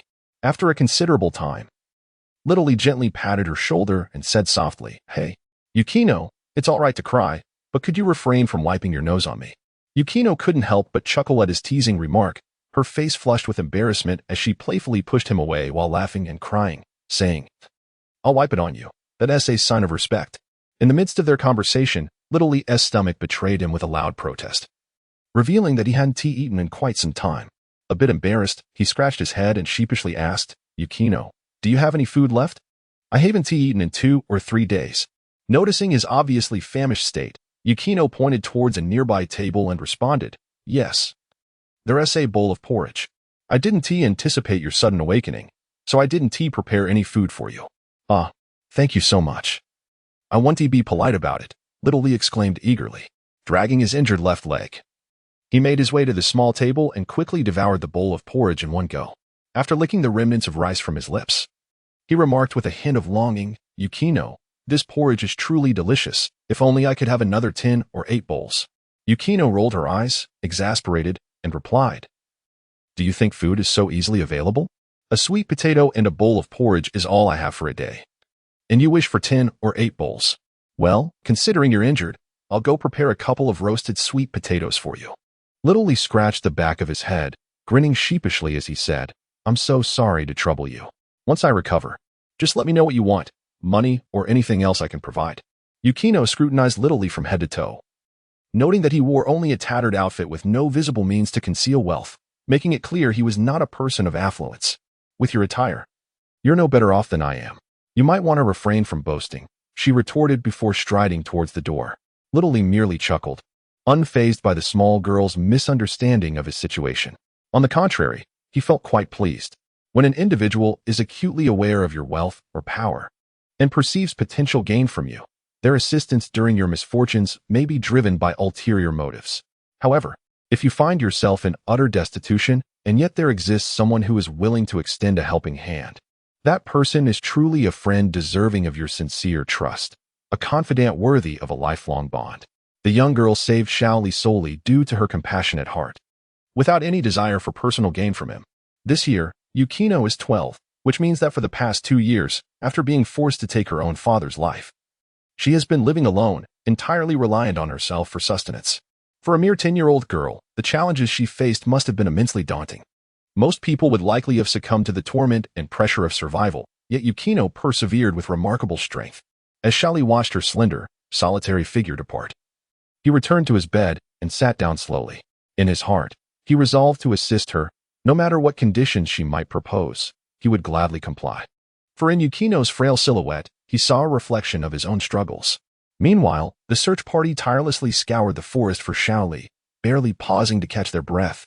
The only breaks they took were when Yun halted to allow the nanobots to detect scents.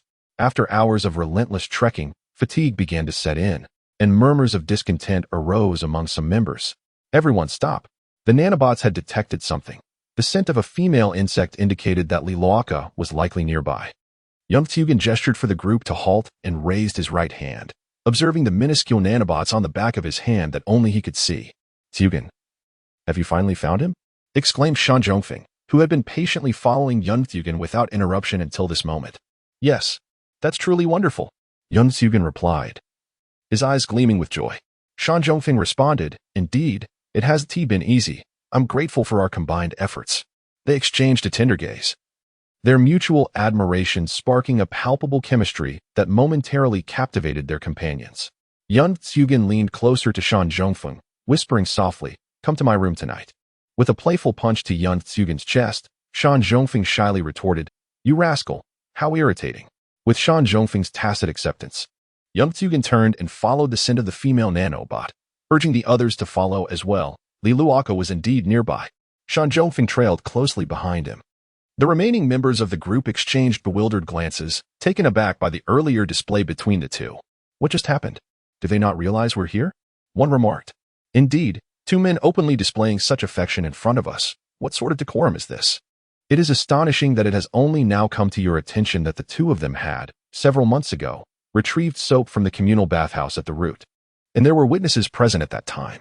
Amidst the murmurs of the crowd, a rotund man with a distinctive mustache suddenly broke into tears. The onlookers hurriedly inquired about the reason for his sorrow. Wiping his tears, the man, visibly distressed, lamented, "How infuriating. I have harbored a secret affection for Shan Zhongfeng for quite some time, only to see that scoundrel, Yunuchi Jin, seize the opportunity before me." The crowd collectively raised their middle fingers at him, their faces awash with disdain, exclaiming, "Goodness! Another pathetic soul. Hey, how long do you intend to dawdle? Do you not wish to complete the mission?" Just as the discussions continued, Shan Zhongfeng, having run quite a distance, noticed that his comrades had not kept up and returned. "Yes, Captain Shanzhong," the group responded in unison, hastily making their way towards the departing Yunuchi Jin. Little Swallow, donned in floral attire, comes here each spring. Yukino hummed a tune while roasting sweet potatoes in the dilapidated kitchen of her modest home, living in poverty in a remote location. Her neighbors were quite distant.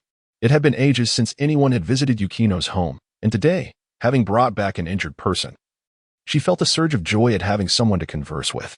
Holding the freshly roasted sweet potatoes, Yukino prepared to take them to her room for Shaoli. However, as she stepped out of the kitchen, she caught sight of a large group of men in black through the low fence. Their intimidating demeanor rendered her motionless with fear. Upon closer inspection, she noticed they were wearing the headbands of the Hidden Leaf Village ninja, which eased her apprehension. Before long, the men arrived at the entrance of her yard, and with a resounding crash, the already precarious door was kicked off its hinges by one of the burly men, falling to the ground with a loud thud. Subsequently, a middle-aged man wearing a mask entered. He had short hair and offered Yukino a gentle smile as he spoke softly. "Little sister, has a stranger visited your home recently? If so, you can tell your brother, and he will reward you." As he spoke, the man waved a stack of cash before her. Yukino, recognizing the implication of his words, deduced that the stranger referred to as the young boy she had rescued. Nevertheless, she resolutely shook her head and replied to the masked man, "No, dear ninja, no one else has come to my home. You must have the wrong place."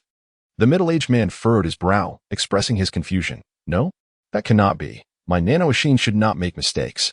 At this moment, a stout man with a handlebar mustache approached Feng, addressing him with a tone of confidence.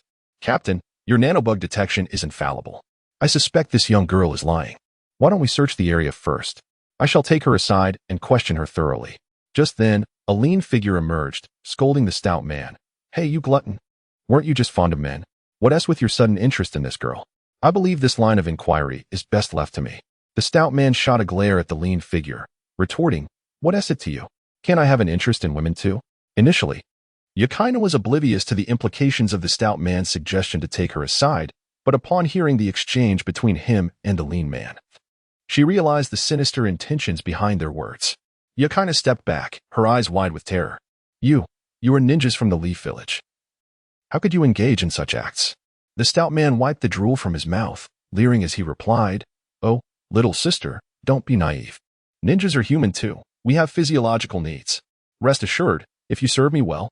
Suddenly, before he could finish, a powerful slap sent him flying several meters away, groaning on the ground. "Who did that?" Oil Girl Tsugen flipped backwards several times, distancing himself from the scene. The speed of the assailant was astonishing, striking the stout man right before his eyes.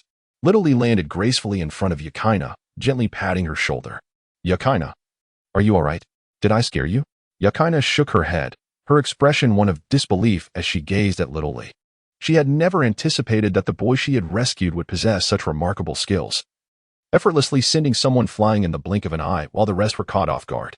Seeing that Yukino was unharmed, Little Lee slowly turned to Oil Girl Tsugen, stating, "That was me who struck him. Is there a problem?" Initially, he had perceived Danzo as merely rigid, not malevolent. However, recent events had led him to realize his grave misjudgment. Danzo was nothing short of a beast, a scoundrel. And only a master of such depravity could breed the likes of you. Little Lee's scornful words left Oil Girl Tsugen's face a tumult of colors. As he found himself at a loss for a retort, Little Lee was indeed correct. The stout man had harbored vile intentions, and Tsugen had failed to intervene in time, leaving him speechless. The ninjas of the Leaf Village ought to uphold a standard of honor. Yet, the other Umbu members remained oblivious to such realizations, fixated solely on capturing Rock Lee, eager to present their triumph to Lord Danzo for accolades and rewards. The young man surnamed Lee, a master of pretentiousness in Konoha. Your grandiose proclamations are indeed elaborate. However, these are of no use to us. I refuse to believe that you, battered and on the brink of death at the hands of Lord Danzo, can escape from us once more. Brothers, let us charge together.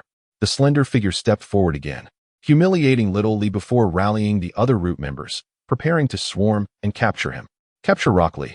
Lord Danzo has decreed that whoever successfully apprehends Rock Lee and brings him back shall be freed from their tongue curse and awarded a set of S-rank ninjutsu. Let us charge. Onward. With such a generous reward, brave souls are sure to emerge. 20 members of Root surged into the courtyard, encircling Little Lee in a fan formation. Yukino, to spare you from injury in the impending battle, I will enclose you with ninjutsu. Do not be afraid. Little Lee, seeing the approaching ninjas with confidence, spoke to Yukino without looking back. Yukino, observing Little Lee's unwavering determination, felt her anxiety dissipate. All right, just be careful. With style, with prison jutsu. Bang, bang, bang. Little Lee formed the hand seals for wood-style ninjutsu, and a series of thick wooden pillars abruptly erupted from the ground around Yukino, swiftly constructing a rectangular cage that protected her. Water-style, water bullets. Earth-style, rock pillar prison. Wind-style, beast wave palm. Fire-style, fire dragon jutsu. Boom. Various ninjutsus surged toward Little Lee, engulfing the courtyard in a cloud of dust and a cacophony of explosions. The already fragile fences crumbled, collapsing inwards, scattering bricks and debris everywhere. That fool, facing imminent demise, still has the audacity to concern himself with others. Humph. The slender ninja, perhaps too eager for achievement, charged straight into the chaos, despite the obscuring dust and smoke. Ah! A scream pierced the air, followed by an unsettling silence. The onlookers exchanged glances, sensing that something was amiss, momentarily at a loss for action. Everyone, do not panic. We have the advantage in numbers. Let us wait a moment longer. Once the dust settles, we will charge in together and capture Rock Lee. Oilwoman Torian, true to her leadership, though initially flustered, quickly regained her composure and took charge once more.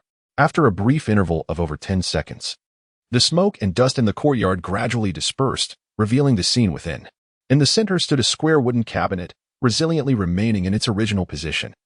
Its surface adorned with numerous shurikens and kunai, exhibiting signs of distortion. The ground surrounding the cabinet was uneven, pockmarked by various ninjutsu assaults, with deep pits emitting wisps of white smoke. Yet, there was no sign of Lee, only the lifeless body of the slender ninja lay quietly beside the cabinet, his eyes wide open in a display of sheer terror, evidently overwhelmed before his demise. What could have transpired? Where could Rock Lee have gone? Surely, he must have sought refuge within that cabinet. Let us unite our efforts to pry it open. The members of the Root organization clamored and voiced their opinions, causing the atmosphere to become somewhat chaotic. I am right here. Do you wish to capture me? I fear you lack the strength. Would release. Wooden giant Buddha hand. The members of Root felt the sunlit ground beneath their feet suddenly darken, prompting them to look up in alarm. A colossal hand, descending with the force of a tempest, loomed from above. They had no time to react. Even those who instinctively sought to evade were rendered helpless as the enormous hand plummeted with astonishing speed, reaching the ground in the blink of an eye. With a thunderous roar, the earth erupted, revealing an immense yellow wooden hand that sank 3 to 4 meters deep into the ground. The surrounding terrain was marred by numerous fissures resembling a spider's web, a testament to the overwhelming power of the strike. This move represents my most formidable attack thus far. Your misfortune is to experience it firsthand. Lee leapt down to the ground, gazing at the Root ninjas who had been forcefully driven underground by the wooden giant's hand, now eerily silent. He murmured softly to himself. Returning to the square wooden cabinet, Lee formed several hand seals. Release. With a crack, the wooden cabinet creaked open, and the trees once again sank into the earth, nourishing the land. My goodness, what a dazzling sight! Yukino exclaimed, momentarily blinded by the sudden influx of light after being confined in darkness for an extended period. Yukino, are you all right? You haven't been suffocated in there, have you? Lee asked with a warm smile. Gradually lowering her hands from her eyes, Yukino adjusted to the brightness. Upon surveying her surroundings, she suddenly burst into tears. Wah! My house. How could it have come to this? Where will I live now? Yukino wiped her tears as she spun around, bewildered by the transformation of her home into a desolate ruin within mere minutes. Oh dear. Please, don't cry. I can't bear to see a woman weep. Little Lee was drenched in sweat, having summoned her out to showcase her extraordinary prowess, hoping to satisfy her own vanity. Yet, to his astonishment, the girl seemed entirely indifferent to the ruckus caused by those troublemakers, fixating instead on her own misfortune of losing her home, weeping inconsolably. My life has never been easy. Devoid of support. I feel utterly pitiful. Now, with my house gone, I might as well end it all, she lamented. However, Yukino paid no heed to Little Lee's words, continuing to cry, her tears resembling blooming pear blossoms. My dear girl, please cease your tears. It's merely a house. If you desire, I can buy you several in the future. You feel alone, don't you? Then you shall accompany me from now on. Little Lee, feeling helpless against Yukino's despair, reluctantly acquiesced to her pleading. Yet, the moment she made her promise, Yukino transformed as if by magic, rushing to grasp Little Lee's arm, her face alight with joy. Really? You weren't deceiving me just now, were you? I can genuinely stay with you? Will you also teach me those formidable ninjutsu techniques? Little Lee widened her eyes, astonished by Yukino's rapid change in demeanor. It turned out that the girl had feigned her sorrow merely to elicit a promise from her to stay close. You little clever one. Are you a character from Blue Cat's Mischievous Questions? Where do you acquire so many inquiries? Little Lee lightly tapped Yukino on the head, somewhat speechless. Oh, you must not go back on your word. You just promised to keep me by your side. Yukino pouted, realizing her previous tactics had failed, and resumed her endearing antics. All right. I shall take you. I never said I wouldn't. I will teach you ninjutsu. Is that sufficient? With a sense of resignation, Little Lee withdrew her hand from Yukino's embrace, faintly aware that her arm brushed against something soft, stirring her emotions. She glanced at Yukino's modestly budding figure, realizing that the young girl had just begun her journey into adolescence, and due to her orphan status, had never been educated about the nuances between genders. It seemed she truly regarded Little Lee as an older brother, hence her affectionate gestures. What are you thinking, Lilac? She is still just a child. Little Lee chastised herself, slapping her own face in shame for her inappropriate thoughts. Why are you striking yourself? Yukino observed Little Lee's peculiar action with curiosity, shaking her head. Little Lee awkwardly smiled. It's nothing, just a mosquito on my face. Yukino narrowed her eyes skeptically and then asked, by the way, what about those people who were causing you trouble? Where have they gone? Little Lee pointed to a large handprint crater not far away, smiling as she replied. They're all in that pit, dealt with by a single move. Yukino's eyes widened in astonishment, and she swallowed hard, exclaiming, one move? Surely not. They have around 20 people, and you took them down in an instant? Shaoli, with his arms crossed defiantly, nodded with an air of confidence, of course. Do you not know who I am? I am Lilac, destined to stand atop the entire shinobi world. Oh dear. Someone help me. I overexerted myself and hurt my leg again. Shaoli grimaced, clutching his already injured left leg. Yukino, observing the once boastful Shaoli now reduced to such a pitiful state, couldn't help but smirk. You really ought to refrain from such grandiose claims in the future. Look where it has gotten you now. Meanwhile, several kilometers away in the dense thicket, atop a towering tree, there resided a large, earth-toned cocoon. Almost the height of a person, seamlessly blending into the trunk as if it were part of the very tree itself. If one did not observe closely, it would remain undetected. Suddenly, a crack appeared on the outer layer of the cocoon, followed by a multitude of fissures spreading across its surface like a spider's web. Before long, a hand emerged from the center, and with a sharp cracking noise, a masked man extricated himself from the cocoon. Curse it! I never anticipated that Lilac would recover his strength so swiftly. Fortunately, I had prepared this cocoon's substitution technique in advance. Otherwise, I too would have perished there. The masked man struck the nearby tree trunk in frustration, declaring, Wind, rest assured, I shall avenge you. Casting a glance in Shaoli's direction, he ceased his delay and sprinted towards Konoha, fully aware that Lilac was not to be underestimated. He needed to report to Lord Danzo before proceeding with his next course of action. Release. Shaoli and Yukino arrived beside the colossal wooden hand of the Buddha. Shaoli formed the tiger seal, causing the giant palm to rapidly contract until it vanished in the blink of an eye. What kind of jutsu is this? It is truly remarkable. Look at those people. They have all been crushed. Yukino felt a twinge of discomfort at the gruesome scene before her, yet she concealed her feelings. not wanting Xiaoli to perceive her as weak. Xiaoli nodded, speaking slowly. This is my most powerful attack to date. It is indeed formidable. As he surveyed the lifeless bodies of the root ninjas, his gaze fell upon a peculiar, densely packed black insect-like shape among the crushed members, prompting him to furrow his brow slightly. Did he use the insect substitution technique to escape? It seems that the one known as Yamanaka Torian possesses some skill. Xiaoli smiled faintly, dismissing Torian's escape as inconsequential, convinced that this individual posed no threat to him. Little did he know, he would soon pay a grievous price for this misjudgment. Hey, what are you daydreaming about? Where shall we go next? Yukino asked as she noticed Xiaoli staring blankly at the corpses in the deep pit. She waved her little hand in front of him, seeking his attention. Hey, you should show respect to your elders. If you wish to learn ninjutsu from me, you must call me master, Xiaoli retorted, brushing aside her hand and giving her a stern glare. Yukino pouted and shook her head, saying no way. You look at most a year or two older than me. How could I possibly call you master? Absolutely not. Besides, I don't want to be your disciple, I want to be your. At this point, her cheeks flushed suddenly, as if a thought had struck her, and she shyly lowered her head. What do you wish to be? My buddy? That won't do. At most, I can allow you to be my little sister. From now on, just call me Xiaoli Ji, he said, patting her head, somewhat exasperated. Who wants to be your buddy? I meant, never mind, I suppose I shall call you Xiaoli Ji from now on, Yukino replied, her expression hinting at unspoken words. However, Xiaoli paid little mind to it. From the subtle expressions of her youthful innocence, he could tell she had feelings for him. Yet, he could not accept her advances. Firstly, Yukino had lived in solitude for so long that she felt an overwhelming loneliness. The sudden appearance of someone in her life had brought her heart solace, leading her to misinterpret her feelings as affection. Secondly, Xiaoli was currently in a tumultuous state of mind, with Hong Lian's recent demise and uncertainty surrounding Hinata's fate. He could not accommodate anyone else in his heart at this moment. He was also unaware of how the situation was unfolding with Orochimaru's attack on Konoha. Hong Lian had mentioned she would ensure Hinata's safety, but would she truly be alright?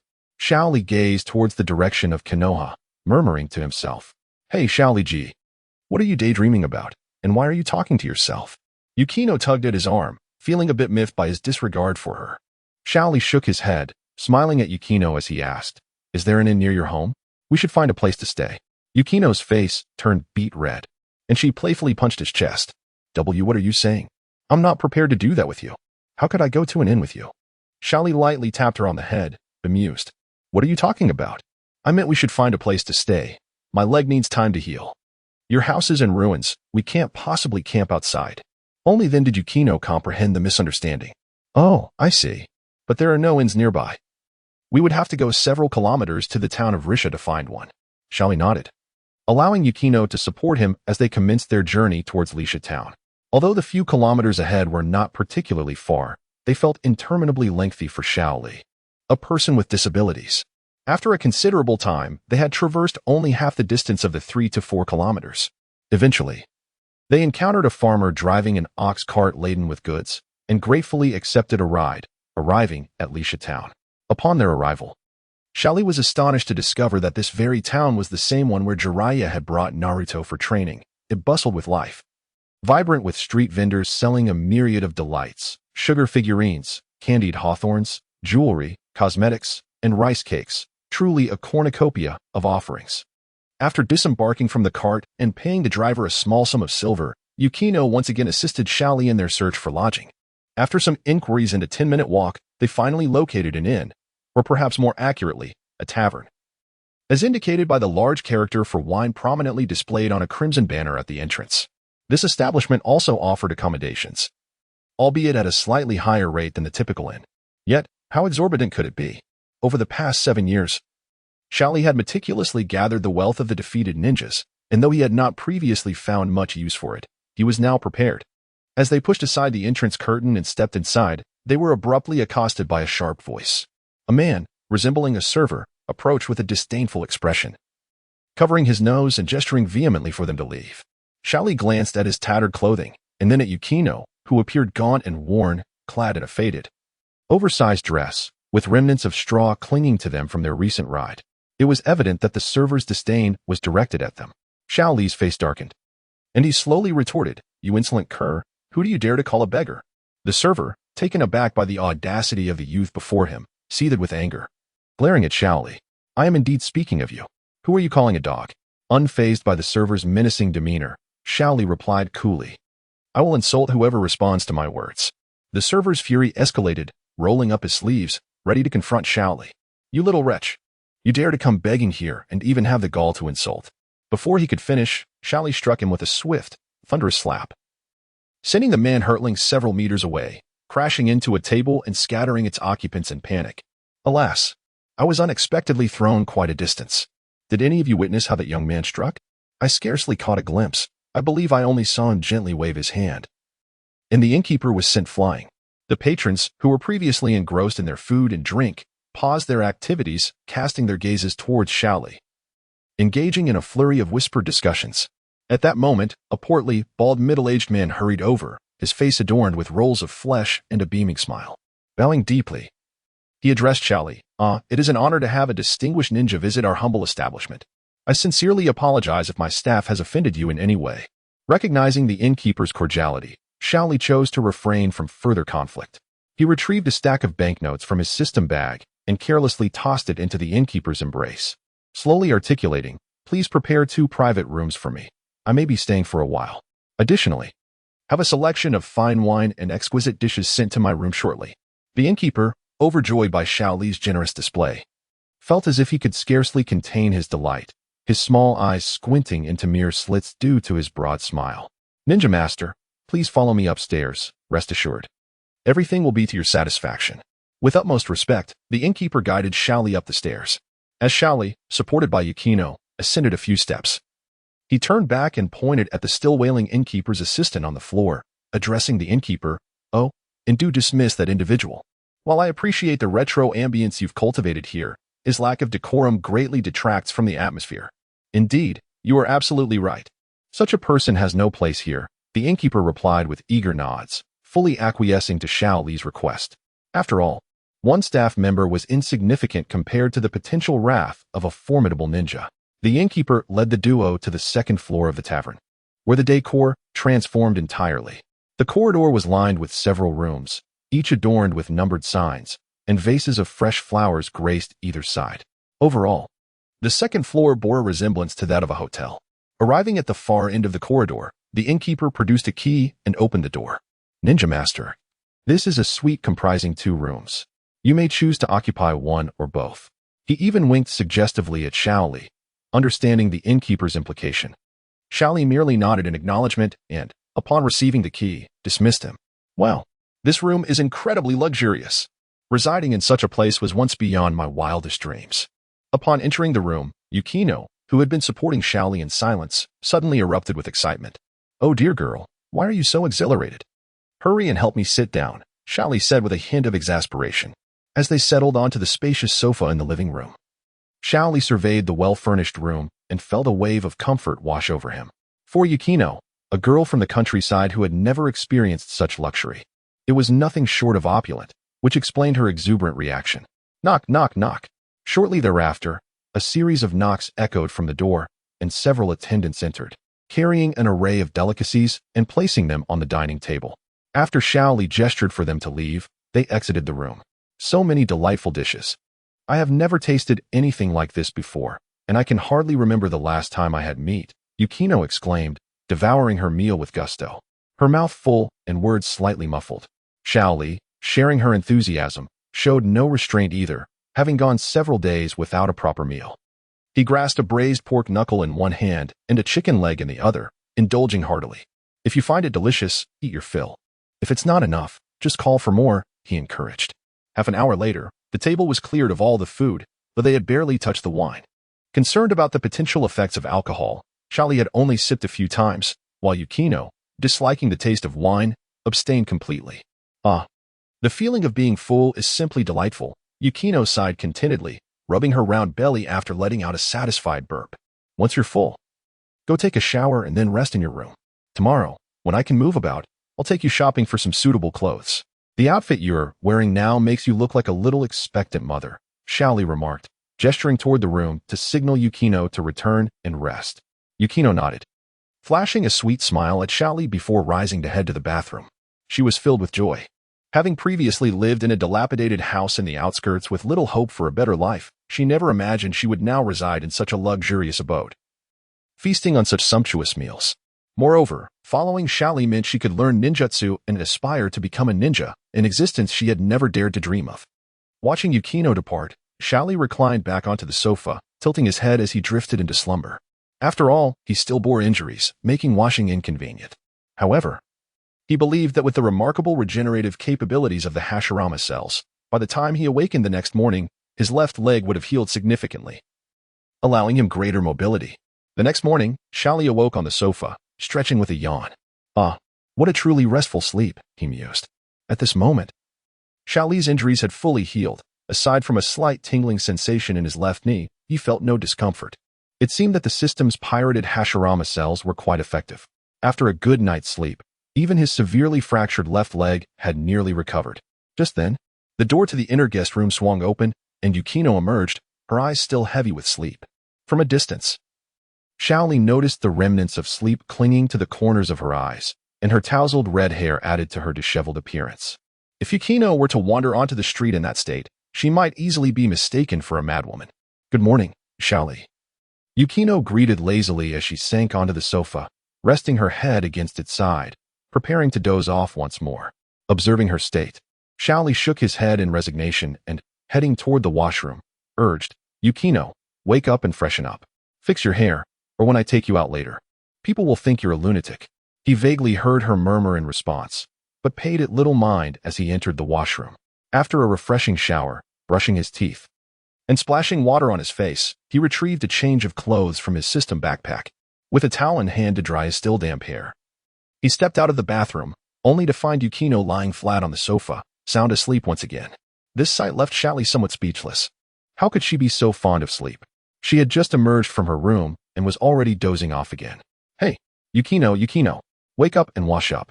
After breakfast, I'll take you shopping, he called, gently nudging her shoulder while arranging her clothes. Perhaps the allure of shopping was irresistible to women. Upon hearing this, Yukino immediately opened her eyes and sat up. All right, I'll be quick. Just wait for me, she replied. Xiaoli nodded, saying nothing, and settled down on the sofa, patiently awaiting her emergence. After about 10 minutes, Yukino finally finished her grooming, dressed in the outfit Xiaoli had chosen for her, a white t-shirt paired with casual pants. With her red hair tied back in a simple ponytail, she exuded a charming neighborly girl vibe, though she appeared a tad too slender. Feeling a bit awkward in the men's clothing, Yukino approached the sofa, extending her hand to assist Xiaoli. However, he preempted her, standing up with a smile and saying, No need to help. I'm fully recovered now. Yukino's eyes widened in surprise. What? My goodness. Just yesterday, your leg was in such dire condition. And now you've healed so quickly. Is it true that ninjas have different bodily structures? Gently tapping her on the head, Xiaoli chuckled. There's nothing to be astonished about. I possess many more abilities.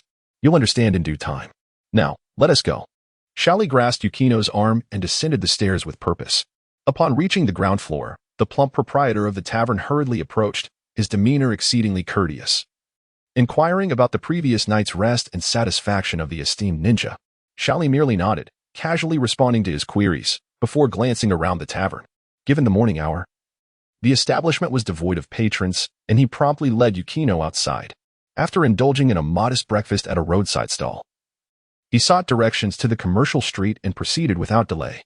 Xiaoli had no intention of lingering, as he would not remain in this location for long. His choice to stay at the tavern stemmed from the bustling crowd, which would allow him to receive news from Konoha promptly should any arise. While he could easily acquire clothing for Yukino through his exchange points in the system's miscellaneous shop, Xiaoli opted to take her out for shopping instead.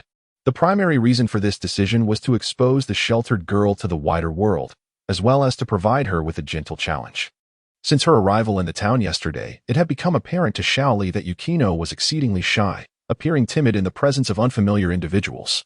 This reticence might be a consequence of her long-standing solitude or a lack of self-confidence. Regardless, Xiaoli was determined to help her acclimate to her surroundings and rectify these shortcomings, for her future with him would undoubtedly involve frequent peril. Such a fragile disposition could very well lead to her demise. As it was still morning, the street vendors had yet to set up their stalls, and the two wandered leisurely. After a brief stroll of about 10 minutes, they arrived at the commercial street, where many shops remained closed. with only a few eager establishments having opened their doors early. Shali guided Yukino into a women's clothing store, and as they ascended the steps, a middle-aged woman with curly hair greeted them with a radiant smile. "Ah, young man, are you here to help your girlfriend shop for clothes? Please come in and take a look. We have all the latest styles." Upon hearing the shopkeeper's characterization of their relationship, Yukino's face flushed a deep crimson, making her appear exceedingly endearing. However, Shali paid little mind to this and casually nodded, encouraging Yukino, "Go on in and see what you like. You can choose whatever you wish, and if you fancy it, you may purchase it." At this encouragement, Yukino's eyes sparkled with excitement as she gazed at the array of beautiful garments, momentarily mesmerized. It is a woman's nature to desire beauty, and Yukino was no exception, wishing to adorn herself in lovely attire to enhance her appearance. With Xiao Li's encouraging gaze upon her, she slowly stepped into the store, beginning to select her choices. The shopkeeper followed her inside, enthusiastically discussing the styles and fabrics while maintaining a cheerful demeanor.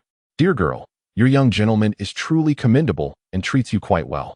Yukino replied, her cheeks flushed. "It's not quite like that, madam. He is not my boyfriend. Not yet. Not yet." Under the guidance of the innkeeper, Yukino selected several outfits to try on, after which she packed them neatly into a shopping bag. Shali assisted by carrying the bag, and they continued to browse through a few more stores, purchasing some personal items and daily necessities for women. Time slipped by, and before they knew it, the sun was high in the sky, signaling lunchtime. Shali placed all the items they had just bought into his system backpack, while Yukino's daily essentials and personal belongings were stowed away in a newly acquired women's backpack, which she carried on her back. The duo then prepared to return to the inn where they had been staying. As they approached the entrance of the inn, they heard the lively commotion within, filled with the sounds of drinking games and groups of friends engaged in lighthearted banter. Shali thought it was the perfect opportunity, so he led Yukino inside. Finding a suitable spot to sit and hoping to gather detailed information about Konoha Village, a server approached their table with the menu, ready to take their orders. However, Shali promptly pushed the menu towards Yukino. "Yukino, you order. Choose whatever you desire. Go for the most expensive items." All right." Yukino removed her backpack and placed it beside her seat, then began to peruse the menu. Meanwhile, Shali leaned in to eavesdrop on the conversation at the nearby table where 4 or 5 burly men were engaged in loud discussion. One particularly rotund man lifted his bowl and took a sip, then leaned in conspiratorially towards his companions. "Hey, let me share some explosive news with you all. I heard that Konoha Village, not far from here, has been attacked." "What?" "Konoha Village is home to all the ninjas of the Land of Fire. Who would have the audacity to do such a thing? You better not be spinning tales." "Exactly, this fat fool just gets a bit tipsy and starts spinning yarns. The affairs of Konoha Village are no trivial matter to jest about. You should be careful, or you might find yourself in trouble." Seeing that his companions were skeptical of his claims, the portly man grew agitated and slammed his bowl onto the table, spilling the remaining liquor. "Why don't you believe me? Sure, I have a tendency to exaggerate, but this time I assure you, it's true. My cousin, who serves in Konoha Village, told me himself." "Really now? Calm down. Calm down. What exactly did your cousin say?" The others, knowing the man had a cousin in the Konoha Village Guard, were half convinced and urged him to continue. The rotund man, seeing that his friends had fully bought into his tale, reignited his fervor for boasting. "I tell you, nearly a third of the entire Konoha village has been utterly devastated. Many houses have been crushed by gigantic serpents, and countless monsters have invaded Konoha, rampaging and slaughtering the villagers and ninjas alike. The hospitals are overflowing with the injured. Even the hallways are filled with patients." The others were utterly astounded by the fat man's revelations, their previous indulgence in food and drink coming to an abrupt halt. One of them inquired, "Is it true? Did the forces of the other 5 great nations attack Konoha? How could it escalate to such a degree?" Unhurriedly, the fat man poured himself a bowl of liquor, took a sip, and then reached for some meat. A man seated beside him grasped his arm, expressing impatience. "Hey, you blundering fool, just tell us what happened. Stop keeping us in suspense." Noticing the curious gazes directed at him, the fat man nodded with satisfaction, cleared his throat, and continued, "Do you know Orochimaru? He is the one who attacked Konoha. The esteemed 3rd Hokage and Granny Chiyo from Sunagakure both perished at his hands. Orochimaru, one of the legendary Sannin. How could we not know of him? He defected from Konoha many years ago. Why would he suddenly return to assault the village and kill his own master?" The fat man nodded sagely. "Well, you want to guess this? Everything traces back to when the third Hokage seized Orochimaru's wife. Upon hearing this, Lee felt exasperated. Suspecting the fat man was oblivious to the truth yet eager to impress his friends, thus fabricating wild tales. Disinterested in further embellishments, Lee focused on the sumptuous feast before him, diving into the delicacies. It wasn't until he and Yukino could eat no more that they ceased their indulgence and called for the bill. Lee then led Yukino outside. Lee, aren't we going back upstairs? Where are we headed? Yukino asked, trailing him with small, hurried steps. We're not going back, Lee replied as they walked. Our purpose here has been fulfilled. Returning serves no significance. Yukino quickened her pace, grasping Lee's arm, her voice tinged with concern. What purpose? I don't understand. Besides, you spent so much money on that place for just one night. It seems rather wasteful. Shouldn't we ask for a refund? Little Lee shook his head in resignation, a smile gracing his lips as he gazed at Yukino. I never imagined you were such a little money enthusiast. Those funds mean little to me. I have plenty at my disposal. Moreover, we must stockpile supplies and seek a secluded location. There, I will commence your rigorous training, equipping you with the skills necessary for self-defense in the shortest time possible. For in the future, as you accompany me, you may encounter peril at any moment. Yukino responded with a sweet smile, her voice bright. I am not afraid of danger, as long as you, brotherly, are by my side. I know you will protect me. However, little Lee's expression suddenly turned serious as he addressed Yukino earnestly. Yukino, you must not harbor such thoughts. I cannot always be by your side, and I lack the strength. I am unable to even safeguard those closest to me. Once again, Xiaoli was reminded of Hong Lian, who had sacrificed her life to save him, and a wave of sorrow washed over him. He wished for the little girl accompanying him not to endure a similar fate, to not perish before his eyes once more. Yukino, observing Xiaoli's earnest expression, nodded gravely. Yes, brother Xiaoli, you can rest assured. I will diligently learn all that you teach me and will not let you down. Gazing at the innocent and carefree Yukino, Xiaoli felt a sense of relief and nodded without uttering much more. He retrieved a map of the ninja world from his system pouch and set off resolutely towards the land of rice. This land was the stronghold of Orochimaru. Though Orochimaru had multiple lairs, the underground base in the land of rice was his primary headquarters, as evidenced by his imprisonment of notorious criminals like Jago and Suigetsu there. Therefore, after executing his plan to destroy Konoha, it was inevitable that Orochimaru would return to this location. Xiaoli's current strength was still insufficient. He needed to continue tethering himself to Orochimaru to ensure both his and Yukino's safety.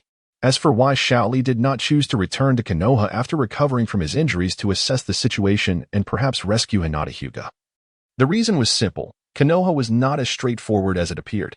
The fact that Orochimaru had led an army of thousands of Jago clones to attack Konoha, inflicting only one-third of the losses, illustrated the village's formidable strength. Moreover, that one-third of the losses occurred under surprising circumstances. If Xiaoli recklessly returned, he risked becoming a casualty himself. Regardless, he had already been categorized as an ally of Orochimaru by the denizens of Konoha, positioning himself as an adversary, despite not having committed any acts that would harm the village's interests. Furthermore, Danzo was not as weak as depicted in the original narrative, possessing numerous Sharingan, yet still being a pushover. At this juncture, Danzo had already acquired significant power, and as Uchiha Sasuke and Uzumaki Naruto grew stronger in the future, Danzo's strength might escalate considerably. Additionally, the other senior figures within Konoha were not to be underestimated either. All one could do was take it one step at a time. Xiaoli, accompanied by Yukino, boarded the Super Beast imitation painting and soared towards the land of rice. Previously, their visit to the small town was motivated by uncertainty regarding Konoha's specific situation. They feared that flying too conspicuously would render them targets for enemy attacks. After all, Xiaoli's large bird was not something one could easily disregard. However, those concerns had now dissipated. It was Yukino's first experience soaring through the skies. Looking down upon the earth below, where houses appeared minuscule, roads transformed into slender ribbons, and humans resembled tiny ants, she was utterly exhilarated. Placing her hands in a trumpet shape by her mouth, she shouted joyfully into the sky, "Oh, the sensation of flying freely is absolutely exhilarating. Is this the power of a ninja? I want to be this formidable in the future." Xiaoli retrieved the surplus Super Beast pseudo-painting scroll from his system backpack and presented it to Yukino, saying, "Little girl, take this and keep it safe. Later, when I teach you how to condense chakra, You will simply need to infuse a small amount of chakra from your body into this scroll, and you too shall possess the ability to fly like I do." Before Xiaoli could finish his sentence, Yukino, intrigued, examined the scroll closely. Suddenly, a radiant light emanated from the scroll, piercing into her brow. Instantly, Yukino closed her eyes, her brow furrowed tightly, as if she were attuned to something profound. Goodness! A prodigy? Xiaoli was left astounded by the scene before him. He recognized the beam that had entered Yukino's brow all too well. For every time he utilized a ninjutsu scroll obtained from the system, such a beam would similarly penetrate his own brow. Yet, how could Yukino, an ordinary girl, grasp this so effortlessly? He hadn't even instructed her on how to condense or utilize chakra. And yet she had directly employed the scroll after just a few casual words from him. It was nothing short of astonishing. Moments later, Yukino slowly opened her eyes, a smile gracing her face as she exclaimed, "Xiaoli, I now understand how to use the Super Beast pseudo-painting. It's truly magical." The information appeared in my mind as if it had always been there, like it was part of my memory. "Yukino, how did you?" Xiaoli began to inquire, but was interrupted as Yukino eagerly grasped his arm, her excitement palpable. "Xiaoli, quickly give me the paper, ink, and brush you just used. I want to try this ninjutsu right now." Seeing Yukino's fervent enthusiasm, Xiaoli shook his head in resignation. However, it was quite understandable. If an ordinary person suddenly acquired extraordinary abilities, their exhilaration would likely be overwhelming, possibly even keeping them awake at night. Xiaoli produced a set of paper, ink, and a brush, handing it to Yukino. "You can keep this set for yourself. Store it in your backpack." Yukino nodded eagerly, her eyes sparkling with anticipation as she began to experiment with the materials. Despite her challenging family circumstances and lack of formal training in drawing, the creations she produced were remarkably impressive, leaving Xiaoli, who had been drawing for over 7 years yet struggled to create anything resembling reality, feeling somewhat inadequate. Before long, Yukino had completed a drawing of a winged wolf. As her Super Beast pseudo-painting hand seal concluded, the wolf leapt from the scroll, soaring beside a large bird with its wings unfurled, baring its fangs and letting out a fearsome roar that was truly awe-inspiring. "Xiaoli, what do you think of my flying wolf? Isn't it splendid?" Yukino pointed to the wolf flying alongside the bird, her face beaming with pride, reminiscent of a student who had aced a test and was seeking a reward from their parents. Cough, cough. "The imposing presence is commendable, yet in comparison to my magnificent avian steed, it falls slightly short." Xiaoli coughed lightly a couple of times and gestured towards the grand bird beneath them. Uffed. Yukino was amused by Xiaoli's remark and couldn't help but stifle a laugh, covering her mouth as she teased, "Just what is commendable about this creature you've depicted, which resembles both a duck and an old hen, brother Xiaoli? I believe you are merely attempting to be humorous."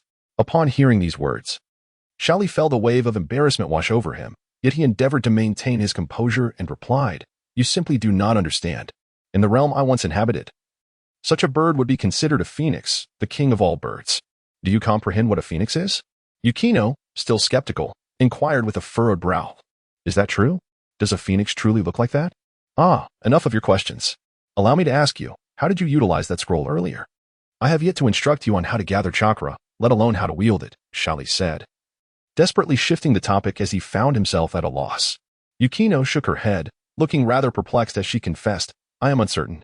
It was merely as you described, inputting chakra into the scroll. I do not even know what chakra is, but an idea formed in my mind. I thought to see if I could channel the energy within my body into it. I just tried it casually, and the scroll was consumed." Xiaoli broke into a cold sweat upon hearing this. What did she mean by casually tried? Ordinary individuals struggled even to comprehend how to condense and cultivate chakra, let alone employ it. Yet Yukino, on a whim, had managed to do so effortlessly. However, as Xiaoli gazed at Yukino's striking red hair, a bold hypothesis began to take shape in his mind. The red hair was emblematic of the Uzumaki clan. Could it be that Yukino bore the bloodline of the Uzumaki? "Yukino, may I inquire about the names of your parents?" Xiaoli asked, eager to validate his conjecture. Although thoughts of her parents stirred sorrow within Yukino, she bore no displeasure in her response, stating, "My father's name is Mu Chuanju, and my mother's name is Uzumaki Huixian." "What of it? Uzumaki Huixian?" Xiaoli mused, confirming that she was indeed of the Uzumaki lineage. Yet, it was astonishing that a member of such a clan would end up in a common household, becoming merely a wife, and without any knowledge of ninjutsu. After much contemplation, Xiaoli surmised that perhaps, following the massacre of the Uzumaki clan, Survivors had been scattered across various locales. Some may have been too young at the time, adopted by others, unaware of the formidable power they possessed. Once Yukino mentioned her parents, the excitement she had felt moments earlier dissipated, replaced by a melancholic gaze as she said softly, "Shaoli, you must help me. I want to learn more from you quickly, for I long to find my mother and spare her further suffering. I am willing to do anything you ask, as long as you assist me." Yukino's final words struck a chord within Shaoli, evoking memories of Hong Lian, who had often expressed her willingness to do anything for him. A heavy weight settled upon Shaoli's heart as he shook his head to dispel his troubling thoughts. With a reassuring smile, he replied, "Do not worry. I will help you. There is no need for you to repay me in any way. From the moment you rescued me, you became a companion in my heart, my dear sister." Yukino pouted her delicate lips and murmured softly, "How annoying. Who would want to be your little sister anyway?" Li, however, didn't catch her words. Preoccupied as he was with piloting the giant bird as it soared swiftly toward the land of rice fields. In the blink of an eye, 2 days had passed. Having rested well at the tavern earlier, Li had been flying nonstop, pushing forward without pause. Meanwhile, Yukino, ever the sleepyhead, dozed intermittently on the bird's back, though not very soundly. It wasn't the flight's turbulence that disturbed her, but rather the relentless rush of wind whipping past her ears and the ever-shifting temperatures as they traversed different regions, leaving her restless. "Li, when will we arrive?" Yukino yawned, rubbing her bleary eyes. Li pointed toward a distant mountain peak and replied calmly, "Almost there. That's our destination." "Really? That's wonderful. 2 whole days on this bird's back. I'm about to lose my mind." Before long, the peculiar ink-black bird descended upon the mountain's summit. Gazing at the familiar surroundings, the place where he had spent most of his time since arriving in this world, Li felt a quiet sense of homecoming. Yet, the absence of those who had once accompanied him here weighed on his heart. "Yukino, this is where I stayed for a long time. Welcome. We'll be living here for quite a while." After briefly introducing the place, Li shared his plans. "I need to help you grow stronger quickly, and the same goes for me. Danger could come at any moment. Unlike the perpetually mild climate of Konoha, the land of rice fields experienced distinct seasons. Now in autumn, a crisp breeze swept across the mountaintop, carrying a refreshing chill. Yukino closed her eyes, savoring the cool wind against her cheeks, and smiled. "Don't worry, Li. I'll train hard. I won't let you down." Li retrieved a chakra nature test paper from his system inventory and handed it to her. "Take this. It detects your chakra affinity, what elemental nature your chakra leans toward." Yukino accepted the small white sheet, barely larger than her palm, and stared blankly. "Chakra? Affinity? What's that? I don't understand." Li sighed, rubbing his forehead. "My mistake. There's still so much you don't know. I should explain things properly first. Where to begin? Yesterday, you utilized the Super Beast Imitation Scroll, and I trust you have garnered some understanding of chakra. Chakra, the very energy you referred to when employing the Super Beast Imitation a couple of days ago, is typically something individuals must cultivate from a young age. However, the members of your Uzumaki clan are bestowed with a unique advantage. From the moment of birth, you possess a vast reservoir of chakra." Yukino comprehended that the Uzumaki clan mentioned by Shaoli referred to her mother's lineage. A smile graced her lips upon hearing that she inherently possessed a significant amount of chakra, and though she felt a surge of excitement, she refrained from interrupting Shaoli, choosing instead to listen intently. Shaoli continued, "As for why your Uzumaki clan enjoys such an advantage, I shall not elaborate at this moment. In due time, you will come to understand. For now, try to sense the blue energy located just below your abdomen, in your dantian, that is chakra, a fundamental prerequisite for utilizing and activating all ninjutsu. There are 5 primary chakra attributes: metal, wood, water, fire, and earth. The type of chakra you possess determines the ninjutsu you can cultivate. Generally, a Genin will have only 1 ninjutsu attribute, while a Chunin or Jounin may possess 2 or more, though this is not an absolute rule. Yukino's innate talent was indeed remarkable, having heard Xiao Li's explanation only once. She grasped the concept entirely. Holding the chakra test paper, she inquired, "Brother Xiao Li, I believe I have understood what you said. Should I infuse this chakra test paper with a bit of chakra, similar to using a ninjutsu scroll?" Xiao Li nodded, praising her. "Indeed. You are quite astute. You grasp concepts with remarkable ease." Delighted by Xiao Li's compliment, Yukino smiled and placed the chakra attribute test paper in her palm, bringing her hands together in a prayer-like gesture as she infused it with a small amount of chakra. A faint crackling sound ensued, and upon opening her hands, she examined the test paper. The left side of the paper appeared crumpled, while the right side was thoroughly dampened. Observing the results, Xiaoli gasped in astonishment. Impressive. Little girl, you've just begun, and already you exhibit two attributes, lightning and water. Your talent is extraordinary. Upon hearing Xiaoli's assessment, Yukino could hardly believe it, covering her mouth in disbelief. Really? Am I truly that remarkable? That is absolutely wonderful. However, Xiaoli cautioned her, do not rejoice too hastily. Although you possess two ninjutsu attributes and a higher starting point than most, it is imperative to exert effort. This world is not devoid of talent. But even the most gifted individuals will achieve little without diligence. As Yukino radiated excitement, Xiaoli aptly tempered her enthusiasm with a dose of reality. No matter the achievements one attains or the advantages one possesses, pride is never an ally. It only breeds arrogance, hindering progress and ultimately leading to one's decline behind others. In the land of fire, the sky above Konoha village is shrouded in dark clouds, intermittently illuminated by flashes of lightning and accompanied by the rumble of thunder. As a torrential downpour cascades down, in the western cemetery of Konoha, numerous gravestones stand resolutely, marking the resting place of ancestors and martyrs who sacrificed their lives for the village. Recently, a new gravestone has been added, and before it, a line of mourners clad in black attire, each adorned with Konoha's ninja headbands, stand in solemn tribute, their faces etched with sorrow as they lay flowers for the departed. Some cannot contain their emotions, occasionally covering their faces as tears escape.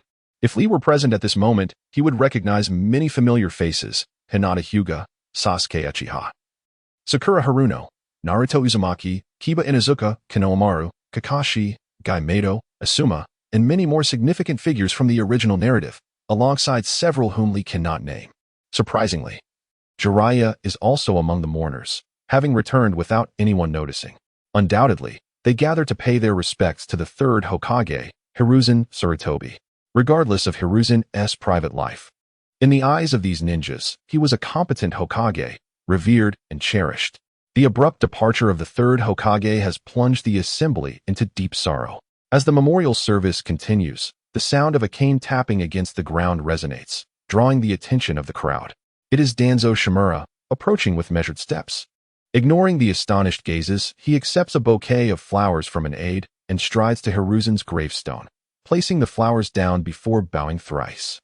With his eyes closed, his lips move soundlessly, seemingly bidding a final farewell to his old comrade. After approximately 5 minutes, Danzo slowly turns, surveying the gathered mourners, and speaks in a deliberate tone. Hiruzen is dead. I trust you are all aware of how he met his end. Orochimaru and Rock Lee unleashed a cadre of monsters upon us, exploiting the Konoha Chunin Exams as a diversion to infiltrate our village and launch a surprise attack. Hiruzen fell at the hands of Orochimaru. I rushed to assist him, but nearly fell victim to Rock Lee myself.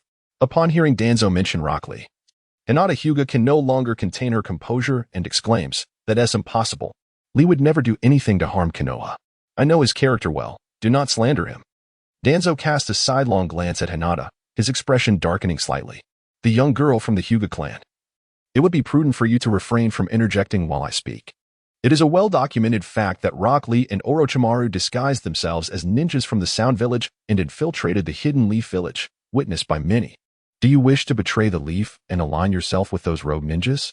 Hyuga Hinata was about to respond, but she was promptly restrained by Hyuga Hiashi, who arrived just in time. Hyuga Hiashi, with an apologetic smile, addressed Danzo, stating, I sincerely apologize, Mr. Danzo. My daughter misspoke due to her momentary lapse in judgment. It is a reflection of my inadequate guidance, and I hope you will not take offense. Danzo regarded Hyuga Hiashi with a nod of understanding. He was willing to extend a courtesy to him, for he harbored ambitions of swaying the Hyuga clan to his side. Rest assured, Hyuga clan leader. I am not a petty individual, he assured. Danzo seemed to have anticipated Jiraiya's reaction, understanding his character well enough to boldly declare his ascension to the position of Hokage at the funeral of Yuan Fei. After a brief pause, he continued. Although I share in the sorrow of our loss, the truth remains that Yuan Fei has indeed passed away. It is an undeniable fact that a nation cannot remain leaderless for even a day, nor can a family be without its head. Our fire country is a prized territory, and the other great nations have long been covetously eyeing it, eagerly awaiting any opportunity to seize a piece for themselves. Following discussions among the elders of the Leaf Village, it has been decided that I, Danzo Shimura, shall temporarily assume the role of Hokage. Henceforth, I shall be recognized as the 5th Hokage of the Fire Country." Before Danzo could finish his proclamation, Jiraiya suddenly emerged from the crowd, his expression grave. "Mr. Danzo, Yuan Fei has only just passed. His body is still warm. Even if you are eager to claim the position of 5th Hokage, there is no need to make this announcement at such a time. This is Yuan Fei's funeral. Do you believe your actions are appropriate?" The expressions of those present were equally displeased. Danzo's actions were clearly an attempt to usurp the Hokage position. Danzo, however, did not exhibit any signs of irritation at Jiraiya's interruption, fully aware that Jiraiya's strength was on par with his own. Engaging in a conflict with him would yield no favorable outcome. As the tension in the atmosphere thickened, a group of individuals maneuvered through the various structures, their forehead protectors revealing them to be ninjas from the Sand Village, not the Leaf. Before long, the Sand Village contingent landed at the bustling cemetery. The leading sand ninja, wearing a cloth band over one eye and appearing to be in his 30s, emanated an intimidating presence, clearly agitated. I wondered why there were so few ninjas from the Leaf Village. It seems they have all gathered here. Hey, what is the matter with you incompetent Leaf ninjas? Why did Archio, from Sunagakure, perish in your midst? Today, you must provide me with a reasonable explanation." Danzo, leaning on his cane, approached the leader of the Sunagakure shinobi, a faint smile gracing his face. "This must be Maki, the foremost ninja of Sunagakure, of whom I have long heard. I am Shimura Danzo, the newly appointed 5th Hokage of Konohagakure. Please, feel free to discuss any matters with me." Danzo, in a show of humility, attempted to engage Maki in cordiality, yet Maki remained unmoved, his face still contorted with anger. "I care not whether you are the 5th or the 6th Hokage. What I have to say concerns you. Did I not just recount the events? Why do you pretend? You must provide Sunagakure with an explanation. Our 4th Kazekage was slain by your village, and now Chiyo has also met her demise here." Humph. Maki's obstinate demeanor rendered Danzo's expression grim. However, he understood that despite his efforts behind the scenes to resolve numerous issues for Konohagakure, few among these ninjas truly recognized or obeyed him. Thus, it was imperative for Danzo to navigate this predicament with finesse. It was his first trial after ascending to the Hokage position. With a forced smile, Danzo surveyed the elite shinobi from Sunagakure, led by Maki, and began to speak. "Mr. Maki, please do not be hasty. We also express our sorrow regarding Chiyo's fate. Our 3rd Hokage also perished in this unfortunate incident. You are correct in stating that the deaths of your 4th Kazekage and Chiyo are indeed connected to our village. It was our rogue ninja who committed these acts, and thus, Konohagakure will likewise provide you with an explanation." The shinobi accompanying Maki, all elite from Sunagakure, observed Danzo's assurances with skepticism, perceiving them as mere empty words. It is easy to speak so glibly. If the situation were truly so easily resolvable, why have you not captured them? Furthermore, how could they have launched an attack on Konohagakure? Indeed, anyone can make grand claims. I have heard that the rogue ninja Orochimaru possesses formidable strength. Is he someone you can capture at will? Precisely, and that Lee Rock, 7 years ago merely a child, was capable of slaying our 4th Kazekage. Who knows what level of power he has attained now? He is not so easily dealt with. Danzo raised his hands to signal for silence. "My friends from Sunagakure, please, allow me to clarify the situation. Although the prowess of the rogue ninjas Orochimaru and Lee Rock is indeed formidable, Orochimaru was severely injured during his battle with our 3rd Hokage. According to reports from my subordinates, his hands have been entirely sealed, rendering him unable to utilize ninjutsu. As for that Lee Rock, his skill in escaping is exceptional. Yet he is lacking in other areas. Moreover, within the ranks of Konoha, we boast a plethora of formidable individuals, such as Jiraiya, who, like Orochimaru, is one of the legendary Sannin. I trust that our friends from Sunagakure have heard of his esteemed name. With the elite from Sunagakure present, I firmly believe that we can decisively overcome them." Jiraiya, who had been positioned centrally, was acknowledged by Shimura Danzo, prompting the crowd to part and grant him passage. Without hesitation, Jiraiya, equipped with his signature wooden sandals, stepped forth, treading carefully through the puddles on the ground. As Jiraiya surveyed the ninjas of Sunagakure and then glanced at Shimura Danzo, he understood all too well that the unrest caused by the Sunagakure contingent stemmed from their desire for Konoha to swiftly uncover the true culprit behind Chiyo's demise. Once akin to brothers, the bond between Jiraiya and Orochimaru had irrevocably severed since Orochimaru's defection from Konoha.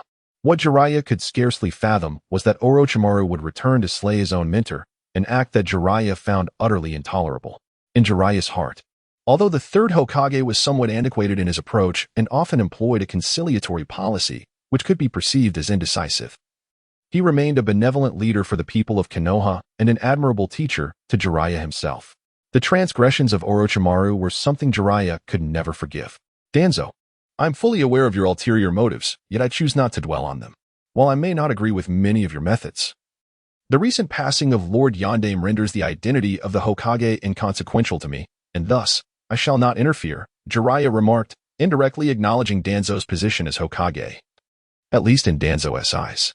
Danzo smiled and reassured Jiraiya, I understand the deep bond you share with Yondaime, but I can assist you in swiftly locating Orochimaru, enabling you to avenge Yondaime. Would you be willing to join me in this endeavor? Jiraiya regarded Danzo with suspicion, uncertain whether his words were merely a tactic to placate the Sunagakure ninjas or if he truly possessed knowledge of Orochimaru's whereabouts. Throughout his years away, Jiraiya had sought not only the prophesied child but also the elusive Orochimaru, hoping for his return to acknowledge his past wrongs and atone for his misdeeds, allowing him to reintegrate into Konoha. Jiraiya had never relinquished the hope of rekindling their bond, until the recent revelation of Orochimaru's heinous act against Yondaime shattered that illusion, making him realize that some individuals are irrevocably changed and the past cannot be reclaimed. With a measured tone, Jiraiya inquired, Danzo, what do you propose? Orochimaru has always maintained a clandestine existence. Instead of providing a direct answer, Danzo beckoned to a member of his root organization. Summon Oil Woman Tika, he commanded. Understood. Lord Danzo, came the prompt response. With a swift motion, the members of the root organization vanished, and within a few fleeting moments, two figures hastened towards the cemetery. Upon landing, they knelt before Danzo on one knee. Master Danzo, do you have any orders? Inquired Oil Woman Torian respectfully, while the other ninja remained silent, awaiting commands. Danzo cast a displeased glare at the two. Oil Woman Torian and her companion raised their heads to meet Danzo's gaze, seemingly oblivious to any wrongdoing. After a brief moment of contemplation, they realized their oversight and spoke in unison. Fifth Hokage-sama, may we inquire what you require? Only then did Danzo nod in satisfaction and respond, you may rise. Torian, tell me, when can we ascertain the whereabouts of Rock Lee?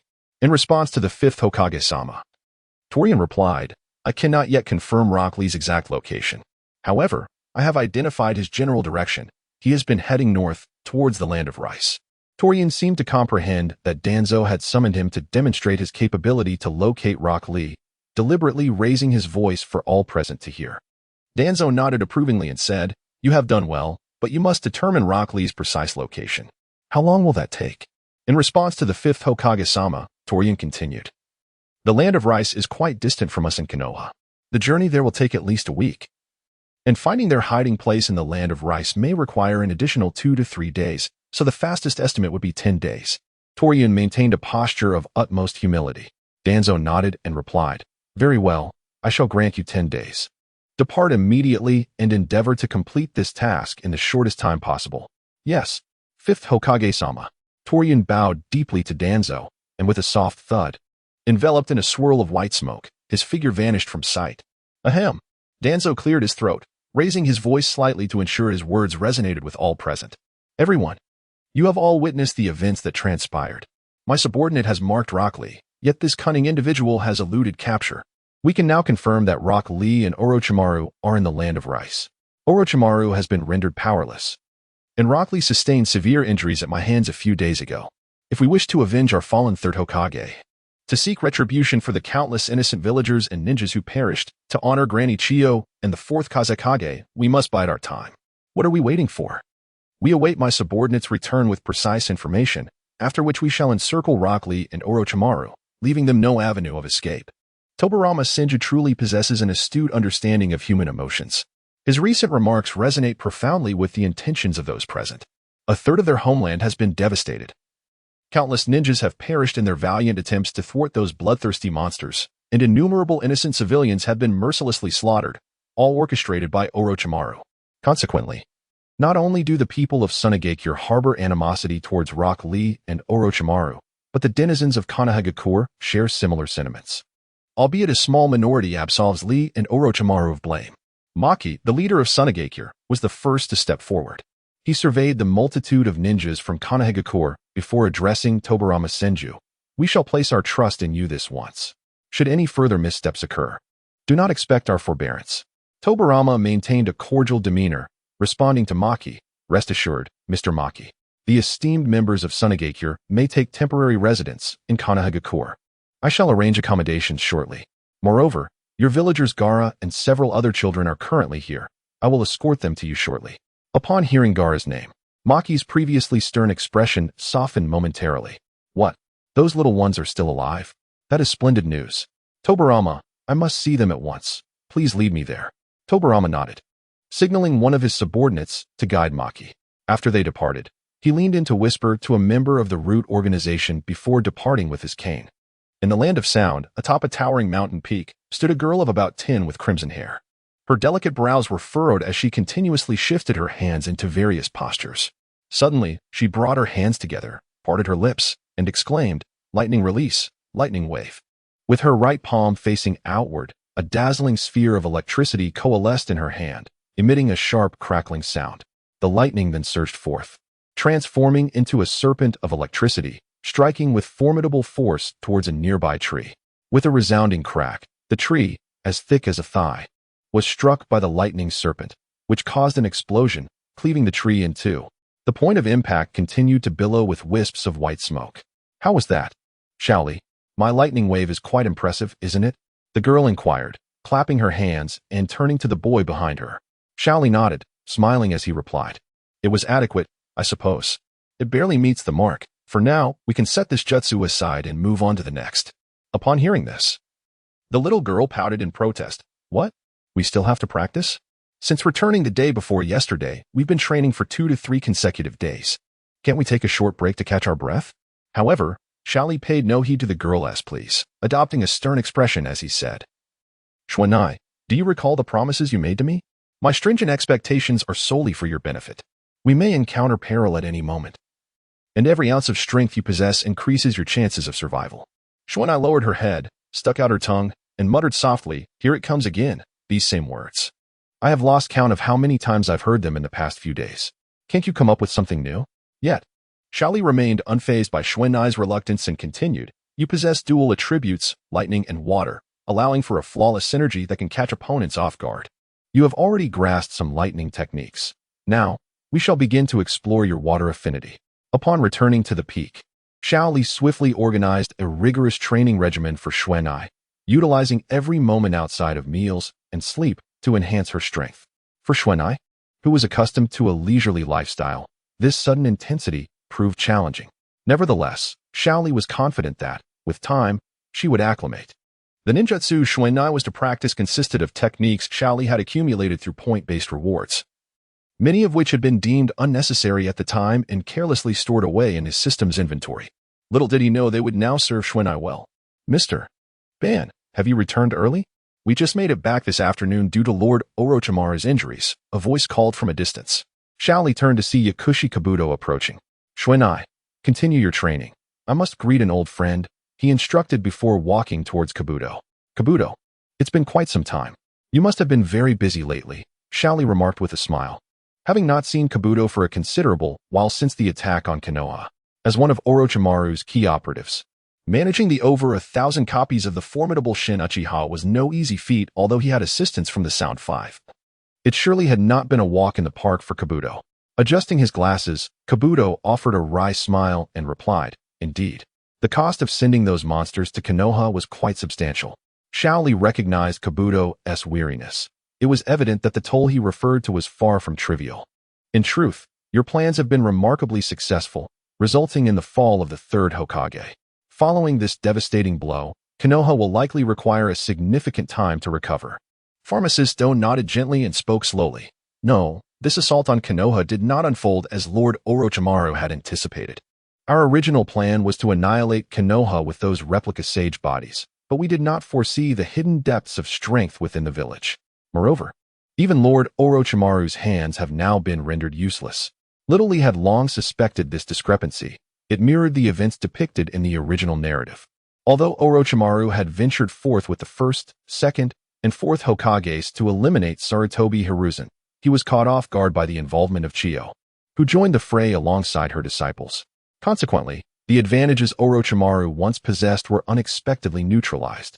However, Little Lee refrained from elaborating further and feigned surprise, inquiring, "What? Orochimaru's hands have been incapacitated? How could this be? I distinctly observed him summoning the Hokages using the reanimation jutsu during the battle." Pharmacist Do appeared to have anticipated Little Lee's question, responding, "The specifics are somewhat unclear to me, as I was not present on that battlefield. I was busy controlling the summoned snakes and those replica sage bodies. I merely heard Lord Orochimaru mention that after a fierce struggle, the third Hokage unleashed a forbidden technique of the Uzumaki clan, attempting to seal the souls of the Hokages, as well as Lord Orochimaru's. It was only through a tremendous exertion that Lord Orochimaru managed to vanquish the two old men, but in doing so, his own hands were sealed by the third Hokage.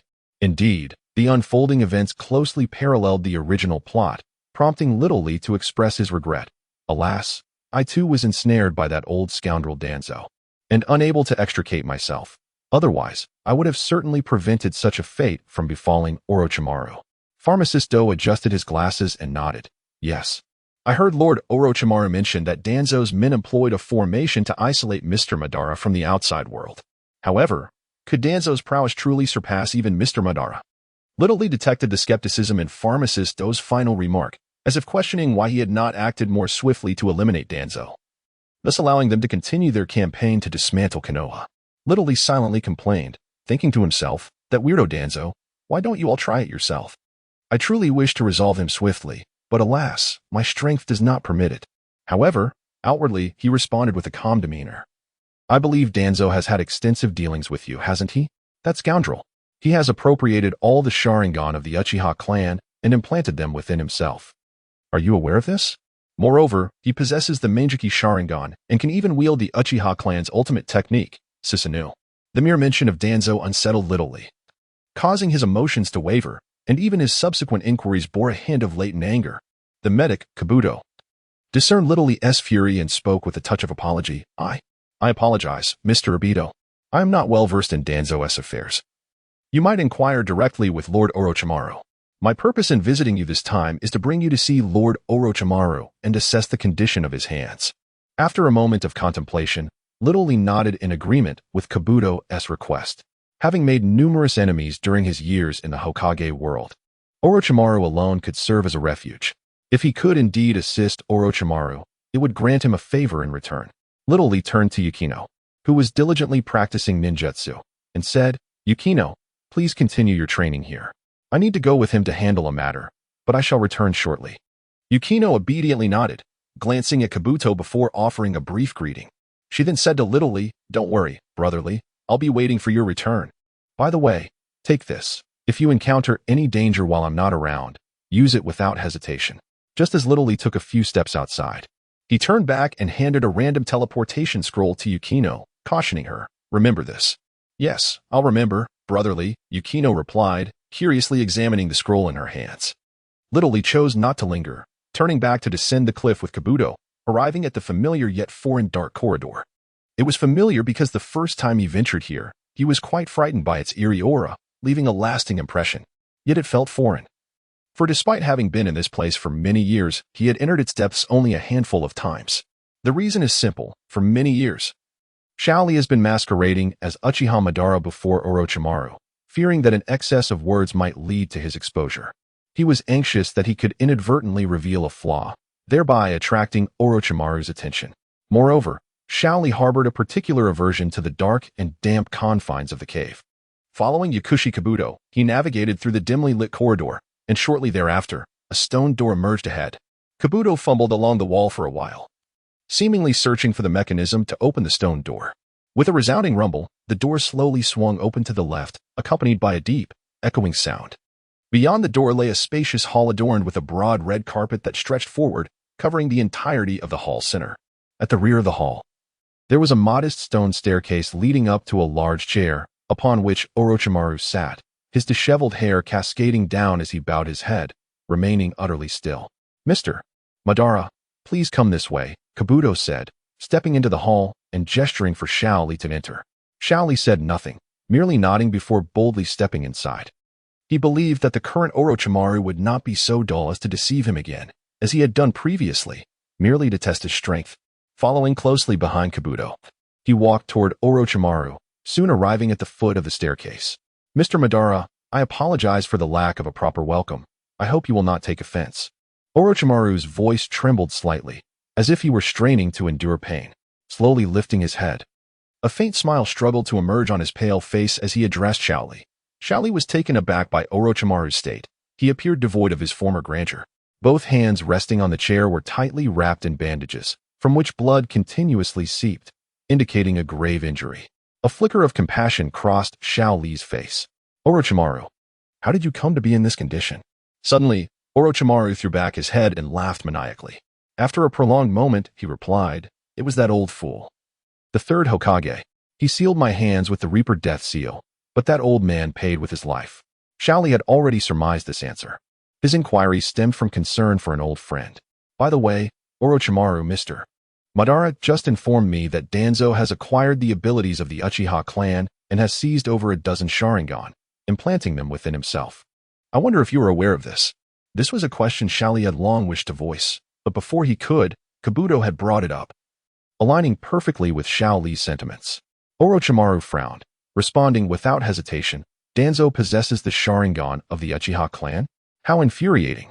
This old fellow has been secretly engaging in such activities behind my back. The Sharingan of the Uchiha clan is something I have always yearned for." Upon noticing that Lian and Kabuto were fixated on him, Orochimaru continued, "I was unaware of Danzo possessing the Sharingan. Initially, I had some dealings with him.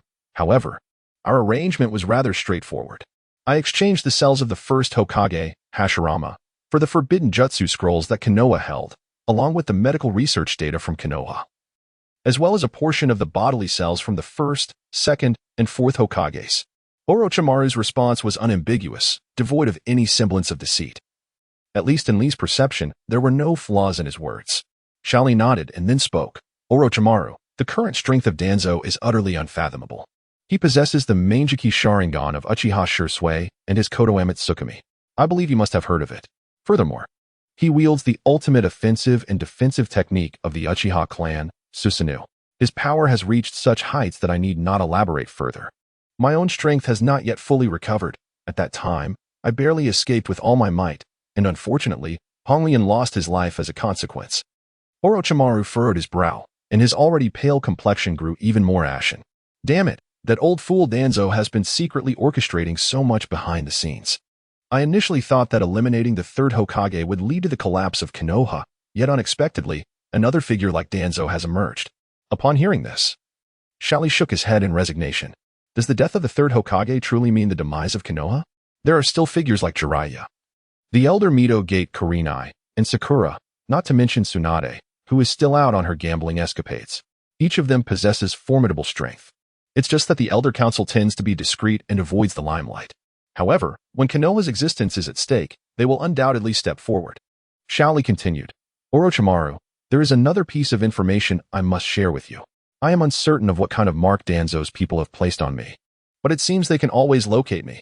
I used body flicker technique to conceal myself twice, yet they still found me. Therefore, it is likely that our current location has also been exposed. You all must prepare for battle in advance. Additionally, I would like your assistance in discovering a way to break this predicament." Upon hearing Shaoli's words, not only did Orochimaru's expression darken, but even Kabuto could not contain himself and exclaimed, "Mr. Obito, what do you mean by that? Do you intend to drag us into this mess?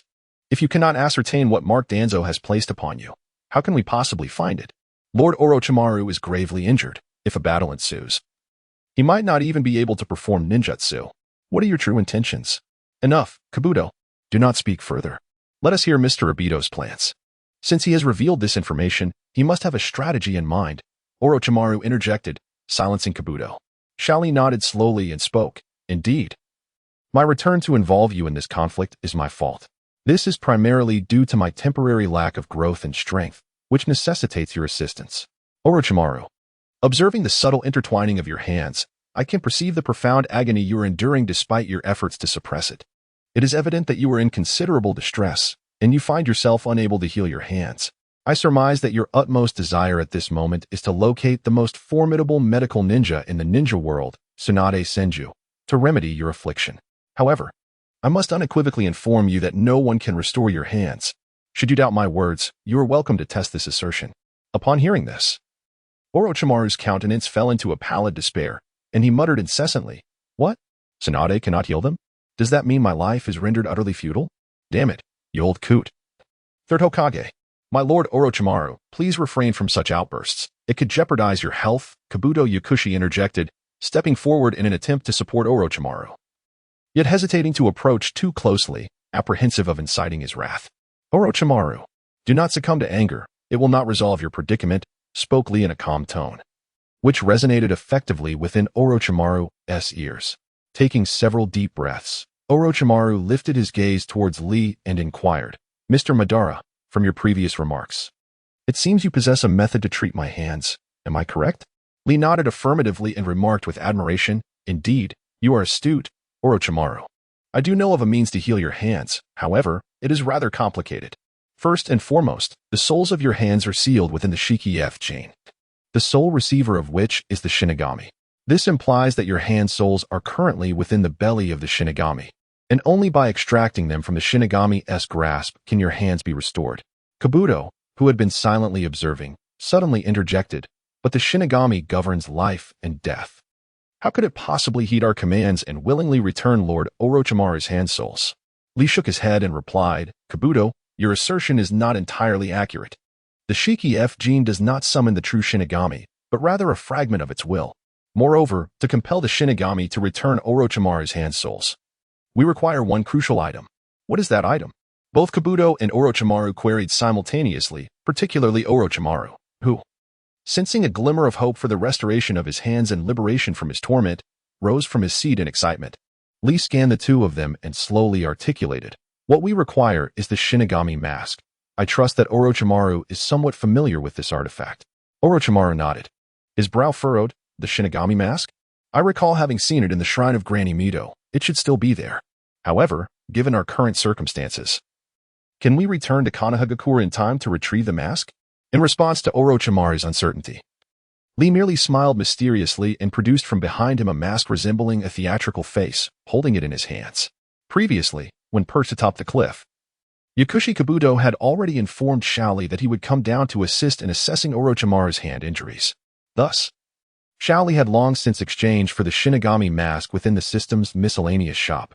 Despite the fact that the system's items were mere replicas, their functionality remained intact. "Mr.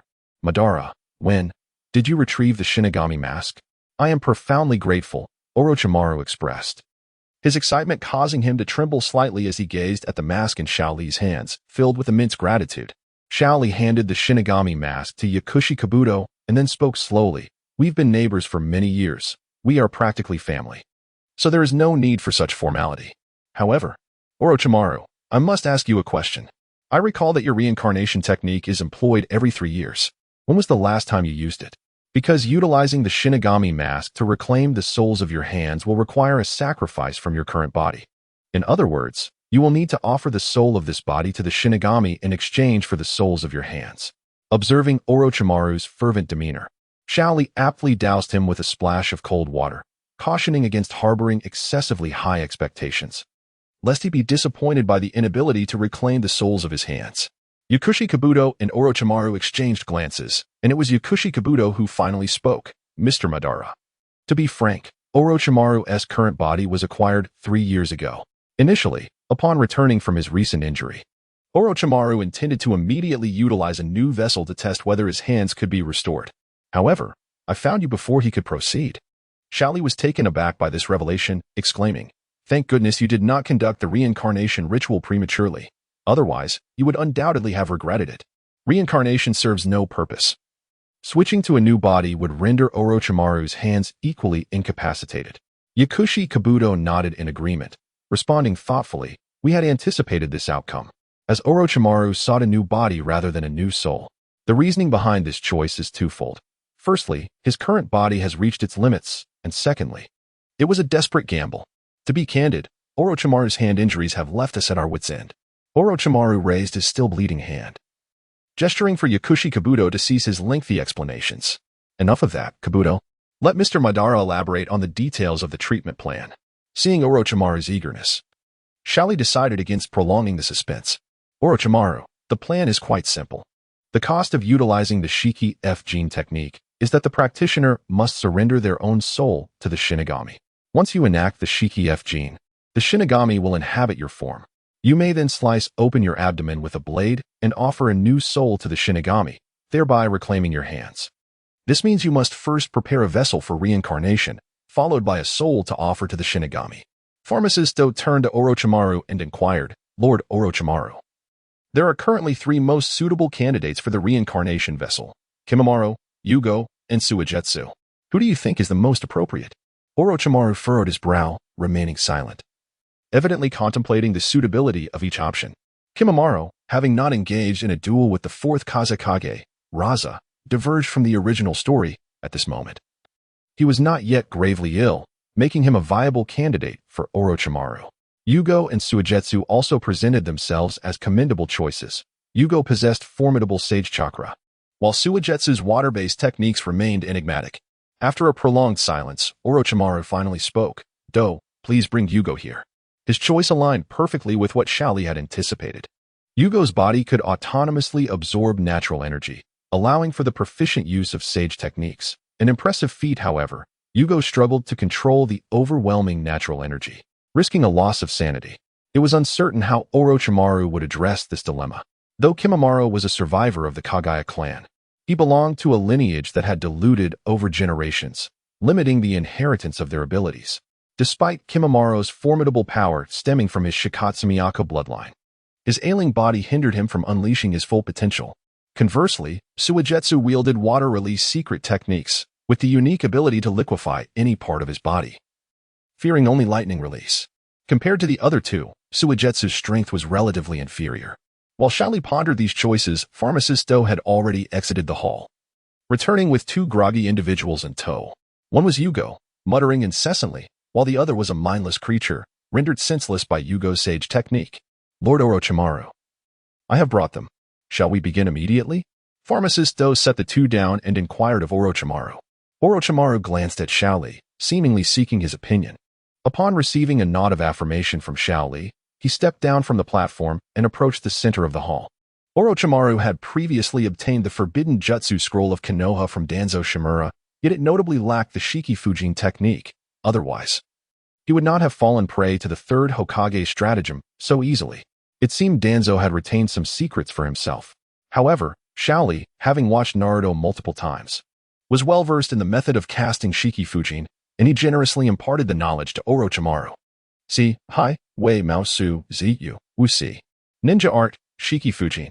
Orochimaru trembled as he raised his bloodied hands, swiftly forming the hand seals for the Shiki-Fujin technique. In an instant, a colossal specter of the Shinigami materialized behind him, its visage grotesque, clutching a long dagger in its mouth, with drool perpetually dripping from its corners.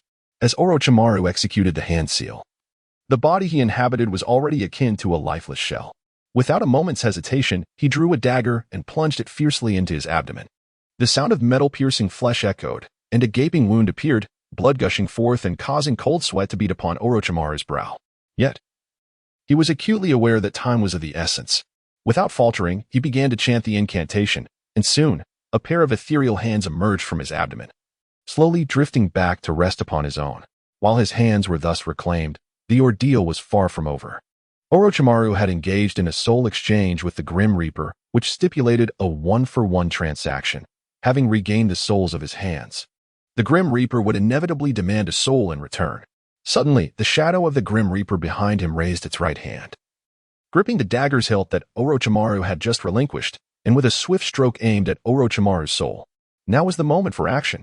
The Grim Reaper's strike caused Lee to momentarily falter in his heart, for if Orochimaru were to fall to this blow, he would cease to exist, leaving only Lee Rock to face the tempest of pursuers alone, devoid of his protective shield. Orochimaru, however, was not slow to act, even before Lee could utter a word. His soul had already transfigured into a white serpent, slithering directly towards the mouth of the replica of J-Nin. Meanwhile, Kabuto had been patiently waiting nearby. And the instant Orochimaru's soul detached from his body, he deftly maneuvered the failed replica of J-Nin into the path of the Grim Reaper's blade. With a resounding slice, the dagger struck the replica's form, yet astonishingly, no wounds marred its surface. Instead, a translucent white soul adhered to the dagger, which the Grim Reaper seized and consumed with great fervor. Moments later, as the Grim Reaper's throat performed the act of swallowing, the soul of the replica was devoured whole. Devoid of its essence, Orochimaru's body collapsed to the ground with a thud, and the shadow of the Grim Reaper gradually faded from view. Nin remained prostrate on the ground, eyes tightly shut and motionless. "Orochimaru-sama," Kabuto exclaimed, a flicker of anxiety crossing his features as he approached the fallen figure of Nin and gently nudged him. "I'm fine." At last I comprehend why Nin lost control due to the influx of natural energy. The sensation of power surging within is truly exhilarating. Orochimaru replied with a wicked grin, placing his hands upon the ground to commence a set of push-ups. 1, 2, 3, 4, 99, 100. Orochimaru's bizarre behavior left both Lee and Kabuto utterly bewildered. As Xiao Li's lips involuntarily twitched, he turned to ask Yakushi Kabuto, "Is it true that your esteemed Lord Orochimaru celebrates his happiness by performing push-ups?" Kabuto, equally speechless, replied with a hint of frustration, "Well, I'm not quite sure what's going on. Lord Orochimaru seems quite normal most of the time." 299, 300, 301. Orochimaru continued his relentless push-ups, lifting his head with an embarrassed expression as he scolded, "You too, stop reveling in my misfortune. The reason I engage in this activity is entirely due to this body continuously absorbing natural energy as if it were boundless, compelling me to exert my strength. Otherwise, I fear I might lose control like Jago." Upon hearing Orochimaru's explanation, Xiao Li could no longer contain himself and burst into laughter. Holding his belly as he exclaimed, "Orochimaru, this isn't bad at all. It's a great way to exercise, and who knows? You might even transition from a sorcerer to a warrior mage dual practitioner in the future." Yakushi Kabuto stifled his laughter, maintaining a deep respect for Orochimaru, refraining from laughing aloud. Struggling to suppress his mirth, he slowly remarked, "Lord Orochimaru, your actions might stem from the inherent instincts of Jago's body. Since you have just taken control of this body, it's understandable that you have yet to fully harness its power. Have you forgotten our previous research on the cursed seal afflicting Jago? The weaker the willpower, the poorer the control over the seal, and it may even backfire. Much like those failed experiments. Given your formidable strength, how could you possibly lack control over Jago's body? Is that so? Is it due to Jago's bodily instincts?" "That explains the peculiarity," Orochimaru replied, halting his push-ups and rising slowly, shaking his head in embarrassment. Xiao Li moved to a nearby chair, smiling as he interjected, "Kabuto, you've misunderstood. Orochimaru was not influenced by Jago's instincts, but rather he was simply testing the capabilities of his hands after regaining them. Am I right, Orochimaru?" "Yes, indeed, that's exactly it, Kabuto. Please refrain from making unwarranted assumptions," Orochimaru chimed in, grateful for Xiao Li's timely intervention. Kabuto, feeling somewhat helpless, recognized that even speaking the truth could lead to misunderstandings. It seemed he still had much to learn about the art of flattery and providing an escape for his superior. Clearing his throat, Orochimaru then said, "All right. Let us discuss the matter of Mr. Uchiha being pursued by Danzo. What are Mr. Uchiha's intentions?" Xiao Li nodded, as this issue had become a persistent thorn in his side, constantly reminding him of the unsettling fact that someone was aware of his whereabouts. At the outset, when Xiao Li was first discovered by the oil woman in the valley, he felt a profound sense of astonishment. In such a remote locale, how could one possibly be found so easily? At that moment, he attributed the occurrence solely to the considerable forces dispatched by Danzo in search of him. However, when Xiao Li was located once again by the oil woman's team at Yukino's residence merely half a day later, he was baffled by the uncanny coincidence. It was evident that the oil woman had placed some sort of mark upon him, a mark he could not identify. Orochimaru and Kabuto awaited Xiao Li's response, and after a brief moment of contemplation, he spoke. "I believe there is an 80% likelihood that a member of the oil woman clan has inscribed some form of mark on me. It is highly probable that Danzo and his associates are already en route to eliminate us.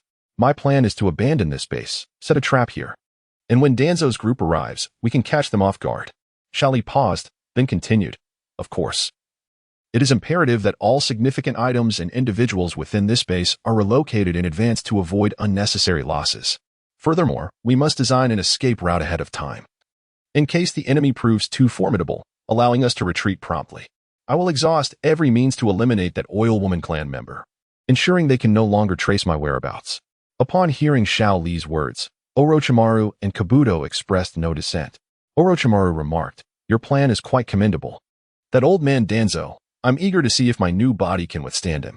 Turning to Kabuto, he instructed, proceed according to Madara's directives.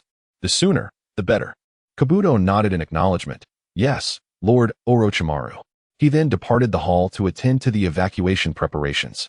Meanwhile, Shaoli remained behind, retrieving a map from his pocket to continue discussing ambush strategies with Orochimaru.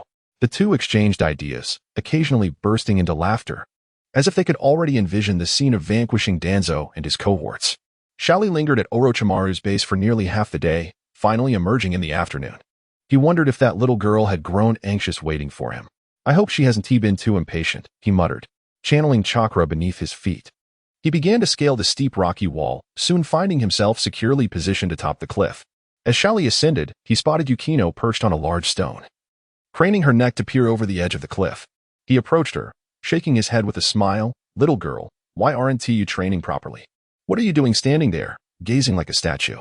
Yukino leapt down from the stone, bounding toward Shaoli with a lively spirit. What are you talking about? I've already mastered the ninjutsu you taught me this morning. Besides, I was worried about you since you took so long to come back. I feared something might have happened. Little Lee gently patted Yukino's head and asked, what is there to worry about? Have you had lunch yet? Yukino shook her head, wearing a look of deep grievance. No. I prepared the meal long ago waiting for you, but you never returned. Little Lee, somewhat speechless, replied, if I didn't come back, why didn't you eat by yourself? Seeing Yukino's pitiful expression, he felt reluctant to scold her further. He had been engrossed in discussions with Orochimaru, forgetting to eat lunch himself. Now that the subject of food was brought up, he realized he was feeling a bit hungry. He led Yukino back into the house and sat down at the dining table, calling out to her, Yukino, let's eat. After we finish, I will take you on your first mission. Yukino scratched her head in confusion and asked, mission? What mission? Isn't my task just to practice ninjutsu well and quickly gain self-defense abilities? Little Lee shook his head, encouraging Yukino to start eating while he began to explain. What you mentioned is not a mission. It is more like a goal or an objective. The mission I am referring to is for you to begin undertaking actual ninja missions, which is the most direct way to enhance your strength and gain practical experience. As Yukino continued to eat, she mumbled, isn't that simple? It's just a few ninja tasks. You tell me how to do it, and I can complete them for you. Suddenly, Little Lee set down his bowl and chopsticks and looked at Yukino earnestly. No, Yukino, you have not understood my point. I mean, from now on, you must be prepared to take a life. Are you mentally ready for that? Yukino froze momentarily. She had not yet contemplated the gravity of killing. Although she had previously taken her father's life through poison, it was entirely different from what Little Lee described. The killing involved in missions meant engaging in real combat and ending another's life. The first act of taking a life is a significant psychological hurdle for anyone. It is not akin to slaughtering livestock. Though Yukino felt a wave of discomfort, she quickly adjusted her mindset, not wanting to hinder Little Lee. She looked at him and nodded resolutely, I am ready, brotherly. Observing the emotional shift in Yukino, from reluctance to hesitation to determination, Little Lee realized she had fought an internal battle and was pleased with her swift acceptance of the reality. He picked up his bowl and continued eating. Yukino, stop dawdling and eat. Yukino obediently nodded and began to devour her rice. After finishing the meal, Little Lee opened the system task panel, accepted a mission that matched Yukino's current strength level, and then utilized the Super Beast mimicry technique to embark on their mission together with Yukino. It is noteworthy that, due to the relentless tasks undertaken by Shaoli over the past 7 years, the land of Rice has nearly eradicated the bandits and rogue ninjas who plague the common folk. Currently, the region is devoid of any nefarious individuals causing disturbances, allowing the inhabitants to lead quite comfortable lives. Those engaged in trade pursue their business, while farmers tend to their fields, enjoying a season of bountiful harvests. Now, accompanied by Yukino, they are on a mission that takes them to the coastal border of the land of Rice. According to the system's notifications, a band of pirates from distant lands has recently landed, intending to seize local supplies. Unfortunately for these ill-fated pirates, they encounter Shaoli, a veritable harbinger of doom. As soon as they set foot on shore, soaring through the sky is a formidable black wolf, with Shaoli and Yukino perched upon its back, gazing down at the scenery below. This flying wolf was conjured by Yukino's artistic skill, and Shaoli intentionally encouraged her to employ the Super Beast imitation technique to hone her ninjutsu proficiency. Seated at the front, Yukino steers the black wolf through the air. Suddenly, Shaoli taps her shoulder, saying, Yukino, once we arrive at the mission site, Remember that I will be observing you from the shadows. I shall intervene only if your life is in peril. All actions must be resolved by your own hand. Rest assured, Shaoli, I shall handle it well, Yukino responds. Her voice imbued with unwavering determination, as though she has long prepared herself for this moment. The black wolf's speed is somewhat less than that of a great bird. Having evolved over countless years, birds have adapted to minimize wind resistance, while wolves, in contrast, are hindered by their form. Nonetheless, Shaoli refrains from overburdening her with expectations. Mindful that excessive demands might undermine Yukino's confidence, especially since she seems to possess a fondness for wolves. The wind howls past their ears. And after approximately 2 hours of flight, they finally catch sight of the ocean's edge. Yukino channels more chakra, increasing the wolf's wing beats, eager to demonstrate her capabilities. In no time, the silhouettes of the pirates materialize on the coastline. From their vantage point above, they observe the pirates disembarking their ship. A dozen fierce and menacing figures descending one after another. It is said that one's countenance reflects the heart within. And it is evident from their faces that these individuals are no strangers to violence. Shaoli leaps from the back of the black wolf, landing behind a large boulder to silently observe Yukino's actions. Understanding his intent, Yukino resolves to take command, urging the black wolf to charge at the nearest pirate. With a thunderous roar, the black wolf lunges forward, its sharp fangs bared, as it descends upon a pirate, catching him unawares. However, the pirate's reaction was swift. He instinctively tilted his head back and raised his hand to block, only to have the black wolf sink its sharp teeth deep into his arm, eliciting a cry of pain. As the pirate's anguished shout rang out, the other pirates noticed the ambushing black wolf and the slender figure standing not far from it. What is happening? Who is that girl? I don't know. She seems to have just flown down from the sky. The pirates chattered loudly among themselves, and one by one, around 30 to 40 of them began to descend from the ship, most of them bare-chested and armed.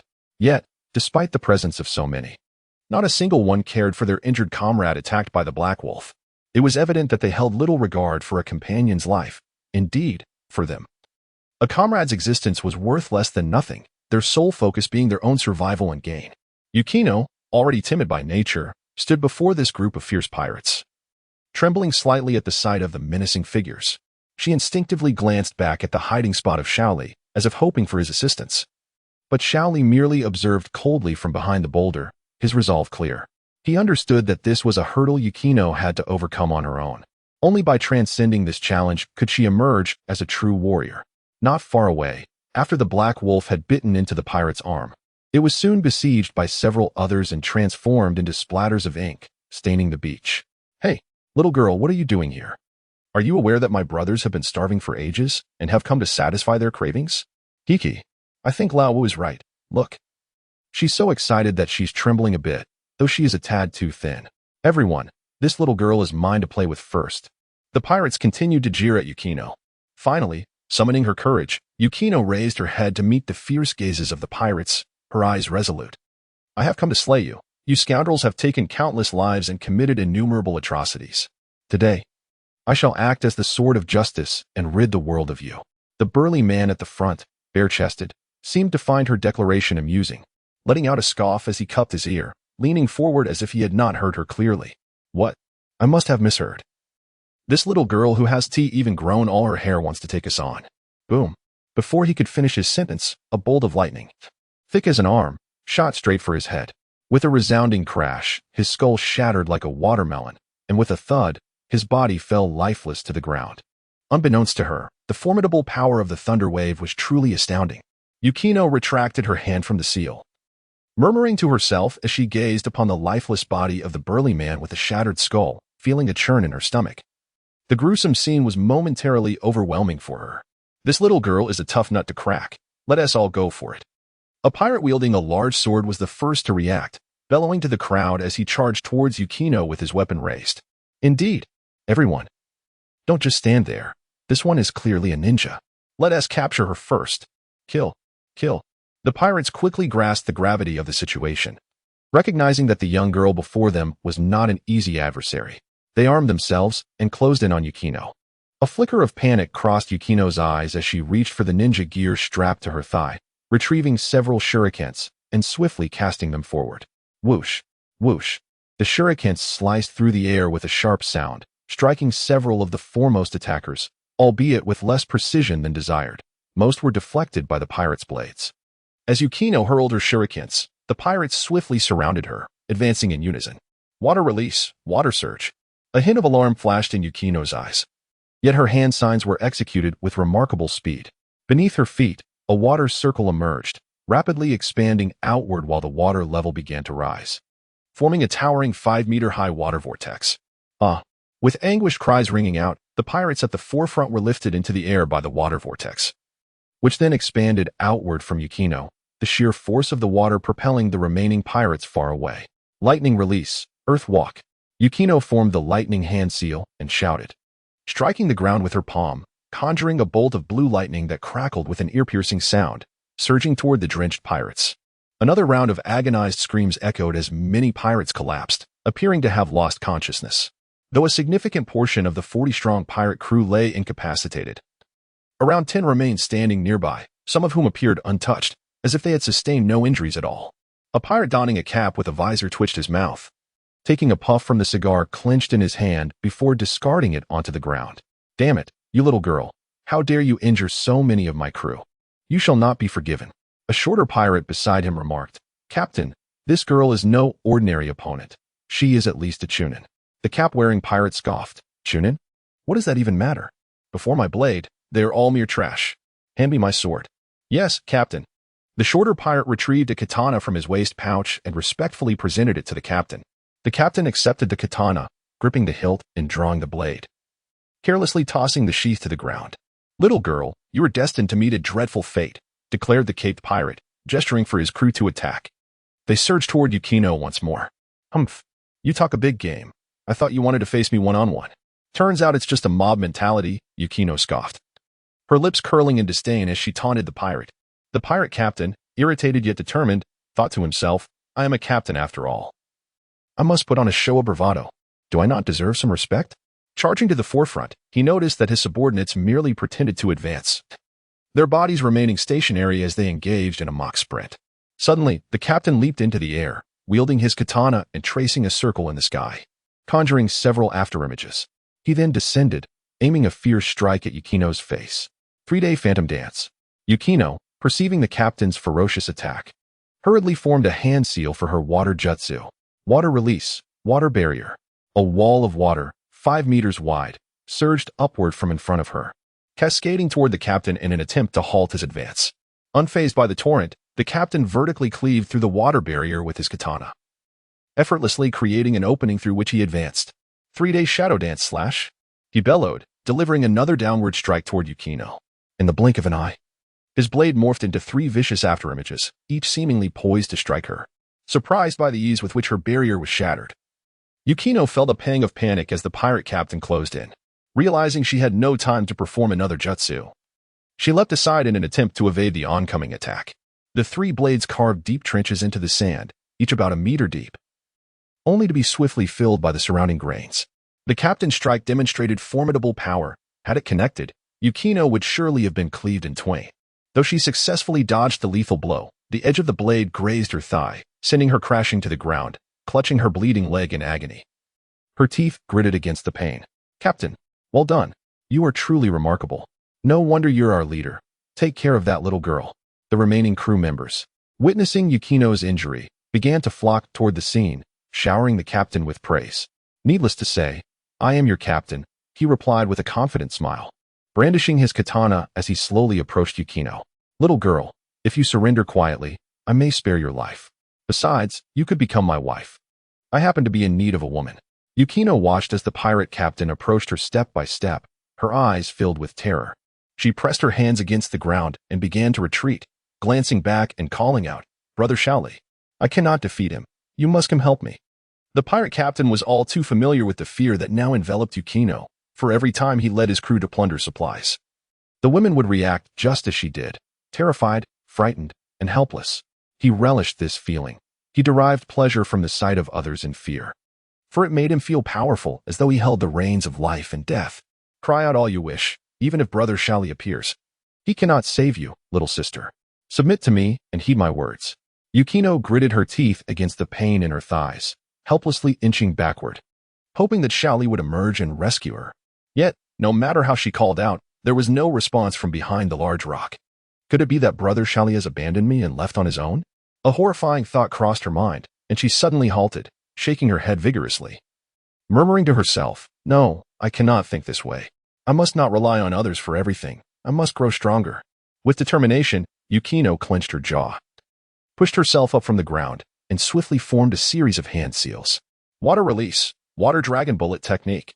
A surge of chakra enveloped her, and before her, a massive column of water coalesced, soaring into the sky and transforming into a water dragon that charged towards the pirate captain. "This technique cannot possibly harm me." The captain bellowed angrily, raising his katana and slicing through the water dragon with a swift motion, the blade cleaving it in two. The once formidable water dragon lost its momentum and cascaded to the ground, splattering some water onto the captain but inflicting no injury. Yet, Yukino's assault was far from over. As the captain severed the water dragon, a slender jet of water erupted from her mouth, forming a long stream that slashed horizontally toward him. With a sharp sound, the blade pierced flesh, and a spray of blood erupted from the captain's chest, crimson fluid gushing forth. What is happening? The pirate captain gazed in disbelief at his chest, his body unable to sustain itself as he fell to one knee, astonished as he looked up at Yukino. Yukino executed this maneuver with remarkable finesse. Understanding that the opponent's swordplay could counter her water technique, she initiated her attack with the water dragon bullet, concealing a water blade technique that struck him unprepared. At this moment, Yukino had truly grasped the essence of ninjutsu.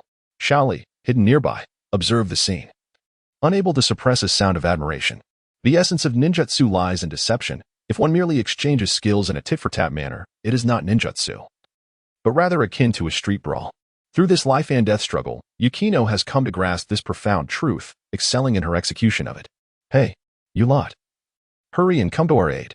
Are you merely going to stand there and watch?" The pirate captain shouted, clutching his chest wound to stem the flow of blood, addressing the remaining dozen pirates. As the crew witnessed their captain's defeat, their advance abruptly halted, with some even beginning to retreat slowly. "See, Captain, you all handle things here. I'll search for reinforcements nearby and return shortly," a tall pirate stammered as he stepped back. "Indeed, Captain, I shall accompany you to seek help. The more, the merrier. And reinforcements can be summoned more swiftly. Captain, I'll check on those two to see if they are earnestly looking for aid. I must supervise them." With the first man crafting an excuse to flee, a chain reaction ensued, prompting others to follow suit. "Damn it, you bastards, get back here." The captain, filled with frustration, wept. "Reinforcements? Our crew barely numbers 40. Aside from your 10 or so, are not the rest lying on the ground? Besides, given that pirates engage in robbery and murder, they would loathe us, not come to our aid. Could you at least fashion a more plausible excuse?" Yukino, dragging her injured leg, slowly approached the pirate captain while continuously forming hand seals. Lightning release, thunder wave.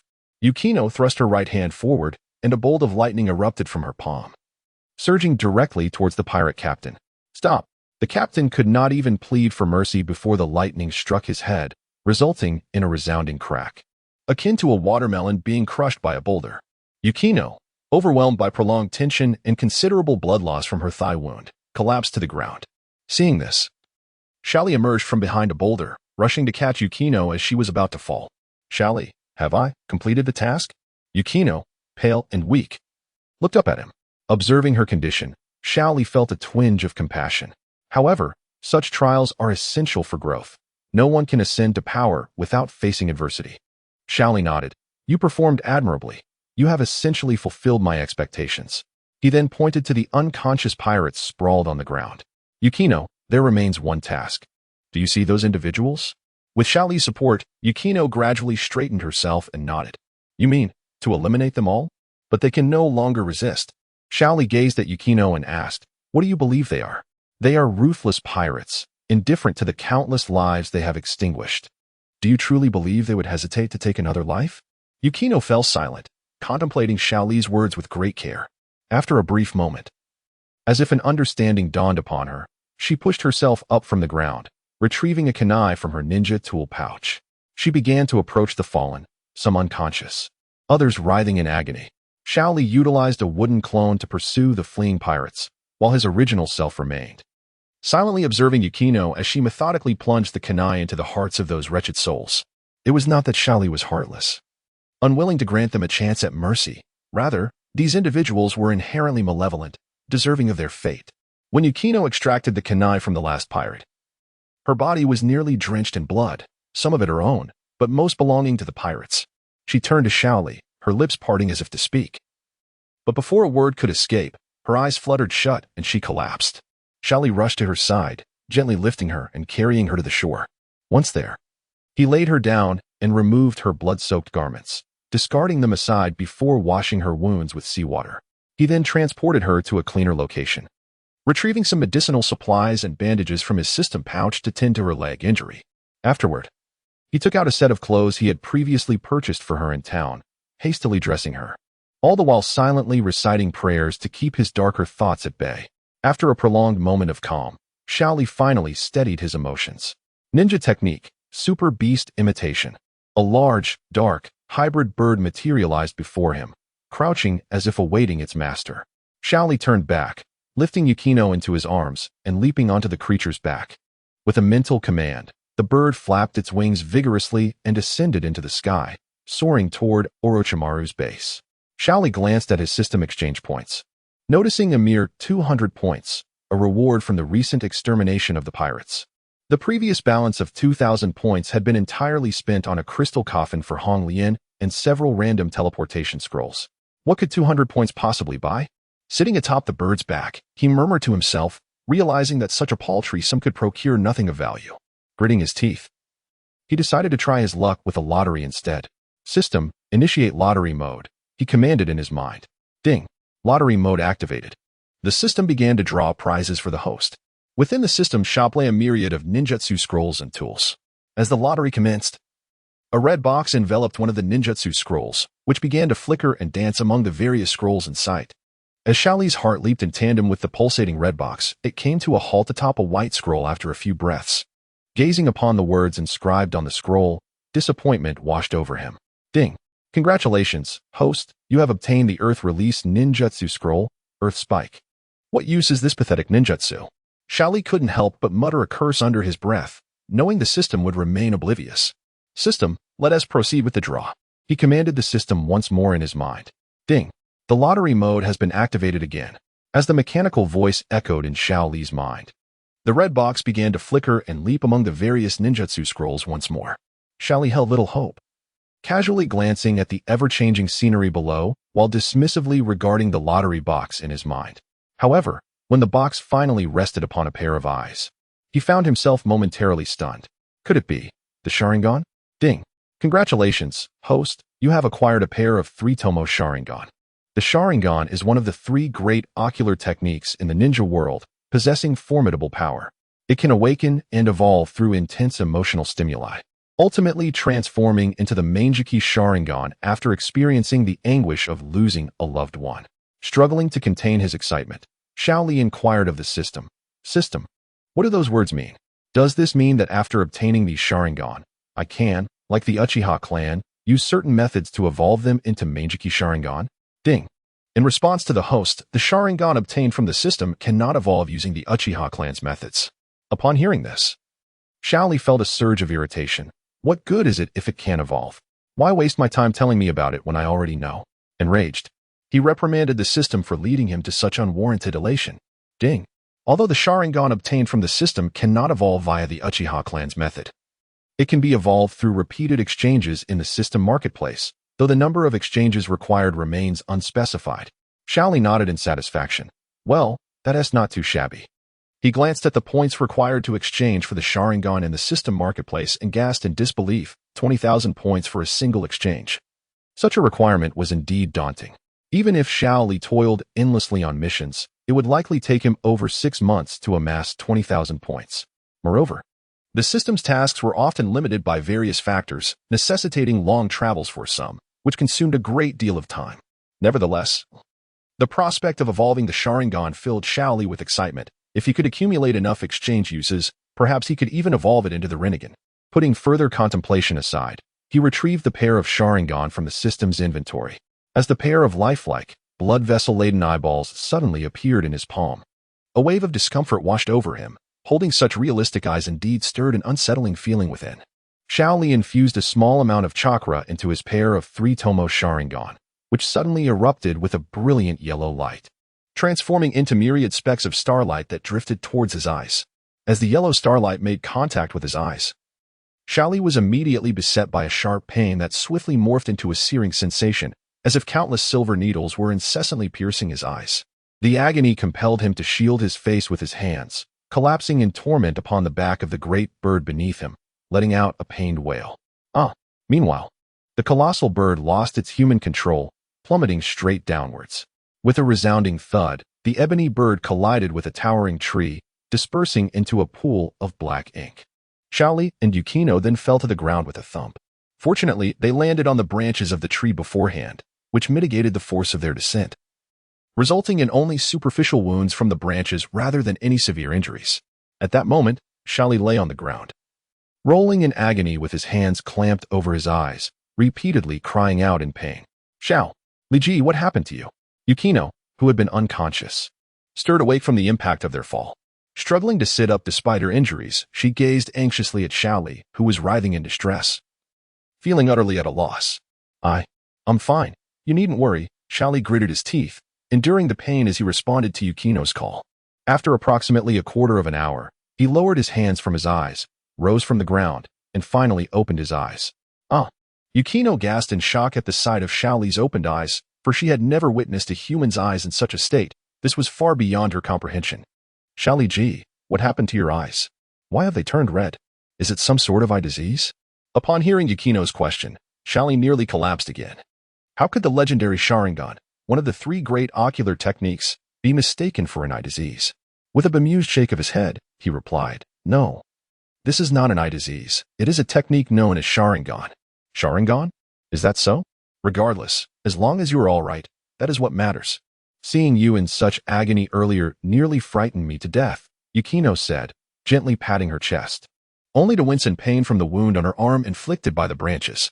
Then, glancing down at her changed attire, as if coming to a realization, she quietly asked Xiaoli-ji, "Did you change my clothes?" Coughing awkwardly at the question, Xiaoli looked up at the sky, feigning nonchalance as he replied, "Yes, I did. What of it? Are you afraid I might have seen something? Besides, with a little girl like you, there's nothing much to see anyway." Yukino's cheeks flushed crimson at his words. "Who says I have nothing to show? I have developed quite well." As she spoke, Yukino lifted her hand to her chest, striving to appear more alluring. Xiaoli, displaying a hint of embarrassment, admonished her, "Yukino, what on earth are you doing? Hurry and tend to your wound. We must return swiftly." "Oh, understood," Yukino replied softly, pouting with a sense of grievance. Seemingly still troubled by Xiaoli's remark that she had nothing worth looking at, Xiaoli chose to ignore her further, retrieving paper, ink, and a brush to sketch a large bird, forming the handprint of a super beast illusion. Once the majestic bird materialized nearby, he turned back, lifted Yukino into his arms, and leaped onto the creature's back, soaring towards the base of Orochimaru. With the 3 Tomo Sharingan activated, Xiaoli recalled the information gleaned from the original work, contemplating its capabilities, which could be summarized as follows. 1. Clarity of chakra, the ability to perceive an opponent as chakra clearly, even if it is concealed or left invisible to the naked eye. Thus, those adept at stealth find themselves exposed before the Sharingan. Obito once utilized this ability to discern hidden ninjas, leading to their demise. 2. Insight, the power to foresee an opponent's attacks and movements, rendering their rapid actions akin to slow motion within the Sharingan's gaze. This foresight allows the user to predict and evade strikes. Kakashi, leveraging the insight of the Sharingan, adeptly mimicked an opponent's hand seals, combining it with chakra perception to replicate their techniques, effectively allowing him to imitate their ninjutsu. It is noteworthy that the Sharingan cannot perceive certain exceptionally powerful techniques, such as Naruto's wind release, Raisin Shuriken, or some advanced bloodline limit techniques. 3. Recording, the capacity to document scenes witnessed through the Sharingan. The Uchiha clan's 2 forbidden ocular techniques, Izanagi and Izanami, employ this ability. Izanagi necessitates the prior recording of one's or another's state with the Sharingan before it can be executed.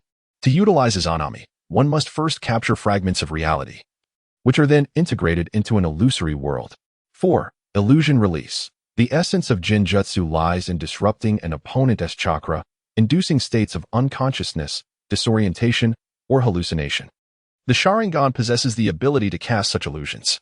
When Itachi and Kisame infiltrated Konoha, Itachi used his Sharingan to ensnare the two guarding ninjas in an illusion, disturbing their chakra and rendering them unconscious. 5. Memory reading. The ability to delve into another's memories through visual means, accessing their past experiences. Sasuke once employed this power on an individual, successfully entering their memories. 6. Memory erasure. The capacity to obliterate the memories of a target at the user's discretion. In Boruto, Naruto Next Generations, Sasuke once utilized this ability to erase the memories of Naruto and Jiraiya regarding his encounter with Boruto. It is important to note that the Sharingan, particularly the 3-tomo variant, does not inherently grant all possible abilities. As for the capabilities of the pair of Sharingan obtained by Lee, they remain a mystery, only to be unveiled through practical combat experiences. Nevertheless, it is certain that the fundamental abilities to perceive chakra, gain insight, and cast genjutsu are possessed. Currently, Lee remains in a state of activated Sharingan, allowing him to distinctly perceive Yukino's chakra and make predictions about certain events. Lee opened his attributes panel. Host, Rock Lee Ninjutsu, 9, Taijutsu, 7, Genjutsu, 1, Intelligence, 5, Strength, 7, Speed, 8, Precision, 7, Seals, 6 Possessed Ninjutsu, Body Flicker Technique, Impure World Reincarnation, Super Beast Imitation, Wood Release Techniques, Water Release Techniques, Earth Release Techniques. Possessed Taijutsu, Intermediate Taijutsu Ninjutsu Attributes, Earth, Water, Wood Kekkei Genkai, Sharingan, Experience for Upgrade, 0, Exchange Points, 0 Overall Evaluation, Elite Jonin gazing at his attributes panel. Lee noted that aside from the addition of a Kekkei Genkai, the rest of his growth values remained relatively unchanged. However, the 0 experience for upgrading the Sharingan sparked an understanding within Lee. This 0 requirement for upgrade might imply that utilizing the Sharingan obtained from the system shop would incrementally increase his experience. It remained uncertain, however, how much experience would be gained from successive exchanges of the Sharingan. Setting aside his contemplations and refraining from dwelling on these matters, Lee recognized that the immediate priority was to address the issue of being tracked by Danzo's men. After approximately an hour, Lee returned to Orochimaru's base with Yukino. However, this time they did not ascend to the peak, as Lee was uncertain when Danzo might arrive, rendering the location unsafe. Given Yukino's current weakness, accompanying him could jeopardize her safety. Thus, Lee resolved to temporarily entrust Yukino to Kabuto, instructing him to escort her to a secure location. Kabuto, this is my sister, Yukino. I hope you can take her away from here to a safe place, Lee stated, as they conversed within a secret chamber of Orochimaru's underground base. Yukino sat uneasily beside Lee, clearly uncomfortable in such a dim environment. Kabuto adjusted his glasses and replied, "Is that so? However, I would prefer to remain and partake in this ambush operation alongside Lord Orochimaru." Orochimaru chuckled and shook his head. "No need for that, Kabuto. You should take the young girl and leave. Everything has been set up here. Only Mr. Madara and I will remain to surprise that old coot, Danzo." Kabuto nodded, ceasing any further objections. "Yes, Lord Orochimaru." He then approached Yukino with a gentle smile. "Hello, Yukino. My name is Kabuto. You can just call me Kabuto." "Greetings, Do." Yukino still felt a hint of trepidation. She was not particularly fond of this unfamiliar individual before her and turned to Little Lee, asking, "Brother Lee, can I not stay here with you?" Little Lee gently patted Yukino's head with a smile, replying, "No, it is far too perilous here. If you remain with me, your life could be at risk. Rest assured and follow Do. He will take good care of you." Seeing Little Lee's resolute demeanor, Yukino dared not protest further. Pharmacist Do maintained his gentlemanly demeanor, and although Yukino was reluctant to engage with him, his attitude remained exceedingly amiable. Noticing Yukino's leg injury, Pharmacist Do carried her on his back and departed from the location. Days swiftly passed, and just as Little Lee began to doubt the validity of his suspicions, wondering if the previous encounters had merely been coincidental encounters with Danzo's subordinates, an unsettling development emerged. In a forest a few kilometers from Orochimaru's underground base, a group of individuals was traversing through the trees, leaping forward. Upon closer inspection, one could discern that there were approximately several hundred individuals, some adorned with the headbands of Konohagakure, while others bore the insignia of Sunagakure. "Everyone halt. Lee Rock and Orochimaru's lair lie just ahead. I have witnessed them emerge from within," called out Yamanaka Torian, who led the charge at the forefront. Suddenly stopping and turning to shout back, the vast assembly came to a standstill as Danzo, Shimura, and Maki approached the front. Danzo inquired. Torian, how far are we from their stronghold? Torian bowed slightly, responding, in reply to the fifth Hokage. We are still several kilometers from the base at the foot of that mountain ahead. Danzo nodded, a faint smile gracing his lips. Torian, you have done well. Once this matter is concluded, a generous reward awaits you. Maki rummaged through his ninja tool pouch, retrieving a pair of binoculars, and leaped atop a towering tree to survey the area ahead. Damn it, I adjusted the distance too close while spying on the sisters bathing in the hot springs yesterday. I can't see clearly, he muttered, twisting the binoculars and readjusting the zoom before peering ahead once more. Through the lens, he first spotted a large tree at the base of the mountain, beneath which lay a dark cave. Outside the entrance stood two individuals, positioned a few meters apart, intermittently leaping and gesturing. What are those two doing at the entrance of Orochimaru's base? Maki grumbled, readjusting the binoculars to their maximum range, finally discerning their features. However, as Maki did not recognize Orochimaru, although he had briefly encountered Little Lee 7 years prior, much had changed in Little Lee's appearance over the years. Fifth Hokage, come quickly and take a look. Who are those two? At the entrance stood two individuals, Lee Locke and Orochimaru, each wielding a badminton racket, leisurely engaged in a game beneath a grand tree. These two scoundrels, how could they be so relaxed, playing badminton? Shimura Danzo cursed in frustration, hurling his cane with great force, only to inadvertently strike a person below, eliciting a pained cry. Mr. Maki, those two are precisely the ones we seek, Lee Locke and Orochimaru. Shimura Danzo declared. Mr. Maki, taken aback, exclaimed, What? They're Lee Locke and Orochimaru? Then what are we waiting for? Let us go and eliminate them now. Just as Mr. Maki prepared to charge forward, he was abruptly restrained by Shimura Danzo, who shook his head and cautioned, Mr. Maki, I previously informed you that Lee Locke is particularly adept at the body flicker technique. Should he sense our encirclement, he may very well flee. Mr. Maki, shaking off Danzo's grip, retorted, Then what do you propose we do? We shall descend first. Rest assured, I have devised a plan, Danzo replied, a faint smile gracing his face as he nodded at Maki before leaping from the treetop. Clearing his throat, Shimura Danzo surveyed the gathered crowd, seemingly preparing to address them. Look, that old man is about to start his theatrics again. Indeed, he always seemed to need a dramatic prelude before speaking, as if it lent him more gravitas. What do you know? He is the newly appointed fifth Hokage, thus he must maintain a certain demeanor, came the retort from the crowd. Before Danzo could commence his speech, murmurs erupted among the ninjas below. Enough, Shimura Danzo commanded sternly. Listen to me.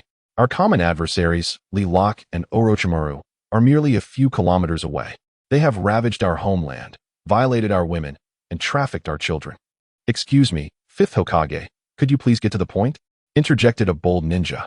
Noticing Danzo's speech was spiraling off topic, Danzo shot a glare at the interrupter, declaring, You shall be the vanguard, and do not dare interrupt me again.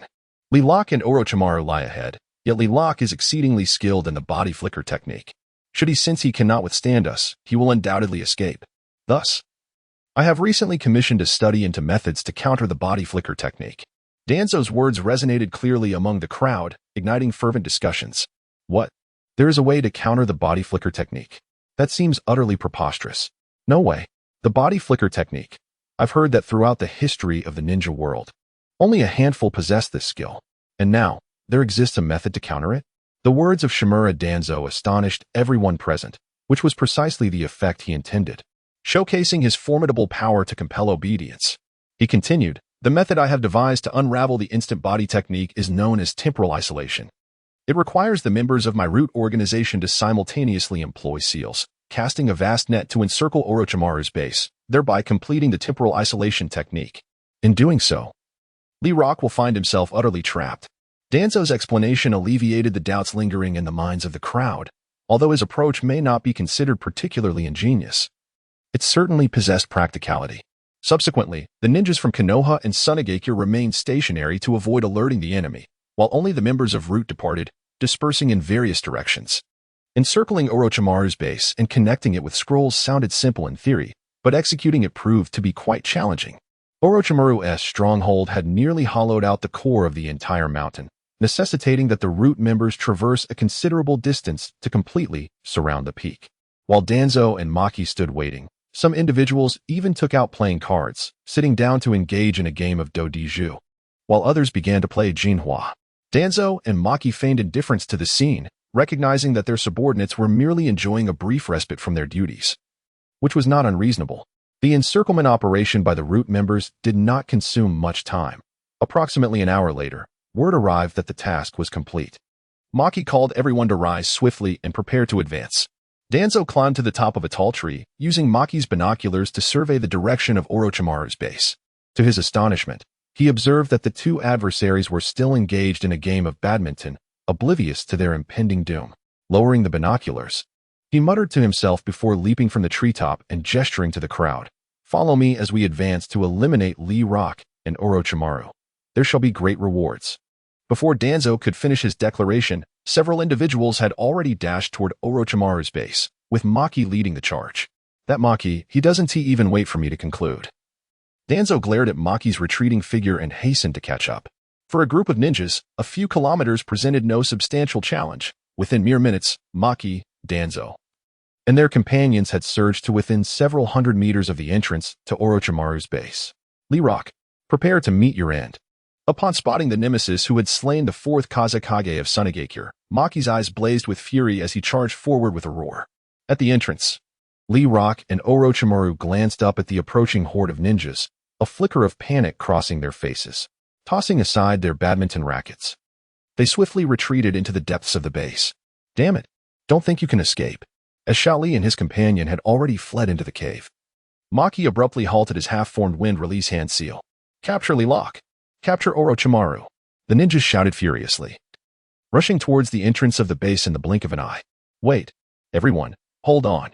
Jiraiya, who had been mostly silent along the way, suddenly spread his arms to block the entrance. "Jiraiya, what are you doing? Step aside quickly." As Lee Rock and Orochimaru were on the verge of capture, Jiraiya's obstruction elicited dissatisfaction from Shimura Danzo. With a furrowed brow, Jiraiya showed no intention of yielding. "Everyone, don't be hasty. Something feels amiss. It appears they are intentionally fleeing." Though Jiraiya held significant prestige in Konoha, the Sand Ninjas hardly regarded him with the same respect. Led by Maki, they charged towards Jiraiya. "Move aside. We are many. What is there to fear?" As the Sand Ninjas surged forward, the Konoha contingent followed closely behind. However, the cave's entrance was too narrow, merely 2 to 3 meters wide, making it impossible for everyone to pass through simultaneously. They could only line up in a long line to enter. "These fools still do not comprehend Orochimaru. This is clearly a trap, and they will surely suffer greatly," Jiraiya muttered, shaking his head in disapproval as he observed the throng entering. "Well, since it has come to this, I shall follow as well." Once most had entered, Jiraiya dashed in after them. Upon entering Orochimaru's underground base, the sheer number of assailants caused many to stray from the main group, dispersing into the myriad of corridors, seeking to encircle Lee Rock and Orochimaru for personal glory. Unbeknownst to them, countless small snakes slithered overhead along the stone walls of the corridors, flicking their tongues, malevolently eyeing their unsuspecting prey below. Despite their overwhelming numbers, the snakes remained eerily docile, merely roaming about. "Those two are just ahead. Let us quicken our pace." Maki and Shimura Danzo shouted in unison, chasing after the fleeing figures of Orochimaru and Lee Rock, who offered no resistance, focused solely on their escape. Suddenly, a stone door ahead crashed open, revealing a vast, empty hall that appeared immense to Maki and Danzo, who were hot on their heels. Without hesitation, Orochimaru and Lee Rock dashed towards the center of the hall, frantically scanning for an exit to continue their flight. "Yes, we've cornered them," Maki chuckled, as if he could already envision the moment he would exact vengeance upon his adversaries. Leading the charge alongside Shimura Danzo, he and a throng of followers surged into the grand hall, with the remaining entourage swiftly trailing behind. In a mere instant, the hall became a cacophony of bodies, while Orochimaru and Rock Lee, upon the entrance of this multitude, wore expressions of palpable anxiety as they cautiously retreated. What is amiss? With their formidable prowess, they ought not to be so daunted. Surely, they should at least make an attempt to resist? Shimura Danzo approached with an air of triumph, steadily advancing towards the two. "Rock Lee, the demise of several leaders from Sunagakure rests upon your shoulders. Today, Maki shall reclaim justice. Your demise is inevitable." Maki, positioned beside Danzo, also inched forward, closing in on the duo. The oppressive atmosphere generated by the advancing hundreds was suffocating, leaving both Rock Lee and Orochimaru visibly distressed. Suddenly, to everyone's astonishment, the two exchanged glances and erupted into laughter, a stark contrast to the tension in the air. This unexpected shift left the onlookers bewildered, uncertain of how to react. How reckless, they murmured, to jest in the face of impending doom. They must be driven mad with fear. Just then, a thunderous roar echoed from above, prompting the crowd to gaze upwards. To their astonishment, two colossal serpents, one crimson and one emerald, coiled around the stone pillars that adorned the hall. The sight was nothing short of breathtaking. At the moment of the roar, the red serpent dripped a viscous droplet of saliva, which landed upon an unsuspecting individual's head. Instantly, smoke began to rise, and the man clutched his head in agony, shrieking as his scalp was corroded away. How cunning. They set a trap to eliminate those two first, Maki thought, aware that this was the handiwork of Orochimaru and Rock Lee. If he could vanquish them, all troubles would dissipate. With remarkable swiftness, Shimura Danzo had already formed the necessary hand seals for a wind technique as Maki began to speak. He unleashed a barrage of wind blades toward Orochimaru and Rock Lee. Strangely, the two did not attempt to evade the impending assault. Instead, a mocking smirk played upon their lips. This is bad. I've been deceived, Danzo realized too late. As the wind blades struck, their forms began to contort, revealing that they were mere wood clones created by Rock Lee. Suddenly, a cataclysmic explosion resonated from beneath, fracturing the hall's floor like a spider's web. Without waiting for the crowd to react, the entire floor of the hall began to collapse. It turned out that the ground beneath was hollow. The surface had merely been covered with a layer of stone to entice the onlookers. In an instant, everyone lost their balance and plummeted downward. Some quick-witted individuals managed to envelop their feet in chakra, attempting to scale the surrounding rock walls, but the walls had been coated with a slick layer of oil, thwarting their intentions. Oh no, the stone wall is coated in oil. It's impossible to climb. Look below. There are snakes everywhere. As they fell, some glanced down and beheld a vast, deep pit beneath the hall, teeming with venomous tongues. These serpents craned their necks upward, seemingly awaiting a sumptuous feast of those about to descend. Fire release, fire dragon bullet technique. Earth release, rock fall. Many ninja endeavored to eliminate the serpents below with their jutsu, yet their efforts bore little fruit, as the sheer number of snakes was overwhelming. Heart-wrenching screams echoed as numerous individuals fell into the abyss, suffering broken bones upon impact. Others found themselves surrounded by a writhing mass of venomous snakes, which relentlessly tore at them, some even having their eyes viciously ripped from their sockets. The scene was gruesome and blood-soaked. Moreover, as some snakes were slain, the ground at the bottom of the pit quaked, and swarms of serpents emerged anew from the depths, as if they were inexhaustible. For every one that was killed, another would swiftly take its place. Roar! The two massive pythons, one green and one red, that had been coiling around the stone columns let out a deafening roar and dove down, their gaping maws poised to strike at the remaining resisting ninjas. Beast, do not be so audacious. Maki shouted furiously, leaping toward the red serpent, his hands swirling as sharp wind blades flickered to life. Bang! Bang! The red serpent, sensing the potency of Maki's wind blades, refrained from meeting the attack head-on. Instead, it tilted its head aside, allowing its body to absorb the blows. The wind blade struck the serpent's scales, igniting a shower of brilliant sparks and dislodging several of its scales. The red serpent opened its cavernous mouth, flicking its forked tongue, its eyes fixated on Maki with rage. It was incensed by the pain of losing its scales, a most excruciating experience. Roar! The red serpent bared its fangs and lunged at Maki, as if intending to swallow him whole. This beast possesses astonishing defensive strength, Maki cursed inwardly, bending his knees slightly as he leaped aside just in time to evade the serpent's fierce attack. The two individuals behind Maki were not as fortunate. Before they could react, the red serpent swiftly severed their heads with a single bite. Subsequently, the serpent's tongue curled, ensnaring their bodies and swallowing them whole. Seizing the moment while the red serpent was busy devouring its prey, Maki waved his hands once more, launching several wind blades towards the spots where the serpent's scales had been dislodged, with a sharp sound reminiscent of a blade piercing flesh. The wind blades penetrated the serpent's flesh, causing a spurt of blood that elicited a furious roar from the creature. In retaliation, the red serpent flicked its tongue, seemingly summoning the green serpent for assistance. True to the call, the green serpent responded, momentarily abandoning its temptation to devour other ninjas, and slithered toward the red serpent. Maki, swiftly deal with that red one. I shall handle the green, shouted Shimura Danzo as he leapt to intercept the green serpent. The green serpent hissed, flicking its tongue at Danzo, as if threatening him to clear the way. Yet, Danzo paid no heed to the serpent's intimidation. Turning to the oil woman, Torian, who had been following closely. He instructed, "Torian, I will ensure your safety. Begin your search for Rock Lee's whereabouts now." "Yes, Lord Hokage," Torian replied, nodding as she extended her right hand, allowing the micro-nanobugs on her skin to sense the location of the female bug. Danzo, wishing to keep the secret of his Sharingan hidden from the many onlookers, had refrained from unwrapping the bandages covering his eyes. He focused on employing his expertise in wind techniques to fend off the serpent's assaults while simultaneously protecting Torian from the green serpent's strikes, which proved somewhat taxing. "Torian, how much longer? Please expedite your efforts," Danzo urged, dispatching two poisonous tongues that lunged at Torian with his wind blades. Understanding the urgency of the situation, Torian furrowed her brow and increased the chakra flow to the male bug, hoping it would enhance its sensing speed. However, after several rotations with her hand raised, she sighed in frustration, conveying her dismay to Danzo. "Lord Hokage, this deep pit is entirely shrouded in poison, and the oil on the surrounding stone walls emits a potent toxic gas, impairing my male bug's sense of smell. I cannot locate Rock Lee." Hearing this answer, Danzo felt a tinge of disappointment. "Is there truly no other method?" Torian nodded. "Indeed, Lord Hokage. There is a way. If I can exit this deep pit, my male bug will detect the location of the female bug, thus revealing Rock Lee's whereabouts." Danzo nodded, contemplating how to send Torian to safety without revealing his Sharingan, while continuing to fend off the green serpent.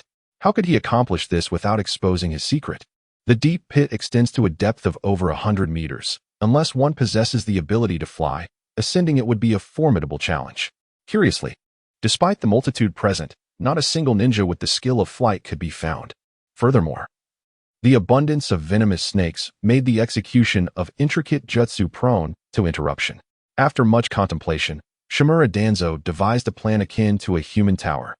This method involved one individual assuming a squatting stance with hands placed atop their abdomen, enabling another to leap upward using their hands for support.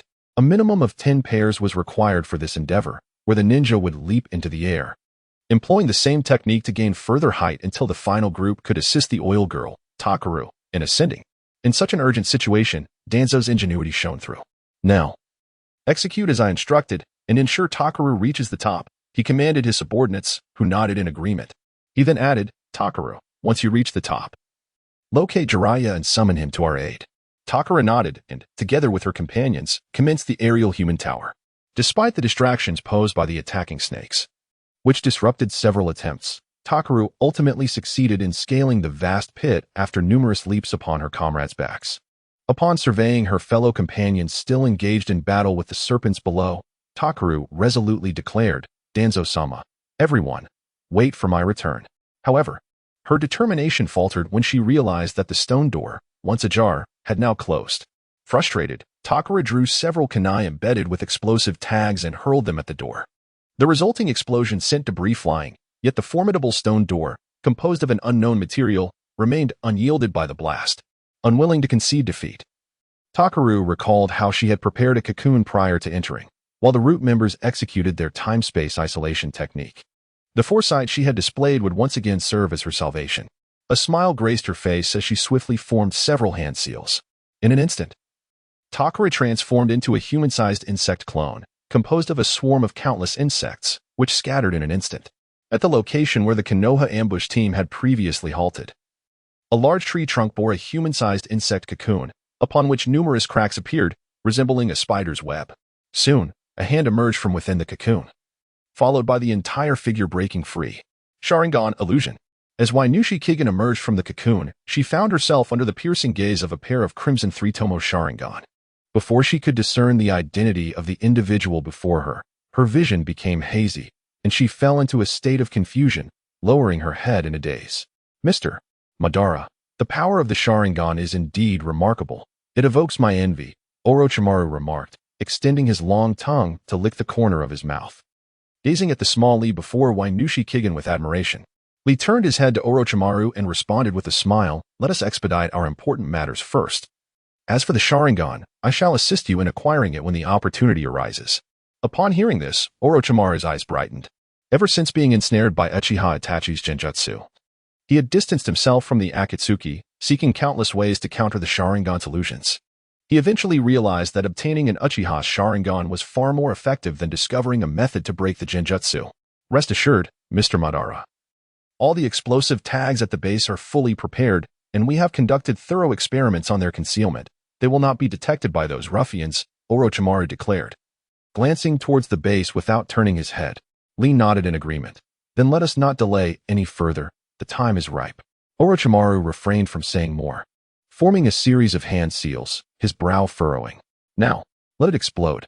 With that command, a thunderous roar erupted as flames soared from the underground base, followed by a series of explosions that reverberated through the mountains. The very peak trembled, gradually tilting until it rested upon a neighboring summit, propped up by the force of its descent, narrowly avoiding collapse.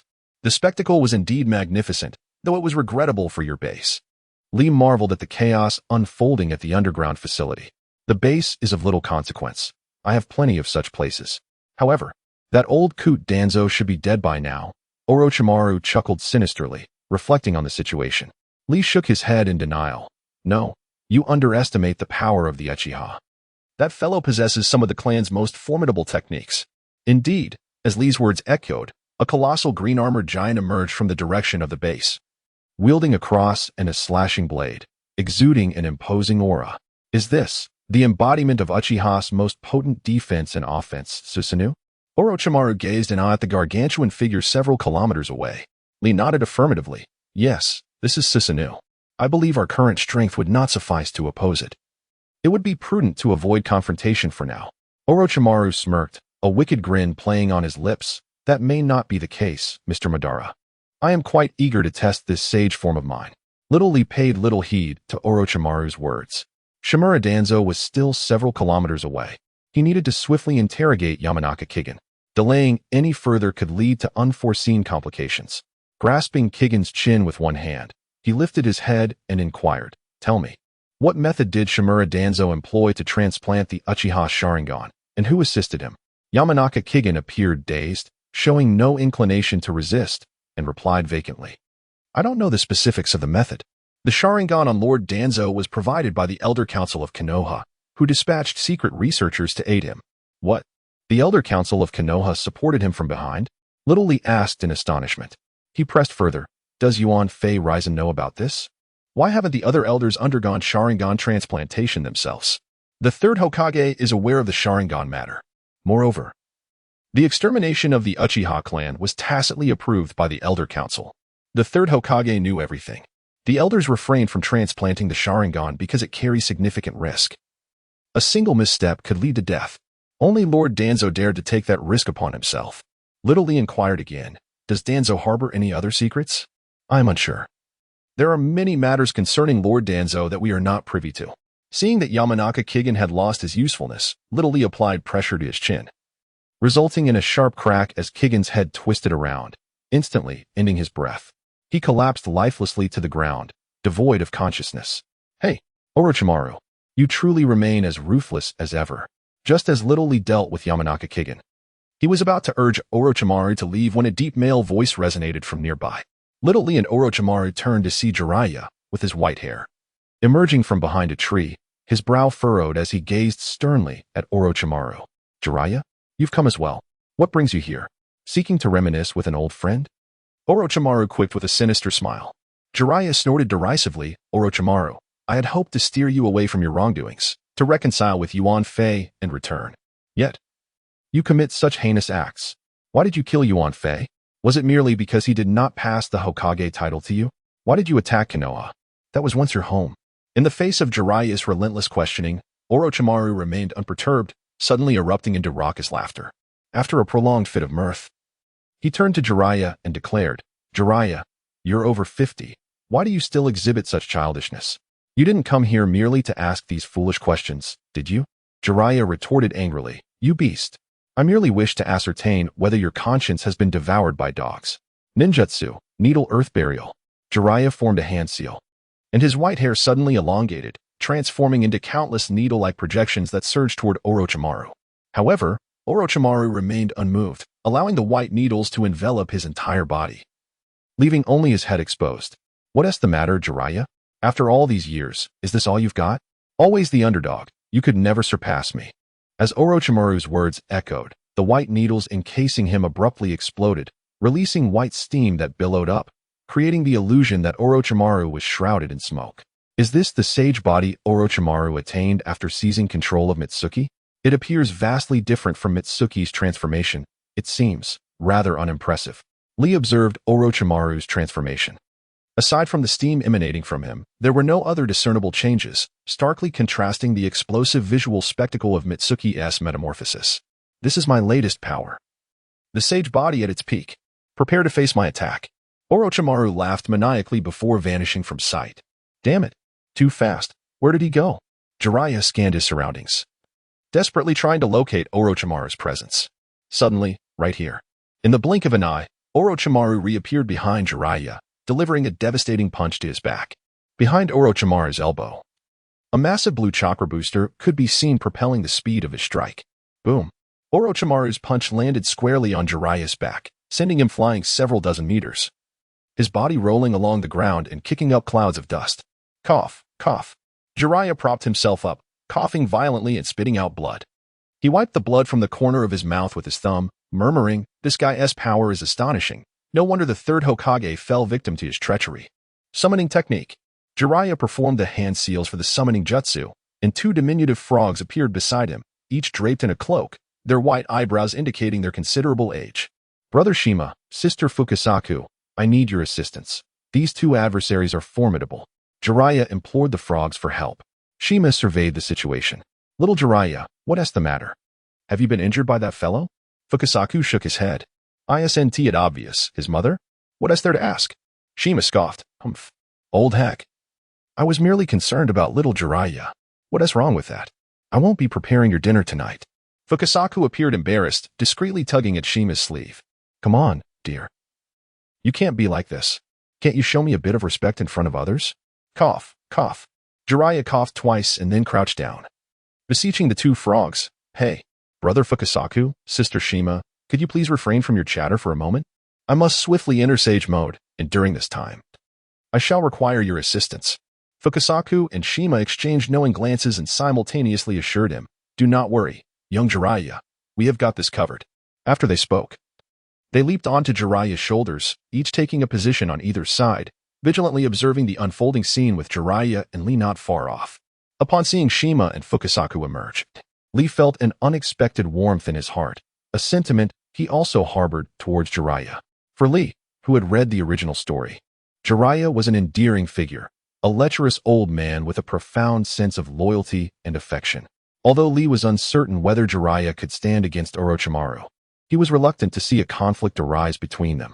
Orochimaru had been a longtime neighbor and friend since Lee arrived in this world, and he held Jiraiya in equally high regard. Unless absolutely necessary, Lee wished to prevent any harm from befalling him.